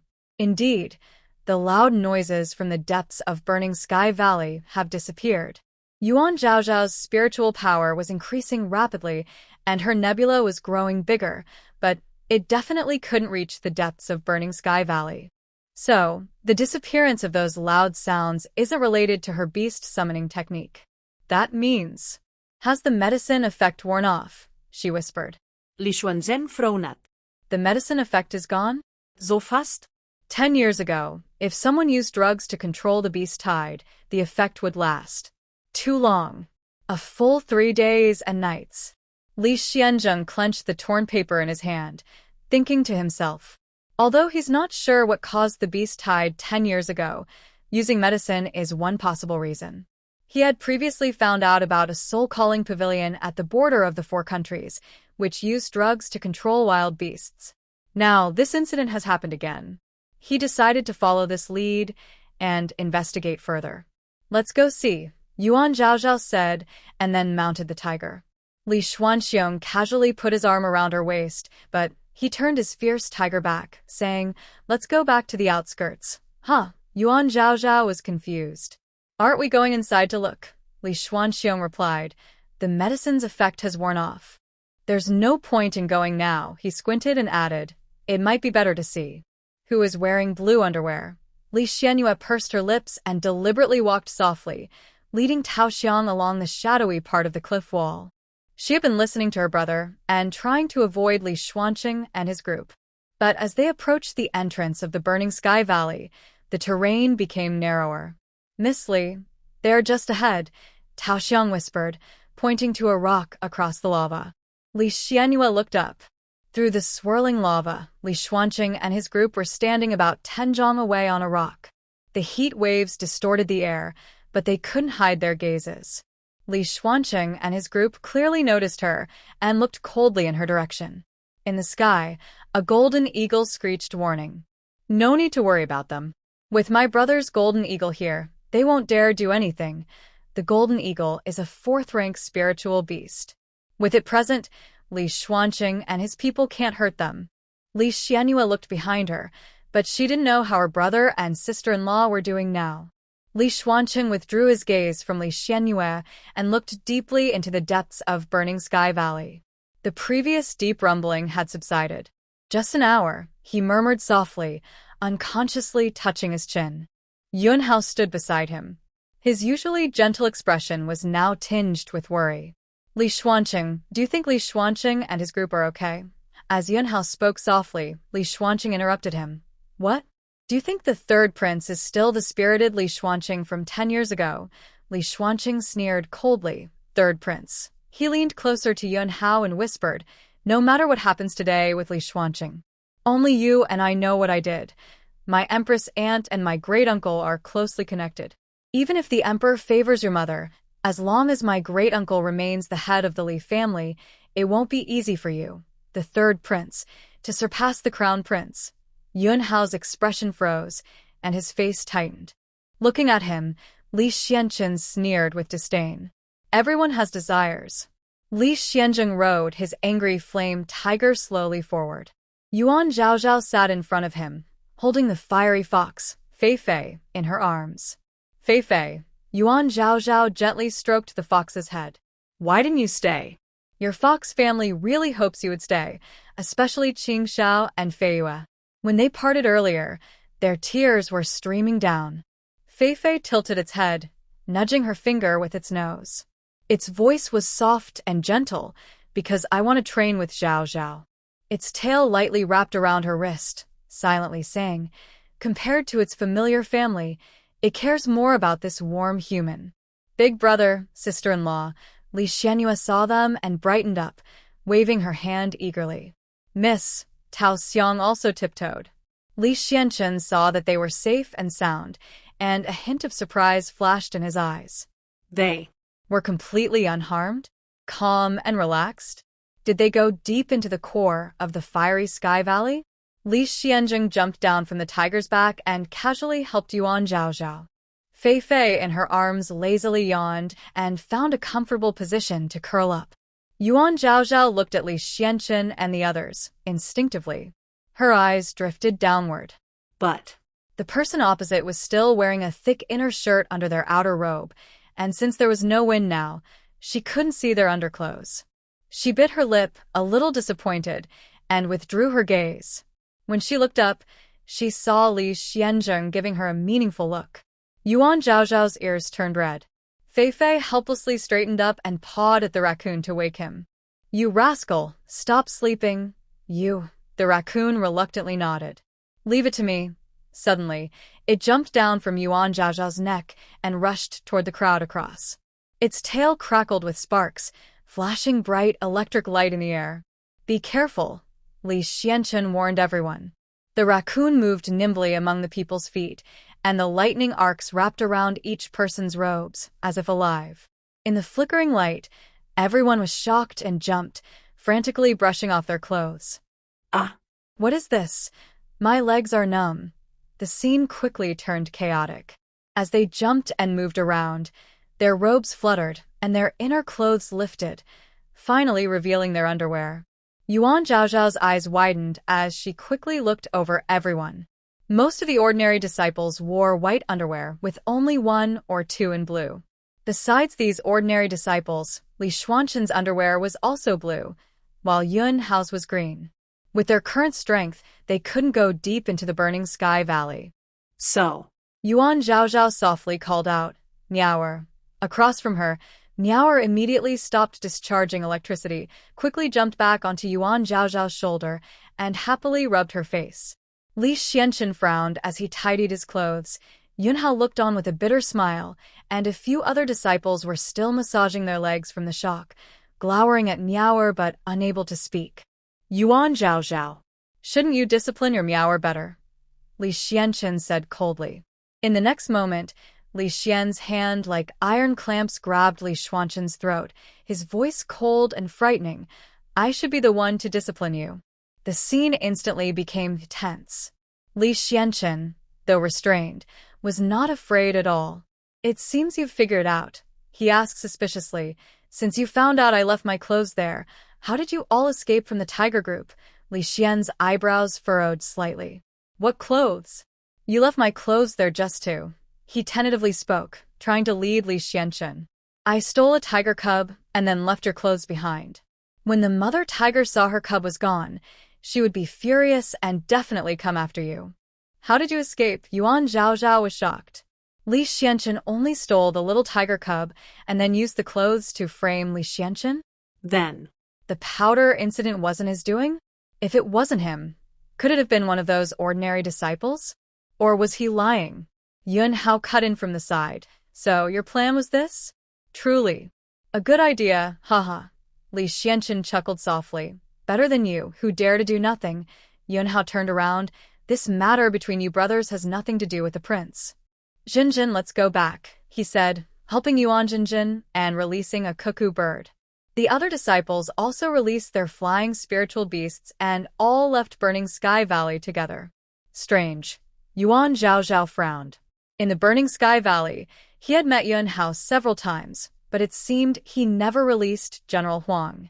Yuan Zhaozhao looked at Lee Xianzheng and temporarily put General Huang's matter aside. "What's wrong? Does Big Brother want to kill me in the Burning Sky Valley?" Lee Xianzheng raised an eyebrow. Lee Xianzheng clenched his 5 fingers tightly, but finally loosened them. "Humph." Lee Xianzheng snorted softly, turned around, and called others to leave the valley.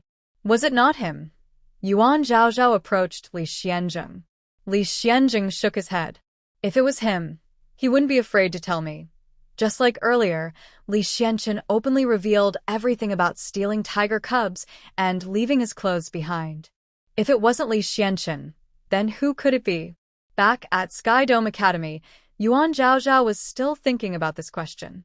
During this trial in Burning Sky Valley, besides Zhou Rulin and Zhou Guangyao, 7 students also died. These students all encountered trouble when Yuan Jinjin, Yuan Hao, Lee Xianzheng, and Yi Nanin left the team alone. So many students held grudges against them. Especially those who switched from Lee Xuanjing's team to Lee Xianzheng and Yi Nanin's side. They said they stayed behind just to find Yi Nanin. Burning Sky Valley is so dangerous, he's too irresponsible. Yeah, the 3rd prince did the same. He just left to find Yuan Jinjin. Starway recorded all these feedbacks. By the way, young Master Lee's consciousness, C, has recovered again. Even if he's only awakened 2 spiritual beasts, he's still unmatched by the 3rd prince and Lee Xianzheng. When young Master Lee's consciousness, C, fully recovers, he'll still be the youngest Earth-level beast tamer in Yunlin country. Unfortunately, he's going to marry that useless person from the Yuan family. If he marries that useless person and they have a child, who will also be useless. TSK. If that happens, the Lee family will definitely replace him as the heir. Yuan Jinjin and Yi Nanin were taken back by the Yuan and Yi families to recover. Feifei's injury also healed after half a month, and she could run around energetically. Fei, when you go out to play, look for General Huang. Yuan Zhaozhao still remembered General Huang. In a place like Burning Sky Valley, Yuan Hao didn't release General Huang, which was very strange. Okay, Fei replied. Unfortunately, Fei searched for several days, but couldn't find General Huang's message. During this time, Yuan Zhaozhao saw Yuan Hao every day at the dining hall. Without Yuan Jinjin, their meetings were just two people who disliked each other, but did not argue. Zhaozhao. Lee Shien pushed the food in front of Yuan Zhaozhao and called her back to her senses. What's wrong? Recently. She seemed to be paying close attention to Yuan Hao. Yuan Zhaozhao turned slightly to lean toward Lee Shien. Have you seen Yuan Hao's lightning cat lately? They should summon their spirit beasts during class, right? Lee Shien thought for a moment and shook his head. It seems. I haven't seen it in a long time. Yuan Zhaozhao asked again. Is there any way to know how many spirit beasts a beast master has contracted? Lee Shien still shook his head. No way. Are you suspecting that Yuan Hao has broken the contract with that lightning cat? Yuan Zhaozhao nodded. Or maybe General Huang has also broken his contract with Yuan Hao. Meanwhile, Yuan Hao sensed Yuan Zhaozhao's gaze and felt nervous. She had been watching him closely lately. Could it be that she had already discovered something? Yuan Hao left the dining hall and returned to his resting chamber. He slightly tilted his head, looking at the cat hanging in midair. Inside the barrier, the orange cat was tied with rough hemp rope, its limbs bound, hanging about 3 zhang above the ground. Its fur had lost its shine, covered in dust and dried bloodstains. With each faint breath, its belly rose and fell painfully, as if it had used all its strength to breathe. The once bright cat eyes half closed, pupils dilated, but it still stared fiercely at Yuan Hao outside the barrier. It seems she has already suspected. Yuan Hao whispered to himself, a faint smile appearing at the corner of his mouth. The cat's ears twitched slightly, as if wanting to make a sound, but only a faint breath escaped from its throat. But it doesn't matter. By the time she finds out you're already dead, the orange cat's body suddenly twitched, its pupils shrinking into a thin line. It opened its mouth, but only spat out a mouthful of bloody foam. Yuan Hao quietly watched everything. Even a beast dares to defy this prince. Still can't find it. Fei returned to the back mountain. Yuan Zhaozhao had already come back from the library. It can't really be in trouble, right? Originally, Fei was reluctant to believe it, but now she had to start doubting. They are animals, after all, with very sharp noses. But she couldn't smell General Huang's scent at Tianqiong Academy. What does this mean? Either General Huang is no longer at Tianqiong Academy, or he hasn't come out in a long time, or he is trapped inside the barrier formation. The fiery feathered chicken paced by, saying, use the 10,000 beast spirit calling technique to find him. Can the spirit calling technique be used to find cats? Yuan Zhaozhao was suspicious, but immediately sat cross-legged, channeling her spiritual energy. A silver-blue nebula spread out from her body, slowly covering the entire Tianqiong Academy. The fiery feathered chicken stood beside Yuan Zhaozhao, reminding her, try to find the scent of that fat cat. Find General Huang's scent? Yuan Zhaozhao was confused. How do I find it? Extend your spiritual awareness along the nebula, the chicken guided. Yuan Zhaozhao followed the instructions. Her spiritual awareness spread out like a gentle net. Unexpectedly, she truly sensed it. The ink shadow and ink glass at the entrance of the library pavilion, the nighttime quail birds out for a walk. General Huang, where are you? Inside the barrier, General Huang's limbs had long gone numb. Its consciousness was blurry, breathing faint, and darkness was closing in. It had no strength left to whimper. Is it going to die? It drifted in a daze, flashes of images passing through its mind. Yuan Zhaozhao shaving its fur, making clothes for it, dressing it, feeding it meat strips. Yuan Zhaozhao. It didn't understand. Even though it had been with Yuan Hao longer, why did it think of her just before dying? Does it think she will come to save it? Save me. General Huang was unwilling. It used its last strength, weakly calling out in its heart, save me. Yuan Zhaozhao's spiritual awareness suddenly trembled. It was as if she heard it. That faint voice, like a candle flickering in the wind, was real. It was General Huang. Found it. Yuan Zhaozhao suddenly opened her eyes. The nebula was still in the air. It's in the sleeping hall. It's almost gone. Yuan Zhaozhao ran out of the house. Tao Xiang quickly released the wind feather sparrow. Tao Xiang chased after her, just about to release the wind feather sparrow, when she saw Lee Shien's fierce expression. What's wrong? Li Xianjing heard Yuan Zhaozhao's words and released the golden eagle. General Huang is trapped inside the barrier by Yun Hao and is close to death, Yuan Zhaozhao said. Li Xuanjing's eyes darkened. He didn't ask more and pulled her onto the golden eagle. The golden eagle spread its wings, and in just a few moments, they reached the outer palace hall. Li Xianjing held Yuan Zhaozhao around the waist and said, "Come with me." He knew Yun Hao's room. General Huang's consciousness was already fading, and his body temperature was dropping rapidly. He faintly sensed spiritual energy fluctuations outside the barrier, but had no strength to lift his eyes.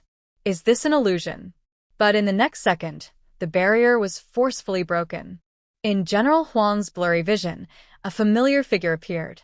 General Huang. Yuan Zhaozhao's voice trembled. She flew forward and caught the orange cat falling from the air. Its body was frighteningly light, its fur dry and withered, and it was barely breathing. But at the moment she held it, the tip of General Huang's tail gently twitched her wrist. It really is you. After landing, Yuan Zhaozhao realized she had just used spiritual power to fly up. She didn't know how to do that before. Yun Hao suddenly sat up on the bed, his clothes messy. When he saw Yuan Zhaozhao and the General Huang in her arms, his pupils instantly darkened with anger. "Yuan Zhaozhao," he shouted sternly, but when he saw Li Xianjing come in, he calmly tidied his clothes, which surprised him. "Young Master Li, breaking into my sleeping quarters without permission, what do you want?" Yuan Zhaozhao checked General Huang's condition. Although there were no obvious external injuries, it was clear that General Huang had been dehydrated for a long time. She held the barely breathing General Huang, her fingers trembling. "Third Prince, General Huang is your spiritual beast. What did it do to deserve this punishment?"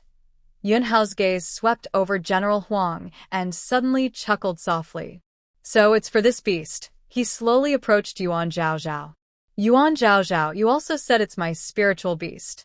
How I punish it is my business, and it has nothing to do with you." He extended his hand. "Give back General Huang to me."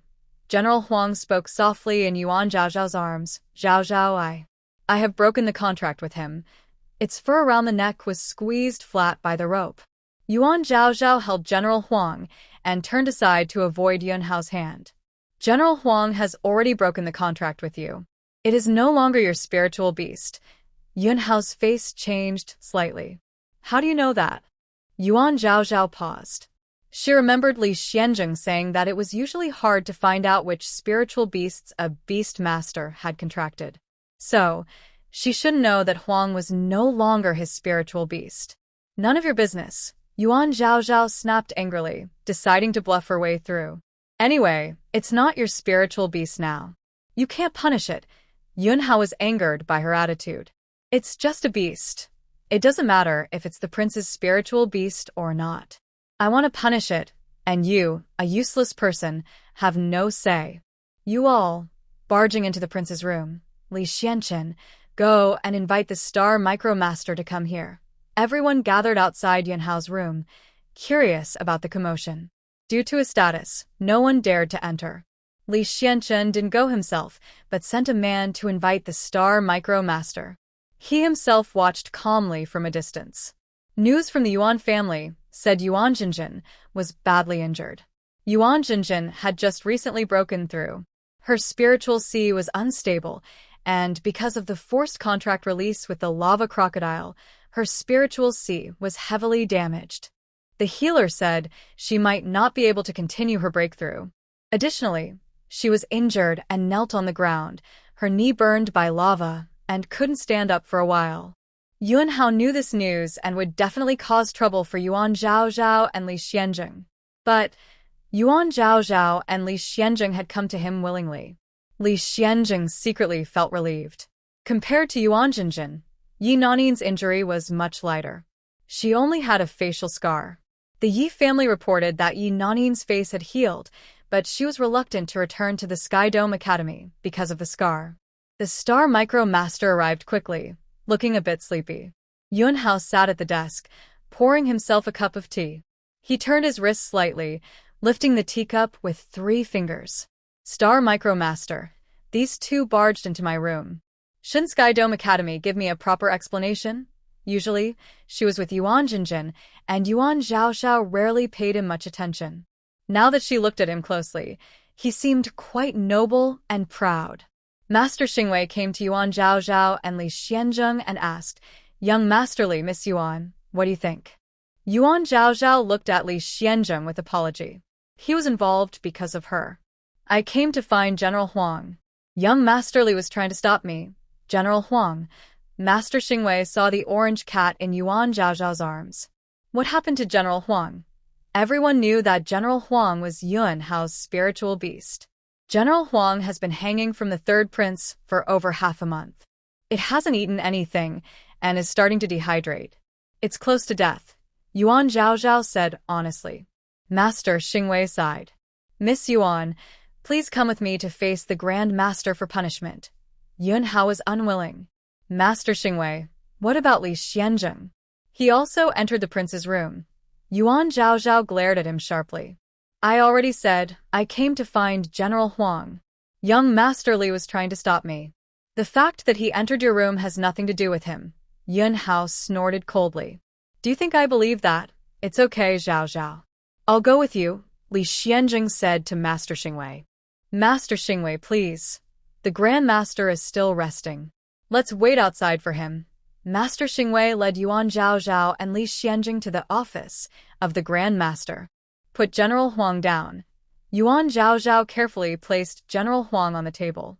Master Xingwei began to channel spiritual energy into it. After about an incense stick's time, he stopped. The once nearly lifeless General Huang slowly breathed more evenly and surprisingly fell asleep. Let it rest for a while. When it wakes up, it can eat slowly. Yuan Zhaozhao was very grateful. "Thank you, Master Xingwei." Master Xingwei looked calm. "Just wait." They waited until the sun was high in the sky. Yuan Zhaozhao yawned repeatedly, while Li Xianzheng, who had clearly stood all night, still looked energetic. "I'm so sleepy." Yuan Zhaozhao almost leaned on Li Xianzheng. She was really about to give up.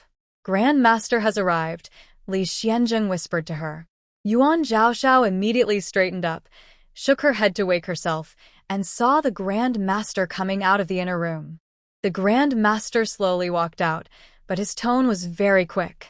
"What's wrong? Did something happen again?" Master Xingwei told him about last night's events. "Just that," he chuckled. "Such a small matter. Why did you wait here all night?" He squinted and looked at Yuan Zhaozhao. "Did you just finish cleaning the dining hall as punishment?" Yuan Zhaozhao awkwardly smiled. Yes, she had just finished. "Then keep cleaning for another month." The Grand Master waved his hand. "As for the mysterious beast, I heard your angry flame tiger has awakened." "That's great. This year's beast tide still depends on you. You need to focus on your training and not mess around with that girl." "Alright, go now." After leaving, Yuan Zhaozhao was very confused. "Is that all?" "I'll take you back to rest." Li Xianzheng accompanied Yuan Zhaozhao on the way back to the back mountain, telling her about Yuan Jinjin and Yi Nanin's injuries. Yuan Hao and Li Xianzheng will probably stand up for them. Yuan Zhaozhao frowned. Yuan Jinjin's consciousness, was badly damaged. Can she still train? Is it really that serious? A few days later, people from the Yuan family came to take Yuan Zhaozhao back home, saying she was about to get married and needed to prepare. Learning that Yuan Jinjin's injuries were severe and that Yuan Zhaozhao was being called back, Li Xianzheng worried that the Yuan family might harm Yuan Zhaozhao.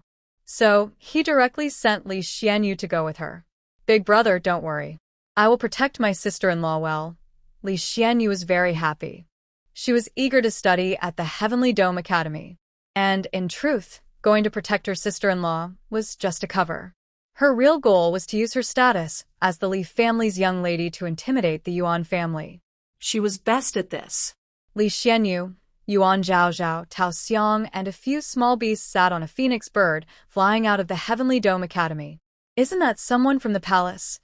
Lee Shien pointed at a group waiting at the gate. Yuan Zhaozhao looked down. The group was imposing, definitely palace guards. Are they here to find Yuan Hao? Lee Shien muttered. That makes sense. Their wedding date is after big brother and sister-in-laws, so they should start preparing. Palace weddings are much more elaborate and grand than outside ones. But after returning to the Yuan family, they realized things were not as simple as they seemed. The people in the palace are not really preparing for Yuan Hao's return and marriage, but this useless person dares to come back. It's all her fault. If it weren't for her, our young lady's mind wouldn't be so badly damaged, and she wouldn't find it hard to improve in the future. Yes, Consort 1 thinks the young lady isn't suitable for the third prince and wants to break off the engagement. It's all her fault. Not only is she useless, but she's also a bad omen. Yes, a bad omen. The Lee family was blind to accept this useless person as the young lady's husband. They're not worried about the Lee family suffering because of this. It's better if they suffer. The Lee family can't go on, but the Yuan family is the top family. If that's the case, then this bad omen has done a good deed for the family. Lee Shien clenched her teeth and released her flower spirit cat, a small, cute three-colored cat with short legs. The flower spirit cat darted through the crowd, scattering powder from its body, knocking everyone down one by one. Let them talk all they want. Because of Lee Shien, the Yuan family people didn't dare to neglect Yuan Zhaozhao. However, the others were all upset for Yuan Jinjin, acting obediently on the surface, but secretly withholding support. TSK. Lee Shien pushed away a few bites of food and lost her appetite. Is the Yuan family going to disappear? Only giving the young lady these. All green leafy vegetables, no meat at all. Tao Xiang also felt sorry for Yuan Zhaozhao. It was better before, at least there was some meat. Now, she looked helplessly at the dishes on the table. Green vegetables stir-fried with green vegetables? What kind of vegetables are these? Yuan Zhaozhao stood up. This is obviously made by the kitchen staff. Xianyue, wait here for me. Tao Xiang and I will go quickly. Yuan Zhaozhao only took Diaoer and Tao Xiang and went to the kitchen together. We're taking those dishes over. Won't the person in charge be angry? The young lady of the Lee family is there too. Will the head of the family blame us? This useless person caused our young lady to almost be broken off from her engagement. We're just giving a small punishment. The head of the family won't blame us. That's right. We just brought some light dishes for her, hoping she can eat comfortably and avoid too much meat, which isn't good for health. We're doing this out of kindness. Is the young lady's meal ready? Almost. There are 36 dishes, just 2 desserts left. Wait a little longer. All right, it's time. 36 dishes. 8 cold, 8 hot, 8 vegetarian for soups, for desserts, and 4 main courses. All ready. Yuan Zhaozhao listened outside and gave a cold smile. 36 dishes. 8 cold, 8 hot, 8 vegetarian for soups, for desserts, and 4 main courses. It's really a feast. A few maidservants carrying dishes were about to leave the kitchen, but Yuan Zhaozhao stopped them. The leading maid, Jin Xiu, was a familiar face. She almost called Yuan Zhaozhao useless, but her reason made her change her words in time. Miss, why are you here? Yuan Zhaozhao looked down at the 8 maidservants behind her. Each held a tray, with 4 bowls. I just heard. These dishes are for Miss. Jin Xiu nodded. Yes, these dishes are for the young lady of Wanqian Pavilion. But she didn't finish her sentence and was interrupted by Yuan Zhaozhao. You called me Miss just now. Can I understand that these dishes are for me? Jin Xiu was stunned. No, they are for the young lady of Wanqian Pavilion. Not for me. Yuan Zhaozhao raised an eyebrow. Then who are they for? She stared at Jin Xiu. If that's the case, take these dishes to my courtyard. Jin Xiu froze. Yuan Zhaozhao's lightning ferret on her shoulder stood up, its tail gathering sparks. Miss, these dishes were specially ordered by the lady of the house for the second young lady. Your meals are still being prepared. Jin Xiu awkwardly smiled. How about we first deliver these dishes to the second young lady, then bring yours? The lightning ferret flicked its tail, and sparks struck Jin Xiu. Jin Xiu was struck by the lightning, stiffening completely. The lightning ferret stopped immediately. Jin Xiu fell to the ground and took a moment before lifting her head. Take them there now. Jin Xiu endured her pain. Miss, if the lady finds out, she will be angry. You don't want her to be angry with you, do you? She's your mother. Yuan Zhao chuckled. If she's angry, what does that have to do with me? Jin Xiu's face froze. Now, immediately, send the food and dishes to my yard. Yuan Zhao frowned and said, otherwise I don't mind having you all like Jin Xiu. Jin Xiu's body still couldn't move. The other maids saw this and immediately bowed their heads. Yes, Mississippi. We will send the food right away. 36 dishes were laid out on the table. Now that's more like it. Lee Shien looked at the table full of food and finally felt satisfied. The 8 maids hurriedly ran away after bowing. Sister-in-law, what did you do to them? Why do they look like they've seen a ghost and are running away? Lee Shien was very curious. Tao Xiang was trying not to laugh beside her. Yuan Zhao snorted. They bully the weak and fear the strong. I just used their own methods to deal with them. Over at Wan Xian Pavilion, Yuan Jinjin sat at the table with a worried look. Didn't they say the food was already prepared? Why hasn't it been delivered yet? The maids looked confused. Hurry up and go to the kitchen to urge them. Yuan Jinjin was very annoyed. Although that matter was fake, it still took quite some time. Thinking of this, she became very impatient. Miss, the maid next to Yuan Jinjin was used to calling her Mississippi. Your food, your dishes were blocked by that useless person. The cooks said they need at least another hour to prepare Mrs. Meal. What? Yuan Jinjin suddenly slammed the table, making the teacup clatter, her face twisting with anger. She dared to block her food? Thinking of the grievances she suffered at Fenchen Valley, her stomach burning with hunger and fire, her anger grew even more. She suddenly stood up and rushed outside. Miss, Bijou, the maid, tried to stop her. Miss, you can't go. Remember, your spiritual beast sea of consciousness is badly injured. You need to rest properly. Yuan Jinjin slapped her with a backhand. Get out of my way. But in the next second, her face turned pale, and she felt pain in her chest. Her spiritual sea was indeed damaged, but it was false that she couldn't break through anymore. It was her plan to spread the news to make Yuan Hao withdraw from the engagement. Of course, Yuan's son also knew about this. Good. Yuan Zhao. Yuan Jinjin returned to her chair and suddenly grabbed a porcelain cup, smashing it to the ground. Once my mind sea is repaired, I will make her kneel and apologize. She touched her belly and directed her anger at her maidservant. Everyone is dead. Can't you go to the kitchen and bring me some pastries? Bijou turned and went to the kitchen to fetch the pastries. As she reached the courtyard, she saw Yuan Hao rushing over. Third Prince. She raised her voice to alert the people in the upper courtyard. Young miss. The maidservant quickly found Yuan Jinjin. Young miss, the third prince is here. Yuan Jinjin swiftly turned onto her bed. As she lay down, her face turned pale. Jinjin. Yuan Hao entered the Wanxian Pavilion and went straight to Yuan Jinjin's room. Jinjin. Several maidservants blocked Yuan Hao. Third Prince, this is our young lady's private room. Yuan Jinjin weakly spoke. Let the third prince come in. The maidservants moved aside, and Yuan Hao entered. Jinjin. Yuan Hao sat beside her bed, looking at her with surprise. Your injury. Is it that serious? Yuan Jinjin gently nodded. Before the breakthrough, the Firefox Feifei broke our contract. Just after I broke through, I encountered that lava crocodile. She clenched her teeth and said angrily, Now my mind sea is damaged and I can't break through. Tears streamed down her face. What am I supposed to do now? Yuan Jinjin sat up and grabbed Yuan Hao's arm. Third Prince, you won't abandon me just because I can't break through, right? Her eyes flickered with hope.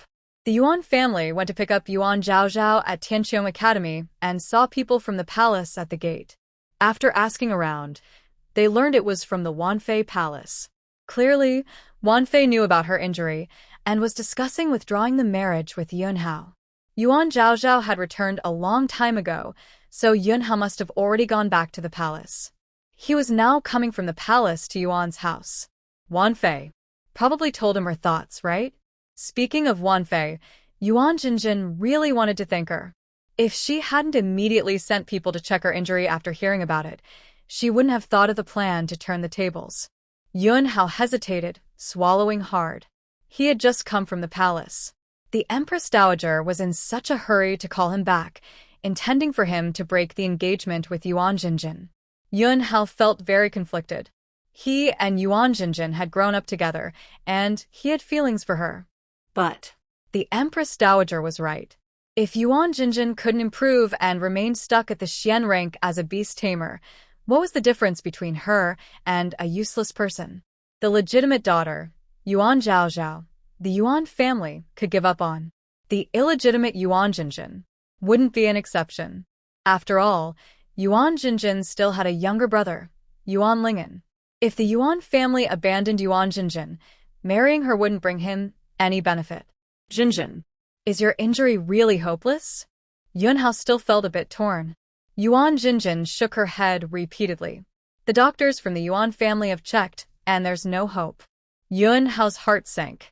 Every noble family kept several doctors, and the Yuan family was no different. All the doctors said there was no way, so there really was no way. Yuan Jinjin tightly held Yuan Hao's arm. Third Prince, my father has basically said he won't care for me anymore. You can't just abandon me too.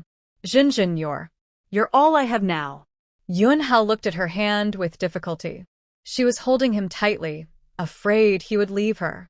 She was treating him as her last hope.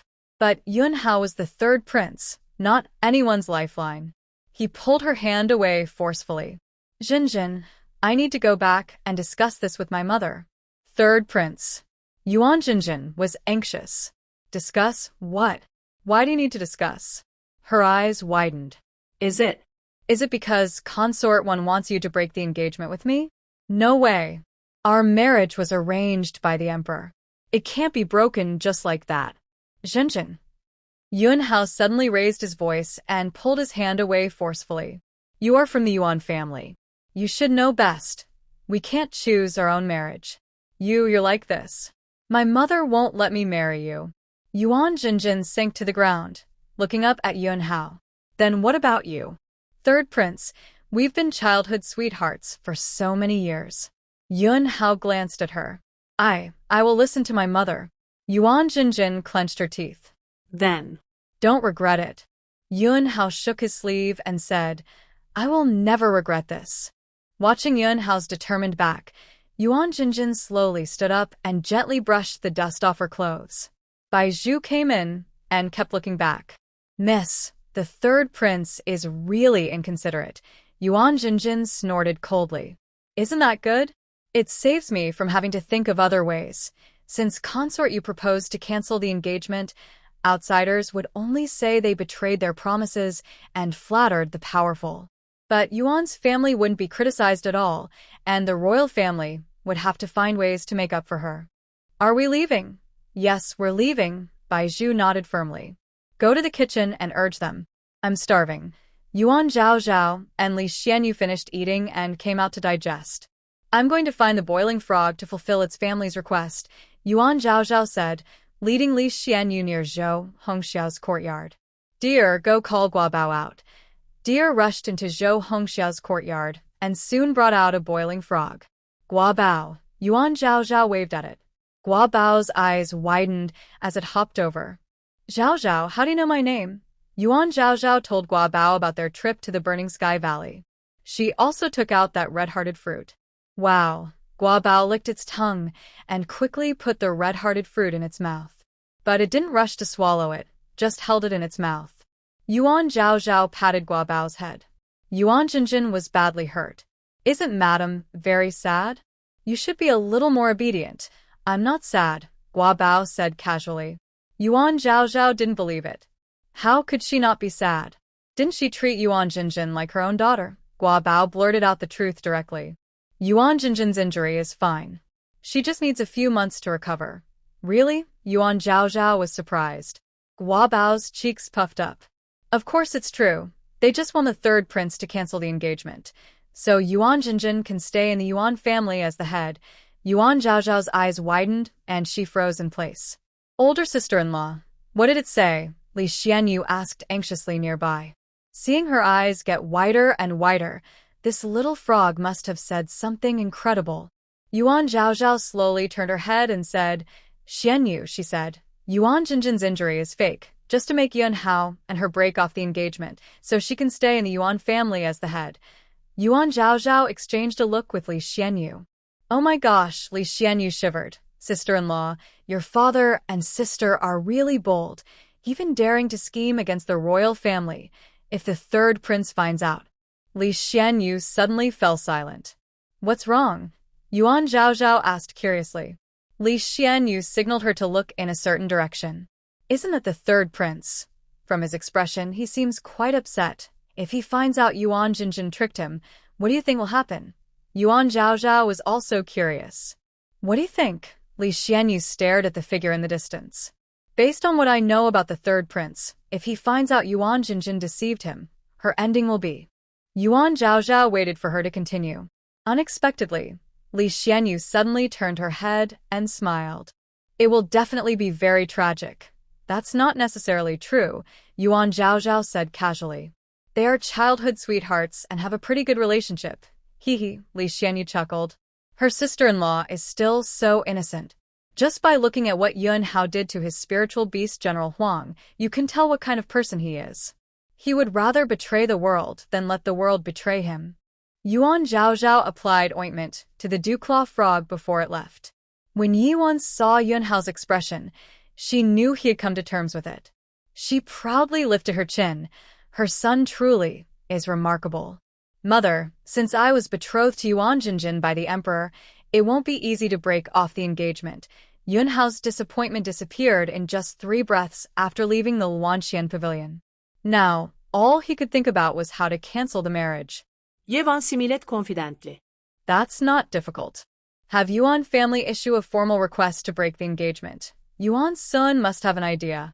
His daughter, who is useless, still wants to hold on to the third prince's consort position. But Yuan Hao frowned. The Yuan family might not agree. Don't worry, I have my plans. Yuan's son will take the initiative to request the breakup. Yuan sat Yuan Hao beside her. Right now, more importantly, if you don't marry Yuan Jinjin, who will you marry? Cloud Hao sat down and asked, Mother, do you have any ideas? How about Lee Shien from the Lee family? Yuan already had someone in mind. Her. Cloud Hao was surprised. She's just a low-level beast tamer, only contracted with a cuckoo and a flower spirit cat. She's useless. Why would I marry her? Yuan sighed. Well, she is useful in terms of her family background. She is the legitimate daughter of the Lee family. You don't know how many people are interested in her. Big Prince Yun Kai and Second Prince Yunzhe both have their eyes on her. Big Prince Yun Kai is Lee Xianyu's cousin, and Empress Li Hua is her aunt. If they marry, it would be a close family alliance. The Li family is eager to support the Big Prince. Second Prince Yunzhe's mother is Zhou Hongmei from the Zhou family, making her a cousin of Yuan Zhaozhao. He once wanted to marry Yuan Jinjin, but Yuan Jinjin has always been close to Cloud Hao, so that plan was dropped. Later, his attention shifted to Lee Shien, but she is still young and has been delayed. Now, Lee Xianjun's consciousness is gradually recovering, making his position as the young master even more secure. Yuan genti patet Cloud Hao sirist. So, Lee Shien is the most suitable candidate for the third prince's wife. As long as the Lee family has Lee Xianjun, Lee Xianjun won't have any chance to turn things around. Mother's thought it through. Nan Yin. Can't marry Lee Xianjun either. Cloud Hao looked confused. But Nan Yin hurt her face. If she doesn't marry Lee Xianjun, then who will she marry? What's wrong with her face? Yuan smiled gently. Howard, your mother has told you many times, we shouldn't judge by appearances, but by her worth. Nan Yin has me as her aunt, and you as her cousin. Who she marries is her choice, but there's no rush. I need to think it over carefully. Cloud Hao nodded in agreement. Mother is right. Yuan supported her forehead. All right, I'm tired. You should go back and rest well. At this moment, Lee Shien and Yuan Zhaozhao held hands as they returned to the courtyard. You're supposed to come back to prepare for your wedding, but I don't see any signs that the Yuan family is getting ready. By now, our Lee family should be sending the betrothal gifts. When the time comes, we'll bring back the dowry list from the Yuan family. Yuan Zhaozhao held Lee Shien and said, If the Yuan family doesn't give me a dowry, can your Lee family cancel this marriage on the spot? Lee Shien was stunned. How can that be? It's just that your parents won't give anything. Still, my older brother has chosen you as his wife. She squinted and looked at Yuan Zhaozhao. Sister-in-law, you've been with my older brother for so long, and you're still thinking of breaking off the engagement? Is there something wrong with my older brother? Is he not handsome enough? Or Is his personality not likable? Hearing this, Lee Shien clicked her tongue. My brother's personality isn't very likable, but he's good-looking, so sister-in-law, just bear with it. Yuan Zhaozhao chuckled softly. Actually, Lee Xuanyue's appearance is indeed handsome. Her personality isn't as unlikable as Lee Shien said. Instead, she's calm and gentle, which suits her well. Lee Shien leaned sideways, tilting her head to look at Yuan Zhaozhao's expression. It seems, sister-in-law, you're quite satisfied with my older brother. You're teasing me now. When you get married in the future, I won't let you off. Yuan Zhaozhao gently patted Lee Shien. Lee Shien didn't realize she was being watched. I'm only 14. Marriage is still far away. Yuan moved quickly. The next day, she sent a trusted maid to find Yuan Sun. The maid was dressed plainly, with no signs of being from the palace. She looked respectful on the outside, but had a slightly condescending gaze beneath. Master Yuan, Consort Yuan's meaning is that the marriage between the third prince and the eldest daughter of the Yuan family should be called off sooner rather than later. Yuan Sun's face darkened. If the Empress wants to cancel, she can do so in front of the Emperor. The maid smiled lightly, her tone airy. The eldest daughter of the Yuan family has suffered a mental injury. Whether she can recover in the future is uncertain. Our third prince is talented and exceptional.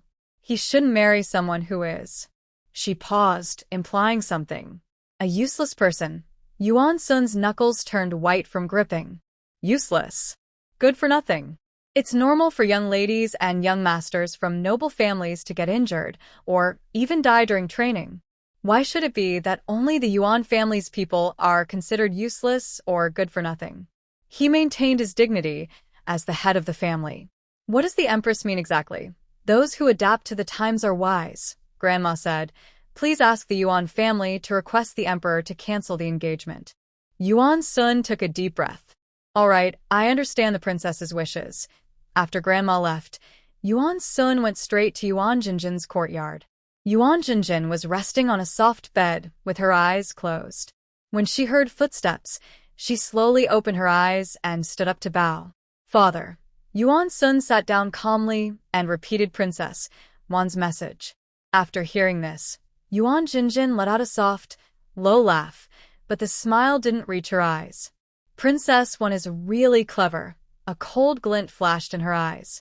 She thinks that if we, the Yuan family, agree to cancel the engagement, no one will criticize her. Yuan Jinjin sneered. Since that's the case, we will go along with Princess Yuan's plan.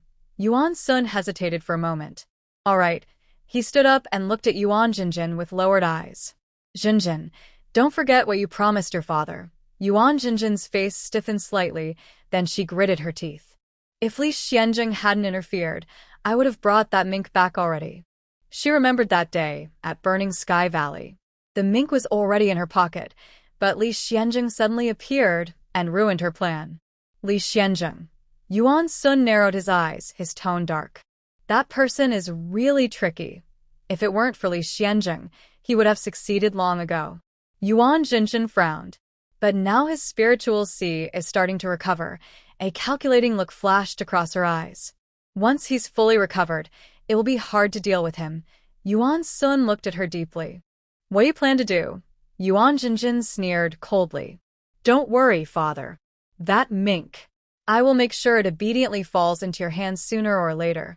As for the engagement, you just go ahead and handle it. After Yuan Sun left, Yuan Jinjin slowly leaned back on the soft bed, her eyes cold and sharp. Her vision has changed from before. In the past, she only wanted to compete with Yuan Zhaozhao to prove that her status as a concubine's daughter was better than that of a legitimate daughter. But now, with her father's promise, she is the future head of the Yuan family. She can't just focus on Yuan Zhaozhao anymore. She must think about the entire Yuan family. Sister-in-law, Lee Shien rushed into the room like a whirlwind, looking for Yuan Zhaozhao. My eldest brother is here to deliver the betrothal gifts. Yuan Zhaozhao looked up. Huh? He came in person. Of course, Lee Shien took her hand. Come on, let's go see how much dowry the Yuan family has given. Just to be clear, I'm only curious, she added. Lee Shien had only been at the Yuan household for a few days, but had already figured out most of their arrangements. She pulled Yuan Zhaozhao directly to outside Yuan Sun's courtyard. Inside, there were many large boxes stacked one on top of another, filling the space completely. Lee Shien was being led inside. After some time, Lee Xianzheng came out holding a booklet. That's the dowry list the Yuan family gave you. Lee Shien pointed to the booklet. It's quite thin, so they probably didn't give much. Yuan Zhaozhao wasn't surprised. As a useless person, how could the Yuan family give her a generous dowry? Yuan Zhaozhao wanted to leave, but Lee Shien quickly grabbed her. Oh, you're about to get married soon, so you can't meet him now, she said. She pushed Yuan Zhaozhao back to her original spot. I'll go take a look. Then Lee Shien ran out. Big brother, she called. She snatched the dowry list from Li Xuanjing's hand, quickly glanced at it, then returned it, and was about to leave. Li Xianjing looked at the corner of the door, a faint smile on his face. He raised his hand to look at the dowry list in his hand. The one from Yuan Sun was really poor. The items listed were almost useless to the Li family. He remembered that when Zhou Hongxiao married into the Yuan family, the dowry list was very thick, and the gifts from Zhou's family were of the best quality. It seemed Zhou Hongxiao, her biological mother, didn't want to give her a proper dowry. Those things, Li Xianyue and Yuan Zhaozhao were walking back. She was furious and felt sorry for Yuan Zhaozhao. Your mother really is something. She carried you for 10 months and gave birth to her own daughter, yet she treats you so harshly. Yuan Zhaozhao shrugged indifferently. During her days at the Yuan household, she had already seen Yuan Sun and Zhou Hongxiao's coldness toward her. Kill it. Kill it quickly. Quick! Yuan Zhaozhao and Li Xianyue hid in the shadows. Soon, a group of guards appeared, bowing their heads as if they were about to attack something. Just as she was curious, she suddenly felt a movement on her foot. She was so frightened that she took 2 steps back. When she looked down, she saw a small animal on her shoe. Was it a yellow weasel? Help! The yellow weasel was holding her foot. This little master only stole a chicken. Why are you all chasing and hitting me? Please save me. It looked up at Yuan Zhaozhao. Beautiful girl. Why are you just standing there? Help me quickly. Seeing the guards approaching her, Yuan Zhaozhao instinctively covered her foot with her sleeve. Did you see a yellow weasel? One guard asked her as he ran over, speaking without respect. Yuan Zhaozhao shook her head. I haven't seen it. The guard rolled his eyes at her, and then left grumbling. Back in her room, Yuan Zhaozhao opened her sleeve. The yellow weasel released its front paws and fell to the ground with a clatter, lying on its back with limbs spread out. That thing. Li Xianyu covered her mouth. Is that the yellow weasel those guards were looking for? Yuan Zhaozhao nodded. Li Xianyu circled around the yellow weasel. This yellow weasel doesn't look like an ordinary one. Hearing this, the yellow weasel sat up straight. You, beautiful lady, recognize a good thing. I'm not an ordinary yellow weasel.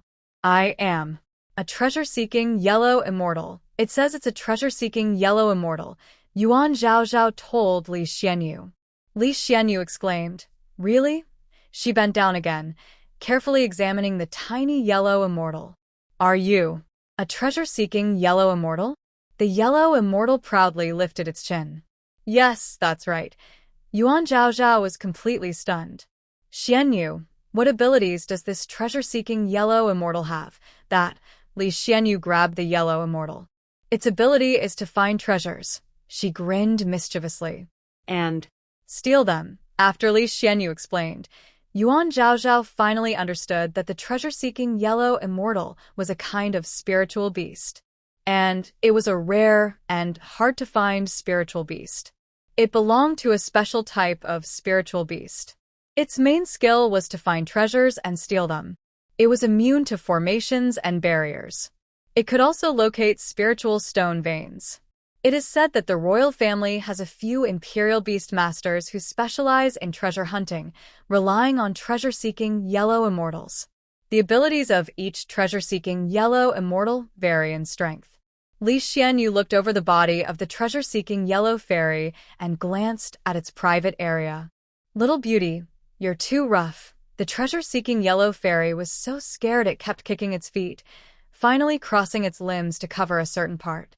But Lee Shien didn't give it a chance to hide. She directly pulled apart its front limbs, revealing its forearm, which had 2 rings of dark-colored hair. "Oh, not bad," Lee Shien said with a click of her tongue, noticing the area it was hiding. "What are you thinking?" She threw the treasure-seeking yellow fairy into Yuan Zhaozhao's arms. "Sister-in-law, you saved a powerful treasure-seeking yellow fairy." Yuan Zhaozhao held it in her arms and brought it close to her eyes. "Is this a strong treasure-seeking yellow fairy?" The treasure-seeking yellow fairy. Suddenly, it grinned mischievously. "I saved your life, so shouldn't you repay me?" The treasure-seeking yellow fairy looked at her cautiously. "Yes, I should repay you, but Aren't humans supposed to say? It's just a small favor, not worth mentioning. But we humans also have a saying. A drop of water should be repaid with a spring," Yuan Zhaozhao said with an evil smile. The treasure-seeking yellow fairy was confused. "Is that so? Then, how should I be repaid?" It scratched its little head with its tiny paw. Yuan Zhaozhao moved closer. "Aren't you a treasure-seeking yellow fairy?" "Of course. Help me find treasures." "Just find treasures," the treasure-seeking yellow fairy confirmed. Yuan Zhaozhao nodded confidently. "Just find treasures." The treasure-seeking yellow fairy shook its head. "Put me down." Yuan Zhaozhao set it back on the ground. It immediately scurried onto a chair, sat at the edge, and lifted one leg. "If you want me to help find treasures, the condition is 1 chicken every day." Yuan Zhaozhao nodded. "Deal." The treasure-seeking yellow fairy crossed its arms. "Your mansion. I already know the places with the most treasures." Yuan Zhaozhao held back her laughter. It really is. A tiny old man. The treasure-seeking yellow fairy rolled its eyes at her, then serious and clear, said, "Just wait and see. I'll show you what a mouse leaves no trace and pick things up with ease really mean." At night, Yuan Zhaozhao and Lee Shien fell asleep. A yellow shadow suddenly darted past the wall, sticking close to the shadows, slipping to the back wall of Yuan's warehouse. It suddenly stood up, its black bean-sized eyes flickering, nose twitching. Wow. "It smells like treasure. Get to work." It scratched its paws, curled up its body, and forced its way through the crack in the brick. Halfway through, its chubby bottom got stuck, and its back legs kicked desperately in the air.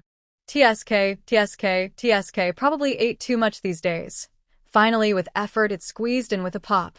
I don't know how long passed, but a small head poked out from the crack. After several tries, treasure seeker Huang Xian rolled out with a loud plop. Carefully, I saw it was holding a porcelain bottle in its arms. It balanced the bottle on its head and frantically pawed at it. Soon, it returned to Yuan Zhaozhao's room through the door crack, slipping inside unnoticed. This back and forth went on all night without anyone noticing. In the end, it was so exhausted it collapsed onto the treasure, legs sprawled out. "Oh my gosh!" Yuan Zhaozhao's foot was about to touch the ground but quickly pulled back. Under her bed, there were many porcelain bottles stacked precariously. Treasure seeker Huang Xian was lying on top of one, drooling onto the ground. Roast chicken, grilled chicken, delicious. Yuan Zhaozhao carefully moved to the foot of the bed, found a spot to stand, and then crouched down to pick up a porcelain bottle, sniffing it. The scent was fresh and medicinal. These were all spiritual medicines. Yuan Zhaozhao placed the medicines on the table and waited for Lee Shien to wake up. 9-turn Xian Tian pill can greatly increase a person's spiritual power. Yin and Yang life-extending ointment, applied to wounds, can restore flesh and bone.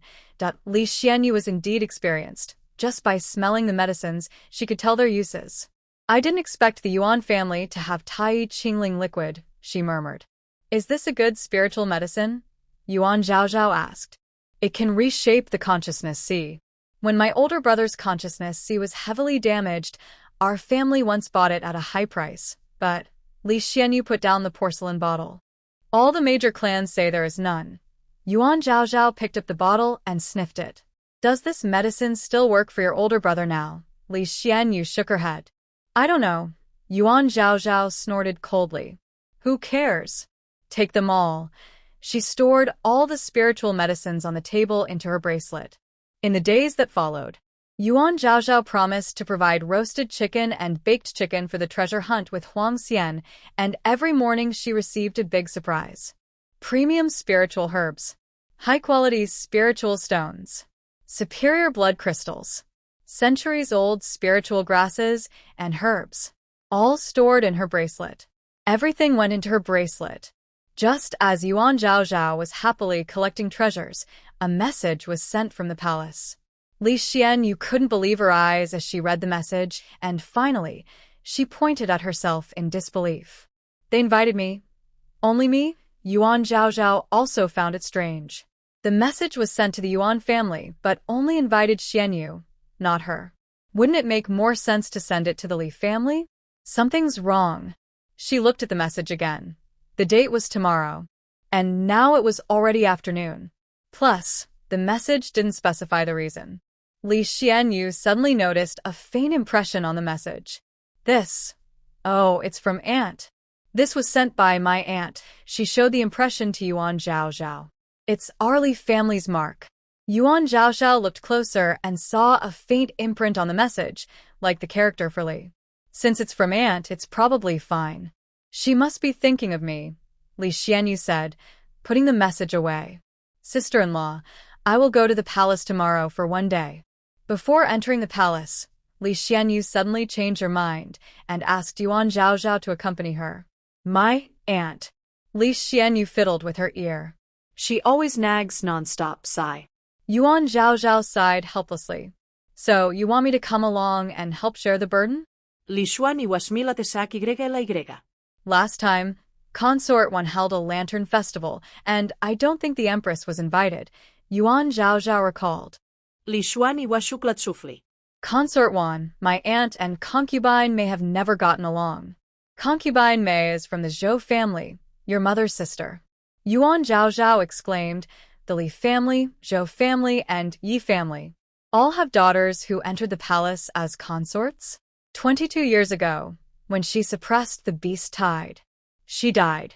She is even more talented than Yuan Jinjin. At 13, she had already broken through to the mysterious level. Yuan Zhaozhao frowned.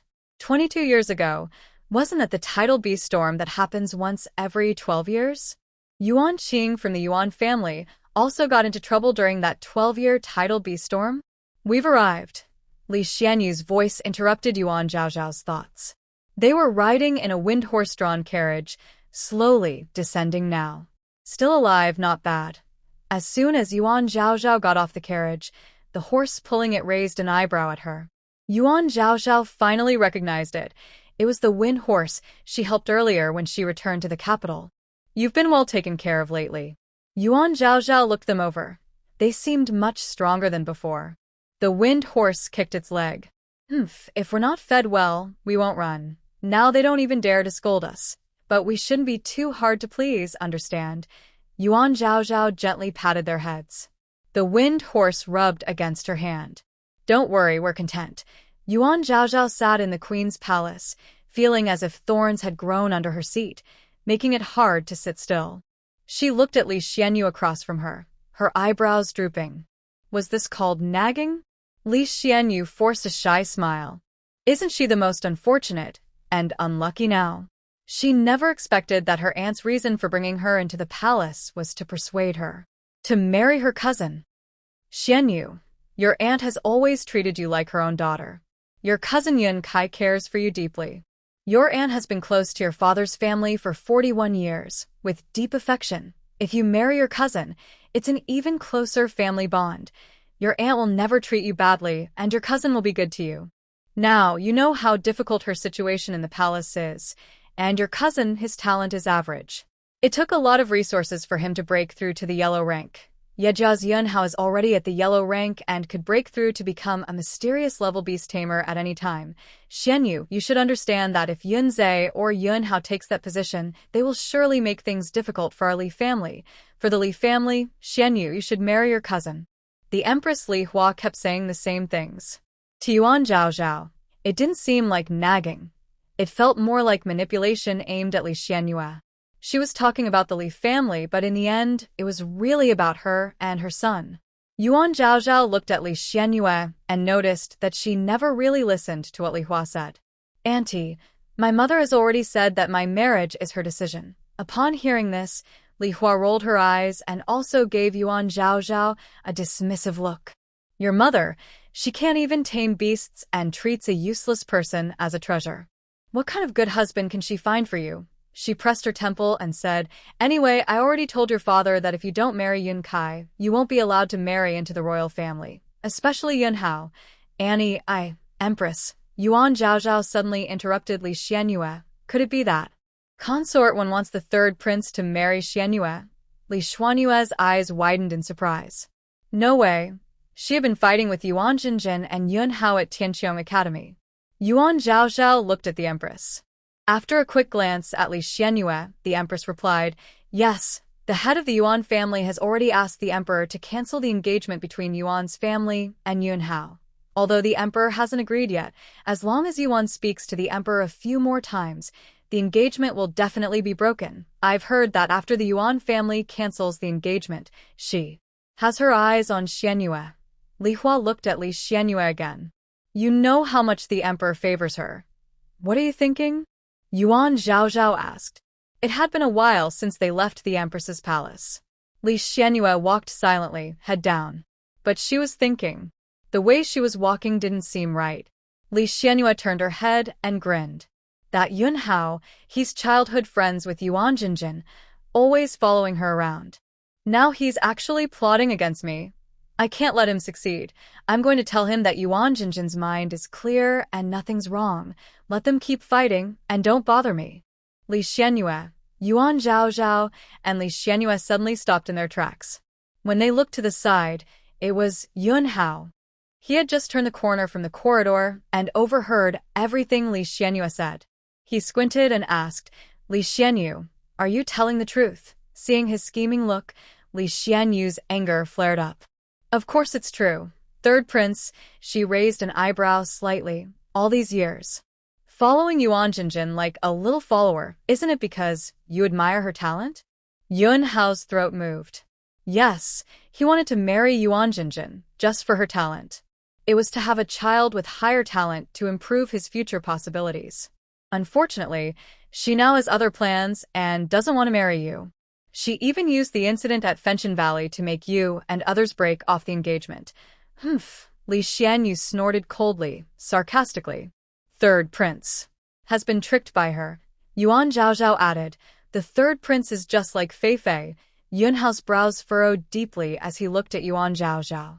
Are you sure what you're saying is true? Yuan Zhaozhao nodded confidently. I'm very sure, she grinned. And Yuan-sun also knows. Yun Hao clenched his fists, his gaze dark. After a long moment, he turned and left. Yuan Jinjin, she actually wants to abandon him like a clever fox? Ha! What a pity he's not Fei Fei. He is the third prince of Yunling Kingdom. Only he ever abandons others. No one dares to abandon him. Yuan Jinjin, how bold you are. And Yuan-sun. Humph, just wait. He can't defeat Li Xianzhen. So how can he fail to kill Yuan Jinjin, a spiritual beast master at the Xian stage? Li Xianyue stared blankly at the empty corridor. Yuan Zhaozhao looked puzzled. Xianyue, what's wrong? Li Xianyue slowly withdrew her gaze, looked at Yuan Zhaozhao, and suddenly hesitated. Sister-in-law, it would be good if you married into the Li family soon. I feel that the Yuan family is about to change. With her words, Yuan Zhaozhao immediately understood. Breaking the engagement is only temporary. As long as Yuan Jinjin's consciousness recovers one day, the third prince will realize he was tricked by her. By then, the Yuan family will also change. Lee Shien heaved a sigh of relief. Sister-in-law, let's go back. As the wedding between Yuan Zhaozhao and Lee Shien was getting closer, there was still no official order from the palace to cancel the engagement. Yuan Zhaozhao felt that something was wrong. Based on her understanding of Consort Yuan and Yun Hao, she knew they had no use for her and should be eager to end the marriage. Yet now, her father had already asked the emperor to cancel the engagement according to their wishes. There was no reason for them not to support this. Her mind recovered faster than the doctor predicted. She was thinking of returning to Tianqiong Academy soon to practice and find a chance to bond with a new spiritual beast. If the engagement wasn't cancelled, she couldn't reveal herself in front of Yun Hao. She wouldn't be able to bond with this spiritual beast. This was a big problem.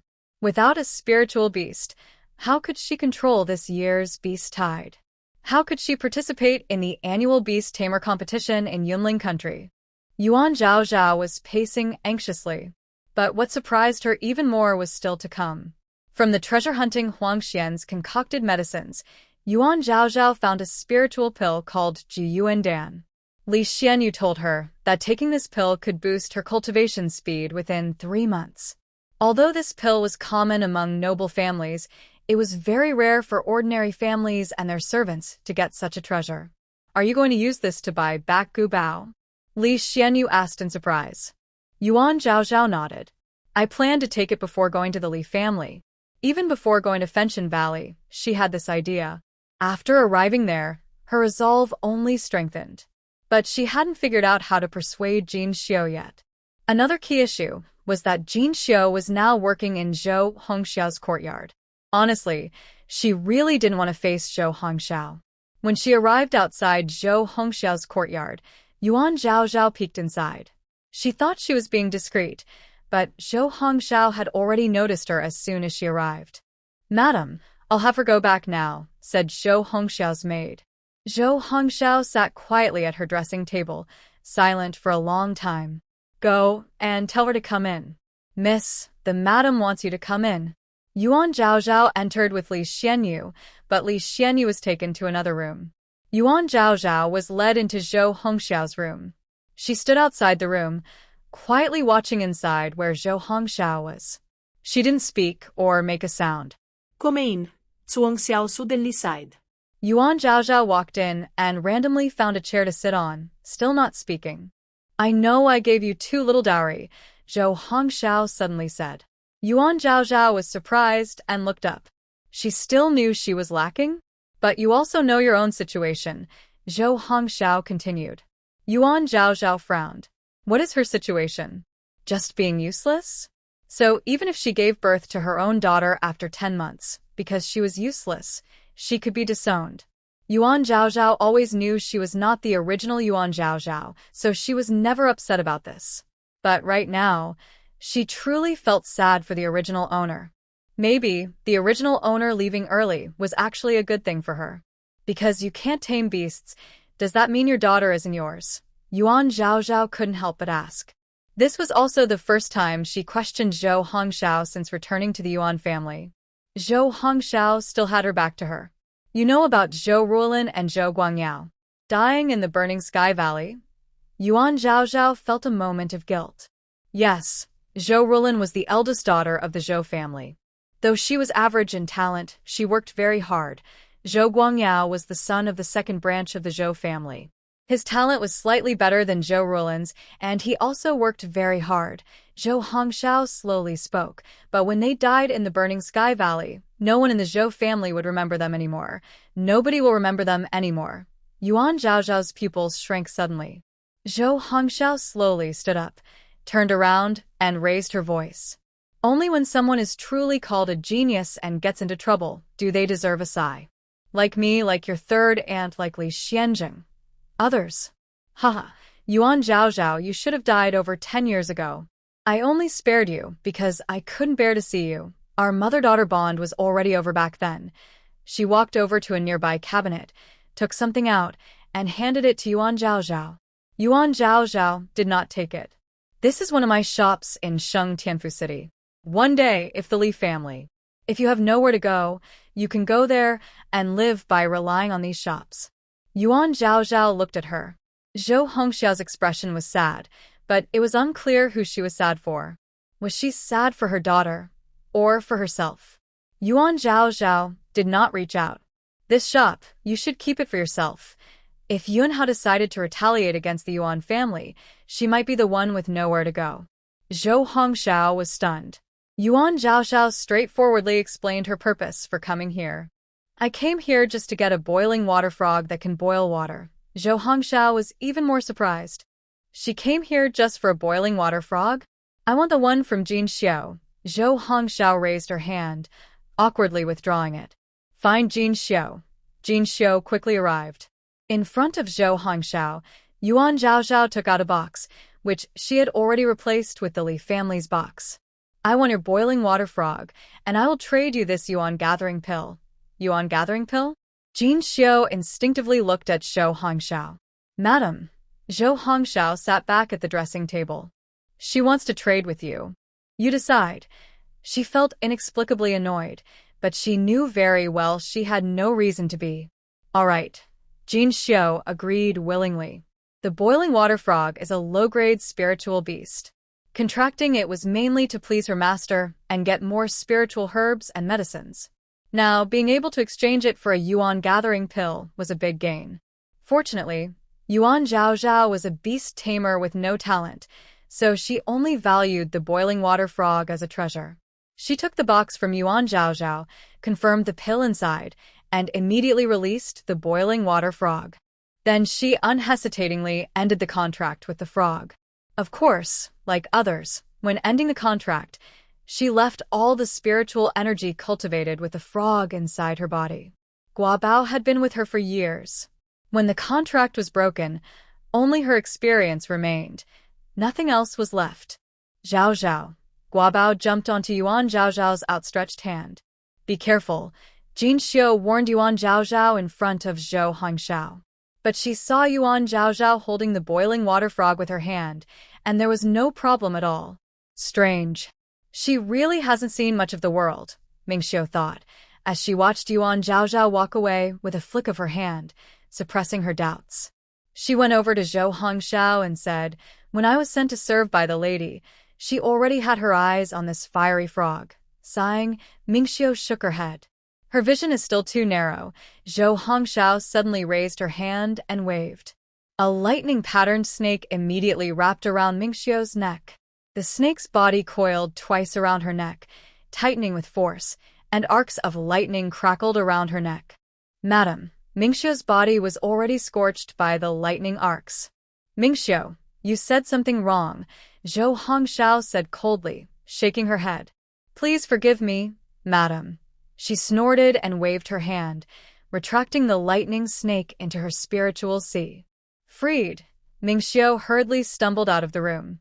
Zhou Hongxiao looked into the mirror, a trace of sarcasm appearing on her face after a long while. Having Yuan Zhaozhao, a daughter who couldn't tame beasts, was her greatest shame in her life. But she never thought Yuan Zhaozhao was at fault. In the end, it was the Zhou family head's short-sightedness that led to her and Yuan Zhaozhao's sorrow. And now, the Zhou family was struggling, with their beast tamers dwindling. Now, Zhou Ruolin and Zhou Guangyao were dead, and the younger generation of the Zhou family were all ordinary beast tamers. Her elder brother, who was once expected to do great things, had been a spiritual tier beast tamer for years. Zhou Hongxiao curled her lips, waiting patiently. Waiting for Yuan Zhaozhao to marry into the Li family. Yuan Zhaozhao returned to her courtyard holding Guobao. With her spiritual power, Guobao's claws couldn't hurt her. She gently placed Guobao on the ground and tapped its forehead. There, Guobao, you're free now. Don't make contracts with others casually in the future. Go play. Where's Guobao? Where is it? Lee Shien Yu ran out of the room. Yuan Zhaozhao looked down. I just put it down. Why can't I find it? Did it run so fast? Suddenly, inside the room, Tao Xiang screamed. It's so hot. Yuan Zhaozhao glanced at Li Xianyu and ran into the room. Inside, Tao Xiang's hand was red from the burn, and she was holding it while blowing on it. Boil, oh no, boiling, boiling. Tao Xiang, what's wrong? Tao Xiang sadly turned her head. I thought I had a bucket of cold water, but when I scooped it, she hesitated, then lowered her head and scooped again. It was clearly cold water, so why did it turn into hot water? Yuan Zhaozhao thought of something and looked through other buckets. Sure enough, she found Guabao in one of them. She helplessly squeezed Guabao out. When she looked, its little feet were red and peeling again. You're free now, no need to boil water anymore, Yuan Zhaozhao said, taking out ointment and applying it to its feet. If you have nothing to do, keep practicing. Don't you remember? When you left Fenchen Valley, you told your family you wanted to come to the human world to train and become the strongest boiling claw frog. Guabao blinked big eyes, dazed for a moment, then remembered its long-ago wish. Yes, it nodded heavily. That's what I thought. Its family always told it to be careful when going out because they're the lowest-ranked beasts in Fenchen Valley. Any beast in Fenchen Valley can swallow them to strengthen themselves. That's why it has such high ambitions. When it was bound by this splendid contract, it was overjoyed. But after so many years, it hasn't made any progress. It was like this when it left, and it's still like this now. From now on, you stay with me to practice, Yuan Zhaozhao said, setting it down. Practice hard and become the strongest boiling claw frog. Guabao nodded again. Yuan Zhaozhao pointed to the inner room. You don't need to boil water anymore, she sighed helplessly. Even if you boil water, you don't need to boil it until it's boiling hot for bathing. Stupid Guabao, 40 degrees is enough for a bath. Li Xianyu tilted her head, surprised. Sister-in-law, Ken. This little brain of his understand what you're saying. Yuan Zhaozhao nodded. It's quite smart. After Li Xianyu fell asleep, Yuan Zhaozhao got up and went to the yard. She sat cross-legged and began to slowly run the Yuan beast spirit calling technique. In an instant, tiny silver-blue light spots appeared around her, gradually gathering into a hazy, starry cloud. She was at Yuan's house and didn't dare let the starry cloud grow too large, just enough to cover her small courtyard. Beneath the starry sky, spiritual energy gently ripples like warm tides. Scarlet ran over and sat beside her. General Huang's injury was not fully healed, so he could only rest on her lap. On the eaves, the fiery feathered chicken stood on one leg. The mink on Yuan Zhaozhao's neck was sleeping, occasionally licking its lips, and its spiritual energy quietly flowed into Yuan Zhaozhao's body. Guabao felt Yuan Zhaozhao's spiritual energy and came over too. After multiple cycles, Yuan Zhaozhao could clearly feel that she was absorbing the spiritual energy that the spirit beasts couldn't digest. Through her spiritual power refining and harmonizing, it slowly transformed into purer, gentler energy that nourished her. Recently, not only was her spiritual power steadily increasing, but these little creatures around her also benefited a lot. General Huang's wounds gradually healed, and his fur became shinier, and Scarlet's flames grew more solid. As for the mink, it had grown quite a bit. Yuan Zhaozhao smiled softly, her mind calm, and continued to circulate her spiritual power, connecting and resonating with the little creatures. Yuan Zhaozhao woke up early, full of energy. No wonder everyone wanted to cultivate spiritual power. It was like being injected with adrenaline. Her whole body felt great. But the one in front of her, a pure white long-haired cat, looking quite shabby, as if just pulled out of a pile of ashes. Its fluffy, cloud-like fur was matted with dirt into stiff patches, stuck with dry grass and unknown stains. Its hind leg fur even had dark red blood scabs. Yet, its posture was very elegant, with its front paws crossed. It looked like a mad consort in the cold palace. Under its claws, the treasure-seeking yellow fairy was lying stiffly. Dead? Yuan Zhaozhao immediately felt a bit disappointed. The treasure-seeking yellow fairy, according to Li Xianyu, was a very rare beast, even capable of helping find spiritual veins. And now it was dead? Yuan Zhaozhao reached out her hand, intending to retrieve the body of the yellow fairy from the white cat's grasp so it could rest in peace, as a thank you for helping her find so many treasures. Vile servant, the white cat suddenly roared as her hand reached out. Where is my head oil? Its voice was sharp, imitating a human tone. Yuan Zhaozhao was so frightened, she quickly withdrew her hand. Truly crazy. The treasure-seeking yellow fairy opened one eye and squeezed it at Yuan Zhaozhao. Yuan Zhaozhao finally realized that it was not dead. It was just pretending. It's crazy. Treasure hunt yellow fairy exaggeratedly opened her mouth, afraid to make a sound. Where's my hair oil? The white cat roared again, making a move as if to pounce and scratch. Yuan Zhaozhao backed away in fear. Looking at the white cat's fur, it was covered in years of dirt and tear stains. It also seemed to have something embedded on its neck. Tao Xiang heard the noise and came inside from outside. Yuan Zhaozhao quickly signaled her to stay silent. Where is my hair oil? When the cat spoke again, Yuan Zhaozhao obediently responded, Your Majesty, don't be angry. I will go get your hair oil right away. Tao Xiang opened her mouth. Unexpectedly, after hearing Yuan Zhaozhao's words, the cat blinked and made a sound of agreement. Yuan Zhaozhao looked at Tao Xiang. Bring the hair oil. Tao Xiang shrugged and shook her head. There was no hair oil in the Yuan family for the young lady to use. Moreover, the young lady didn't need hair oil either. Yuan Zhaozhao remembered that the Yuan family hadn't prepared any for her, but the Li family's bracelet contained some. She took out a bottle of hair oil from the bracelet and handed it over. Your Majesty, here is your hair oil. The white cat sniffed the bottle, then suddenly pawed at it. Vile servant, this isn't the rose dew I usually use. Still the rose dew? Yuan Zhaozhao searched inside the bracelet and finally found the rose dew. This time, it was correct, and the white cat looked very satisfied. Both paws held the porcelain bottle at the same time. Treasure hunt yellow fairy seized the opportunity to slip out of its paws, then licked Yuan Zhaozhao's back, sticking out her head. Oh my gosh! Why did you provoke it? Yuan Zhaozhao quickly took a few steps back. Treasure hunt yellow fairy's teeth trembled in fear. It's because you went to the palace. I thought there would be more treasures there, but I ended up meeting this crazy one. It mistook me for a rat from the sewer. I am treasure hunt yellow fairy. Much more noble than those rats. Yuan Zhaozhao was surprised. So this white cat really came from the palace. Could it be a spiritual beast abandoned after being released by someone? Why are you just standing there? Hurry up and do my makeup. The white cat suddenly spoke again. Yuan Zhaozhao helplessly took out a wooden comb from the bracelet. Your Majesty, it hurts a little. Please bear with it. Yuan Zhaozhao gently reminded the cat. It's just its fur.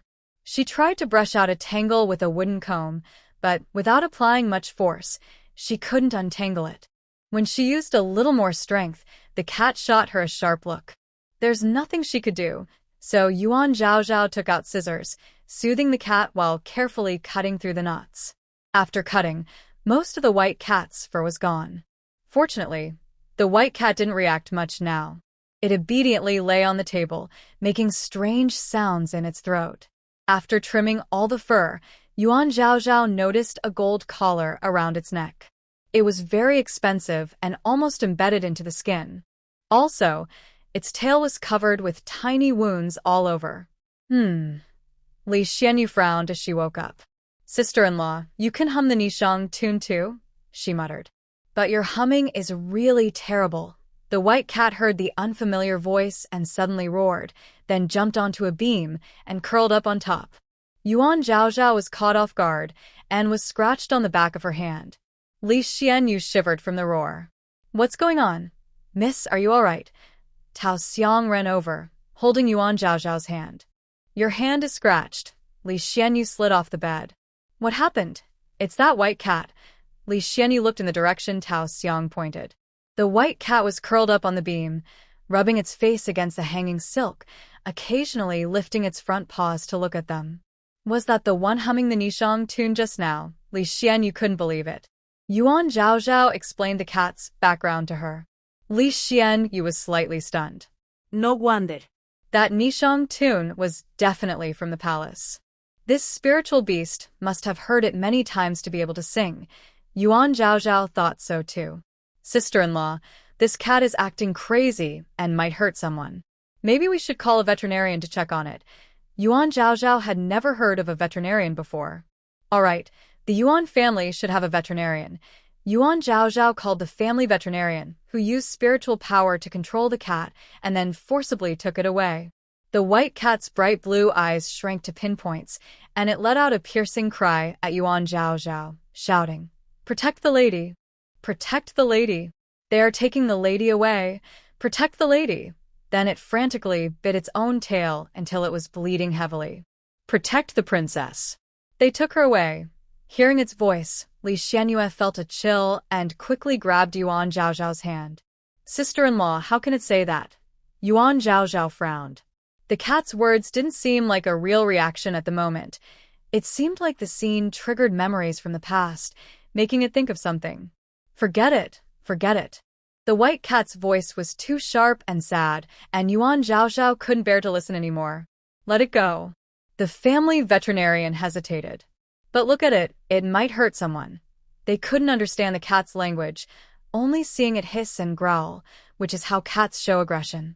Also, they couldn't tell what kind of spiritual beast it was. If it was a fire or lightning type, leaving it like this could cause big trouble. "It's okay, I will watch it," Yuan Zhaozhao assured them. The veterinarian looked at her, still hesitant. "I'll watch it." Lee Shien stepped forward, patting her chest to promise. Finally, the veterinarian nodded.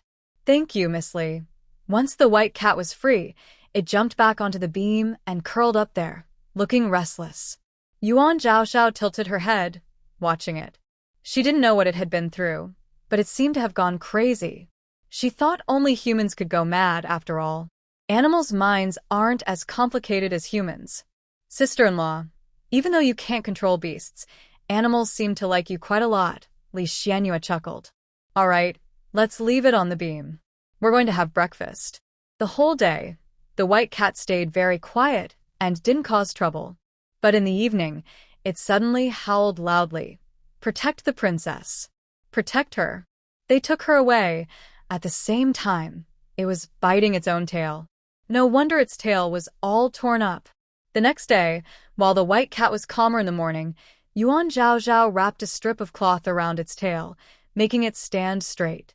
Every time the white cat swung its tail, it hit itself hard. Thud, thud, thud.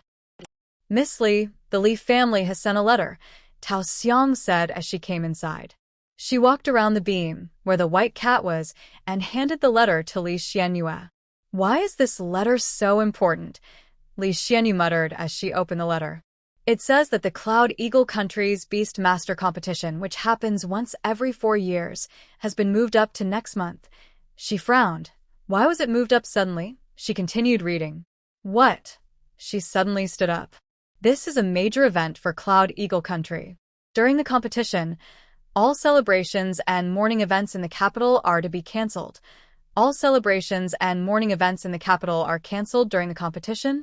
Yuan Zhaozhao was stunned. "What does this mean? Does this mean my marriage with Lee Shien are also postponed?" Lee Shien nodded confidently, her tone calm and familiar. According to tradition, to ensure the competition runs smoothly, large-scale banquets, gatherings, or activities that require many people or might disturb the city's peace are temporarily halted. Yuan Zhaozhao was speechless. She couldn't help asking, has the schedule of the competition ever been changed before? Since it was fixed, how could it be changed easily? Lee Shien thought for a moment. Once every 4 years. The date has definitely been changed before. If there's a new emperor ascending the throne, a national mourning, or border conflicts, the competition date might be adjusted. But also, she paused, with a hint of doubt in her voice, but usually not during the Tianqiong Academy's school sessions. Seeing Yuan Zhaozhao's confused expression, Lee Shien continued explaining, basically, Tianqiong Academy is controlled by the royal family.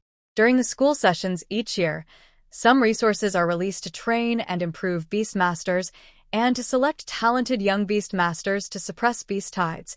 The goal is to strengthen the overall power of Cloud Eagle Country. The 4-year competition is a key event to test the results and redistribute some benefits and resources.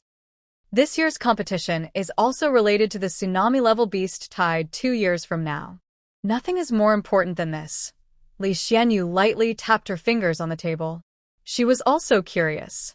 Why suddenly change the date of the competition? She looked at Yuan Zhaozhao.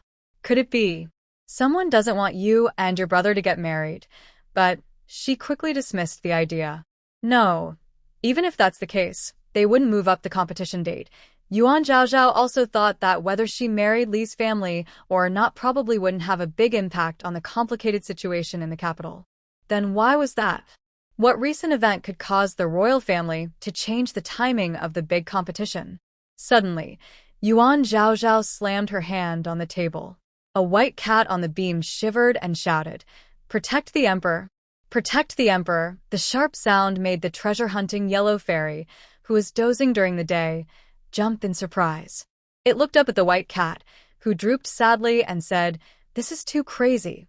This cat is too crazy." Yuan Zhaozhao nervously rubbed her hands on the table, then beckoned Lee Shien to come closer. "Shien, do you think it's possible? Is this related to Yuan Hao?" Why would the time suddenly change? Yuan Jinjin, who was sent over by Yuan Sun, looked at Yuan Sun with disbelief. She was in a very awkward situation. Her engagement hadn't been broken, and her spiritual sea was badly damaged.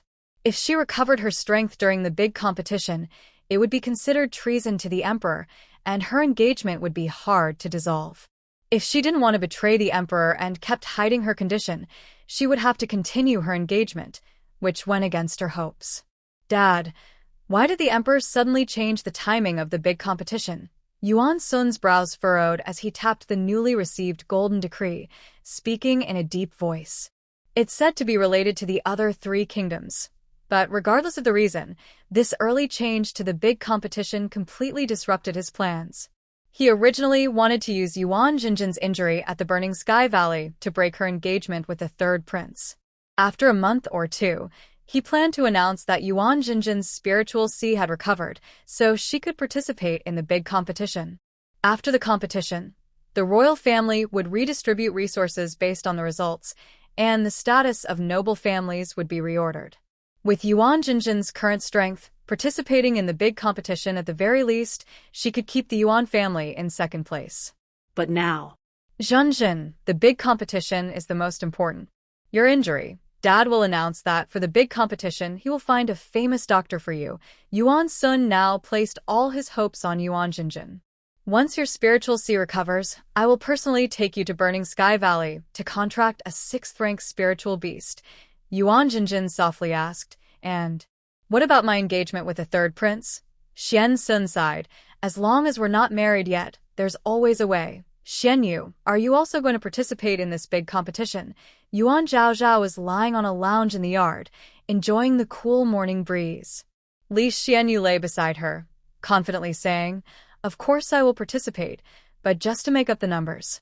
She knew her own strength very well and didn't plan to prepare last minute. With Big Brother here, he's sure to be the top scorer. Her older brother's spiritual beasts had already awakened too. The Golden Eagle was a wind type, but regardless of that, with the Flame Fury Tiger, no one among their peers could compare. Lee Shien looked up at the sky.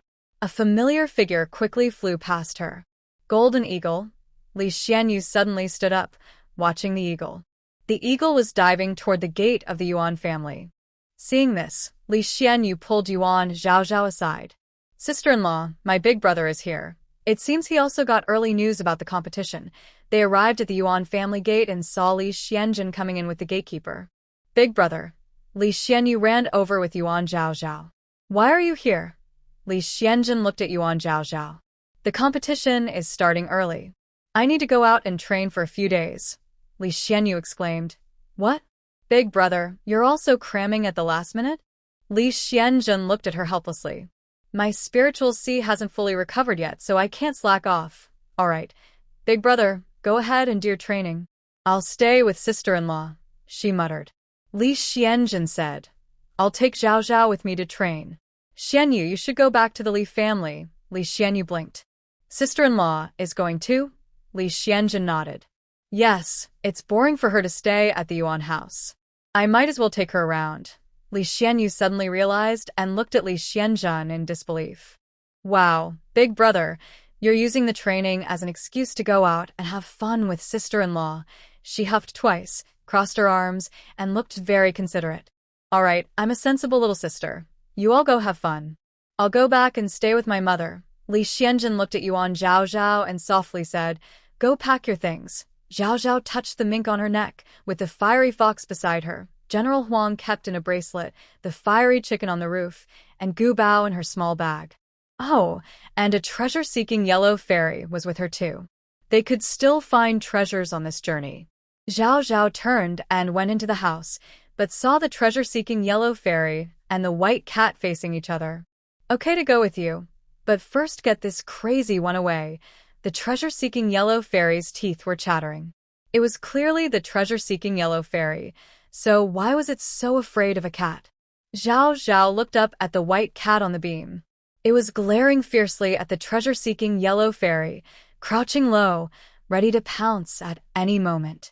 Reluctantly, Zhao had to put the white cat into her bracelet and then stuff the treasure-seeking yellow fairy into her small bag.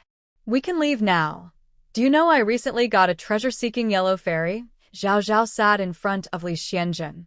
They hadn't seen each other for many days, and she couldn't help sharing her news. She took the treasure-seeking yellow fairy out of her bag and held it high in front of him. It helped me find many treasures. She grinned mischievously. All from the Zhao family. But this yellow fairy is actually afraid of cats. Suddenly, Zhao froze. Oh no, oh no, oh no. She patted the golden eagle's back. Quick, go down, golden eagle, go down. The golden eagle didn't understand but obeyed, swooping down. What's wrong? Li Xianzhen asked. Zhao slid off the golden eagle and landed on the ground, then released General Huang and the white cat from her bracelet. She forgot that General Huang was still in the bracelet, and the white cat was crazy. If it hurt General Huang again. General Huang and the white cat appeared on the ground. General Huang was sitting, looking stunned. The white cat was gently lying on the ground, its eyes rarely round and sparkling as it looked at General Huang. After a moment, the white cat spoke softly. Your Majesty, I finally waited for you. It also cast a glance at General Huang. General Huang shivered, took a step back, and asked, Huh? What is that, General Huang? Zhao hurriedly picked up General Huang and whispered, This white cat is a little abnormal. You don't upset it. Yuan Zhao paused and said, Maybe. General Huang looked at the white cat with sympathetic eyes. Yuan Zhao was worried it might fight with the white cat. She suggested, How about letting it stay inside the bracelet and you stay outside? General Huang looked away and said, No need. I can stay inside the bracelet with it. Yuan Zhao asked, Are you sure? Huang nodded confidently, I'm sure. The white cat slowly approached the white cat, hesitated for a moment, then softly said, Beloved, let's go into the bracelet together. The white cat tilted its head and replied, I listened to the emperor. Yuan Zhao quickly put them into the bracelet and awkwardly smiled at Li Xianzhen. Where should we go for training? She changed the subject. Li Xianzhen carried her back onto the golden eagle's back and said, We're going to the border of the 4 kingdoms. Yuan Zhao remembered he mentioned a place called the Soul-Calling Pavilion at the border.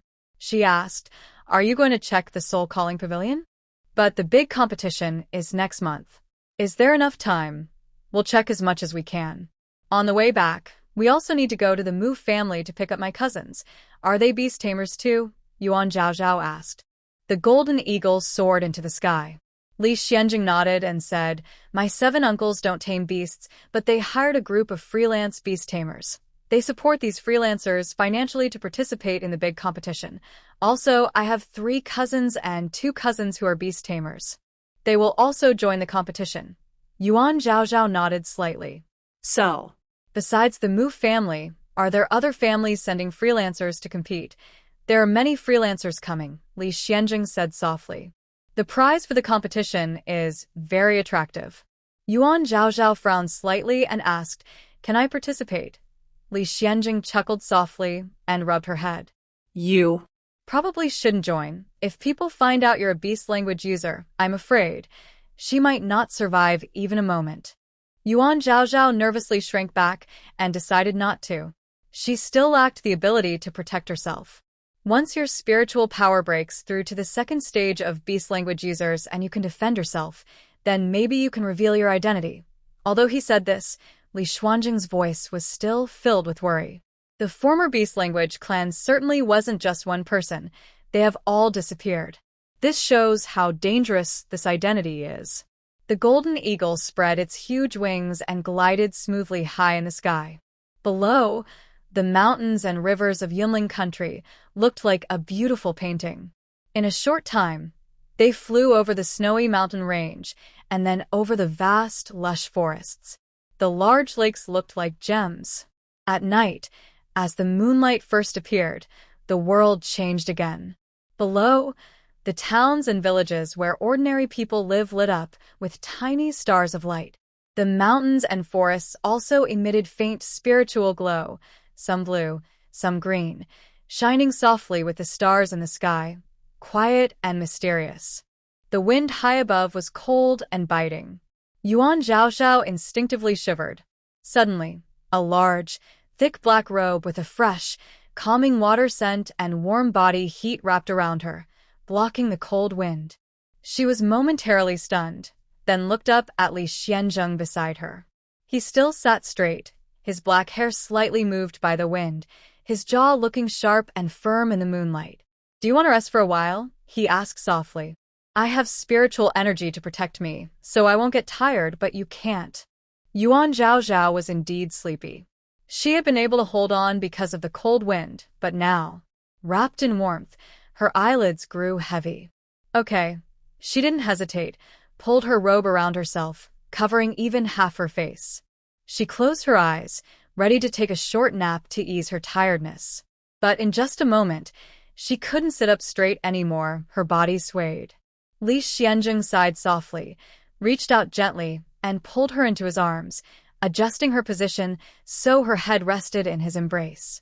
On this silent cloud top, an indescribable sense of peace surrounded Yuan Zhaozhao, and she slept deeply. It wasn't until the warm glow lazily covered her that she was gently awakened from her deep sleep. Yuan Zhaozhao's eyelashes fluttered lightly, and she slowly opened her eyes. In an instant, the scene before her made her breath catch, and she fully woke up. They were flying above the sea of clouds, cut off from the mortal world. In the distance, where the sky and earth met, a brilliant arc of golden-red light pierced through the darkness. Sunrise. How beautiful, Yuan Zhaozhao sighed. Relaxing against Li Xuanjing's chest, she leaned comfortably, and Li Xianzheng, worried she might fall asleep and lose her balance, tightly wrapped his arms around her waist. At this moment, their embrace was full of warmth. After watching the sunrise, Yuan Zhaozhao adjusted her position and continued to rest in Li Xuanjing's arms for a little longer. They spent several days like this, experiencing each day anew. Although the scenery was beautiful and their time together was good, Yuan Zhaozhao felt uncomfortable as she shifted her hips. She had been sitting on the golden eagle for days, and her bottom hurt a lot. Plus, her legs started to go numb after sitting for a while. She missed the ground. She wanted to get down and walk. But she was afraid of delaying Li Xianzheng, so she endured it. Almost there, Li Xuanjing's ears turned slightly red.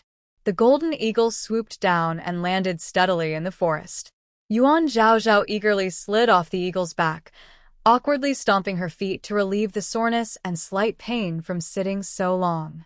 Then she looked around.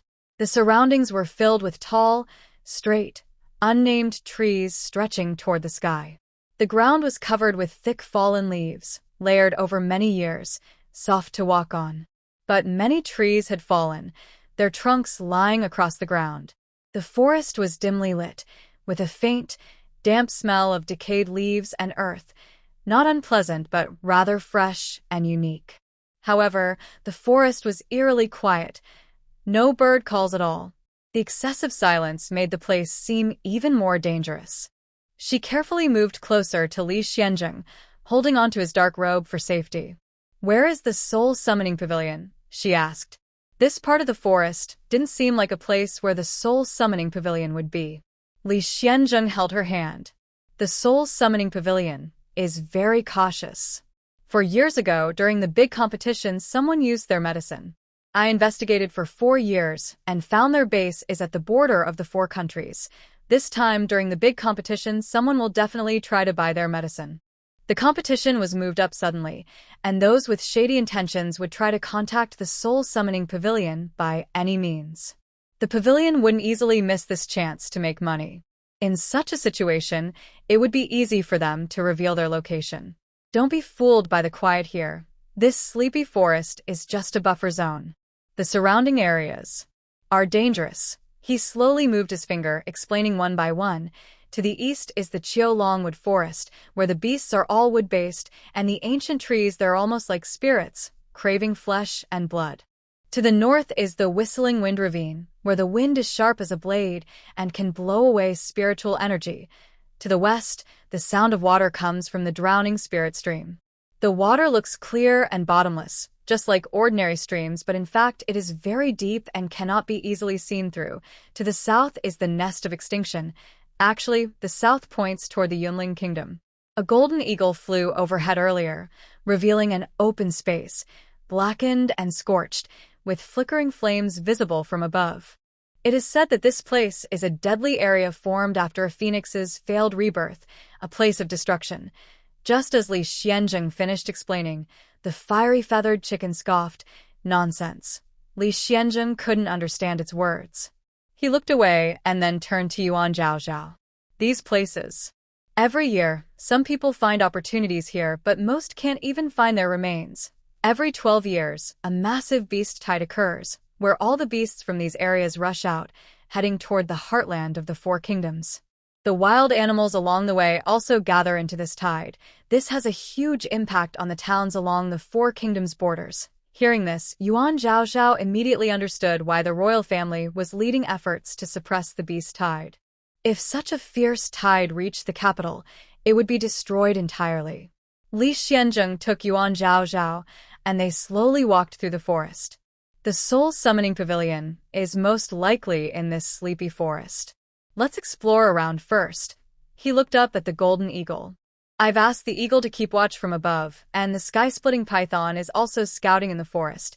Yuan Zhaozhao followed Lee Shien as they wandered through the woods, enjoying the cool breeze, feeling like they were on a picnic. But after this walk, she hadn't seen a single beast. Why? She suspiciously looked up, only to see a bird perched on a nearby tree trunk. "There's a bird over there." She waved at the bird on the tree. "Bird, come down." The bird suddenly lowered its head and looked at Yuan Zhaozhao. She froze in surprise. The bird's eyes looked like 2 smooth, polished glass beads, lacking the lively sparkle and vitality typical of birds. A bird flapped its wings and came down from the tree. Yuan Zhaozhao instinctively reached out her hand, and the bird landed on it. Moon. Light. Bright. Black. Water. Pool. Its voice was flat, each word spaced evenly and with the same tone, without any emphasis or emotion. It was very much like. Yuan Zhaozhao frowned. This bird gave her a strange feeling like A robô no a mechanical barge. Seeing that Yuan Zhaozhao did not speak, the bird's head suddenly turned about 30 degrees in an unnatural way, tilting to look at her. Its eyes, hollow and empty. Yuan Zhaozhao looked at Lee Shien and asked. It said, "Moonlight illuminates the Blackwater pool." "What is this?" The bird saw that Yuan Zhaozhao did not respond, and its head, which was fixed on her, suddenly turned back sharply, facing forward again. Then it flapped its wings and returned to the high branch just now. Its claws gripped the branch with a soft click, and then its whole body froze again, the hollow glass eyes staring ahead at nothing. All that could be heard was the rustling of leaves in the wind, making the bird seem even more strange. This bird is a parrot. What it said might be a secret code. Lee Shien thought for a moment before guessing. A secret code. Moonlight illuminates the Blackwater pool. According to the rules of secret codes, the number of words should be the same. Moonlight. Yuan Zhaozhao looked down and thought. Illuminate, She looked up and tried to answer tentatively. Shadow. Guide. Treasure. Close. She even tried to rhyme. The parrot stared blankly, showing no reaction at all. Clearly that was wrong. Yuan Zhaozhao awkwardly glanced at Li Xianjing. Not right, Li Xianjing chuckled. We don't know this secret code. But someone does. Yes, since it's a secret code, someone must be making contact. They just had to wait. The next day, a golden eagle circling in the sky suddenly let out a low cry. Li Xianjing and Yuan Zhaozhao hid among the branches, alert at the eagle's warning, and became even more concealed. Sure enough, after a short while, a completely black falcon swooped down from above. Several people descended from the hawk. The man leading them wore beautiful clothes, but his style was different from that of Yunlin Kingdom, showing a more exotic flavor. These are people from Tianqi Kingdom, Li Xianjing whispered. Behind the man, there were a few guards, all looking alert and scanning the surroundings carefully. Li Xianjing hugged Yuan Zhaozhao and shrank back behind a tree branch. The man stopped under a tree where a parrot was perched, then looked back and asked, "Is it nearby?" "Yes, right here. The top of the tree has been cut halfway." "It's here." The man looked up and saw the parrot. The parrot lowered its head, looked at him, then flew down and landed on the man's shoulder. Moon. Light. Bright. Black. Water. Pool. The parrot's voice was still stiff and unnatural. The man replied, "Snake bones wrapped in a golden coffin." Yuan Zhaozhao couldn't help but raise an eyebrow. Snake bones wrapped in a golden coffin? Who would think of that?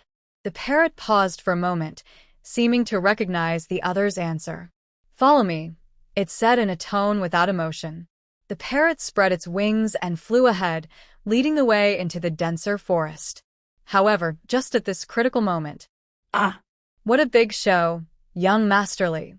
A smooth, sneaky voice echoed from behind and to the side, accompanied by a scratchy sound that made one's teeth hurt. Yuan Zhaozhao looked over in surprise and almost slipped. She saw a man dressed in a dark green robe. He had a pale face with a slightly sinister look. Most importantly, a deep green snake with bright red eyes was wrapped around his arm. Its tongue flicked out, giving off a cold, foul smell. This snake, facing the fierce aura of the angry tiger, raised its head and hissed threateningly. "Long time no see, young Masterly," the man said, his gaze sweeping over the people trapped by spiritual energy, then returning to Li Xianjing. When Li Xianjing saw who he was, a faint but serious look appeared in his eyes. Duanmu Yu, he recognized this person. He was from the Duanmu family, a famous beast-taming family in Tianqi Kingdom. 10 years ago, Duanmu Yu was also part of the beast-taming corps in Tianqi Kingdom, and they had crossed paths. At that time, Duanmu Yu was 24 and a spiritual beast-tamer at the mysterious level. Now, he had clearly advanced to the earth level. His spiritual beast was probably a shadowy vine snake of the wood element. Duanmu Yu chuckled softly, leisurely stroking the snake's scales. "It's impressive that young Masterly still remembers an old friend. But, young Masterly, why did you attack someone from my Duanmu family in Tianqi Kingdom? Isn't that a bit disrespectful?" As he finished speaking, the shadowy vine snake suddenly shot out. Its small body expanded rapidly in midair, then split into countless twisted shadowy vines, like a vast net, rushing straight at Li Xianjing. Yuan Zhaozhao hid behind a tree trunk, watching the fight below. She sighed, thinking this was the real fight she had seen. The vine snake, transformed into a wooden vine, could not only entangle but also seem to resist Li Xianjing's spiritual power. Roar. "What do you think you're doing, acting so boldly in front of me?" The angry tiger could no longer hold back. It let out a thunderous roar, and a hot shockwave swept toward the wooden vines. The intense flames collided with the vines, making sizzling sounds as they burned. The shadowy vines instantly caught fire in the flames, twisting wildly and turning into blackened charcoal, breaking apart inch by inch, falling down in a shower. The shadowy vine snake let out a painful hiss and suddenly retracted its tail from Duanmu Yu's arm. Its once shiny scales turned black, and it looked weak and exhausted. Duanmu Yu's face paled. His spiritual beast had been hurt and was fighting back against him. He couldn't believe it. The vine snake was a level 4 spiritual beast, just like the furious flame tiger. But it was defeated so easily by the furious flame tiger? Duanmuyu was both surprised and angry. Everyone says that young Master Li's mind shattered back then, but it seems that was not true, Duanmuyu realized. Li Xianzheng didn't answer him. Did you become the young master of the Duanmu family? Duanmuyu raised an eyebrow. 10 years ago, the young master of the Duanmu family, Duanmu Chun, died during the beast tide suppression. That gave him a chance. So, why are you here? Li Xianzheng asked again. He looked at the people trapped by him. Are they from the Duanmu family? Are you here to find the soul summoning pavilion? Li Xianzheng directly exposed. You want to buy the soul summoning incense for the great competition in Tianqi Kingdom? Duanmuyu chuckled darkly, his face grim. Young Master Li, isn't that why you're here too? After saying this, he suddenly felt something was off. Couldn't you contact the soul summoning pavilion? Are you trying to replace them and go to the soul summoning pavilion yourself? Isn't young Master Li one of the top young beast tamers in Yunling Kingdom? Why do you also need to use the soul summoning incense to control spiritual beasts? Duanmu stared at Li Xianzheng and then looked at the furious flame tiger. 10 years ago, Li Xianzheng was a well-known figure in the Four Kingdoms. At 16, he broke through to the Earth stage as a beast tamer and contracted for level 4 spiritual beasts. If he hadn't been injured 10 years ago, he would have definitely advanced to the Heaven stage by now. A 26-year-old Heaven stage beast tamer, that would be a formidable presence. Fortunately, he had an accident 10 years ago, which prevented other young beast tamers from constantly being overshadowed by such a genius. Young Master Li, what exactly is going on with your mind? Duanmuyu was very curious. Will you still be able to participate in the beast taming group in 2 years? Li Xianzheng frowned. Duanmuyu, stop wasting time. I do need to replace them and enter the soul summoning pavilion. You. Can't ruin my plans. Li Xuanzheng's fingertips gathered spiritual energy, forming a sword-like shape, and he lightly tapped the air. Several strands of spiritual energy burst from their fingertips, heading toward Duanmu Yokuan. Duanmu Yokuan also wanted to fight back, but his spiritual power was no match for Li Xianzheng. Watch them carefully. Li Xuanzheng's voice was cold and firm, leaving no room for doubt. Before he finished speaking, the air beside him trembled slightly, and 2 powerful auras suddenly appeared. On one side was the sky-splitting python, covered in dark silver scales, with its head held high. Its cold, vertical pupils fixed unfeelingly on the trapped people. On the other side, the ground trembled gently. A giant armored elephant stepped forward like a moving mountain, its 4 hooves stirring up yellowish spiritual ripples that formed an unbreakable barrier, completely sealing off Duanmu Yokuan and the others. High above, a golden eagle let out a loud cry that sounded like it could split metal and stone. It spread its wings and circled in the sky, responding to Li Xianzheng. Leaving these creatures behind, Li Xianzheng had no worries. He flickered and appeared in the tree where Yuan Zhaozhao was hiding, wrapping his arm around her waist. Zhaozhao, let's go. The two quickly followed the direction where the parrot had already disappeared. The two sped out, catching up with a parrot flying steadily in just a few flaps. The parrot was unaware of everything happening behind it, maintaining a stiff flight. Li Xianzheng slowed down slightly, staying close to the parrot. Yuan Zhaozhao looked at the parrot. Earlier in the Burning Sky Valley, the Firefox clan was also controlled by drugs. But the Firefox clan was impulsive and fierce, not trusting outsiders. This parrot, however, behaved like a mechanical bird.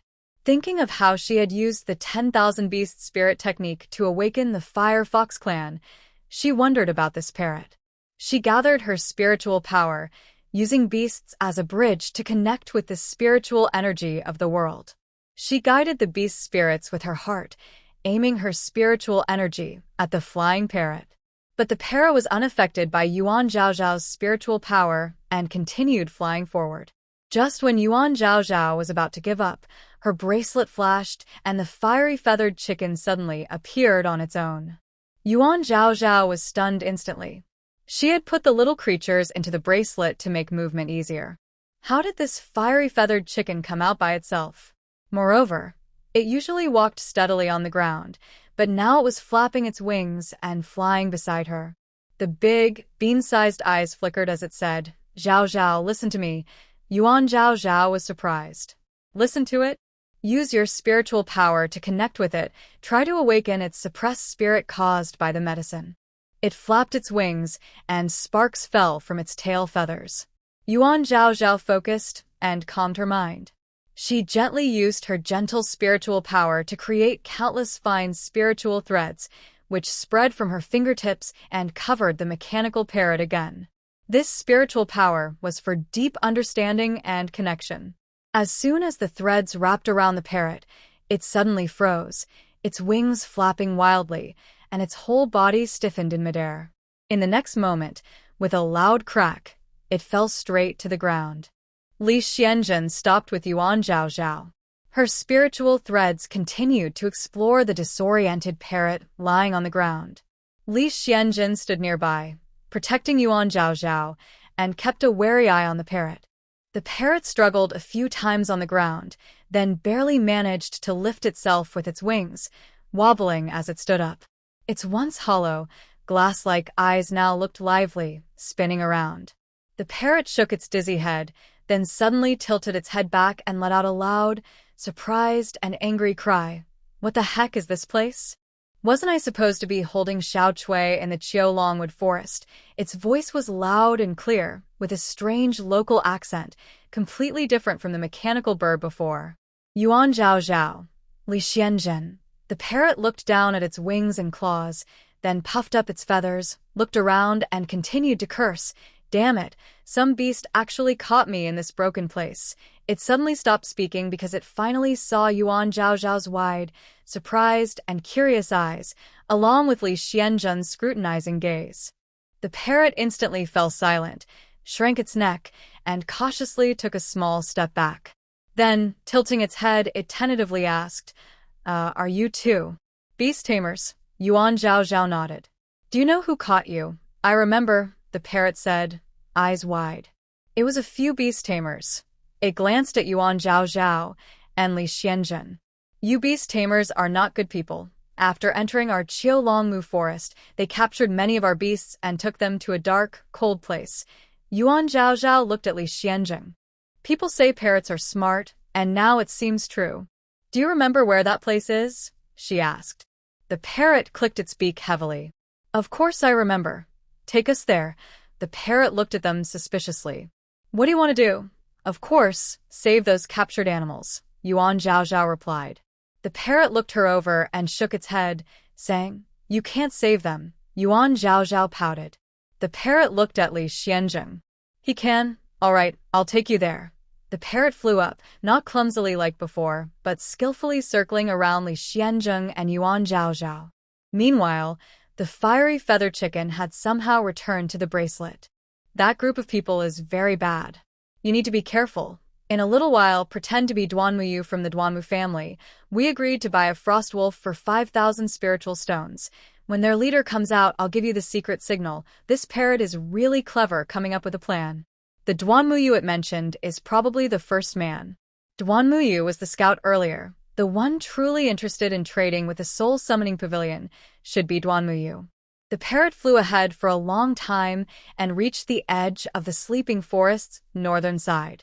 Ahead was the howling wind-broken gorge that Lee Shien mentioned. But suddenly, the parrot veered east, flew for a while, and found a cave. It quickly circled around to the front of Lee Shien and Yuan Zhao Zhao, then began its act. It continued stiff, mechanical flying. And it didn't forget to remind Lee Shien and Yuan Zhao Zhao, "Be careful later. Don't let anyone see through you." Yuan Zhao Zhao shook her head helplessly. At the cave entrance, there were 2 leopards guarding. These 2 leopards were not as shiny black as Mo Li, but grayish-blue with cloud patterns on their backs. They crouched on either side of the entrance, looking powerful. But instead of fierce, wild eyes, they looked vacant and dull. As Lee Shien and Yuan Zhao Zhao approached, the heads of the 2 leopards suddenly turned in perfect synchronization, moving with mechanical precision, their cold gazes locking onto the pair.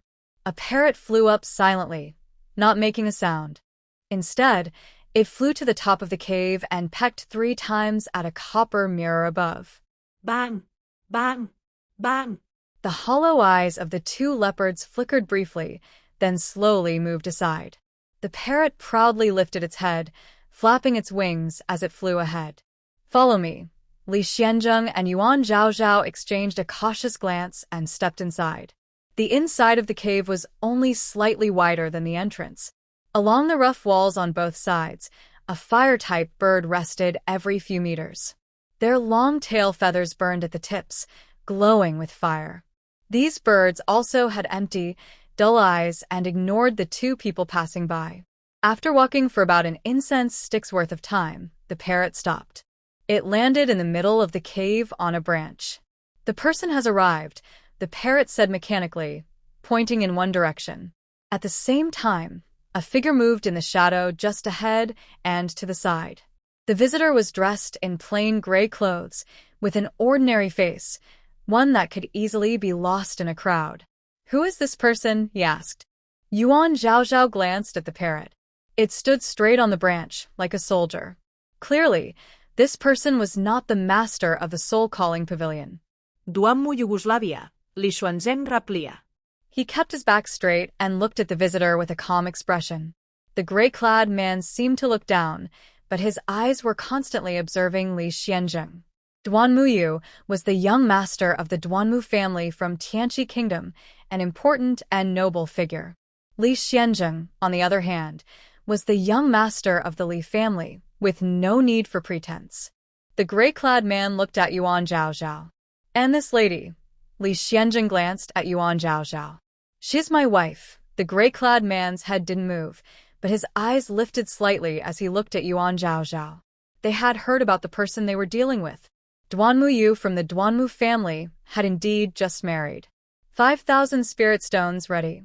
Lee Shien gently stroked the jade pendant in front of him, and a box of spirit stones appeared before their eyes. The man in gray's eyes lit up. He stepped forward and examined carefully, a smile spreading across his face. Just as he was about to grab 2 items, Lee Shien waved his hand, storing the spirit stones into his space. "Where's the frost wolf I asked for?" he asked.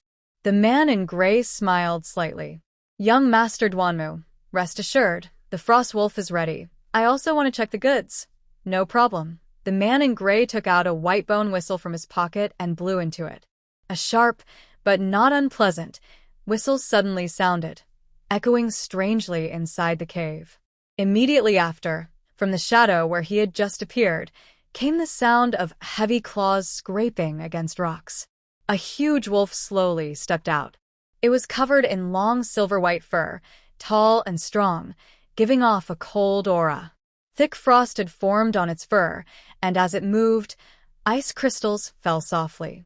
It should have been a noble, majestic creature, but it looked like a parrot or the leopard that was guarding the door earlier. Hollow, dull, as if its soul had been drained, leaving only a powerful shell. Yuan Zhaozhao's throat rolled. Lee Shien Fronat. "This is a frost wolf, a 4th-rank spiritual beast." The man in gray's lips curled into a cold smile. The whistle sound suddenly changed, becoming sharper, faster, and more intense. The previously dull frost wolf suddenly raised its head and let out a long, mournful howl. Its hollow eyes instantly filled with fierce blood red, as if 2 flames of blood were burning inside. The cold aura around it intensified. Wherever its claws touched the ground, a layer of frost quickly formed. Without warning, its sturdy hind legs suddenly pushed off the ground, charging straight at Lee Shien. Its wide-open mouth revealed sharp, white fangs, and cold mist spewed out, freezing everything in its path, aiming directly at Lee Shien's throat. Lee Shien's eyes sharpened instantly. The man in gray was testing him. He first pushed Yuan Zhaozhao aside, then quickly calculated in his mind. Duanmu Yu wanted to buy the frost wolf, so his strength must be either earth rank or mystic rank. But if he were an earth rank beast tamer, he would need to buy a controlled frost wolf. He could just contract a suitable spirit beast himself at the Spirit Water Spring. Moreover, if Duanmu Yu were an earth rank beast tamer, he wouldn't be willing to lead the charge for Duanmuyu. Therefore, Duanmuyu's strength must be below Earth rank. Lee Shien didn't release the Rage Flame Tiger yet. If he did, his identity would be exposed. So, he suppressed his spiritual power below the Earth level and forcefully endured Frostwolf's attack. He guessed correctly. Although Frostwolf charged fiercely, that seemingly desperate strike was actually held back a little. Young Master Duanmu, I apologize for the offense. The gray-clad man blew his whistle again, and the Frostwolf obediently returned to his side. Lee Shien cupped his hands. The soul summoning pavilion should be more careful. The gray-clad man lowered his head. It's good that young Master Duanmu understands. Then let's exchange the goods. Your soul summoning incense for the spirit stones. He handed over the whistle. Lee Shien also handed over the spirit stones.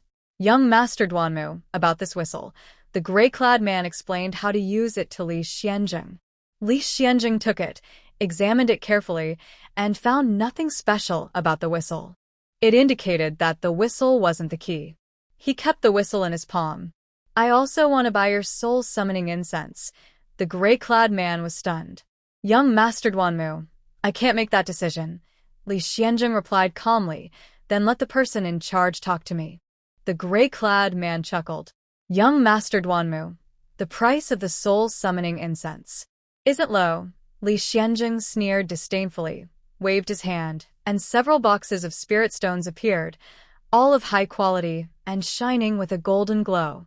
Golden spirit stones are the best among spirit stones. Next are purple, then blue-green. These boxes contained at least 10,000 stones. The gray-clad man's eyes gleamed with gold, and his lips shimmered. This. Young Master Duanmu, please wait. I'll go ask our pavilion master right now. Lee Shien waved his hand. Go ahead. As soon as the gray-clad man disappeared around the corner of the passage, the parrot, which had been standing stiffly on a branch, suddenly relaxed. It flapped its wings exaggeratedly and kicked its tiny claws, cursing under its breath. Finally gone. I was about to suffocate. This place is full of cold wind. My legs are stiff, and my feathers are standing on end. After stretching its muscles and bones, it flew onto Li Xuanjing's shoulder. I tell you, there are many beasts behind that place. It lowered its voice. Flying ones in the sky, running ones on the ground, swimming ones in the water. Many big guys ruling the mountains and forests have been caught too, and then they were fed medicine, and their minds got confused. Just like the young master, dazed and confused when the whistle blows, do whatever you're told. You must save everyone. Lee Shien turned his head to look at it. Someone's coming. Quickly go back. The parrot, annoyed, covered its head with its wings and shook its head sharply. This place really isn't for animals. Then reluctantly, it returned to the branch. With a snap, it folded its wings, lifted its head, and stared straight ahead. Footsteps sounded again from deeper in the passage. This time, there were 2 sets of footsteps. Soon, the man in gray appeared again. He was now bowing his head and hunched over, showing respect as he followed a man dressed in black. The man in black wore half a metal mask on his face, walking steadily and slowly. Yuan Zhaozhao quickly glanced at the parrot on the branch with her peripheral vision. The parrot stood straight, wings close to its body, head held high at a fixed angle, looking straight ahead. But Yuan Zhaozhao noticed its tiny green eyes darting quickly from side to side twice. She understood immediately. The man in black with the mask was the leader of the Soul Summoning Pavilion. The leader in black looked at Lee Shien and spoke through his mask. Young Master Duanmu wants to buy the Soul Summoning Incense. Lee Shien nodded calmly, meeting the other's gaze. Yes, that's right. The black-masked man chuckled coldly in the cave. Young Master Duanmu should know that this soul-summoning incense is a secret treasure of our soul-summoning pavilion. He cleared his throat awkwardly. It's a rare essence that takes decades to refine, extremely valuable, priceless, and not for sale. He paused. The spirit stones you just offered are generous, but they are far from enough to buy the incense. Lee Shien frowned slightly. He had just offered over 10,000 purple top-quality spirit stones. Yet, the leader of the Soul Summoning Pavilion still said it wasn't enough? At this moment, Yuan Zhaozhao spoke up. You should know the times. Only our young Master Duanmu can afford to offer so many spirit stones. The soul-summoning incense can indeed tame wild beasts, but after a few national competitions, I doubt anyone else could come up with so many spirit stones to buy it. The leader of the Black Cloak looked at Yuan Zhaozhao with displeasure behind his mask. My soul-calling incense is usually not sold to outsiders. Young Master Duanmu, since you want to buy it, you must know its high value. In that case, young Master Duanmu, why not add some spirit stones? Not sold to outsiders? Do you mean I, Duanmu you, am the first to buy your soul-calling incense? The leader of the Black Cloak nodded. After all, I don't sell it to just anyone. Lee Shien had been watching the Black Cloak leader carefully, trying to gauge his strength from his words and actions. Since earlier, the Black Cloak leader had kept his distance from him, seeming a bit afraid. Duanmu Yu is just a spiritual beast tamer at the initial stage. The Black Cloak leader's strength was probably below that of a spiritual beast tamer at the initial stage. He was holding a bone whistle, ready to control the beasts behind him at any moment. Considering he sold beasts and soul-calling incense for spirit stones, it was clear he was eager to improve his strength. Thinking of this, Lee Shien pulled Yuan Zhaozhao back and waved his hand forward. The angry flame tiger, already prepared in his mind, transformed into a blazing red shadow and suddenly charged out with overwhelming force. The surprise in the Black Cloak leader's eyes appeared just before he could raise his hand. The fiery paw of the angry flame tiger pressed down like a mountain. Meanwhile, the gray-clad man's first reaction was to draw the bone whistle from his chest. Still want to blow it? The parrot, which had been silent all this time, flapped its wings. An invisible but powerful gale blew precisely toward the gray-clad man. He felt a gust of wind hit him head-on, causing him to gasp sharply. Then, like a broken kite, he was sent flying backward, crashing heavily into the rock wall and sliding to the ground. Ouch! The gray-clad man cried out in pain, falling apart. The fierce wind ruffled his hair, made his robes fly, and twisted his face into a distorted expression, making it hard for him to keep his eyes open. He could no longer hold the bone whistle tightly, and it flew out of his hand. Seeing this, the parrot flapped its wings and flew over, precisely grabbing the bone whistle. But it still felt unsatisfied. It flew to the gray-clad man's face and used its sharp claws to scratch his nose, forehead, and cheeks several times. Let you feed me medicine, let you blow the whistle, I'll beat you to death, I'll beat you to death. It was both grabbing and scolding at the same time. After venting, the parrot flew back to Yuan Zhaozhao's hand, holding the bone whistle as if claiming credit.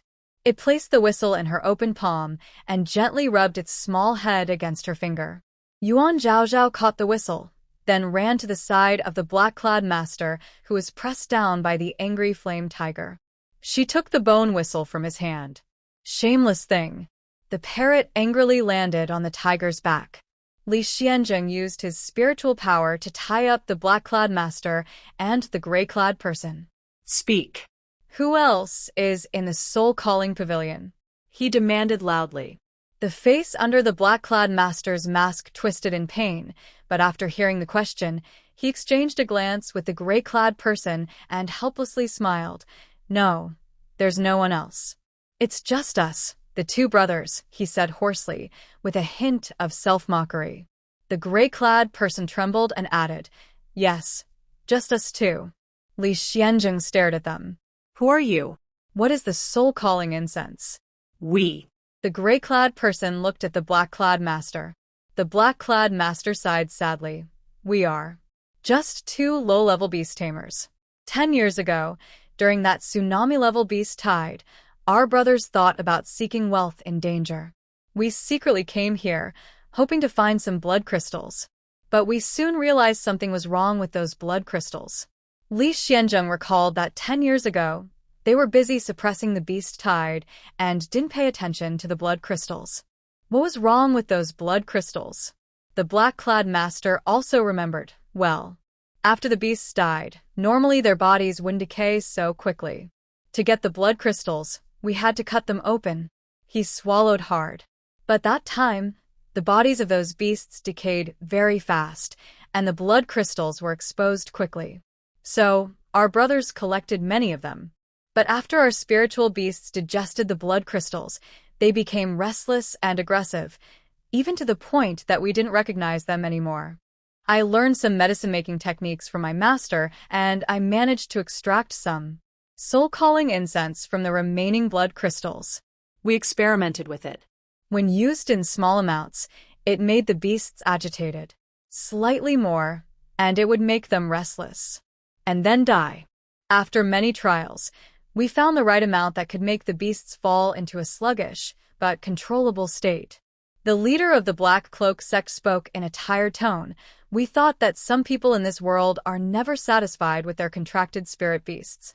With the soul-calling incense, we can exchange it for spirit stones. We didn't dare to make a big fuss, so we just spread some rumors to attract those with ideas to come and trade. Up to now, we've only properly done the deal with young Master Duanmu. This one transaction of yours. As a result, that single deal caused everything to be exposed. Lee Shien rolled his eyes at him. If young Master Duanmu had arrived before him, even the soul-calling pavilion would have been taken down. Do you still have the blood crystals from back then? The leader of the Black Cloak sect shook his head. They've all been turned into soul-calling incense. Lee Shien sighed.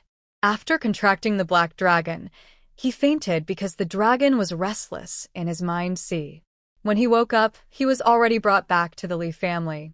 He never saw the blood crystals and didn't realize there was a problem with them. If young Master Duanmu wants to find the blood crystals from back then, he can try the Thousand Tracks Pavilion.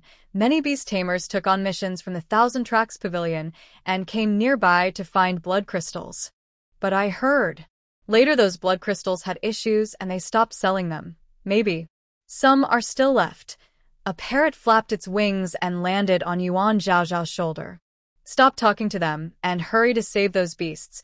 Yuan Zhaozhao looked at Lee Shien. Lee Shien reached out to the leader of the Black Cloak sect. Soul-calling incense.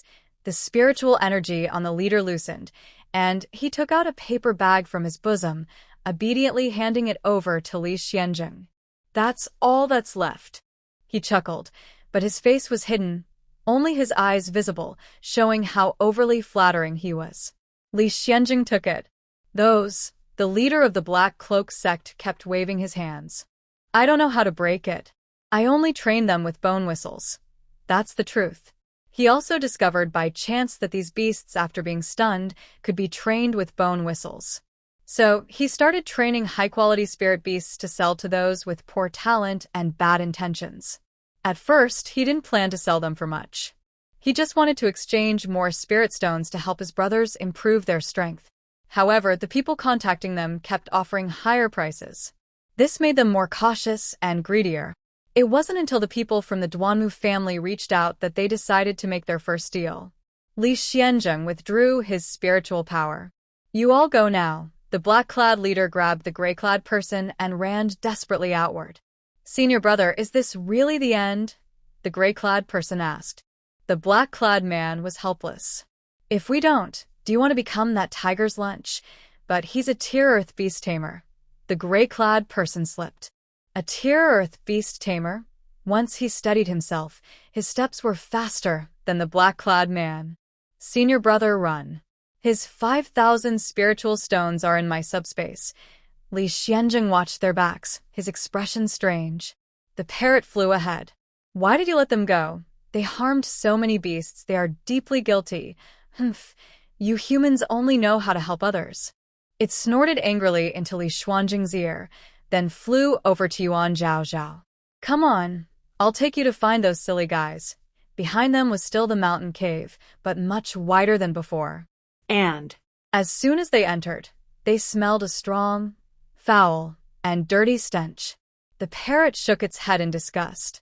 These two are so dirty, making this place a mess. Oh dear. It flew past a spot, suddenly sliding downward. It quickly flapped its wings and flew upward again. So disgusting, it's making me sick. They reached the depths of the cave. The scene before them made both their brows furrow deeply. In front of them stood dozens of various beasts, large rhinos, agile leopards, pythons, crocodiles, falcons, wolves, and even tigers. All of them, without exception, looked like puppets with their souls drained, eyes vacant, silent, and terrifyingly lifeless. Even when they excreted, they stood there like that, allowing filth to soil themselves and the ground. The parrot perched on Yuan Zhaozhao's shoulder, covering its nose with its small wings, and angrily said, "See? They've been turned into this by those two people. They don't even realize when they need to go to the bathroom." Humph. Yuan Zhaozhao glared at Li Xianzheng and reached out to touch the parrot on her shoulder. "Don't be so excited. We released them so that once they regain consciousness, they can take revenge themselves." Li Xianzheng smiled slightly. Yes, that was exactly his plan. The parrot rubbed its head against Yuan Zhaozhao's face and said, "I believe you." Since it woke up, it felt a strange sense of closeness to this young girl. It really wanted to stay close to her. Li Xianzheng moved closer to Yuan Zhaozhao, and the parrot immediately glared at him. Yuan Zhaozhao smiled helplessly and began to channel her spiritual power. Just like when she woke the parrot, her silver-blue spiritual energy was gentle and flowing like water. It slowly spread out and softly covered the beast in front of her. The parrot on her shoulder also enjoyed this and lifted its head, feeling her spiritual power.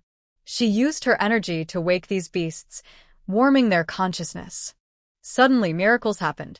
The heavy eyelids of the rhinoceros twitched twice, then its limbs started to tremble. Its thick nostrils puffed out hot air, and it let out a confused yet heavy low moo. The hollow pupils of the leopard gradually focused, and its scattered gaze was replaced by a sharp, wild look. It immediately tensed its body and let out a threatening low growl. The python's body began to slide, raising its head. Its cold snake eyes swept around, full of confusion and alertness. The giant crocodile opened its mouth, revealing white, sharp teeth, and let out a deep roar.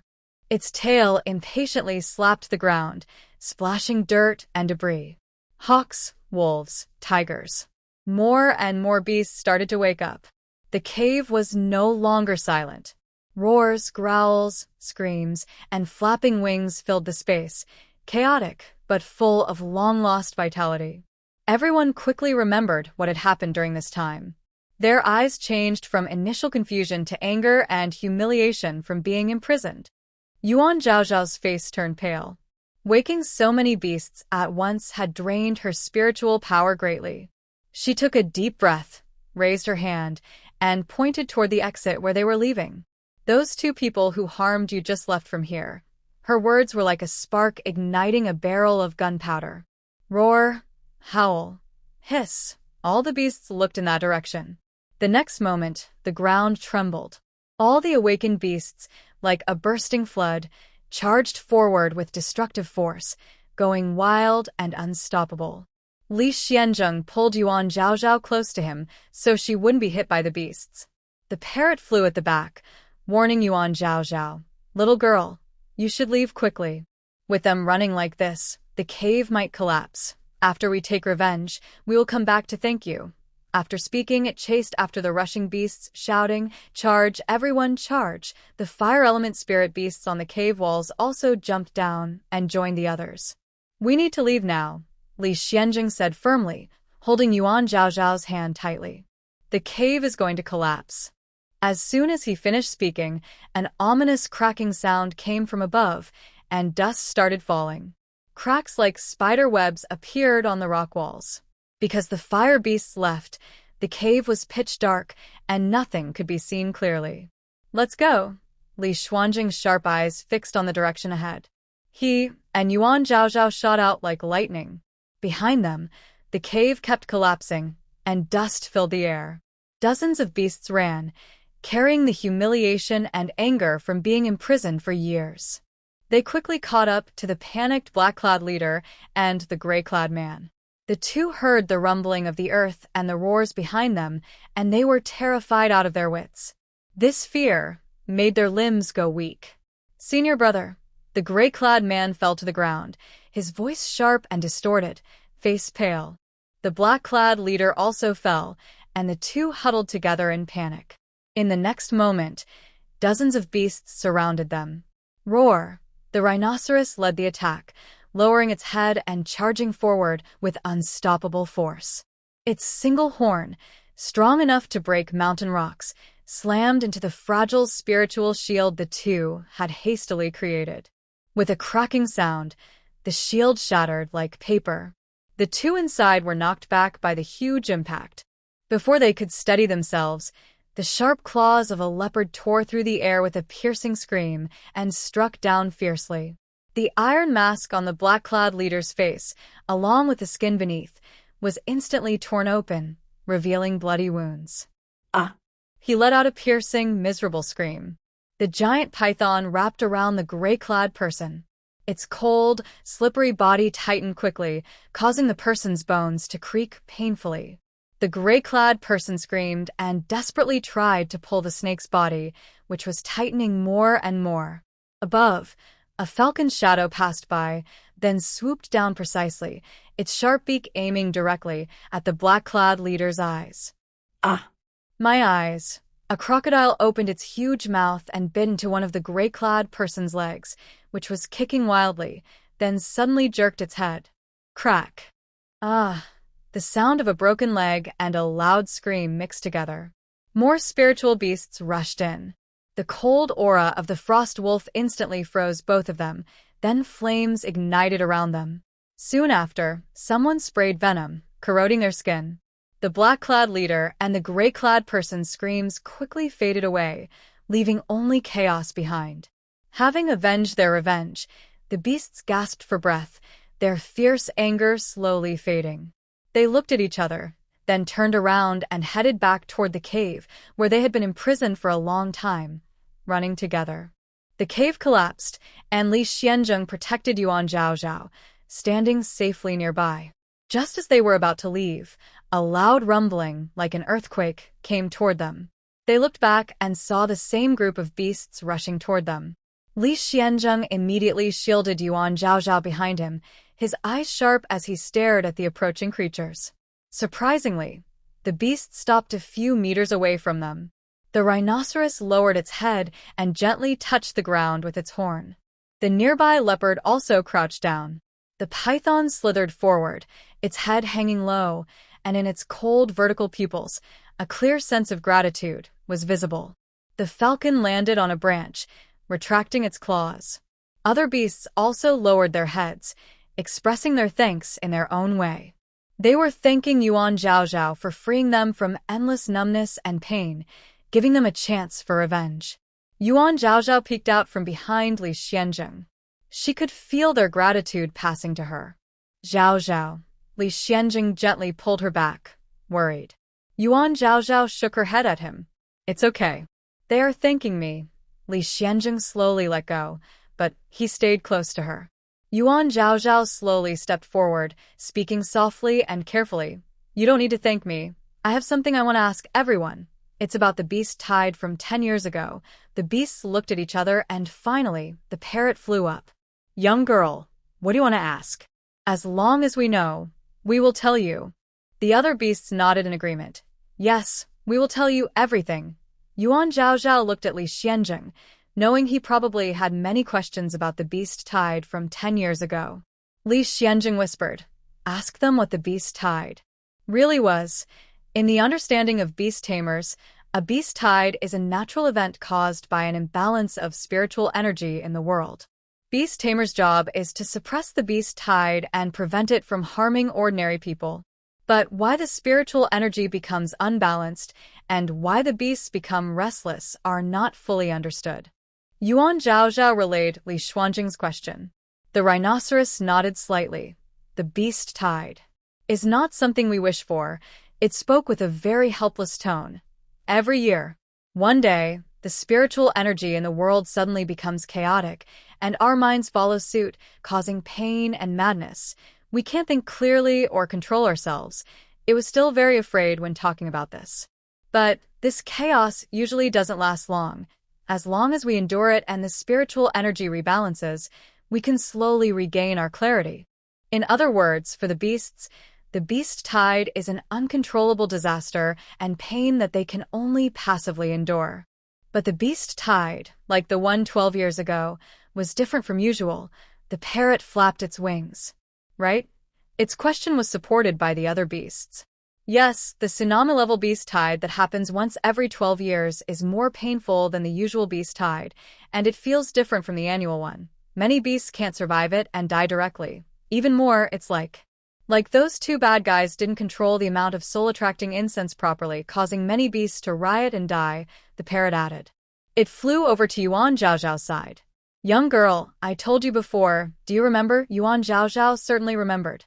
Not only did the parrot mention it, but the man in black also said so. They had tried many times to figure out the right amount of soul-attracting incense. During this time, many beasts died in the chaos. After eating that soul-attracting incense, it feels very similar to the beast tide 10 years ago. The python hissed and swam over to Yuan Zhaozhao. Startled, Yuan Zhaozhao took a step back. The python shyly lowered its body and slowly retreated, saying, "Sorry, I scared you." Yuan Zhaozhao awkwardly smiled. "It's okay." The python continued. "At first, I wasn't given much of the soul-attracting incense. After eating it, I felt uncontrollably uncomfortable.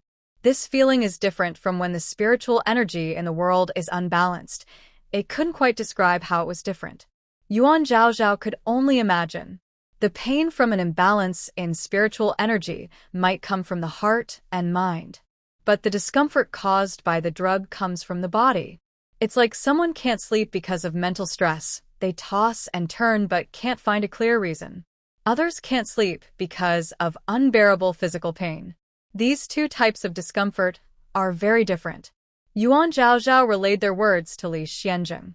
Lee Shien looked serious.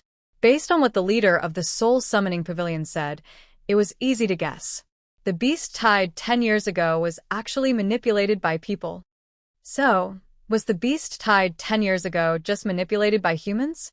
Or are all the beast tides that happen every 12 years also controlled by people? Lee Shien clenched his fists. Why would people manipulate such a huge beast tide? Yuan Zhaozhao gently held his fist. "Don't worry, take your time."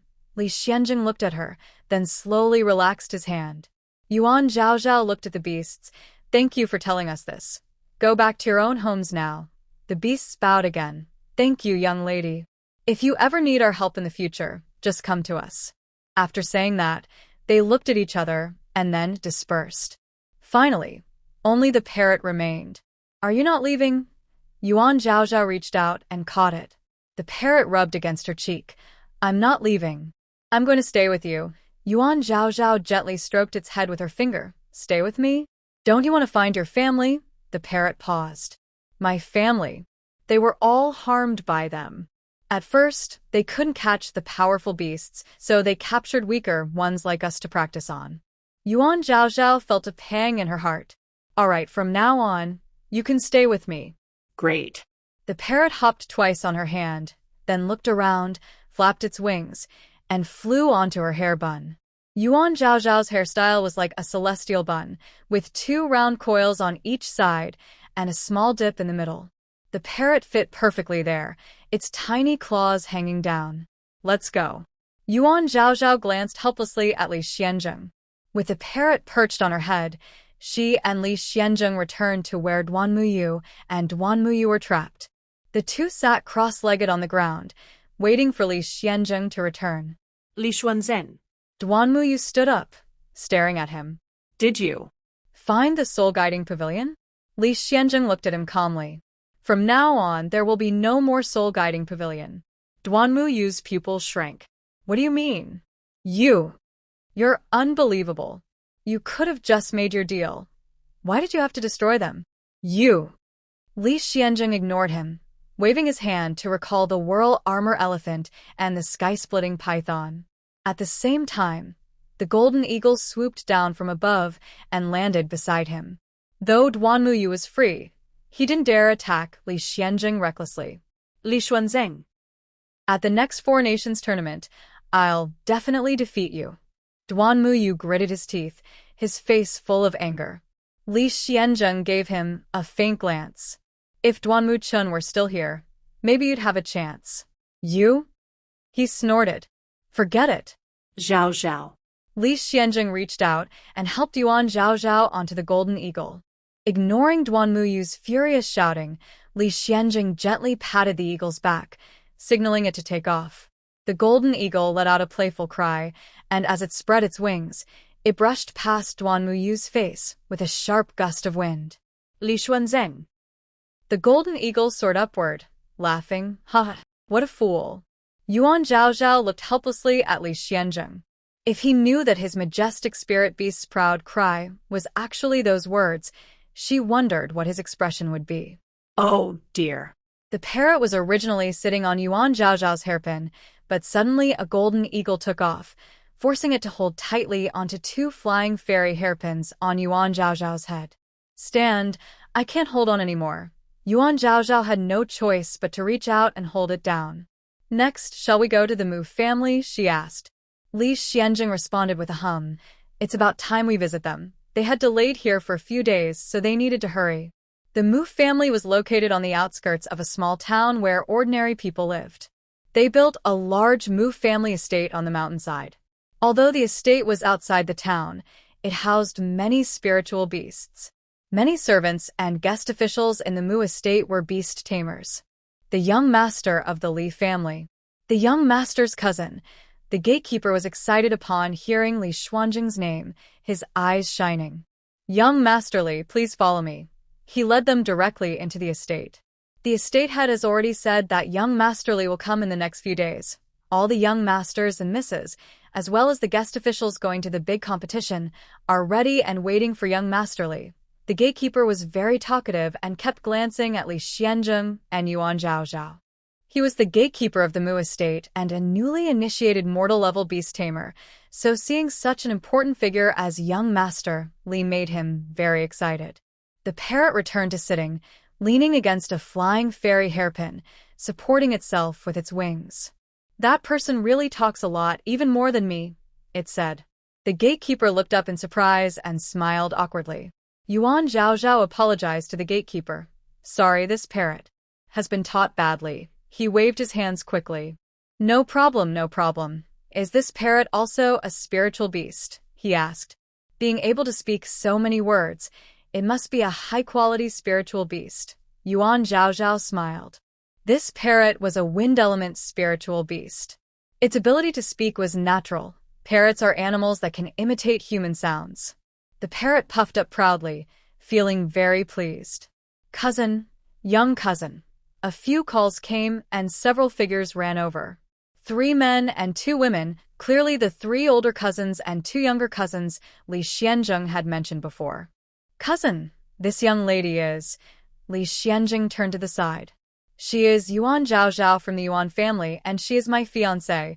The man who asked nodded without showing any surprise.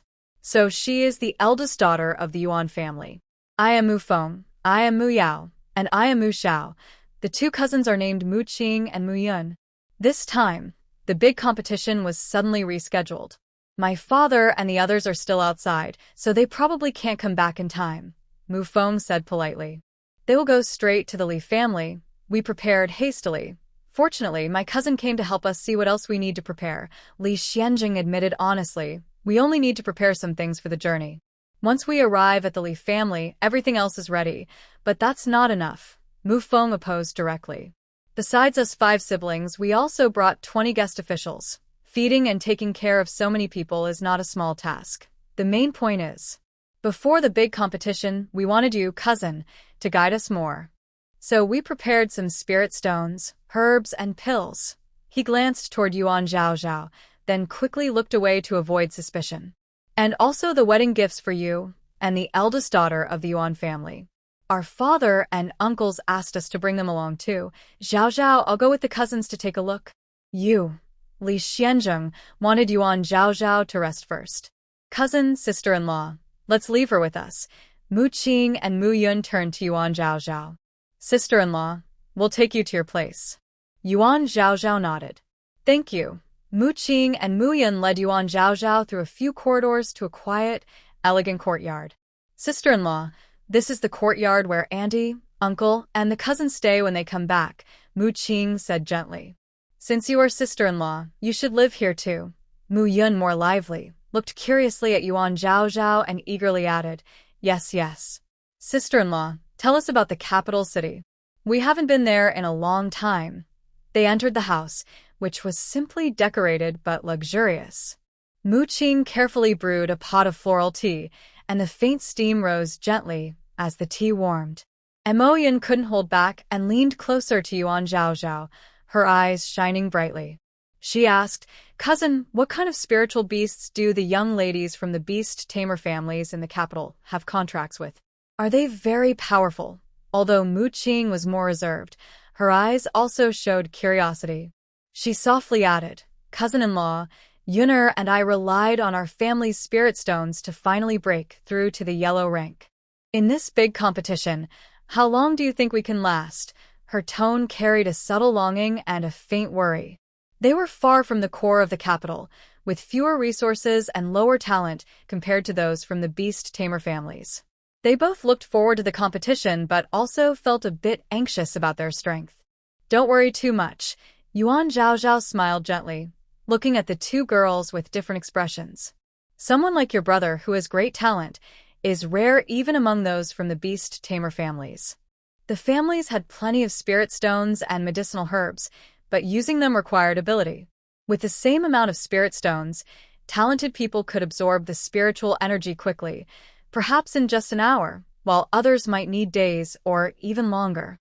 The same goes for medicinal herbs. For example, the medicine Yuan Zhao gave Jin Xiu before. If someone has high talent and trains diligently for 3 months, their progress will be rapid. But if their talent is lacking, the medicine won't have much effect. Mu Qing poured a cup of flower tea and handed it to Yuan Zhao. Yuan Zhao took it, feeling the warm aroma through the cup wall. Although I don't practice beast taming myself, Yuan Zhao sensed that these two girls did not look down on her, so she was willing to share her thoughts. Since it's a contract with a spiritual beast, it should be a partnership of life and death, sharing both fortune and misfortune. If that's the case, cultivation should be done together, facing hardships and growing side by side. Not just focusing on improving one's own level while neglecting the growth of the spiritual beast, or treating them merely as tools. Yuan Zhao's eyes were firm. That would go against the original purpose of forming a contract, losing sight of the true intention. Even if such power increases in the short term, it would be like a tree without roots, difficult to last long, and even harder to truly communicate with your partner at critical moments to unleash real strength. I believe that true strength is not about standing alone, but about becoming stronger together with your friends. During big competitions, it's not just about individual skill, but also about the bond and understanding between people and spirit beasts. Mu Qing and Mu Yuan looked surprised upon hearing this. No one had ever spoken to them like that before. Growing together with spirit beasts? Mukvinke's frown slowly eased. Zhao's words were like a stone thrown into a lake, creating ripples in her heart. "Older cousin-in-law, I understand what you mean." Mu Qing suddenly stood up. "Older cousin-in-law, Yuan or I will go back now to practice." "Hey!" Mu Yuan was shocked. "Older cousin-in-law, Qinger has been stuck at a breakthrough point," she explained to Zhao. "It's okay." Zhao was indifferent. If her words could help Mu Qing realize something important, that would be enough. "Older cousin-in-law, I won't bother you anymore. You rest well, and someone will come to call you when it's time to eat." Mu Yuan bowed and left. Zhao didn't rush to rest. Instead, she released the little creatures from the space. A silver-white shadow darted forward first, skillfully wrapping around her neck. Its fluffy tail wagged as if to show affection, brushing her chin. This sudden movement startled the parrot, which had been dozing on her hair. Its feathers puffed up, looking like a colorful ball of fluff. "Whoa. You scared me to death," it screeched, eyes wide with fright, staring fixedly at the silver-white scarf around Zhao's neck, and asked sharply, "What is that?" A mink, impatient, lifted its head, glancing at the parrot with dark eyes. It bared a small white tooth threateningly. Though it wasn't very dangerous, it clearly meant to warn. Wow, so fierce. The parrot clutched a strand of hair tightly, cautiously peering at the mink below, no longer daring to shout loudly. The fiery feathered chicken came out, grumbling irritably, picked up another noisy one. The parrot hesitated, moving its beak, but the bloodline suppression from the fiery feathered chicken made it afraid to speak.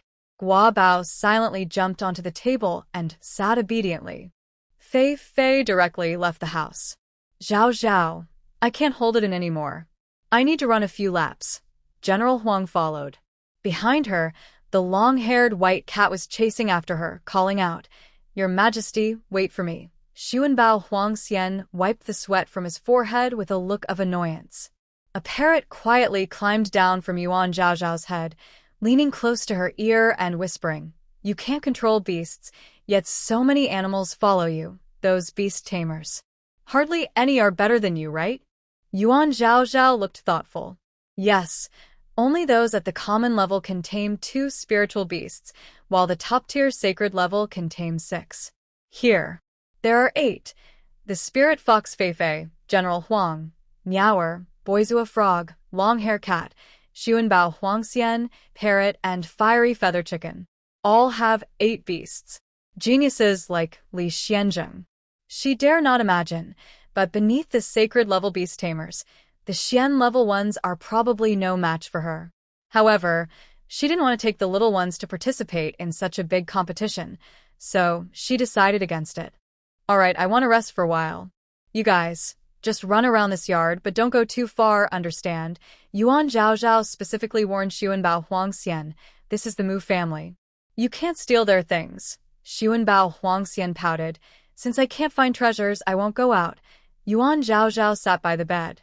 It jumped up, lie down beside me and leave some space. Reluctantly, Yuan Zhaozhao lay down a bit on the bed. Xuanbao Huangxian lay down near her feet.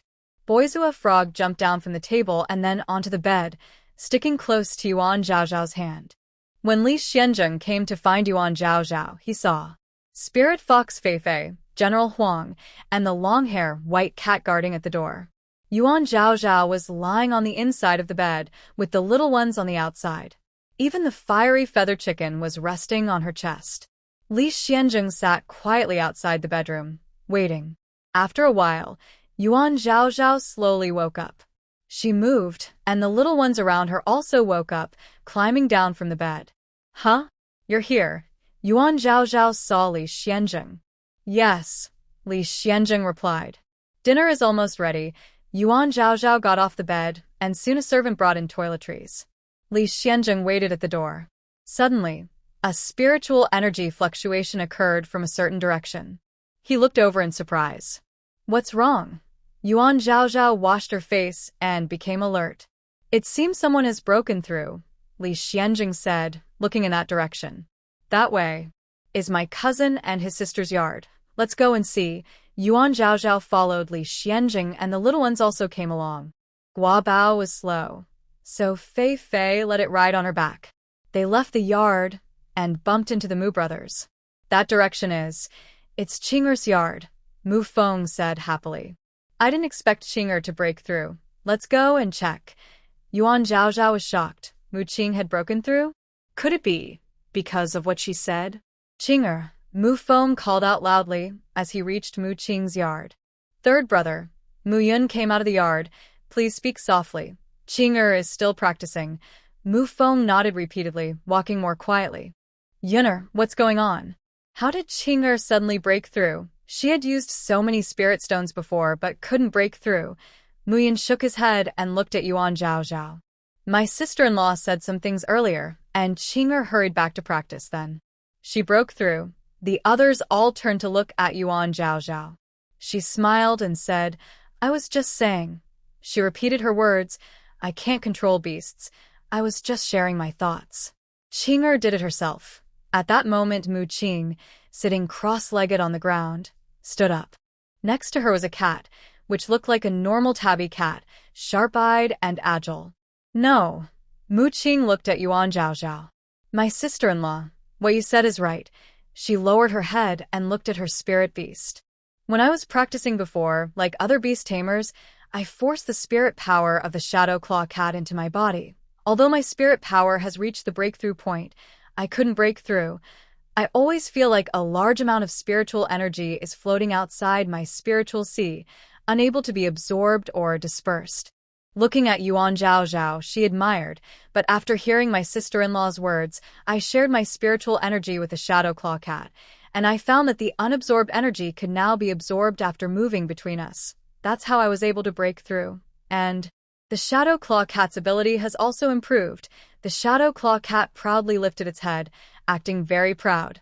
Yes, I also broke through. I was only an 8th rank spiritual beast before, but now I am 7th rank. Mu Feng and the others couldn't understand what the Shadow Claw Cat was saying.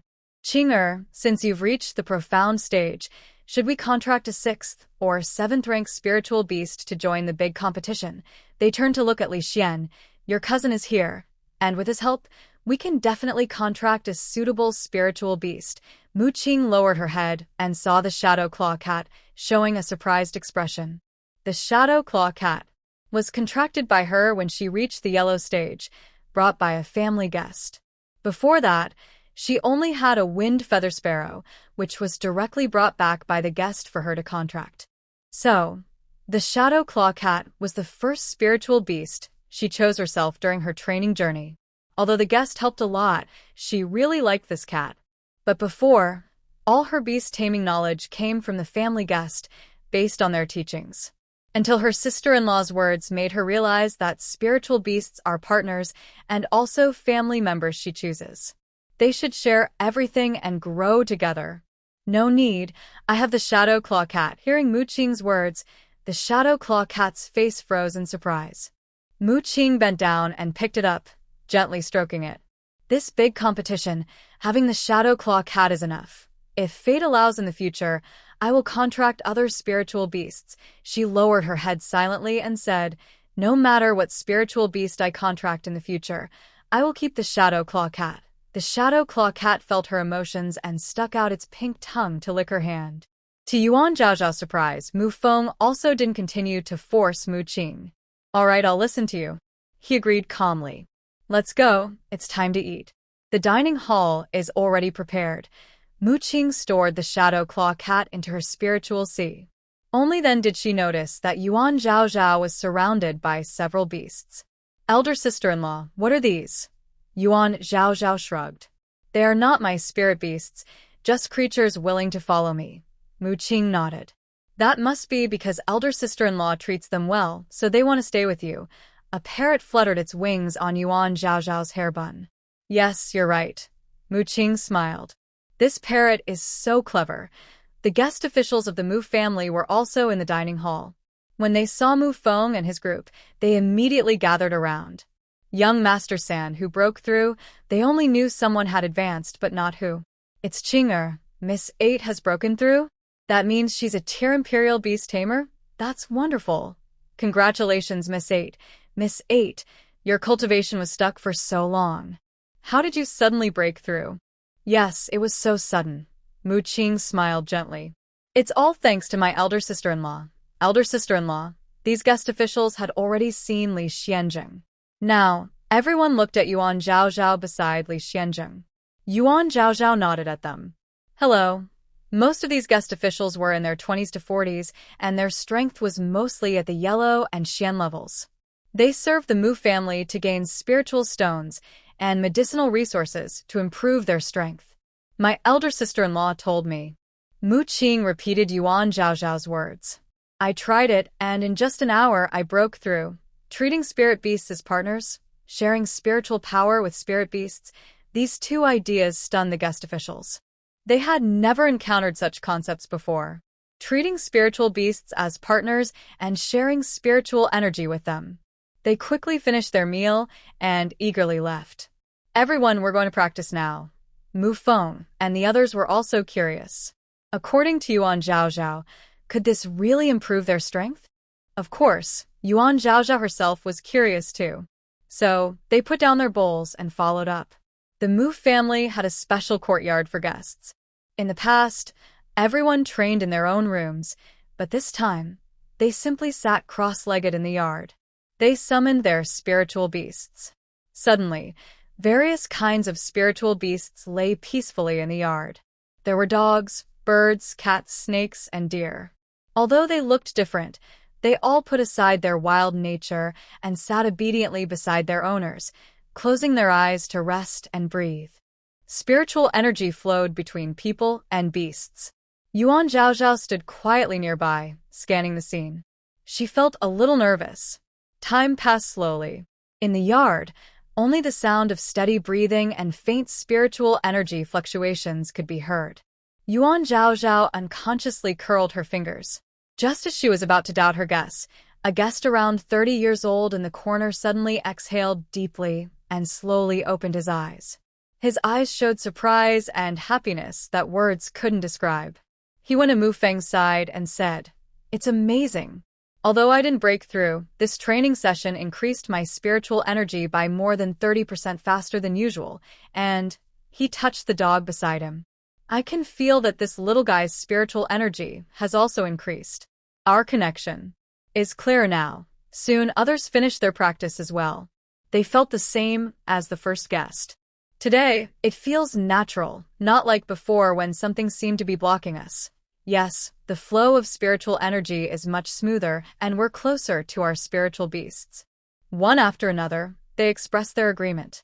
Although no one broke through, they all felt their training efficiency had improved and their bond with their spiritual beasts had grown stronger. Yuan Zhaozhao listened and felt a little relieved. It seemed her guess was correct. Just then, buzz.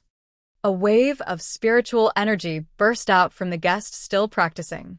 His aura rapidly increased, visibly rising with each moment, until he finally broke through a barrier and stabilized at a new level. He suddenly opened his eyes, shining with excitement, and his lips trembled as he said, "I did it." He looked in disbelief at the spiritual beast beside him, a golden-scaled snake, his voice trembling with joy. "Old buddy, we broke through together." Soon after, someone else also achieved a breakthrough. It was a young guest and his spiritual cat. That method really works.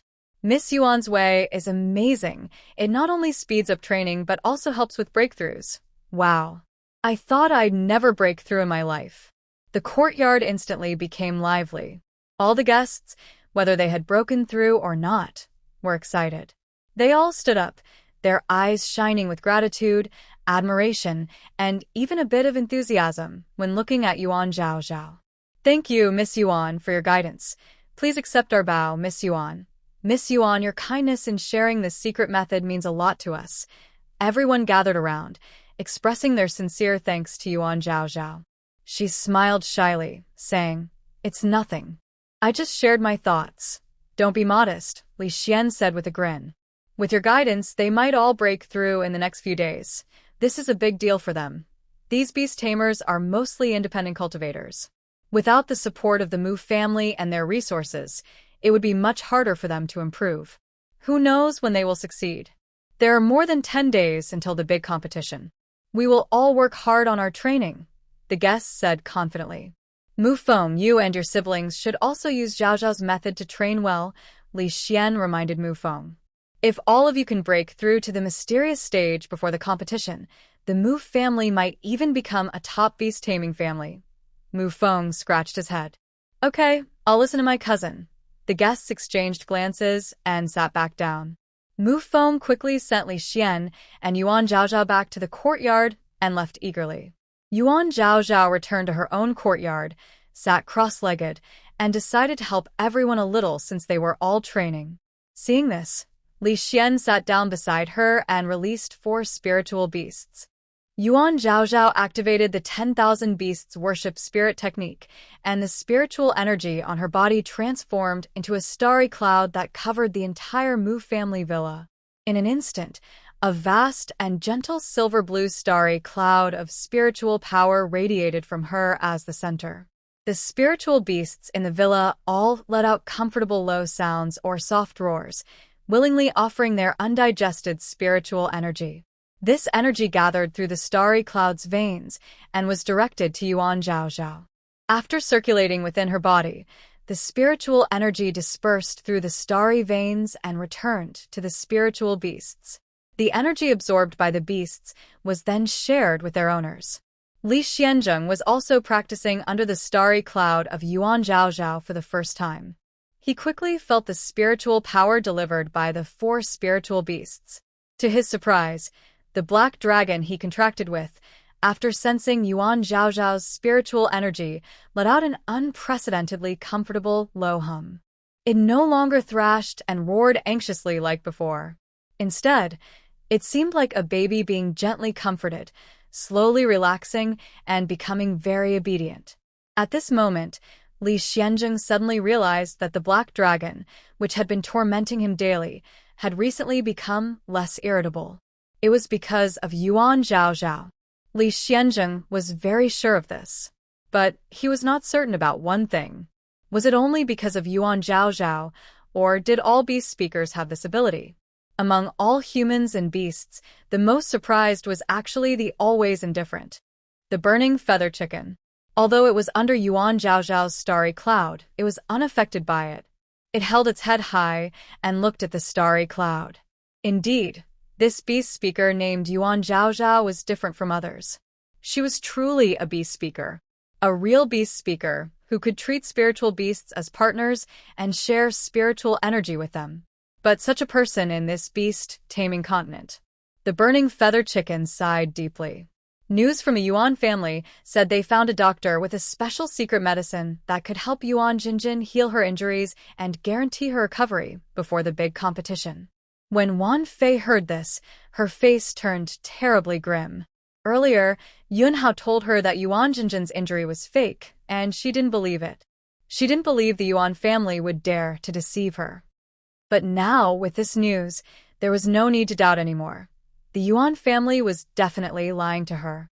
Mother consort, I suspect that the Yuan family wants to keep Yuan Jinjin as the head of their family, so they plan to cancel the marriage agreement with my son, Yun Hao said from beside her. He was the one who suggested moving the big competition date earlier. His reason was simple. Since Zhou Guangyao and Zhou Rulin from the Zhou family died in the Burning Sky Valley, the Zhou family no longer has promising young beast tamers. They shouldn't hold the position among the 4 great beast-taming families anymore. The ranking of the beast-taming families in Yunlin country should be reset. Moving the competition earlier would extend the qualifying period, giving other families and independent cultivators more chances. Of course, his real goal wasn't as noble as he claimed. He just wanted Yuan Jinjin to reveal herself. Yun Hao clenched his fists. No matter why Yuan Jinjin wanted to break the engagement, if she dared to do so, she would have to face his revenge. That seems likely, Consort Wan snorted. The Yuan family has no future anymore. Except for Yuan Jinjin, the others are not worth watching, Yun Hao hummed in agreement. Besides Yuan Jinjin, the Yuan family actually has 1 or 2 talented children. But under Yuan Jinjin's dominance, those children haven't dared to show themselves. This is a common problem among these families. Even the Li family is the same. Under Li Xuanjing's brilliant talent, even Li Xianchen, who is already a Xian stage beast tamer, is still not impressive enough. These families are declining generation after generation. Our Yi family should also move forward. Yuan raised her chin proudly, raising her eyebrows. Yun Hao silently nodded. Yes, the Yi family should indeed advance. However, in the next few days, send more gifts to your cousin. The Yi family is relying on him now. Mother consort, rest assured, the Yi family isn't just Yinan. There is also a Xian stage beast tamer, Yinan Xian. Yuan Sun also spared no effort for Yuan Jinjin. He sent all the spirit stones from his small storage to her. Today, he decided to go to the main storage to get some high-quality spirit stones and spiritual pills. The main storage is deep within the Yuan family, built against the mountain range, made of tough Qinggang stone. 2 calm-sense guards stand outside year-round, and there are multiple protective barriers, making it very secure.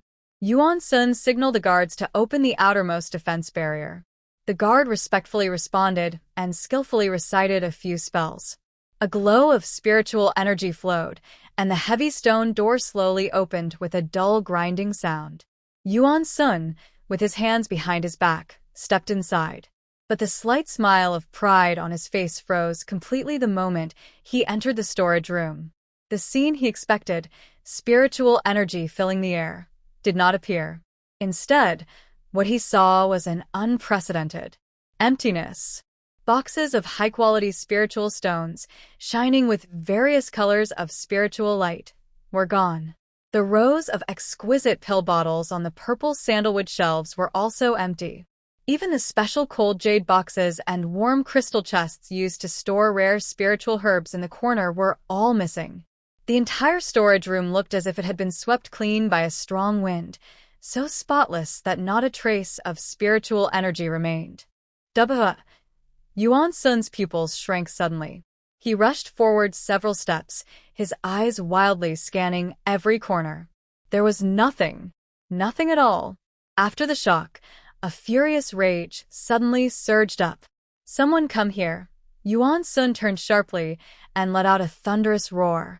"Master." Two guards outside the door trembled at the sudden outburst and hurriedly rushed in. When they saw the empty storage room, their faces instantly changed to extreme shock and confusion, even more unbelievable than Yuan Sun. "Master, This can't be true," one guard stammered, his face pale. "We've been here the whole time. Never left a step. It's impossible for anyone to sneak in silently. Idiots." Yuan Sun's forehead veins bulged. He suddenly swung his sleeve, and a powerful spiritual force made the two guards stagger backward. "Are the spiritual stones and pills running away on their own? Search. Search carefully. Don't miss a single corner." The two guards endured their rising anger and crawled and scoured the empty storage room carefully. They checked the floor, walls, and ceiling, even activating all alert and defense formations cores. Everything was intact, with no signs of violence or tampering. Finally, one guard found a very unusual sign in a corner deep inside the storage room, where herbs were usually stored. There, scattered a few dried leaves of different kinds of spiritual herbs, along with faint muddy footprints that looked like small animals had crawled and dragged through. Homeowner." The guard's voice trembled as he pointed to the insignificant marks. "It doesn't seem to be done by a person, more like something. A spiritual beast stole it." They didn't know exactly what kind of spiritual beast it was. Yuan Sun rushed over, picked up a dried leaf of spiritual grass, and examined the muddy imprint on it.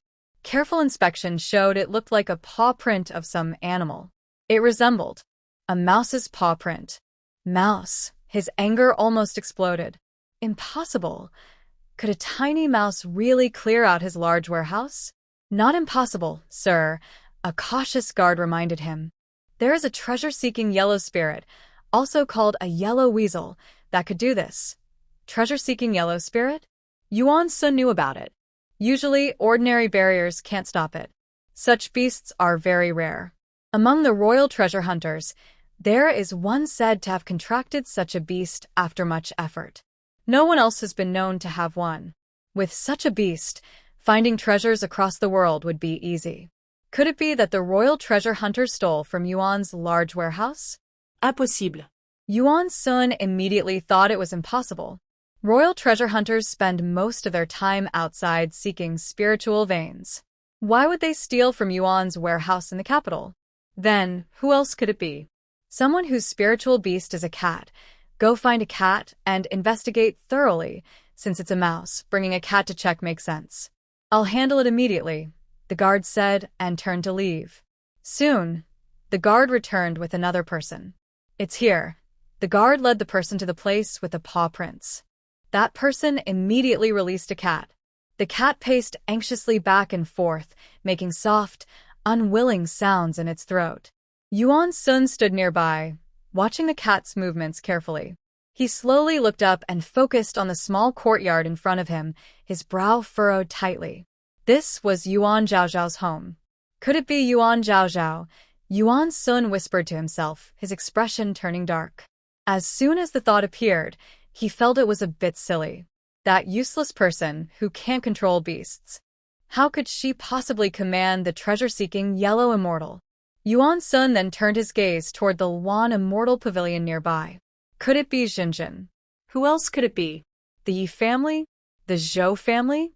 "Don't tell anyone about this," Yuan Sun said sharply, and then turned to leave. Before the big competition, he needed to gather more resources for this state. Until then, Xinjin could only rely on resources from the Zhou and Su families. Zhou Hongxiao and Su Shuilian each went back to their families. After returning, Zhou Hongxiao immediately sent someone to inform Yuan Sun that their resources were already stretched thin and there was nothing extra. As for Su Shuilian, she brought back 2 boxes of mid-grade spiritual stones for Yuan Jinjin. "Why is my grandmother so stingy?" Yuan Jinjin was not happy at all. 2 boxes of mid-grade spiritual stones couldn't compare to 1 box of top-grade stones. With her constant practice day and night, she would use them up in just a few days. Su Shuilian gently said, "Although Jinjin, your strength has improved and the Su family is proud of you. But the Su family is outside the 4 great clans and their resources are limited. Moreover, the big competition is coming soon. Every family is using up resources. Look at Zhou Hongxiao. She often says she treats you well, but this time she went back to her family and didn't bring anything back." Yuan Jinjin snorted coldly. Was she after Zhou Hongxiao's kindness? She used to be short-sighted, only seeking the pride of being a concubine with more power than the main wife. But now, her father had agreed to let her be the head of the family, so that sense of superiority no longer mattered. "Miss." Jin Xiu suddenly arrived at Luan Immortal Pavilion. Madam brought spiritual stones and pills for Mississippi. Jin Xiu set down 2 boxes, one of mid-grade spiritual stones and the other filled with various medicinal herbs. "Jin Xiu, please thank my mother for me. I will visit her personally in a few days to thank her." After Jin Xiu left, Yuan Jinjin took a quick look. 1 box contained mid-grade spirit stones, just like the ones Su Shuilian brought back. But this box was filled with good medicinal herbs for cultivation. There were spirit-gathering pills, calm mind pills, and spirit-refining pills for magical beasts. Magical beasts. Yuan Jinjin squinted her eyes. She didn't have much time left and needed to contract a battle-type magical beast to join the big competition. Yuan Sun personally led Yuan Jinjin to Thunder Roar Rift Valley. "We'll go straight to the Thunder Howling Mastiff." Yuan Sun released his own spirit beast, Wind Erosion Tiger. He used his spiritual power to clear the way, with the Wind Erosion Tiger helping, rushing from the outside of Thunder Roar Rift Valley inward. Last time, when Yuan Jinjin brought Yuan Lingen and others to train in the valley, she saw the Thunder Howling Mastiff. But back then, she hadn't broken through yet and couldn't contract it. With her current strength, she couldn't defeat it either, so they avoided it. "Father, I saw it last time in front." Yuan Jinjin pointed to a cliff ahead. On this cliff, countless black magnetic stones, jagged from lightning strikes, stood tall. They could attract thunderbolts from the sky. The mastiff's nest should be nearby. Yuan Sun had a reason for choosing the Thunder Howling Mastiff. It lives on this cliff and often trains its body with lightning strikes. Although they are only 6th-rank spirit beasts, the lightning arcs and fire from higher-ranked lightning-type spirit beasts are hard to harm it. But contracting the Thunder Howling Mastiff is very difficult. "Let's go up and take a look." Yuan Sun directly lifted Yuan Jinjin onto the cliff. The 3 young masters of the Mu family villa, 2 young ladies, and 20 or 30 guest cultivators trained all night. In the morning, they looked even more energetic than usual. Yesterday, a gentle spiritual energy came from the courtyard of young Master Li and Miss Yuan, helping us cultivate. It must be young Master Li, because Yuan Zhaozhao couldn't control magical beasts. No one thought it was her. "Young Master Li, thank you." Seeing Lee Shien, everyone expressed their gratitude. Lee Shien looked at Yuan Zhaozhao, who shook her head slightly. Her current strength still couldn't protect herself, so she should stay low-key. "You're welcome." Lee Shien could only accept their thanks. The young Master Li is truly a genius among youths, able to help us cultivate with his spiritual power. The guest cultivators were very excited. After this major competition, the next will be the 4 Nations tournament. If other countries find out that our young Master Li has regained his spiritual sea, they will probably worry again. By the way, it's been 10 years, and the only person whose name is spoken alongside young Master Li's is Duanmu Chen from the Duanmu family of Tianqi country. Unfortunately, Duanmu Chen has already died. Oh, how did Duanmu Chen die? I heard he was injured by some beast during a training mission. He was already a Earth-level beast tamer, So how could a normal training ground beast hurt him? Could there be some conspiracy behind it? People say conspiracies are common, but often accidents happen. Even the best can slip up. I agree. The more skilled someone is, the more likely they are to become careless, and that can lead to trouble. Listening to these officials discuss, Li Xuanjing's expression grew serious. If Duanmu Chun were still alive, he would be 36 now. 10 years ago, he was 26 and already an Earth-level beast tamer. Although Li Xianzheng is also an Earth-level beast tamer, he is 10 years younger than Duanmu Chun, so even if their names are mentioned together, Li Xianzheng is always mentioned first. 10 years ago, during the Beast Tide suppression, Duanmu Chun was the first to discover the Black Dragon in the Beast Tide. Li Xianzheng initially had no intention of contracting the Black Dragon, but Duanmu Chun encouraged him to try. Otherwise, all the other beast tamers behind them might have died. Li Xianzheng tried and succeeded in contracting the Black Dragon. But at the moment of success, he lost consciousness. When he woke up, he was at the Li family's estate, and his father told him that people outside were saying he forcibly contracted the Black Dragon, causing his spiritual sea to collapse, leaving him useless. Li Xianzheng clenched his fist lightly. The person spreading this rumor was Duanmu Chun. He was just going along with it. 10 years ago, it wasn't only him who noticed something was wrong with the Beast Tide. Duanmu Chun did too. Yuan Sun took Yuan Jinjin to the edge of a cliff. Above, streaks of dazzling lightning struck the sharp black magnetite repeatedly. Yuan Jinjin trembled uncomfortably, then moved closer to Yuan Sun. "Father, this looks very dangerous here." Yuan Sun narrowed his eyes. To contract a powerful spiritual beast, you must go through danger. The area around Thunder Roar Ravine is not dangerous, but what's the point of contracting weak spirit beasts? They would only become a burden. The father and daughter stood small and awkward under the thunderbolts, but they relied on quick movements and some understanding of lightning patterns to carefully move and dodge along the cliff. Every time a lightning bolt struck, it was very dangerous. Dad. Over there. Yuan Jinjin suddenly pointed at a cave blocked by black magnetic stones and shouted, "Is that the den of the Thunderhowl dog?" Her voice was a bit distorted by the thunder. Yuan Sun looked where she pointed, his eyes shining with excitement. He was happy to find the Thunderhowl dog's den. If he could contract a grown Thunderhowl dog and catch a few puppies, this trip would be worth it. "Stay close to me," Yuan Sun shouted softly, gathering his spiritual power and carefully approaching the cave entrance.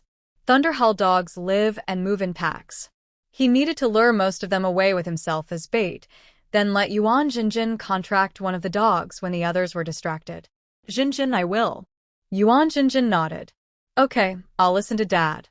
Their plan was good, but just as they were about 10 meters from the cave, something suddenly changed.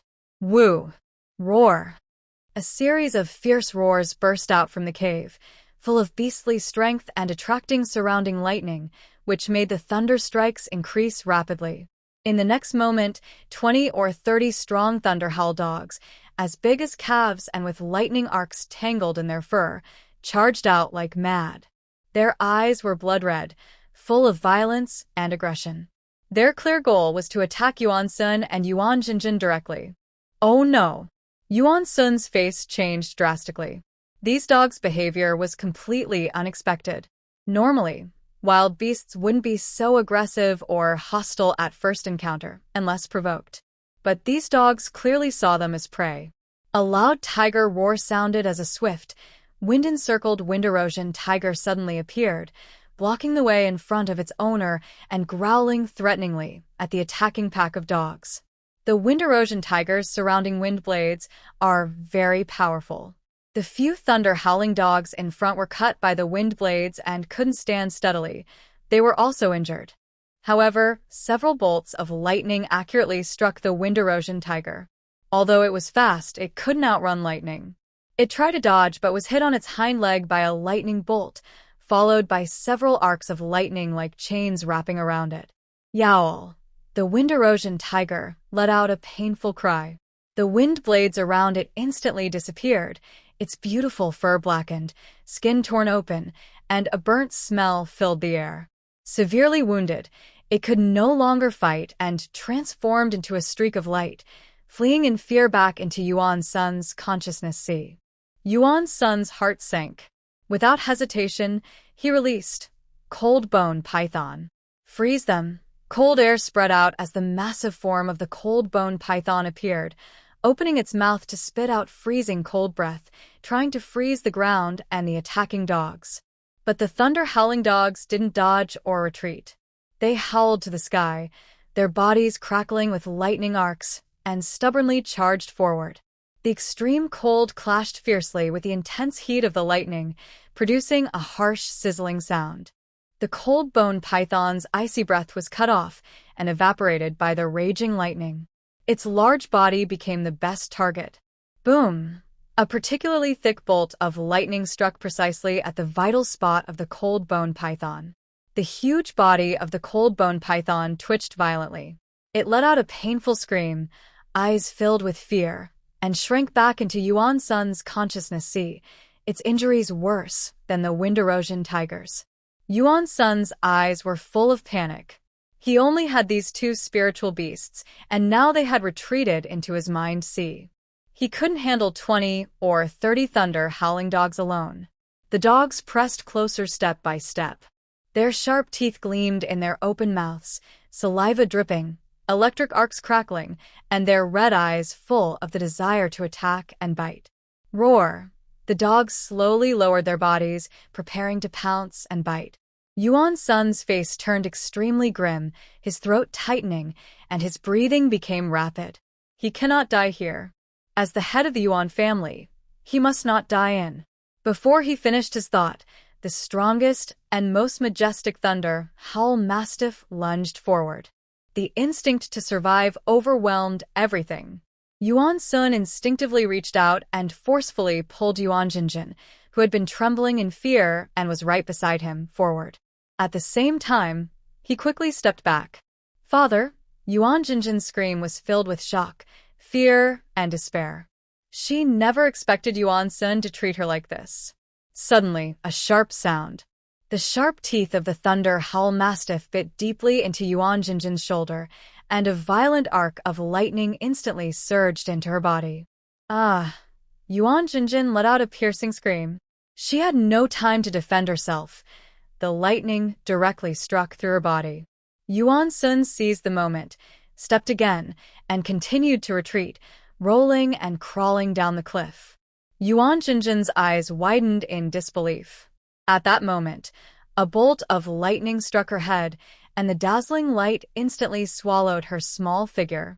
After a long while, only a charred, twisted wreckage remained, unrecognizable, faintly maintaining a human shape, emitting wisps of smoke. All sense of superiority and the position of family head vanished at this moment. Not far away, on a higher cliff, Yun Hao stood with his hands behind his back, coldly overlooking everything below. When he saw Yuan Jinjin struck by lightning and turned to ash, he didn't even blink. Only a trace of ruthless satisfaction flickered in his eyes. Betrayers and beasts alike, this is their fate. Yuan Jinjin dead. The Yuan family no longer needs to exist. The 4 great clans. It's time for a new ranking. Yun Hao glanced at Yuan Sun, who was fleeing in disgrace below the cliff, gently adjusted a sleeve, and said calmly, "Let's go." More than 50 carriages formed a long line, parked on the main road of the Mu family estate. The first dozen carriages carried the 5 young masters and misses of the Mu family, along with 20 or 30 guests, heading towards the capital with a large supply of goods. From food, clothing, and shelter, to spiritual stones and pills for cultivation. The remaining 30 or so carriages were all carefully prepared wedding gifts from several uncles for Lee Shien. "Let's go," Mu Foam ordered, and over 50 carriages rose into the air one after another. These carriages were pulled by 2 gentle horses each, moving steadily. They couldn't travel 1,000 miles in a day, but they were much faster than ordinary carriages. Lee Shien and Yuan Zhaozhao sat inside one carriage. The inside was padded with soft cushions, making it very comfortable. Yuan Zhaozhao sat by the window, lifting the curtain to look outside. Next to her, Li Xianling sat upright, his back straight, eyes slightly closed, but his sharp eyebrows were always slightly furrowed. Yuan Zhaozhao noticed something was wrong, so she lowered the curtain. "What's wrong?" Li Xianling looked at her and didn't hide anything. "It's nothing, just..." He paused, seeming to choose his words carefully, then looked out the window again. "I think I sensed a familiar presence. Someone from the past." Yuan Zhaozhao was a bit surprised. Li Xuanling's past acquaintance. Could it be Duanmu Chun? She leaned closer and whispered her guess. Li Xianling was slightly surprised that she guessed correctly. Yes, he nodded slightly, his brows tightening further. "Sometimes near, sometimes far. I can recognize that scent." Yuan Zhaozhao became alert. he's "Not dead, is he?" Li Xianling frowned. "Yes, Duanmu Qin was dead. That news was from the Duanmu family." "Maybe I'm mistaken," he said. Just then, a faint fluttering sound came from outside the carriage. A plain gray-white carrier pigeon landed skillfully on the window ledge, tilting its head and gently pecking at the glass with its beak. Li Xianling raised his hand, and the obedient pigeon hopped onto his finger. He skillfully took a tiny bamboo tube tied to its leg and poured out the note inside. His eyes quickly scanned the message on the paper. His originally furrowed brows suddenly tightened, and a look of shock appeared on his cold face. He instinctively looked up at Yuan Zhaozhao beside him. Yuan Zhaozhao was stunned by his expression. "What's wrong?" Did he suddenly look at her? Does the note have something to do with her? Li Xianling handed her the note, his gaze complex and hard to read. Yuan Jinjin's suspicious note was handed over, and its message was very brief.